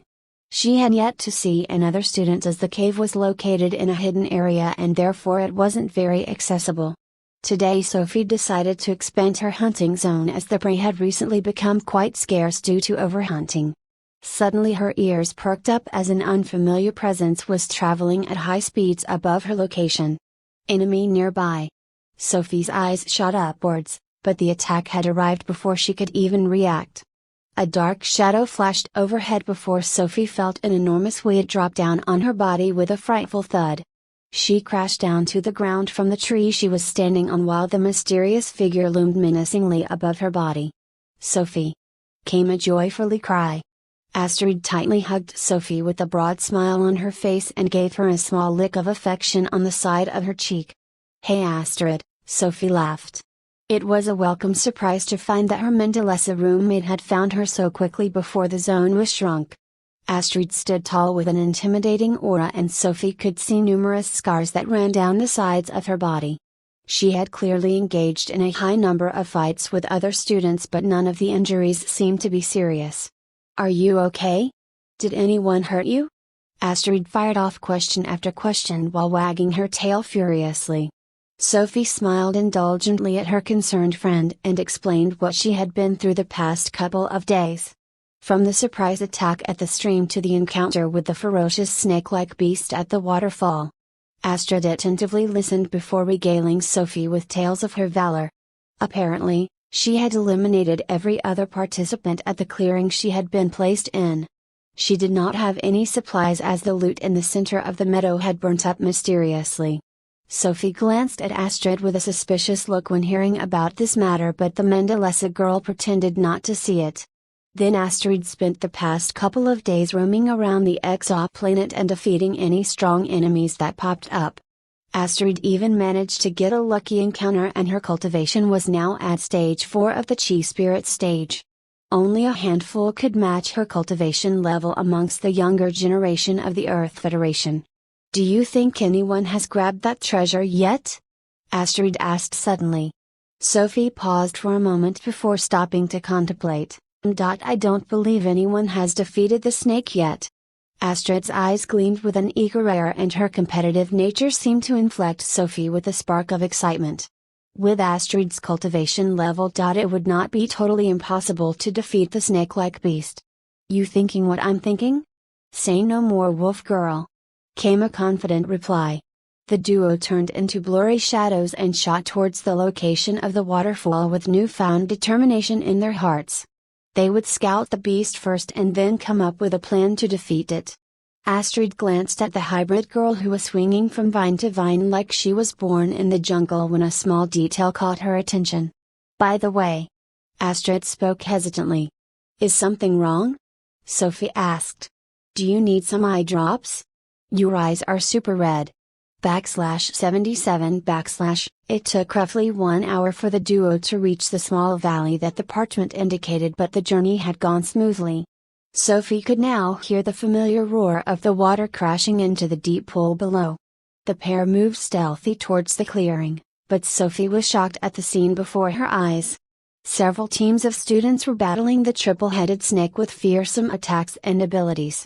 It appeared that the parchment was in several more crates than Sophie had anticipated, as there was well over 100 students battling the monster while countless others watched from the forest. A silent majority was content to see others be exposed to the dangers of battling the monster while they hung back and tried to fish for benefits. 3 students tried to launch sneak attacks at Astrid and Sophie from the shadows, but a series of blaster shots to their chests caused them to be instantly eliminated.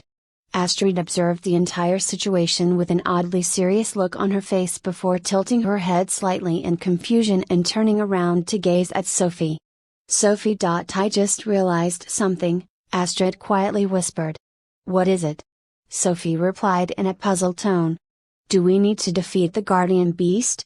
I mean, where exactly is this so-called treasure located? Is it inside the pool of water? Is the beast the treasure?" High intelligence was the key characteristic of mages, and Astrid was no exception to the rule. Some might stereotype her battle junkie tendencies as proof that she was nothing more than a musclehead. But the Mendelessa girl's enemies would suffer if they mistook her straightforwardness for naivety. When it came to tactics and fighting, Astrid had one of the sharpest minds that Sophie had ever encountered. Astrid's only weakness was dropping her guard once a fight had presumably been won. She had raised an interesting point which caused Sophie to frown slightly and mull over the words in her mind. What exactly was the treasure? Or was there even one in the first place? The parchment simply marked this location on the map as a place of interest, but in retrospect this could mean a number of possibilities. Was the something inside the beast a treasure? It was possible to turn the fangs into weapons, but without poison from the creature they would simply be sharp daggers. Meanwhile the fight was still intensifying, as this new batch of students were clearly more powerful than the ones that Sophie had seen before. Yin Yang Palm Strike. A bald student wearing monk robes leapt high into the air before striking a heavy palm on the backside of the beast that exploded with a black and white aura. The snake roared in pain and lashed out towards the airborne student, but his companion quickly drew its attention with another attack. Bone Prison Art. Enormous bone spikes burst out from the ground and pierced the soft underbelly of the creature. This team was clearly made up of students at the Chi Spirit stage, and Astrid's eyes gleamed with excitement as she saw the powerful moves. The middle head of the snake hissed loudly and spat out a glob of reddish venom that caused the temperature to rise. It struck one of the students on the outskirts of the battle, and he screamed in pain as his flesh began to melt. Luckily, the barrier device activated immediately, and he was teleported back to the ship before his injuries could become fatal. The triple-headed snake was not in good shape either, as it appeared as though it had suffered through several days of fighting and was beginning to feel exhausted. Human wave tactics were surprisingly effective. Slash. A blue line crossed the neck of the snake before the right head was lopped completely off. Screech. The wielder of the blade was a noble girl wearing an intimidating full set of armor and numerous hidden weapons. She landed gracefully on the ground before sheathing her sword and making a proud declaration of strength. "Listen up, all you cowards hiding in the bushes!" she roared at the students in the forest.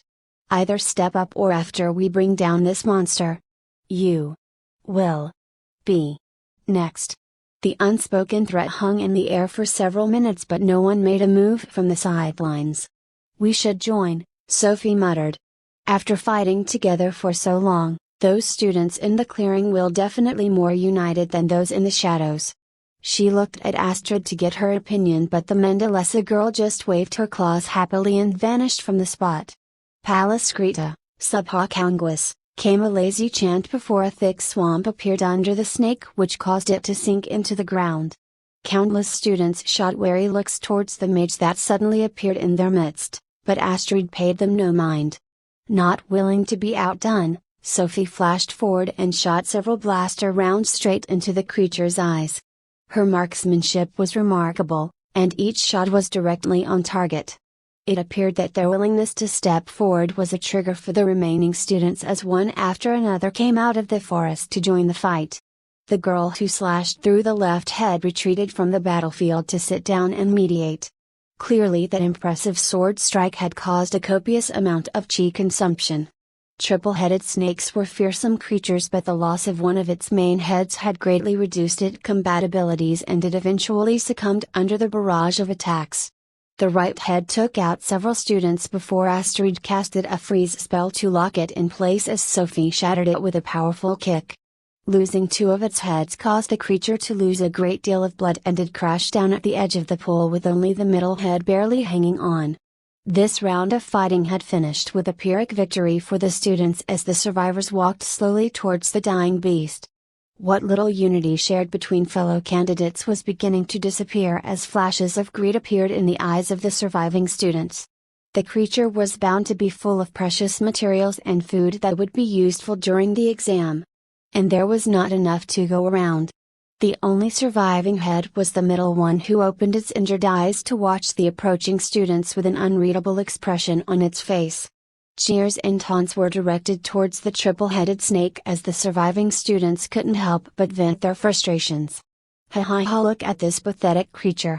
You eliminated my friend, you piece of shit, lads. Who wants some snake meat tonight? Laughter rang throughout the clearing, but Sophie hung back while carefully watching the snake weakly resting on the ground. Something did not seem right. It was only a small feeling of discomfort, but Sophie could not shake off the notion that she needed to leave the area now. Damn, they might take all the good stuff, Astrid whined before following the crowd of students towards the beast. She leapt forward before Sophie could discuss this uneasy feeling that was crawling down her spine.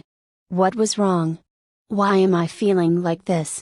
The triple-headed snake was clearly on its last vestiges of life, but Sophie could swear that it was now gazing at the students with a taunting expression. Fiery energy built up in its mouth, but its fangs had long been shattered, so this act seemed to be a futile one in the opinion of the students. Sophie's eyes turned briefly red and she could now see more and more energy accumulating in its mouth, which expanded the beast's jaws until the bones cracked under the pressure. Astrid, get away from there now! Sophie yelled frantically.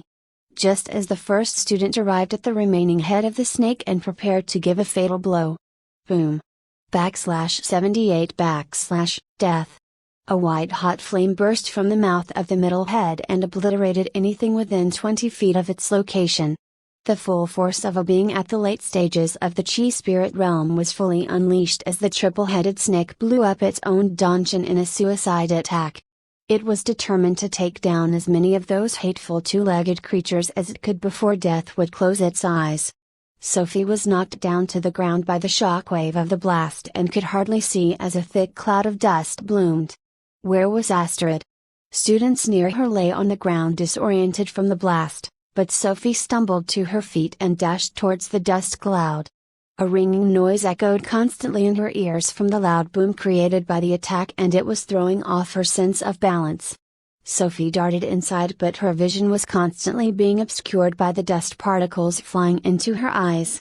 These particles caused her to tear up slightly, but Sophie was too worried to bother about these annoyances. Several golden lights flashed around her, which indicated that students were being teleported back to the transport ship. Panic began to set in as Sophie spotted the charred remains of what looked to be a burnt corpse. What if she was already? No, I need to remain calm, Sophie whispered to herself. Astrid!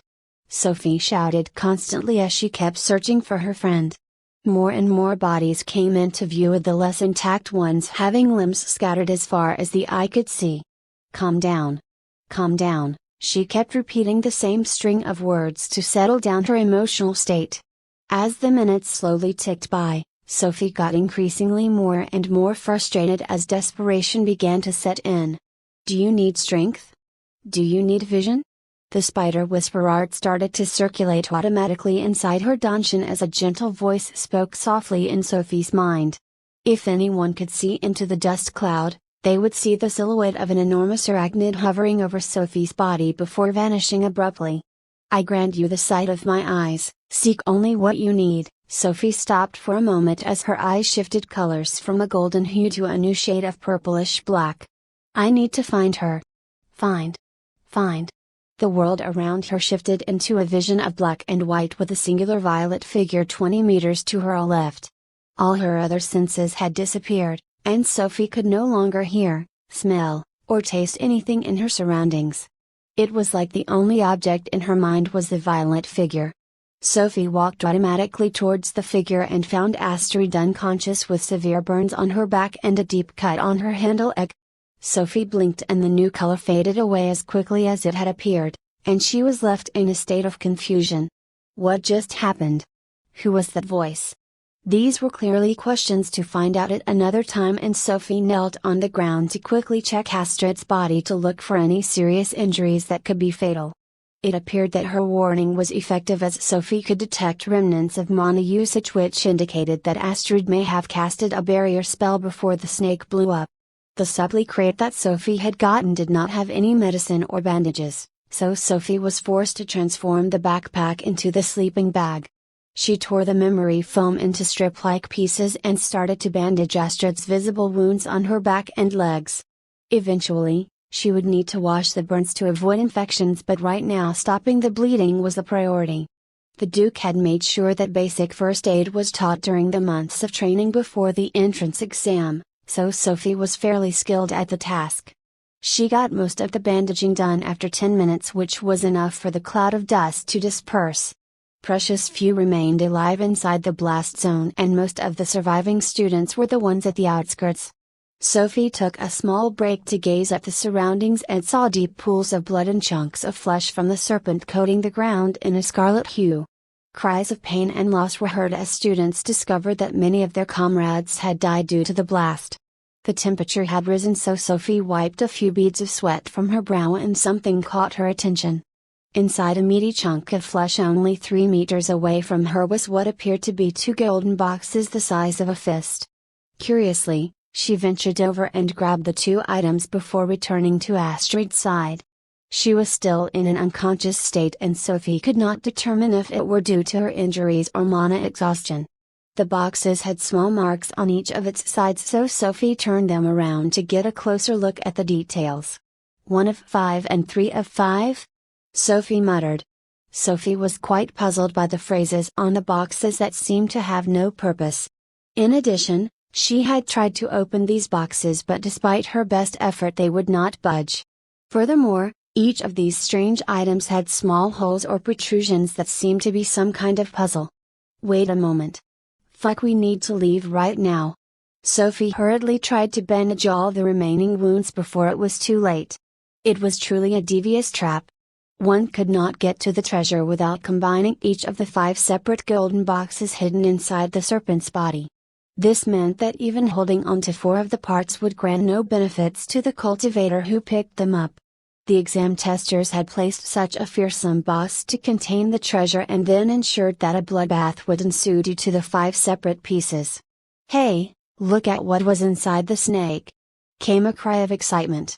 Sophie turned her head around to observe a student pick up one of the boxes and joyfully exclaim to his comrades. This caused several of the students to rush towards the remains of the beast and hurriedly dig inside the flesh lumps on the ground. The student was still celebrating when a dagger was pierced through his throat and the box was stolen by another examinee lurking in the background. It did not take long for the sounds of fighting to resume, as any box found immediately triggered fierce attacks towards the holder. This was no doubt the intention of the devils in charge of the entrance exam. It was only going to be a matter of time until someone discovered that all 5 boxes were required. They needed a distraction to sneak away, as people would treat those who left the clearing as potential box holders. Sophie narrowed her eyes and casually slipped one of the boxes in her pocket before throwing the other one in the air. "Look, there is one of the boxes!" she yelled loudly. Numerous eyes followed the long arc that the box traveled in the air before it landed on the far side of the clearing. She had to make a distraction, and possessing 2 of the boxes would undoubtedly paint a large target on her back. There was an immediate stampede of students as they each rushed towards the unclaimed treasure. No one paid any attention to Sophie and Astrid, as one was severely injured and the other appeared to want no part in the fighting going on. Sophie groaned softly while wrapping her arms around Astrid's body and then gently picking her up. She circulated chi frantically towards the meridians in her arms and legs to enhance her physical capabilities. This 8-foot-tall wolf girl was quite heavy. Flying swallow knives. Sharp blades headed towards their general direction from an unexpected ambush, but Sophie's spider appendages turned into blurs and deflected all the strikes. She turned her gaze towards a student hiding in one of the bushes nearby, and her eyes started to flicker from gold to red. "Do you truly believe I can't slice open that throat of yours?" Sophie growled menacingly. Killing intent washed over the poor student, and he swiftly turned around to flee. This student used to be a part of a gang on his native planet, and those eyes reminded him of the killers in the gang who bathed in the blood of hundreds. Fortunately, no one else was foolish enough to stop their departure, and Sophie walked confidently with the weight of her injured friend on her back. Shrieks and cries from the battlefield slowly faded away into the distance as the duo vanished into the dark forest. /79 / Rachel's point of view / A student's eyes widened in shock as the barrier device activated and she was transported back to the ship before she was even aware of the attack. Rachel stood proudly at the shore of a lake, but there was irritation in her eyes as she glanced at the weapon in her hand. "It doesn't feel right," Rachel muttered softly as she held the sword in her grasp and swung it around a few times. Sword cultivators channeled their chi into their personal weapons to perform attacks, and this created a spiritual bond between the weapon and the wielder. Modern science had long disproved the theory of weapon spirits, but each sword cultivator spoke about their blade as if it were alive. Rachel's sword was one of the 13 holy blades of the church, and it had been her partner ever since she was chosen as a saint candidate. She never brought out that weapon when sparring with Sophie and Astrid, as the sword would only be held if she were attacking with killing intent. Who could say what the results would have been if she was allowed to use her real blade during the sparring sessions instead of a training sword? Naturally, the swords that she had been using during the entrance exam was taken from one of the supply crates, but they seemed to be a bit too fragile. Channeling her righteous chi into the weapons caused tiny fractures to appear, so Rachel had to fight her enemies using normal attacks. Her temporary base was a small man-made hut at the shore of a lake due to the abundant supply of fishes and fresh water present in the area. The lake was by no means small, and several cultivators had visited her location, but most did not actively look to engage in combat. Everyone was waiting for the zone to shrink at the later stages of the exam, so it made no sense to risk elimination by fighting unknown opponents. The day was surprisingly peaceful as no more students came to her location, so Rachel decided to hunt for some food. Quaffs, technically speaking, did not need to consume nutrients, but Rachel, much like the rest of her race, wanted to mimic human behavior. She slashed down a branch from one of the nearby trees and stripped the bark with well-practiced motions to create a fishing pole. Her hand shifted into her liquid form and changed into the shape of a string with a hook that she attached to the pole. It was a good day to fish, and Rachel soon caught 2 medium-sized fishes that had rainbow-colored patterns on their spines. Many of the examinees were going through constant battles and conflicts, but Rachel's area was more akin to a safety bubble, and she spent the majority of her time lazily fishing. It seems to be almost time," Rachel smiled gently before piercing a hole through the brains of the fishes and storing their bodies in a container. Gentle afternoon sunlight streamed down on her face, and Rachel basked in the warm glow before entering the hut to perform her daily prayer. She had formed a contract to borrow the power of the Archangel Raziel, and it was a sign of her devotion to the church to pray often. But it was also a duty that she was quite happy to perform.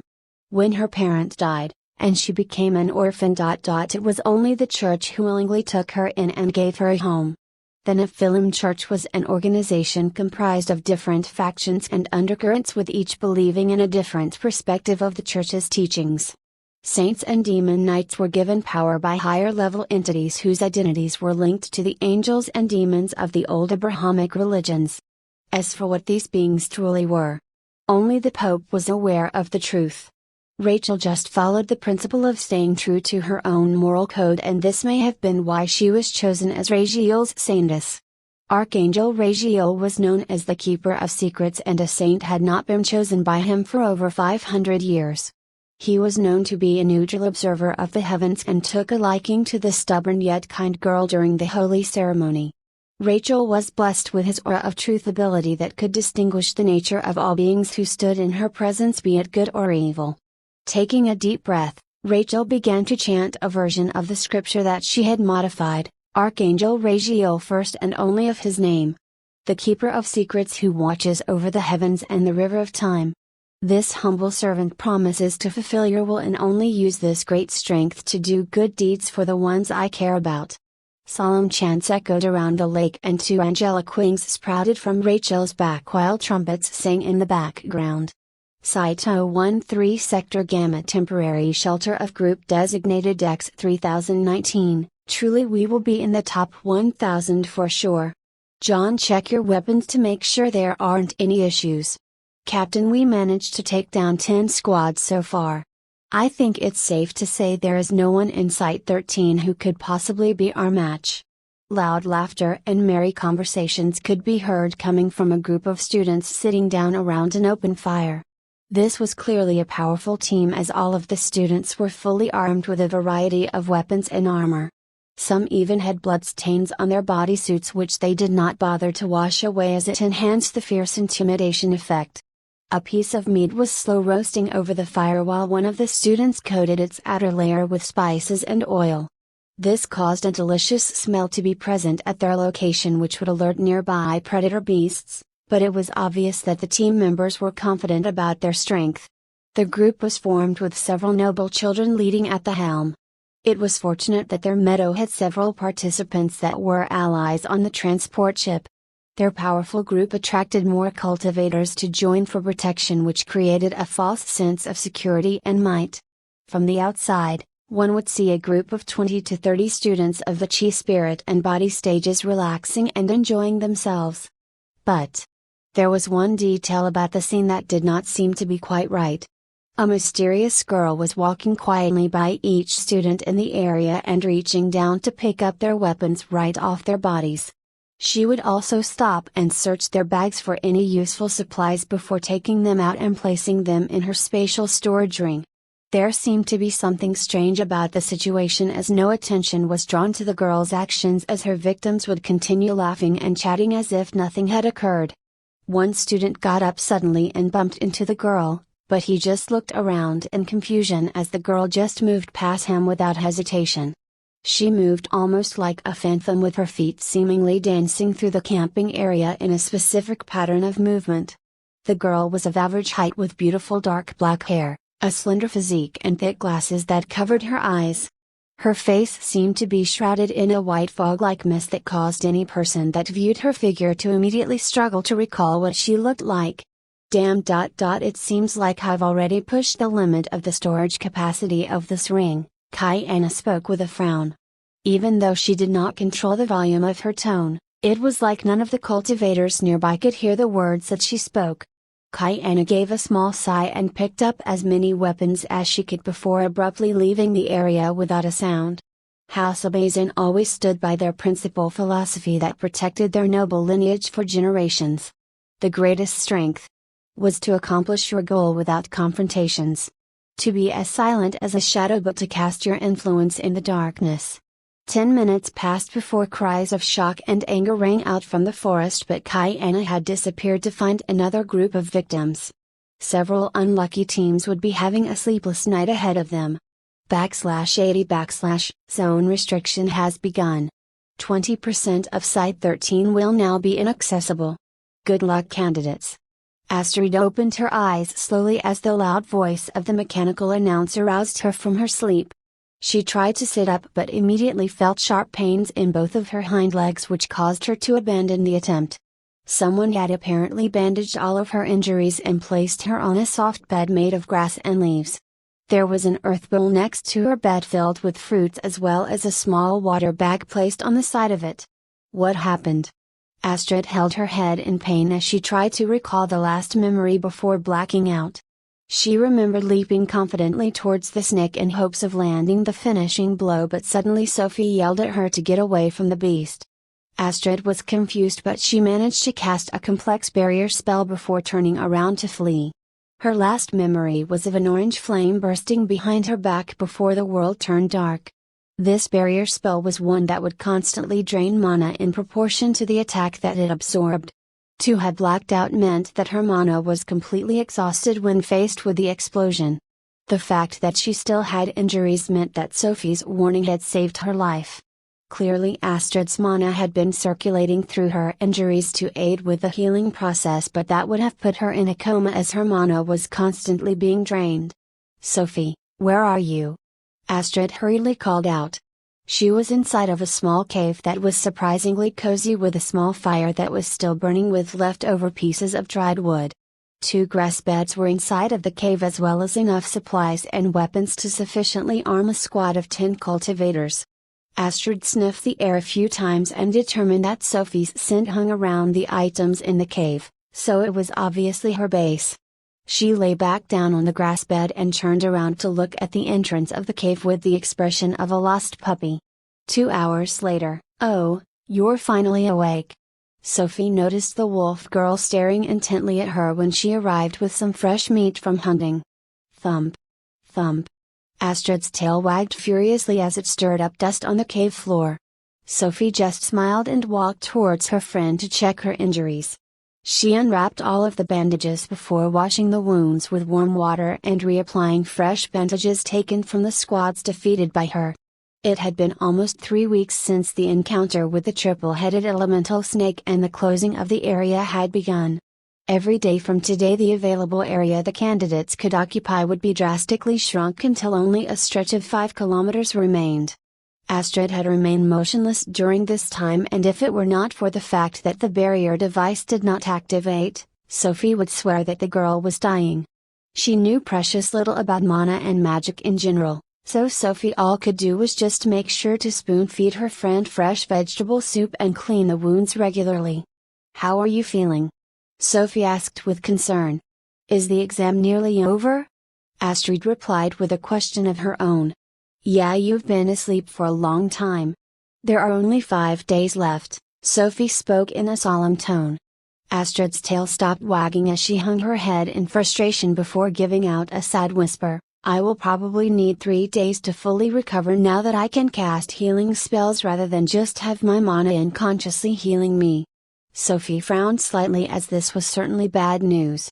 There were only 5 days left in the entrance exam, and the candidates were now fully engaging in fights with one another. Only 20,000 participants were left from the initial million, but this still meant that there would be a significant amount of culling done over the next few days. Exoplanet T980 had terraforming devices implanted under its surface to create mountain ranges that would form the barrier to slowly push the students closer starting from today. Already 20% of the zone was gone, and it was fortunate that Astrid and Sophie's hideout was inside the remaining area. But who could say what area would be restricted next? Sophie was confident in her chances of survival, but she would need to spend 3 of the remaining 5 days protecting herself and Astrid from other squads. Astrid could read Sophie's contemplative expression and whined softly before moving her hand towards the barrier device to activate it. She did not want to burden her new friend with the extra baggage as the exam intensified. It was a hard decision to make, but Astrid was determined to make sure that Sophie could qualify for one of the 4 universities.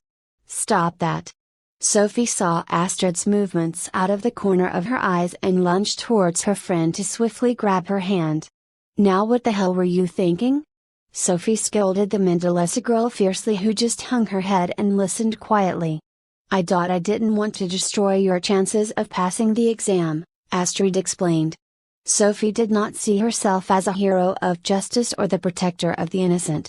Had it been someone else who had been injured, then she would not have spared them a second glance. Years of being shunned and rejected by her fellow peers had caused Sophie's heart to be indifferent to the affairs of others. But the exception was to those she considered her friends and family. It is often said that children pick up their habits from their parents, and the warmth that Sophie's father showed her formed a mantra in her heart. She would never abandon the ones she cared about. "Look, Astrid," Sophie knelt down and firmly wrapped her hand around Astrid's paw before giving it a small squeeze. "Do you really think I'm so weak that I can't protect you?" Astrid shook her head frantically in the negative and seemed worried that her actions might have offended Sophie. "I won't give up on you. So don't you dare give up on yourself," Sophie confidently declared. Astrid raised her head and took a deep look at the hybrid girl, who seemed to be surrounded by an aura that made her fearful and feel protected at the same time. Years later, Astrid would recall that this was the exact moment when she became lifelong sisters with Sophie. The sweet moment between the pair was interrupted by the beeping noise coming from their barrier devices. A holographic map projected from their device and showed the area left in Site 13. There was a red zone which was slowly advancing on all sides to form a smaller and smaller circle. Numerous green dots appeared on the holographic map, which showed the distance and location of all the eliminated participants. The examiners had drastically increased the difficulty of this year's entrance exam, and it seemed that those eager to hunt others would have their positions exposed. Sophie noticed that several groups of green dots were clustered near their location. It appeared someone or even multiple people were hunting down survivors in their area. She then took a peek at the notification that was flashing on the corner of the screen. Warning! Warning! Participants are inside a future restriction zone, 22 hours until terraforming begins. /81/AUG. A pain shout echoed through the forest as yet another student was eliminated by Sophie. She ducked and weaved through the focused fire of the enemies on her left side before retaliating by flinging out clumps of dirt to blind their eyesight. Frostborn Gauntlet. Sophie roared as her hands turned an icy blue color before punching straight through the armor of two Mendelessa warriors blocking her path. She shot to Survey, who was trying to cast a spell, but the quick-witted fairy creature zipped away before her attack could land. Sophie sighed in frustration but just continued to run frantically away from her pursuers while Astrid slept peacefully on her back. They say that misfortune does not come alone, and just as Sophie and Astrid were moving away from their hideout, several hunting squads surrounded their location. Worse still, there was a student with a tracking ability amongst them, but Sophie managed to eliminate him once she identified which one it was. Astrid casted a spell to transform the ground into mud during a critical moment, but this mana expenditure seemed to be too much as she immediately fainted.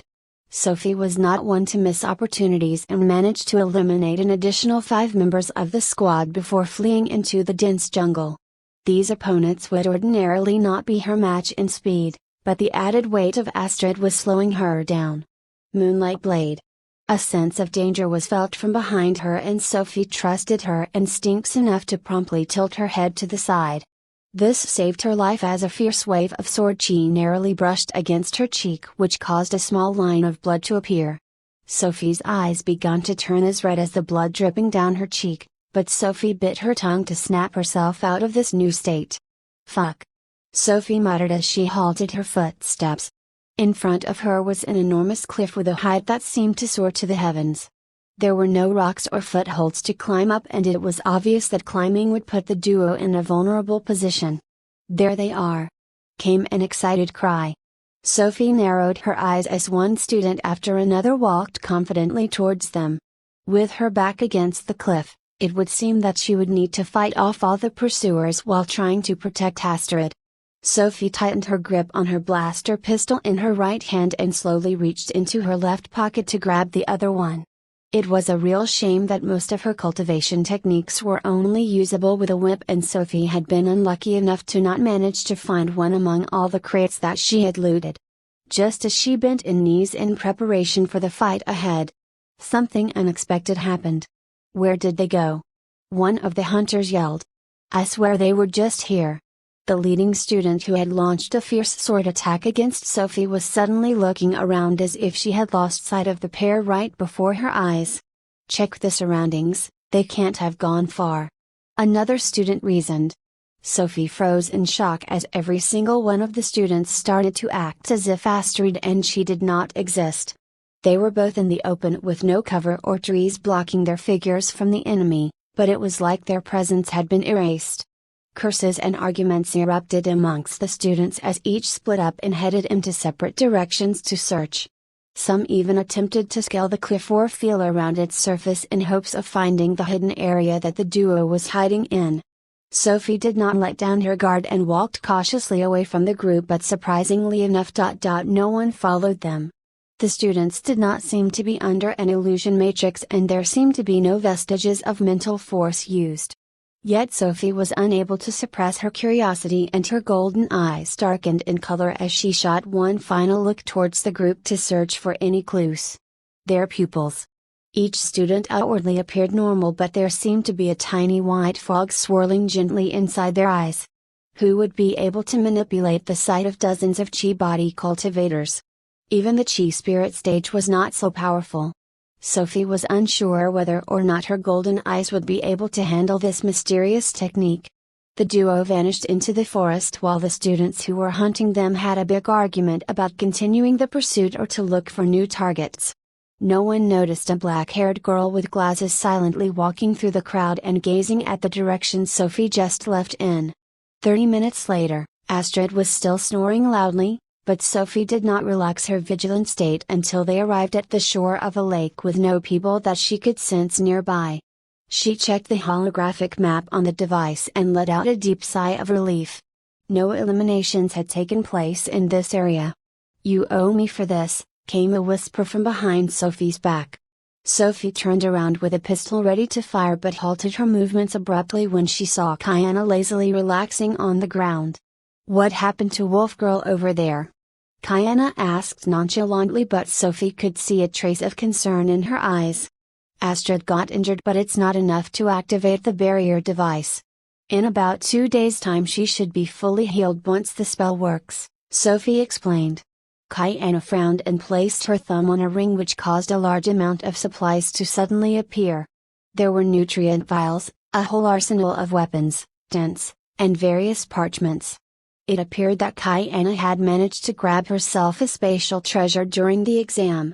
She rummaged around the crates until she found a needle filled with a purplish solution. Sophie recognized it as a high-quality gene-stimulating drug capable of speeding up the healing process.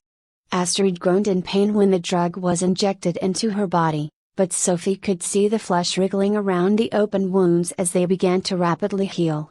Kiana had never joined in one of the spars, so Sophie had no knowledge of her cultivation level or realm, but it obvious now that this plain-looking girl was very dangerous. "I'll stay with you until the exams finish," Kiana declared, and then reached for some tents to get them set up. Her collection of loot from other students may seem impressive, but Kiana was not about to claim that she was guaranteed to survive until the final day. It would be better to group up allies that she could trust. Well, relatively trust. Kiana never fully trusted anyone. House Abasin had passed on the family techniques to her, but they were not as powerful as Sophie had assumed. Her family mainly used these techniques for escaping dangerous situations. The technique required her full concentration to utilize, so it would be impossible to either attack or defend with chi without breaking the technique. Many assumed that the technique was illusion or hypnosis in nature, but that would be wrong. Her technique relied on electrical manipulation. Kiana was able to modify the electric signals sent to the brain by the nerves and the sensory organs of the body to create a false image in her enemies' minds. The art was called lightning transmission, and it only worked on individuals with an electrical nervous system, so the liquid form quaves were immune. "Hey Kiana," Sophie suddenly spoke while Kiana was busy setting up the tents. "What?" came an irritated reply. "Thanks." Kiana said nothing and continued to build the portable tents, but a faint reddish tinge could be seen creeping up the tips of her ears. /82 / Shortly after the tents were set up, Kiana vanished into the nearby woods and most came back several hours later when the sun had just set. She casually dropped off some more supplies at Sophie's feet before entering one of the tents and retiring for the night. Kiana had already mapped out the surrounding area and managed to loot the pockets of quite a few squads that ventured too close to their base. Sophie gently moved Astrid into one of the remaining tents and placed a warm blanket over her body. The Mendelesa girl whimpered softly but continued to sleep on as if nothing could wake her up. Sophie assumed that she would be on the first watch for the night, so she climbed up a tree to get a better image of any approaching enemies. The darkness of night was no problem as her golden eyes saw images as clear as day. It was oddly relaxing to hear the sounds of wind passing by and the rustling of small animals. Exoplanet T980 had 2 lunar moons that hung eerily in the night sky, and the lack of pollution made all the stars clearly visible. Looking up in the night sky, Sophie was struck by the passing thought of how tiny and insignificant she was in the grand scale of the universe. If you had told her only a few months ago that she would be competing in the 4 great universities entrance exam, she would have just laughed in disbelief. How could such a talentless cultivator possibly be qualified? Sophie still felt a small sense of loss when she reminisced about the period of time when Suiming was in control of her body. The Earthborn transmigrator had not been destroyed, but the 2 personalities had perfectly fused, so she was truly alone in her mind now. Howls and cries of battle could be heard in the distance between the different squads of students and even between the beasts on the exoplanet. Just because it was night did not mean that the fighting would stop, rather certain squads took advantage of the cover of darkness to perform daring raids. Suddenly Sophie's pointed ears twitched in a certain direction and she quickly turned around to take a look. Damn it! When I find that thief, I will rip his fucking throat out. Did anyone see who did it? Maybe we should wait until tomorrow to search. We don't have a choice. Without food we have no chance. It appeared to be one of the hunting teams that Kiana had robbed as they kept cursing and keeping an eye out for someone. Sophie's eyes narrowed as she zoomed in to make out their figures in more detail.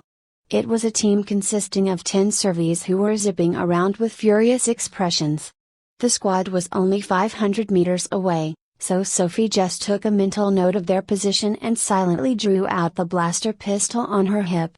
She knocked on Kiana's tent flap and explained the situation quickly and then left before the drowsy girl had time to complain.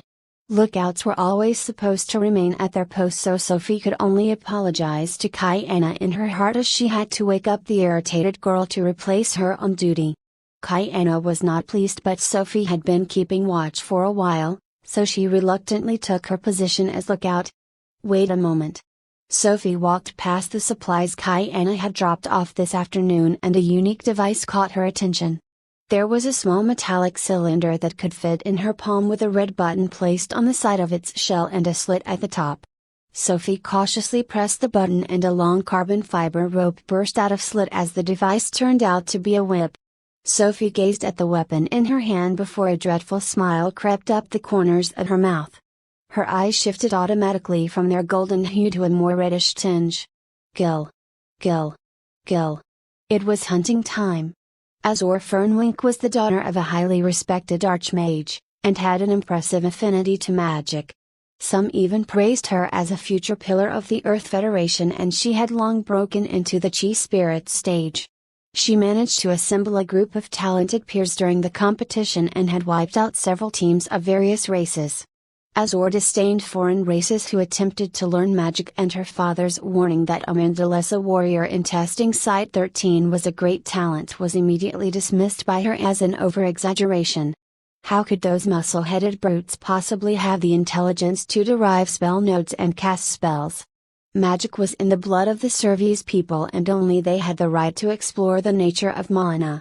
Everything was going smoothly, and her team was in a good position for the last days of the competition until a mysterious event occurred several hours ago. Someone had managed to bypass every single alarm and ward placed around their resting spot and stole all of their supplies. What was the most frightening aspect of the robbery was that everyone was alert and vigilant, but none even realized what had happened until all their supplies had vanished. They were not technically helpless, as spellcasting did not rely on the use of external weapons, but all their nutrient vials and chins were gone.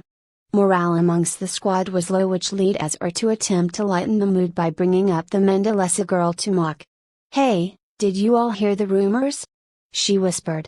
"What rumors?" one of her team members replied. "Apparently a Mendelessa girl is trying to be a mage. Can you imagine a big hulking brute trying to manipulate mana?" Azor joked. "Ha ha ha. Oh, by the goddess, that is a funny image." A Servi named Flix burst into giggles. "Can those beasts even read?"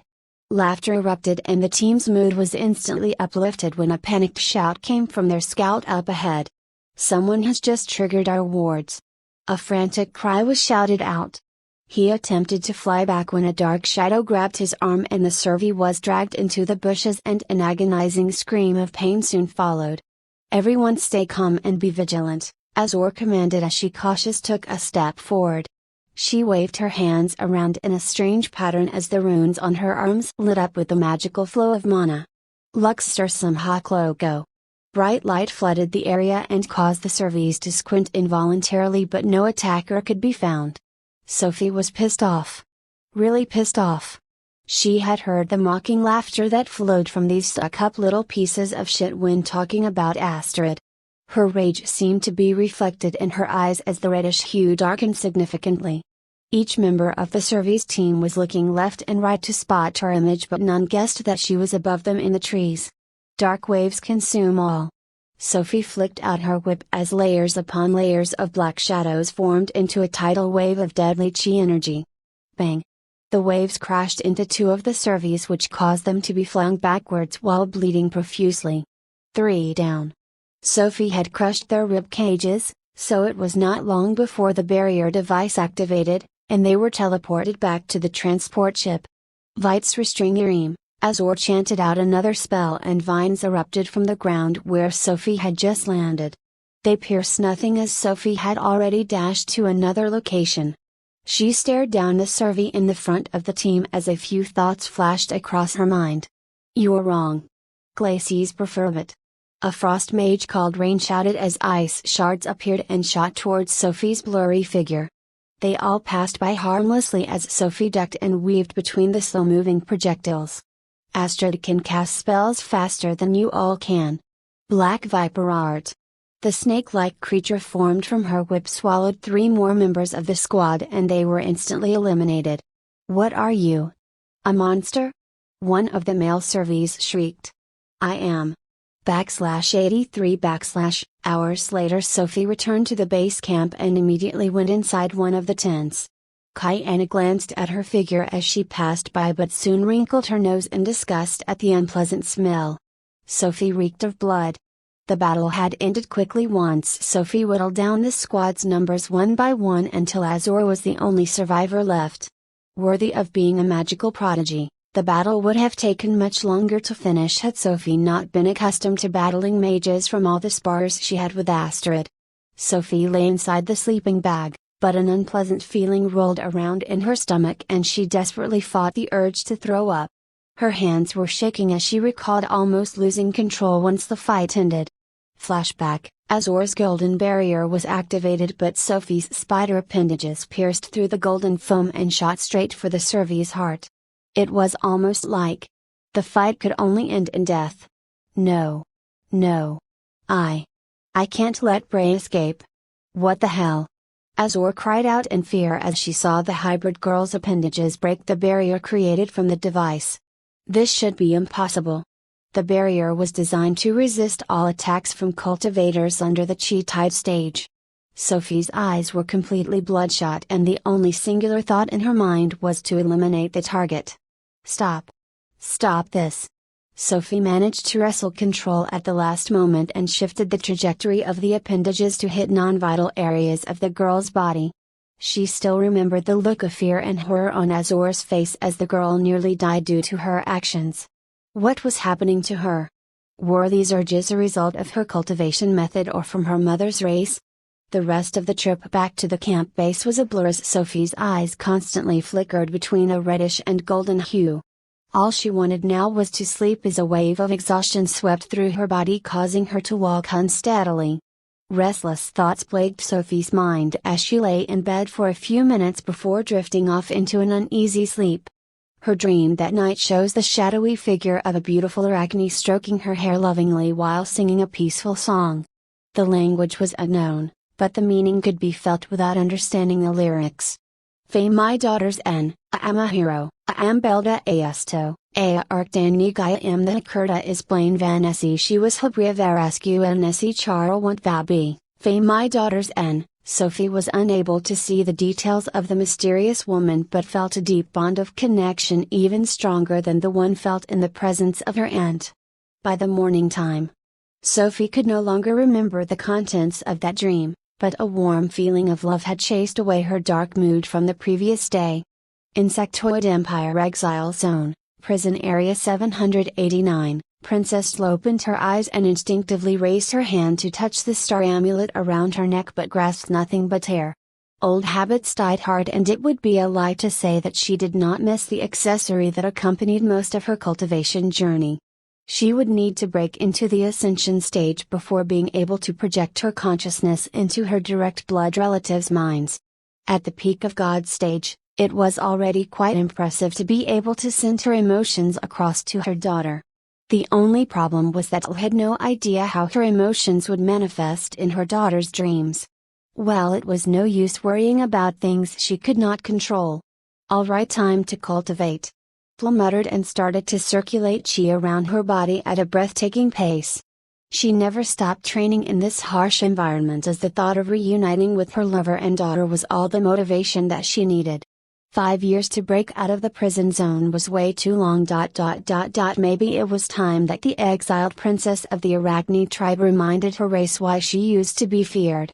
/84 Chapter 84, Final Day, Part 1 Entrance Exam, Site 013, Final Day, Attention Candidates. Sophie snapped to attention as the booming mechanical voice sounded out from an unknown location. We are now entering the final 24 hours of the exam. The zone will be heavily restricted in 5. 4.3. Are you guys ready? Sophie turned to her companions and shot them a fiery gaze of determination. Let's kick some ass. Astrid growled as magical runes lit up her arms in a frighteningly glow. Kyanna just looked at the two of them before sighing heavily and giving a short nod of acknowledgement. Astrid had fully healed thanks to the combined efforts of her regenerative spell and Kyanna's medicine. When she woke up and found out about Kyanna's assistance. Well. Poor Kyanna became covered in happy licks shortly after. Sophie was confident in the trio's abilities, but now was not the time to get arrogant. All those students who survived to this stage were by no means easy opponents. The final stage of the entrance exam had the least number of participants, but the fighting would be the most brutal. No one would be holding back. The trio's barrier devices bleeped, and the holographic map shows that the mechanical barriers were advancing slowly towards their location. There was the vague sounds of fighting up ahead, and their team passed by several squads engaged in deadly combat. Kyanna's special technique proved to be a godsend as none of the students noticed them as they walked by. The only weakness of this move was that Kyanna could only maintain this ability in short bursts of time when covering people other than herself. Archangel Descent! Came a cry from the distance. Sophie's ears perked up as she stared ahead at the familiar glow of holy light that was surrounding the figure of Rachel. Rachel was fighting alone against two groups of students, and one of her opponents was also covered in holy light not weaker than her own. Clang! Rachel was fighting evenly with the mysterious student when an unexpected sneak attack hit her from the left side, causing her to sustain a heavy blow. She was flung in the opposite direction of the attack and crashed into the ground with a heavy thud. Freebnovel.cm, Quaves did not have a circulatory system, so Rachel did not spit out any blood, but the small grimace of pain on her face indicated that her injuries were not light. We need to help her. Astrid sniffed the air twice before darting forward. Sophie activated her movement speed ability as her eyes started to flicker between gold and red. No one. Freebnovel.com, no one touched her friends. Sophie's expression of bloodlust was noticed by Kyanna, who said nothing, but a trace of concern surfaced in her eyes.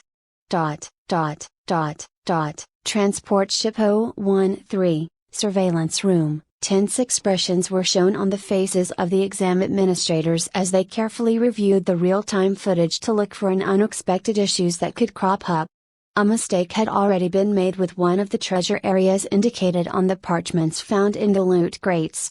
The triple-headed elemental snake was supposed to have been in the initial stage chi spirit, but somehow a higher-level creature was placed instead. It was fortunate that none of the important candidates had died during the fight, or their lives could have been forfeit. 5,000 students remained from the initial 1 million, and the zone had now made access to 92% of the exoplanet's surface impossible to enter due to the mechanical barriers activated. Private betting and gambling among the staff was commonplace, as each administrator had a couple students that were their favorite. Of course, their opinions did not matter, as the final offer would be in the hands of the recruiters. Each of the final 1,000 students would be given an offer, but noteworthy individuals who were eliminated early could still gain the attention of the universities. Darren scowled as he cross-referenced the list of noble candidates with the students remaining in the competition. This year was full of impressive geniuses, and several children of noble houses had been eliminated early.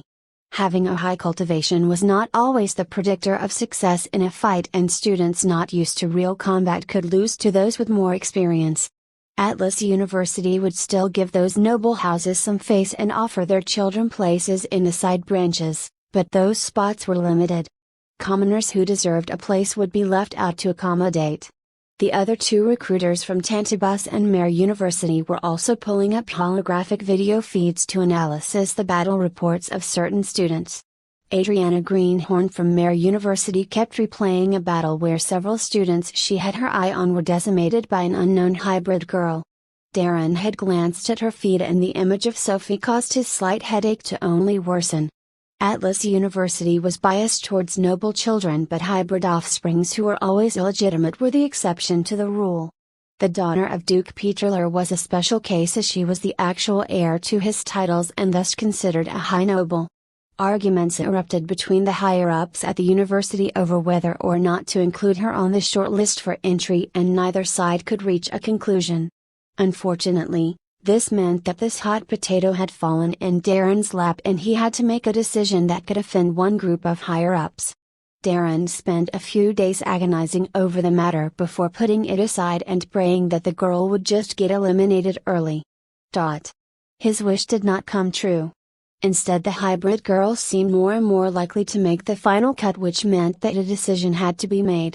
He was almost jealous of the Mendelesa recruiter who was just leaning back on his chair casually with his eyes seemingly closed. Zrudred University was by far the most relaxed when it came to a student's background, as all that mattered to those brutes was strength. This attitude was reflected amongst the wider Mendelesa society, where there was no concept of nobles or commoners. Instead, the great divide was between the strong and the weak. What Darren did not realize was that the Mendelesa recruiter had his eyes narrowed into slits and was gazing at the hologram feed of one particular student with great interest. /85 Chapter 85, Final Day Part 2. Rachel gritted her teeth in pain as she stood up with fury burning in her eyes. Her opponent was another saint candidate who had contracted with the Archangel Gabriel. The girl's name was Selena and she belonged to a different faction within the Nephilim Church, so the rivalry between the two was not small. Selena had the bearing of a holy maiden with a lithe figure and gorgeous blonde hair that flowed gently down her back. Her eyes gleamed with holiness and purity that made one unable to look away. Rachel was confident in beating Selena in a one-on-one duel, but the presence of other students was disrupting her concentration as she had to be constantly on guard against sneak attacks.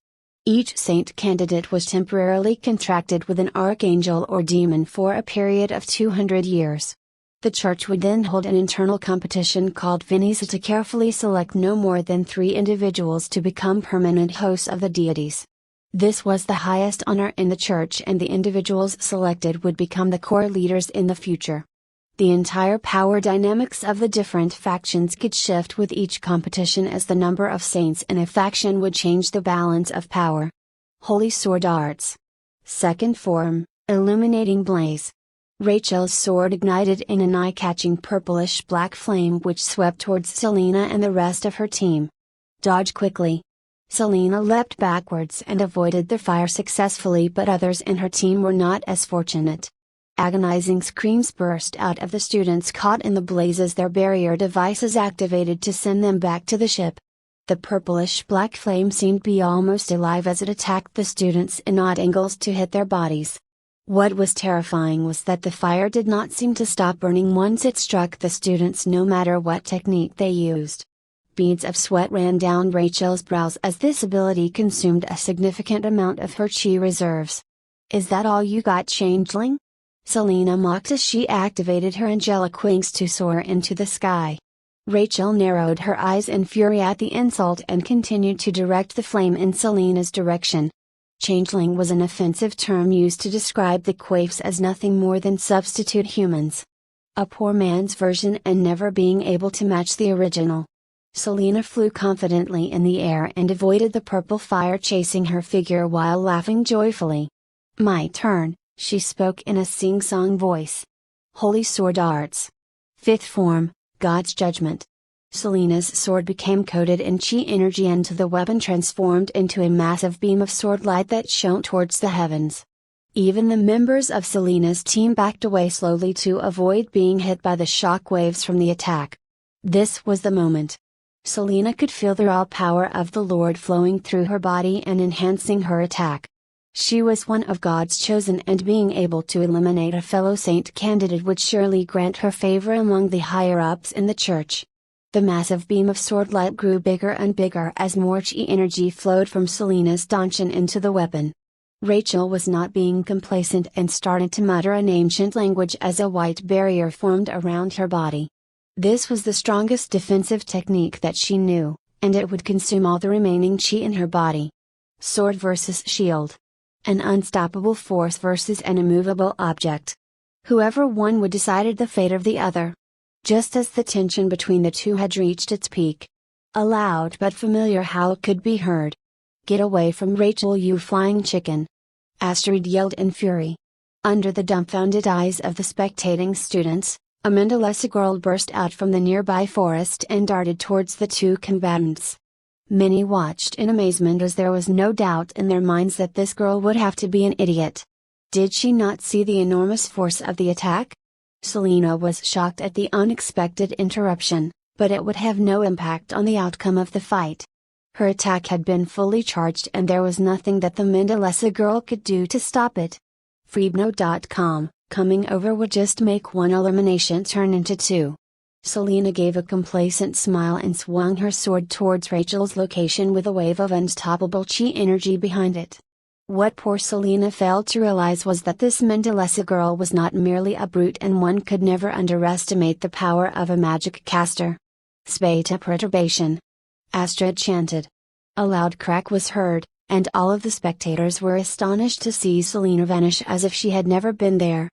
Selena's pillar of swordlight had also disappeared with her, and Rachel was left on the ground staring at Astrid with great puzzlement in her eyes. What happened to her? Rachel asked in confusion. Astrid leapt confidently to her side and grinned with a devilish smirk. Simple teleportation spell to send her to a random location within a 20-mile radius, she replied. Am I impressive? Make sure to praise me. Teleportation spells were quite tricky to pull off, as they were cast towards specific coordinates rather than directed towards the person. It was a testament to Astrid's skills that she could accurately predict Selena's movements to succeed in casting the spell. Rachel gazed at the Mendelesa girl, who was now proudly wagging her tail and striking several poses. She resisted the urge to laugh and just gave Astrid's head a few pats. Of course, Astrid did not mention that she had modified the spell to seek out a body of water, so it was very likely that Rachel's opponent was now at the bottom of a river or lake. The other students of Selena's team still had not gotten over the series of events when they were violently struck by a series of blaster shots that targeted their vital areas. Freeban.com, Sophie had followed closely between Astrid and had hidden herself in the treetops to eliminate the remaining students once Astrid succeeded in interfering in the duel. Kiana was also nearby in case something unexpected happened, but luckily, she did not have to step in. /86 / you guys are all here. Rachel noticed Sophie in the distance and gave an enthusiastic wave. Kiana's figure also appeared in the middle of the clearing as the quiet girl just hummed slightly in reply. The four roommates had reunited, and Rachel hurriedly took them towards her small hut that she had been using for the last couple of weeks. They exchanged stories along the way, and Rachel was astonished when she heard about the fearsome triple-headed elemental snake. Sophie and Astrid has been battling squads, beasts and fleeing non-stop while she had just been fishing peacefully on the lake. Rachel would not have even encountered Selena's squad if she had not wanted to scout out the surrounding area. Even now there were no other students close to her base, so the area was still relatively safe to rest. Sophie was immediately struck by how well constructed everything was. Rachel had made chairs, beds, and various other pieces of furniture from the trees nearby, and the gap between her base and the ones that Sophie had constructed was quite large. The location was very scenic, and the clear waters of the lake actually made the hut seem like a vacation home. 10 hours left. Candidates, 3,975 students remain. 3,974 students remain. Sophie constantly checked the reports on the barrier device and found that students were still being eliminated, but the pace had slowed down. The competition was only going to get fiercer and fiercer as the hours ticked down. Only 10 hours remained, and it was impossible not to be a bit nervous. "We can't stay here for long," Kayana spoke up. "This location may not have many students now, but as the zone gets restricted, there are bound to be people who arrive at the lake eventually. Rachel's base is too exposed," she explained. Kayana did make a point and the others frowned as they tried to plan out their next moves. The decreasing number of students put a great amount of pressure on them. One wrong decision could make all the hard work of the previous weeks result in naught. Each person had different opinions over their next course of action. Astrid voted that they should seek out other squads and eliminate them to quickly drop the number of remaining students down to 1,000. Rachel and Kayana disagreed and wanted to find a new safe location to just wait out the rest of the competition. They turned to Sophie, who was still mulling over the matter. Astrid's idea was too risky because fighting constantly would quickly deplete their chi reserves, which would lead into a dangerous situation. It should have been a straightforward decision to make, but Sophie was torn between making the decision to hide and the bloodlust bubbling beneath her skin. Eventually common sense prevailed, and Sophie decided to follow the lead of Kayana and Rachel. The trio began to discuss potential hideouts that could be camouflaged with trees or leaves while Astrid pouted in the background with a sulky expression. Kayana had a decent knowledge of concealment formations, so she was designated as the head constructor of the base. Sophie did not know at the time, but their decision was nothing more than hopeless naivety. Would the exam administrators really allow students to just hide and wait for the exam time to run out? Transport Ship 013 Monitoring Room. It's just as we predicted, an elderly examiner stood at the monitoring station with a barely concealed smirk. Several groups of students have stopped fighting and are now trying to conceal their presence from the other competitors. The closer the time ticked down towards the end of the competition meant that the candidates would no longer take any risks. Most would just bunker down and wait out the duration of the exam, so it was up to the administrators to prevent this occurrence. Sometimes students needed a little, well, let's call it motivation. "Release the trackers," the elderly man ordered. "Yes, sir," came the resounding reply from his subordinates. Mysterious gauges were carried to the transporter and beamed directly down to the exoplanet's surface. Each cage had several holes to let in fresh air, and aggressive rattling could be heard faintly from the outside. "Attention students! Please check your barrier device and avoid hostile enemies. 9 hours and 57 minutes remain. 9 hours and 56 minutes remain. Beep. Beep." The barrier device emitted a ringing noise and the girls hurriedly opened up the holographic map function to see that the markings had changed from a green to red color and shifted locations. There were clusters of these red dots at different areas at the outer part of the zone, but more kept appearing every second. These red dots were rapidly spreading from the corners of the zone towards the center while traveling in groups of around 10. None of the girls were sure of what these dots symbolized, but the warning from the mechanical announcement meant that they would soon be facing a new type of enemy. "We need to move now." Kayana gazed at the map and spoke decisively. The speed of the red dots was faster than expected, and it would not be long until they reached the lake shore. The group quickly packed up their gear and ran towards the opposite direction of the red dots, which was deeper inside the zone. Sophie just had the terrible thought. What if these creatures were hurtling them towards the central area? Exoplanet T980, unknown location. Several cages appeared inside a forested area and the lock outside the box was slowly unlocked with a mechanical click. Noises of excitement was heard from inside one of the crates as a beast slithered outside and cautiously looked at its new surroundings. The beast was a pink and fleshy glob of mass in the shape of a worm with razor-sharp spines poking out of its body. It was a low-level insectoid race that was used primarily as a scout by their more intelligent insectoid leaders. Their individual strength was not particularly impressive, but their main noteworthy trait was in their fearsome tracking and pack hunting abilities. More and more of these beasts slithered slowly out of their crates and joyfully relaxed in their newfound freedom. One of the beasts sniffed the air a few times and caught the delicious scent of food coming from the distance. It opened its enormous maw filled with dangerous-looking teeth and started to dig a hole to travel underground. Fresh meat. /87 outer region of the zone, A group of students were sitting around and discussing the announcement sent by the exam administrators with different thoughts running through their minds.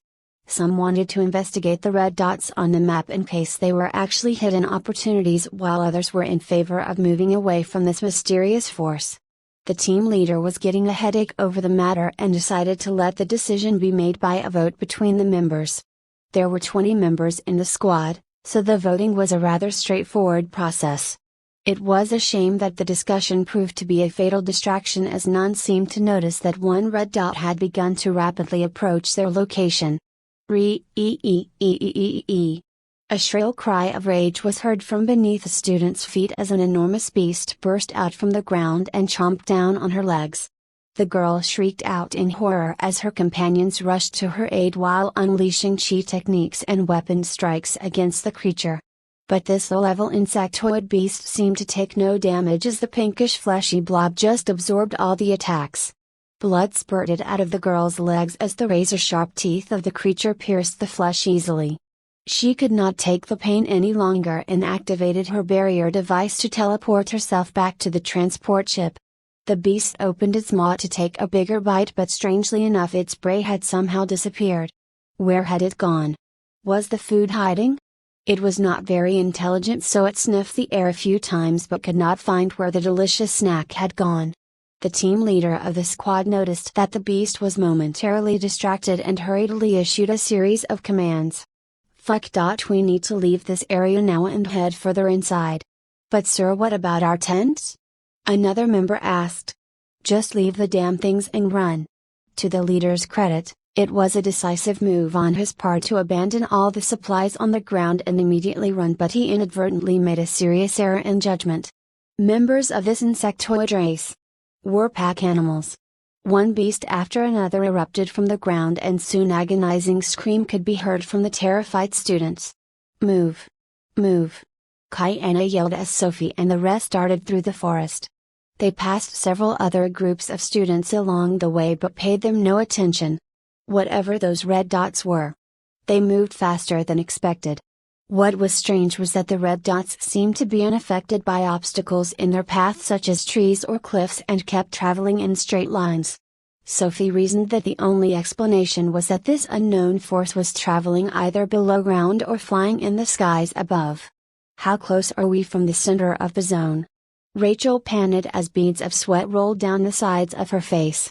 Kaiana consulted the holographic map before making a rough estimate of about 3 hours. Traveling to the interior of the zone did increase some risks as there would be more confrontations with enemy candidates, but the red dots getting closer and closer put a sense of urgency in their hearts. Archangel descent. White wings filled with holy energy sprouted from Rachel's back as she flew above the treetops to scout the area ahead. Where is the nearest red dot? She called out.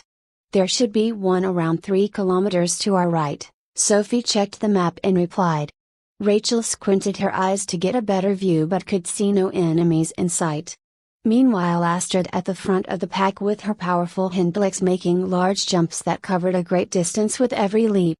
She turned her head around and noticed that Kaiana had a tired expression on her face as stealth techniques did not also grant her a great amount of stamina. You. What the heck are you doing? Kaiana stammered as Astrid suddenly stopped and approached her. The Mindalesa girl scooped Kaiana up in a princess carry and ran with the now blushing girl in her arms. Put me down right now, you stupid mutt. Sophie cracked a small smile at the actions of the duo but then immediately perked her ears up to listen for any movement in their surroundings. She had no way of knowing, but already the surviving members of the entrance exam had drastically dwindled to around 2,000. Scouting-type insectoids were nothing more than simple cannon fodder in interstellar wars, and one expert could eliminate their entire presence from a battlefield. But for students in the chi body and spirit stage, they presented a tough challenge to overcome. Stop right there! Came a fierce voice. Sophie snapped out of her thoughts and realized that a group of 7 students had surrounded Astrid and Kaiana. Astrid was eager to fight and had already activated the mana inside her body, which caused a heavy pressure that was emitted from her runes. We don't have time for this, Sophie muttered to herself. She yelled out an order to Astrid when she saw the Mendelesa girl stopping her movements to fight. Astrid, you go on ahead with Kiana and Rachel. I'll take care of these guys. Are you sure? Came a reply with a touch of disappointment. Sophie narrowed her eyes in displeasure at Astrid's reluctance, and the wolf girl soon got the message and just bent her knees and leapt out of the ambush. Rachel flew by overhead while shooting the Sophie a look that signaled her to hurry up and finish the battle. The other students had attempted to follow Astrid, but Sophie soon arrived at their location and activated her carbon fiber whip. The long and thin weapon coiled dangerous around Sophie's hands as she carefully circulated her chi to use one of her more powerful cultivation techniques. Black waves consume all. The whip in Sophie's hands started to move in a strange pattern as she jumped into the air and lashed out towards her would-be attackers. Waves of dark chi energy smashed into their bodies, and the force of the attack caused the barrier devices to instantly activate. Sophie landed gracefully on the ground and approached the weapons that were now scattered about. One of them caught her eye, which was a collection of vials with the symbol for poison printed on the side. She planned to just grab it quickly and then run to catch up with the rest of her teammates. What could only be described as the cross between a pig squealing and a shrieking cry of a child was heard from below Sophie's feet. Sophie's quick reflexes saved her life as she leapt backwards as the creature's jaws snapped at the place she had been before. The beast was one that she had never encountered so far in the examination, and yet it seemed oddly familiar. Sophie quickly shifted through the memory inheritance her aunt had given her, and a particularly nasty species crossed her mind. Tarkikans. /88 /. The Tarkankan continued to squeal loudly as its fleshy body squirmed on the ground. Sophie backed several steps away while keeping a careful eye on the monster. There was something unnerving and yet familiar about this insectoid race that caused Sophie to just observe carefully instead of attacking. She quickly sorted out the information about this species from the inheritance given by her aunt, and a contemplative expression surfaced on her face.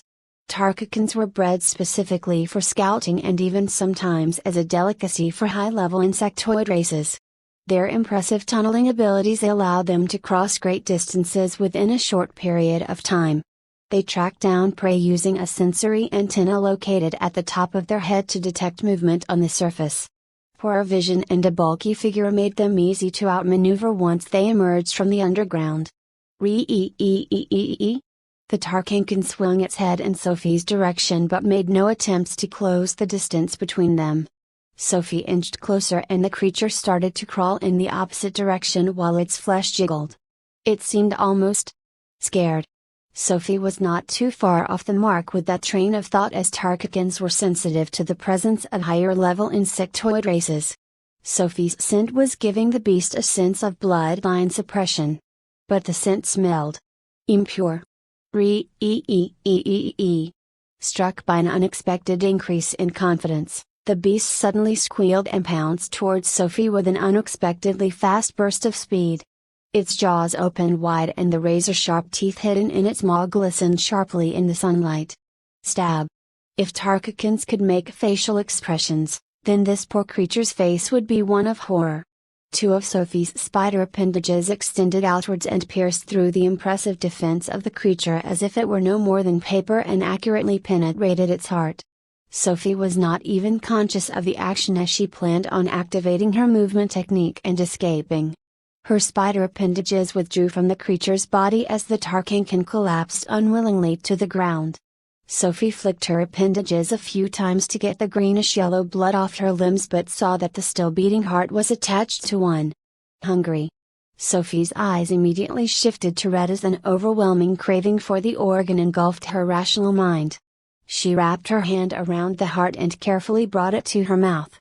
What she did next caused several observing exam administrators to throw up as the hybrid girl placed the whole heart in her mouth and swallowed it with relish. It was actually pretty tasty. If Sophie had to describe the flavor, then she would say it was an odd mix between pork and beef, but with an almost gooey texture. Suddenly Sophie felt a pleasant burst of energy flowing into her dantian as the spider whisper art started to circulate automatically. Crack!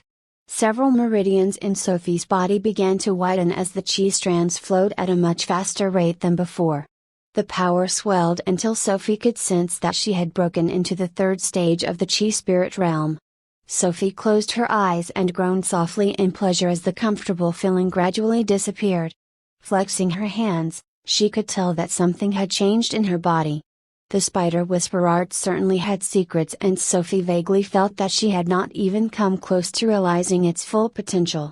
Sophie shook her head to snap herself out of the daze and started to head towards Astrid and the rest.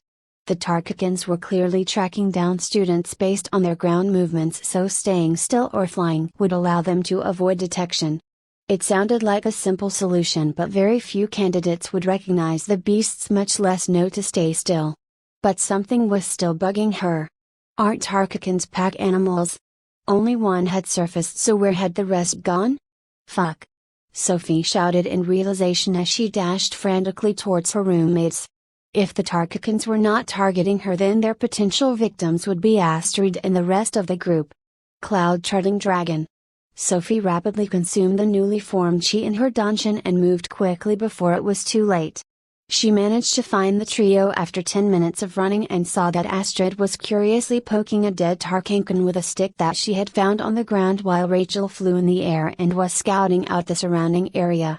The corpse of the beast was badly mutilated by flames, which indicated that it had suffered a gruesome death in the hands of Astrid's fire spells. Kyanna had moved from inside Astrid's arms to on her back, but a faint reddish tinge on her ears could still be seen. "Hi, Sophie." Astrid waved cheerfully as she noticed the hybrid girl first. Sophie was about to reply when the rumbling noise beneath her feet caused her expression to rapidly shift. "Astrid, climb up a tree with Kyanna and don't move a muscle," Sophie yelled. "Rachel, keep flying and don't land." She barked out 2 quick commands.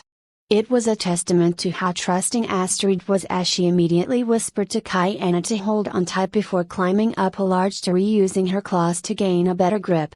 Sophie's warning came at the right time as the ground started to shake as hundreds of these worm-like insectoids burst out in a frenzy. Astrid gazed at the pinkish blobs of flesh coating every visible surface of the ground and felt her blood run cold. She was able to defeat one of these creatures in about 3 minutes, but could not fight against a group. The sounds of squealing was heard from the beasts below as each of them raised their heads to try and find the lost prey. There was clearly the lingering scent of food. But where had the food gone? One of the more intelligent Tarkikans attempted to scale a nearby tree, but its blubbery body was unable to climb successfully. "What are those things?" Kyanna whispered in a disgusted tone. "A species of low-level insectoids that use those antennas to track down prey from movement," Sophie explained. "We should be safe as they are pretty clumsy on land and they can't detect us if we don't move." /89 Rachel landed on the branch to the left of Sophie and stared at the Tarkikans wriggling around the ground with an expression of disgust. "Do you think that any other students will figure out their weaknesses?" Astrid asked curiously. The Mindalesa girl had never seen this strange species before, as like most mages she spent most of her free time learning about different magic runes and spells. "I think I've seen pictures of them before on the virtual net, but I've never researched any of their behaviors or habits." Kyanna adjusted her glasses as she spoke. Cultivators would usually go into battle equipped with their own personal AI that could scan nearby enemies and match them to species in the Earth Federation's database. It was just impractical to memorize the strengths and weaknesses of the billions of races scattered around the universe. Many were not even documented properly or had even been discovered, so it was always great advice to be wary of foreign alien species. "Sophie, how did you know about these Tarkikans?" Rachel questioned. There was an abrupt silence as Sophie remained in the same position as if she never heard Rachel speak. Sophie, are you okay?" Astrid noticed that something was wrong and turned around to give the hybrid girl a look of concern. Sophie's eyes kept flickering from a golden hue to a blood-red color as drool slowly dripped down from the sides of her mouth. She did not respond to Astrid or Rachel's questions as the pinkish flesh of the Tarkikans became almost translucent in her eyes, with a beating heart that was now clearly visible. "Hungry. More food. Hunt. It took Astrid shaking her arm a few times for Sophie to finally snap out of her daze as her eyes slowly returned to their normal color. "Sorry, I was a little bit distracted," Sophie apologized to her roommates. Astrid was glad to hear that her friend was alright and just wagged her tail a few times, while Rachel also laughed and called Sophie a daydreamer. Only Kiana was gazing at the hybrid girl with an indecipherable emotion in her eyes. "We do have one problem with this situation," Kiana suddenly whispered. "Any student who manages to defeat these insectoids will probably earn bonus points to increase their overall rank. The university entrance exam would be considered passed if a candidate could last until they became one of the final 1,000 students remaining. They would then be given an offer by at least one of the 4 great universities to either their main or side branches. But there was also a ranking system in place. Students were given points for various actions performed during the exam, such as fighting, treasure hunting, or general survival skills that were tallied at the end of the exam. These points were decided by an advanced computer program controlled by an independent AI, with no input from the exam administrators. Generally speaking, those ranked in the top 400 were given offers to the main branches of the universities, while those outside this rank group were given offers to the side branches. Hiding in the trees would guarantee that Sophie and her friends would pass the exam, but they had no way of knowing if their points currently were enough to break into the top 400. "So, do you think we should try to take some of them down?" Sophie asked. "Well, I'm always down for a fight." Astrid unsheathed her claws and gave a proud declaration. Rachel also nodded her head in affirmation as holy light began to flow into her body. Kiana gave an exasperated sigh at the enthusiastic trio and replied, "Do you girls even have a plan? I'm fairly certain that we can't face that many Tarkakans at the same time." Sophie paused and looked down at the hundreds of Tarkakans still crawling around the ground as her cheeks flushed slightly. Yeah. She was under the impression that they would jump down and fight. Her overwhelming instinct to consume their hearts was influencing her rational judgment. "Of course, I have a plan," Astrid furrowed her brows before analyzing the situation. "Based on the characteristics of the Tarkankan race, we know that one of their glaring weaknesses is their poor night vision and inability to detect objects in the air. Therefore, we need to adopt a herding strategy where one of us will act as bait to draw them to a certain area before Rachel and I bombard them with flame-type attacks. Their flesh may be resistant to physical attacks, but it seems to charge just as easily as any other. Also, to avoid getting overwhelmed, we need to pick an ambush location with connecting tree branches so we can move quickly in the event that the trees we are currently on fall down," she explained. "What?" Astrid pouted slightly as she glanced at her now stunned roommates. "I am a super intelligent mage, you know." "Not a bad idea, wolf girl," Kiana smiled slightly as she felt quite impressed.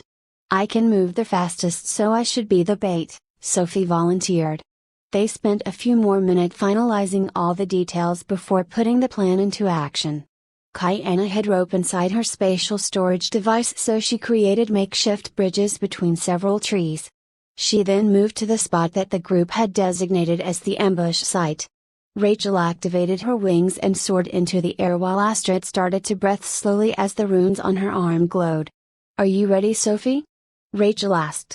Sophie nodded in acknowledgement and bent her knees as she prepared to launch herself towards the ground.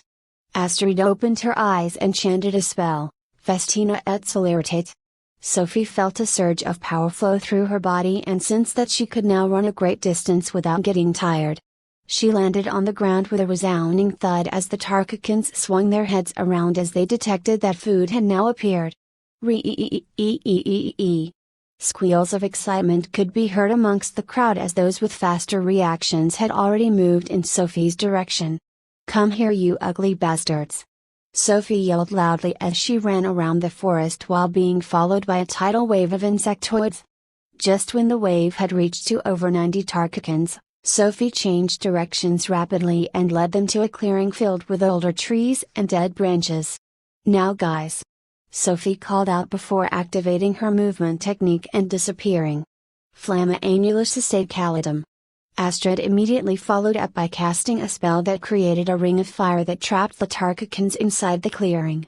"O God, please grant me the power to smite the non-believers." Rachel closed her eyes and chanted a quick prayer. "Holy fire consumes all." An enormous pillar of flame shot up from the ground and incinerated the flesh of the Tarkakans as they squealed out in pain. This attack was not enough to finish off the beasts, as they had a powerful life force and regenerative abilities, but their temporary loss of mobility was all the opportunity that Sophie needed. Stab! Stab! Sophie weaved confidently through the charred bodies of the insectoids while her spider appendages accurately extended and punctured straight through their hearts. The poor Tarkakans never stood a chance under the fearsome barrage of attacks. Many were slaughtered without putting up any meaningful sort of resistance, and the only survivors were the lucky ones who did not enter the clearing. The hybrid girl even managed to sneak a few hearts into her pockets, as she was not sure of her teammates' reaction if she just ate them on the spot. Sophie climbed up a nearby tree and prepared to repeat the strategy all over again in a different ambush site when something unexpected happened. A loud alarm was suddenly blared and the surviving Tarkakans froze in place as dark purplish veins appeared under the surface of their pinkish flesh. Re-e-e-e-e-e. Shrieks of agony were heard from the creatures as each beast's skin began to shrivel and dry up. The insectoids died within the span of a few minutes. "What a strong poison," Sophie whistled in admiration. The mechanical voice boomed out from the emitter boxes nearby as the following announcement was made. 1,002 students remain. 1,001 students remain. 1,000 students remain. Congratulations to those who survived. It seems that the odds were in your favor. We did it. Kyanna shrieked with excitement and laughed madly as she ran around with a joyful expression on her face. Astrid picked up the girl in her arms and the duo twirled around the burned clearing while the Mendelesa girl's tail was wagging non-stop. Kyanna was in such a good mood that she even smiled when Astrid gave her cheek a few licks. In fact, she thought that the silly wolf girl now seemed to look even more pleasing to the eye. Rachel just leaned against a barely standing tree while choking back a sob of relief. The results of this exam would have directly influenced her standing within the church, so she was under quite a lot of pressure. Sophie just stood still while trying to process the announcement as various emotions surface in her heart. She did it. All those months of training. All those years of being laughed at. She fucking did it. Their barrier devices simultaneously gave out a buzzing noise as small holographic windows popped out with new information. Please check your barrier device for your individual ranking. Sophie hurriedly checked her device and saw a list of names with the final ranking of the exam. The high processing speed of the AI made the computations easy to perform and the results were instantaneous. The final rankings were as followed: first place, Ethan Neer; second place, Astrid Lockhart; third place, Sophie Peterler; 19th place, Kyanna Bazin; 27th place, Rachel Empyrean. Every member of their team had managed to break into the top 100 of the entrance exam. /90/ Transport Ship 013, Private Room 105Y, third place, Sophie Peterler. When Darren saw the line of text on the monitor screen, he could not resist the urge to let out a string of curses. The best case scenario would have been that the hybrid girl was eliminated early in the examination so that he would be justified in not sending an offer. Even if she did make it to the final 1,000, an offer to the side branches of Atlas University would have been a decent compromise between the two factions. But she made it to third place. There was no good reason not to send in an offer to Atlas University, and the only possible option would be the main branch. How could Darren explain in his report the decision to send one of the top students in the entrance exam to a side branch? What was even worse was that many of the noble children on his priority list did not perform as well as expected. The Tarkakans were a challenge that very few of those sheltered students were able to handle. Darren rubbed his temples in frustration before entering a string of text into his communicator device and submitting. There was one more factor that Darren had to take into account. This decision was not an easy one to make, but the risk of offending a god stage cultivator like Duke Peterler over this matter. Well, only a fool would do it. That monster had once raised an entire mercenary court to the ground for attempting to kidnap his daughter for ransom. It was a well-known fact among the upper nobility of the Earth Federation that Rocken Peterler was not a man to be messed with. And his daughter was not someone they could involve in their schemes. Darren decided to just send an offer of admission and pray silently that the hybrid girl did not accept. Private Room 105G, second place Astrid Lockhart. Unlike the Atlas University recruiter, Adriana Greenhorn was ecstatic to see the high magic potential of the Mendelesi girl. That level of talent was on par with the geniuses of the Service race, and several professors who had seen the footage were now fighting over her. Race meant little in the face of overwhelming talent, and unlike the younger generations, archmages were more nonchalant about such matters. Service may have the best magic potential on average, but that did not mean that there were no hidden dragons among the other three species of the Earth Federation. It was only rare that it was a Mendelesi. Mare University had a simple approach to their requirements and only took those within a certain grade of mana potential. Having just one main campus and no side branches meant that their student population was the lowest among the four great universities. Honestly, even the final rankings of the exam were pretty inconsequential, as mages usually had a lack of combat experience at lower cultivation levels. Three important figures had even made offers to take Astrid as their direct disciple before she had even entered the school.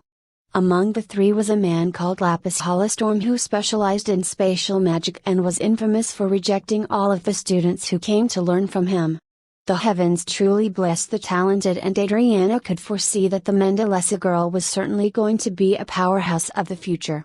Private Room 105F, swish. Swish. A massive liquid was happily flowing from side to side in a container while humming along to a pop song. I can see the wind whistling through the moonlight. My love for you sparkles in the sunlight, my beloved. Your eyes drown me in the sorrow of the wonder of tomorrow. I will run 1,000 yards to save you. Bubbling noises were heard from the container as the Quaif's recruiter attempted to sing along to the tune in his liquid state. He could afford to be relaxed as compared to the other three university recruiters. His job was relatively easygoing. Tantibas University would send offers to all students who made it into the top 1,000, as their robust departments covered all areas of cultivation. Some called them jack of all trades, master of none, but the fearsome graduates of their campuses would prove those naysayers wrong. The Nephilim Church was located right in the middle of the Quaif's zone of the Earth Federation, and their influence was not to be underestimated.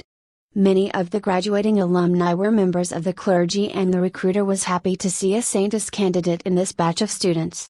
Private Room 105H, the rookies this year have quite a bit of potential, whispered the Mendelesi warrior lounging casually on his bed while reviewing footage of the exam. He was very impressed by the few teams that decided to face the Tarkakans head-on instead of hiding or fleeing. Of course, Selvin was only impressed with those that managed to emerge from the encounter unscathed. Reckless bravery was nothing more than foolishness. Most recruiters would be selecting seedlings for both the main and side branches, but Selvin was only interested in the top students. There was no lack of candidates to fill the vacant spots in the side branches, but it was important to select only the highly talented for the elite class to maintain the quality. Zrudred University prided themselves on producing the fiercest warriors in the Earth Federation, so Selvin was interested in both potential and attitude. He had already made a shortlist of 50 names from the entire batch of 1,000 students, with the lowest rank among the list being 98th place. Not all the students would accept the offer, so he had also made a backup list of additional names from the remaining candidates. Those four. Selvin grinned with his fangs bared as he reviewed the footage of Sophie and her team. He dialed a number in his communicator and a few lines of text came from the other end. Selvin, I am going to use my authority to send scholarship offers to 10 students from Site 013, head recruiter, you don't have that authority.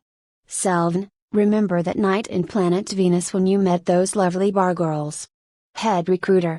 Head recruiter, alright, I can pull a few strings. Head recruiter, please don't tell my wife. The now cheerful Mendelesi exited the chat and accessed the virtual net to watch one of the new romance dramas produced by BYT Entertainment. Anything was possible with the power of a good information network. //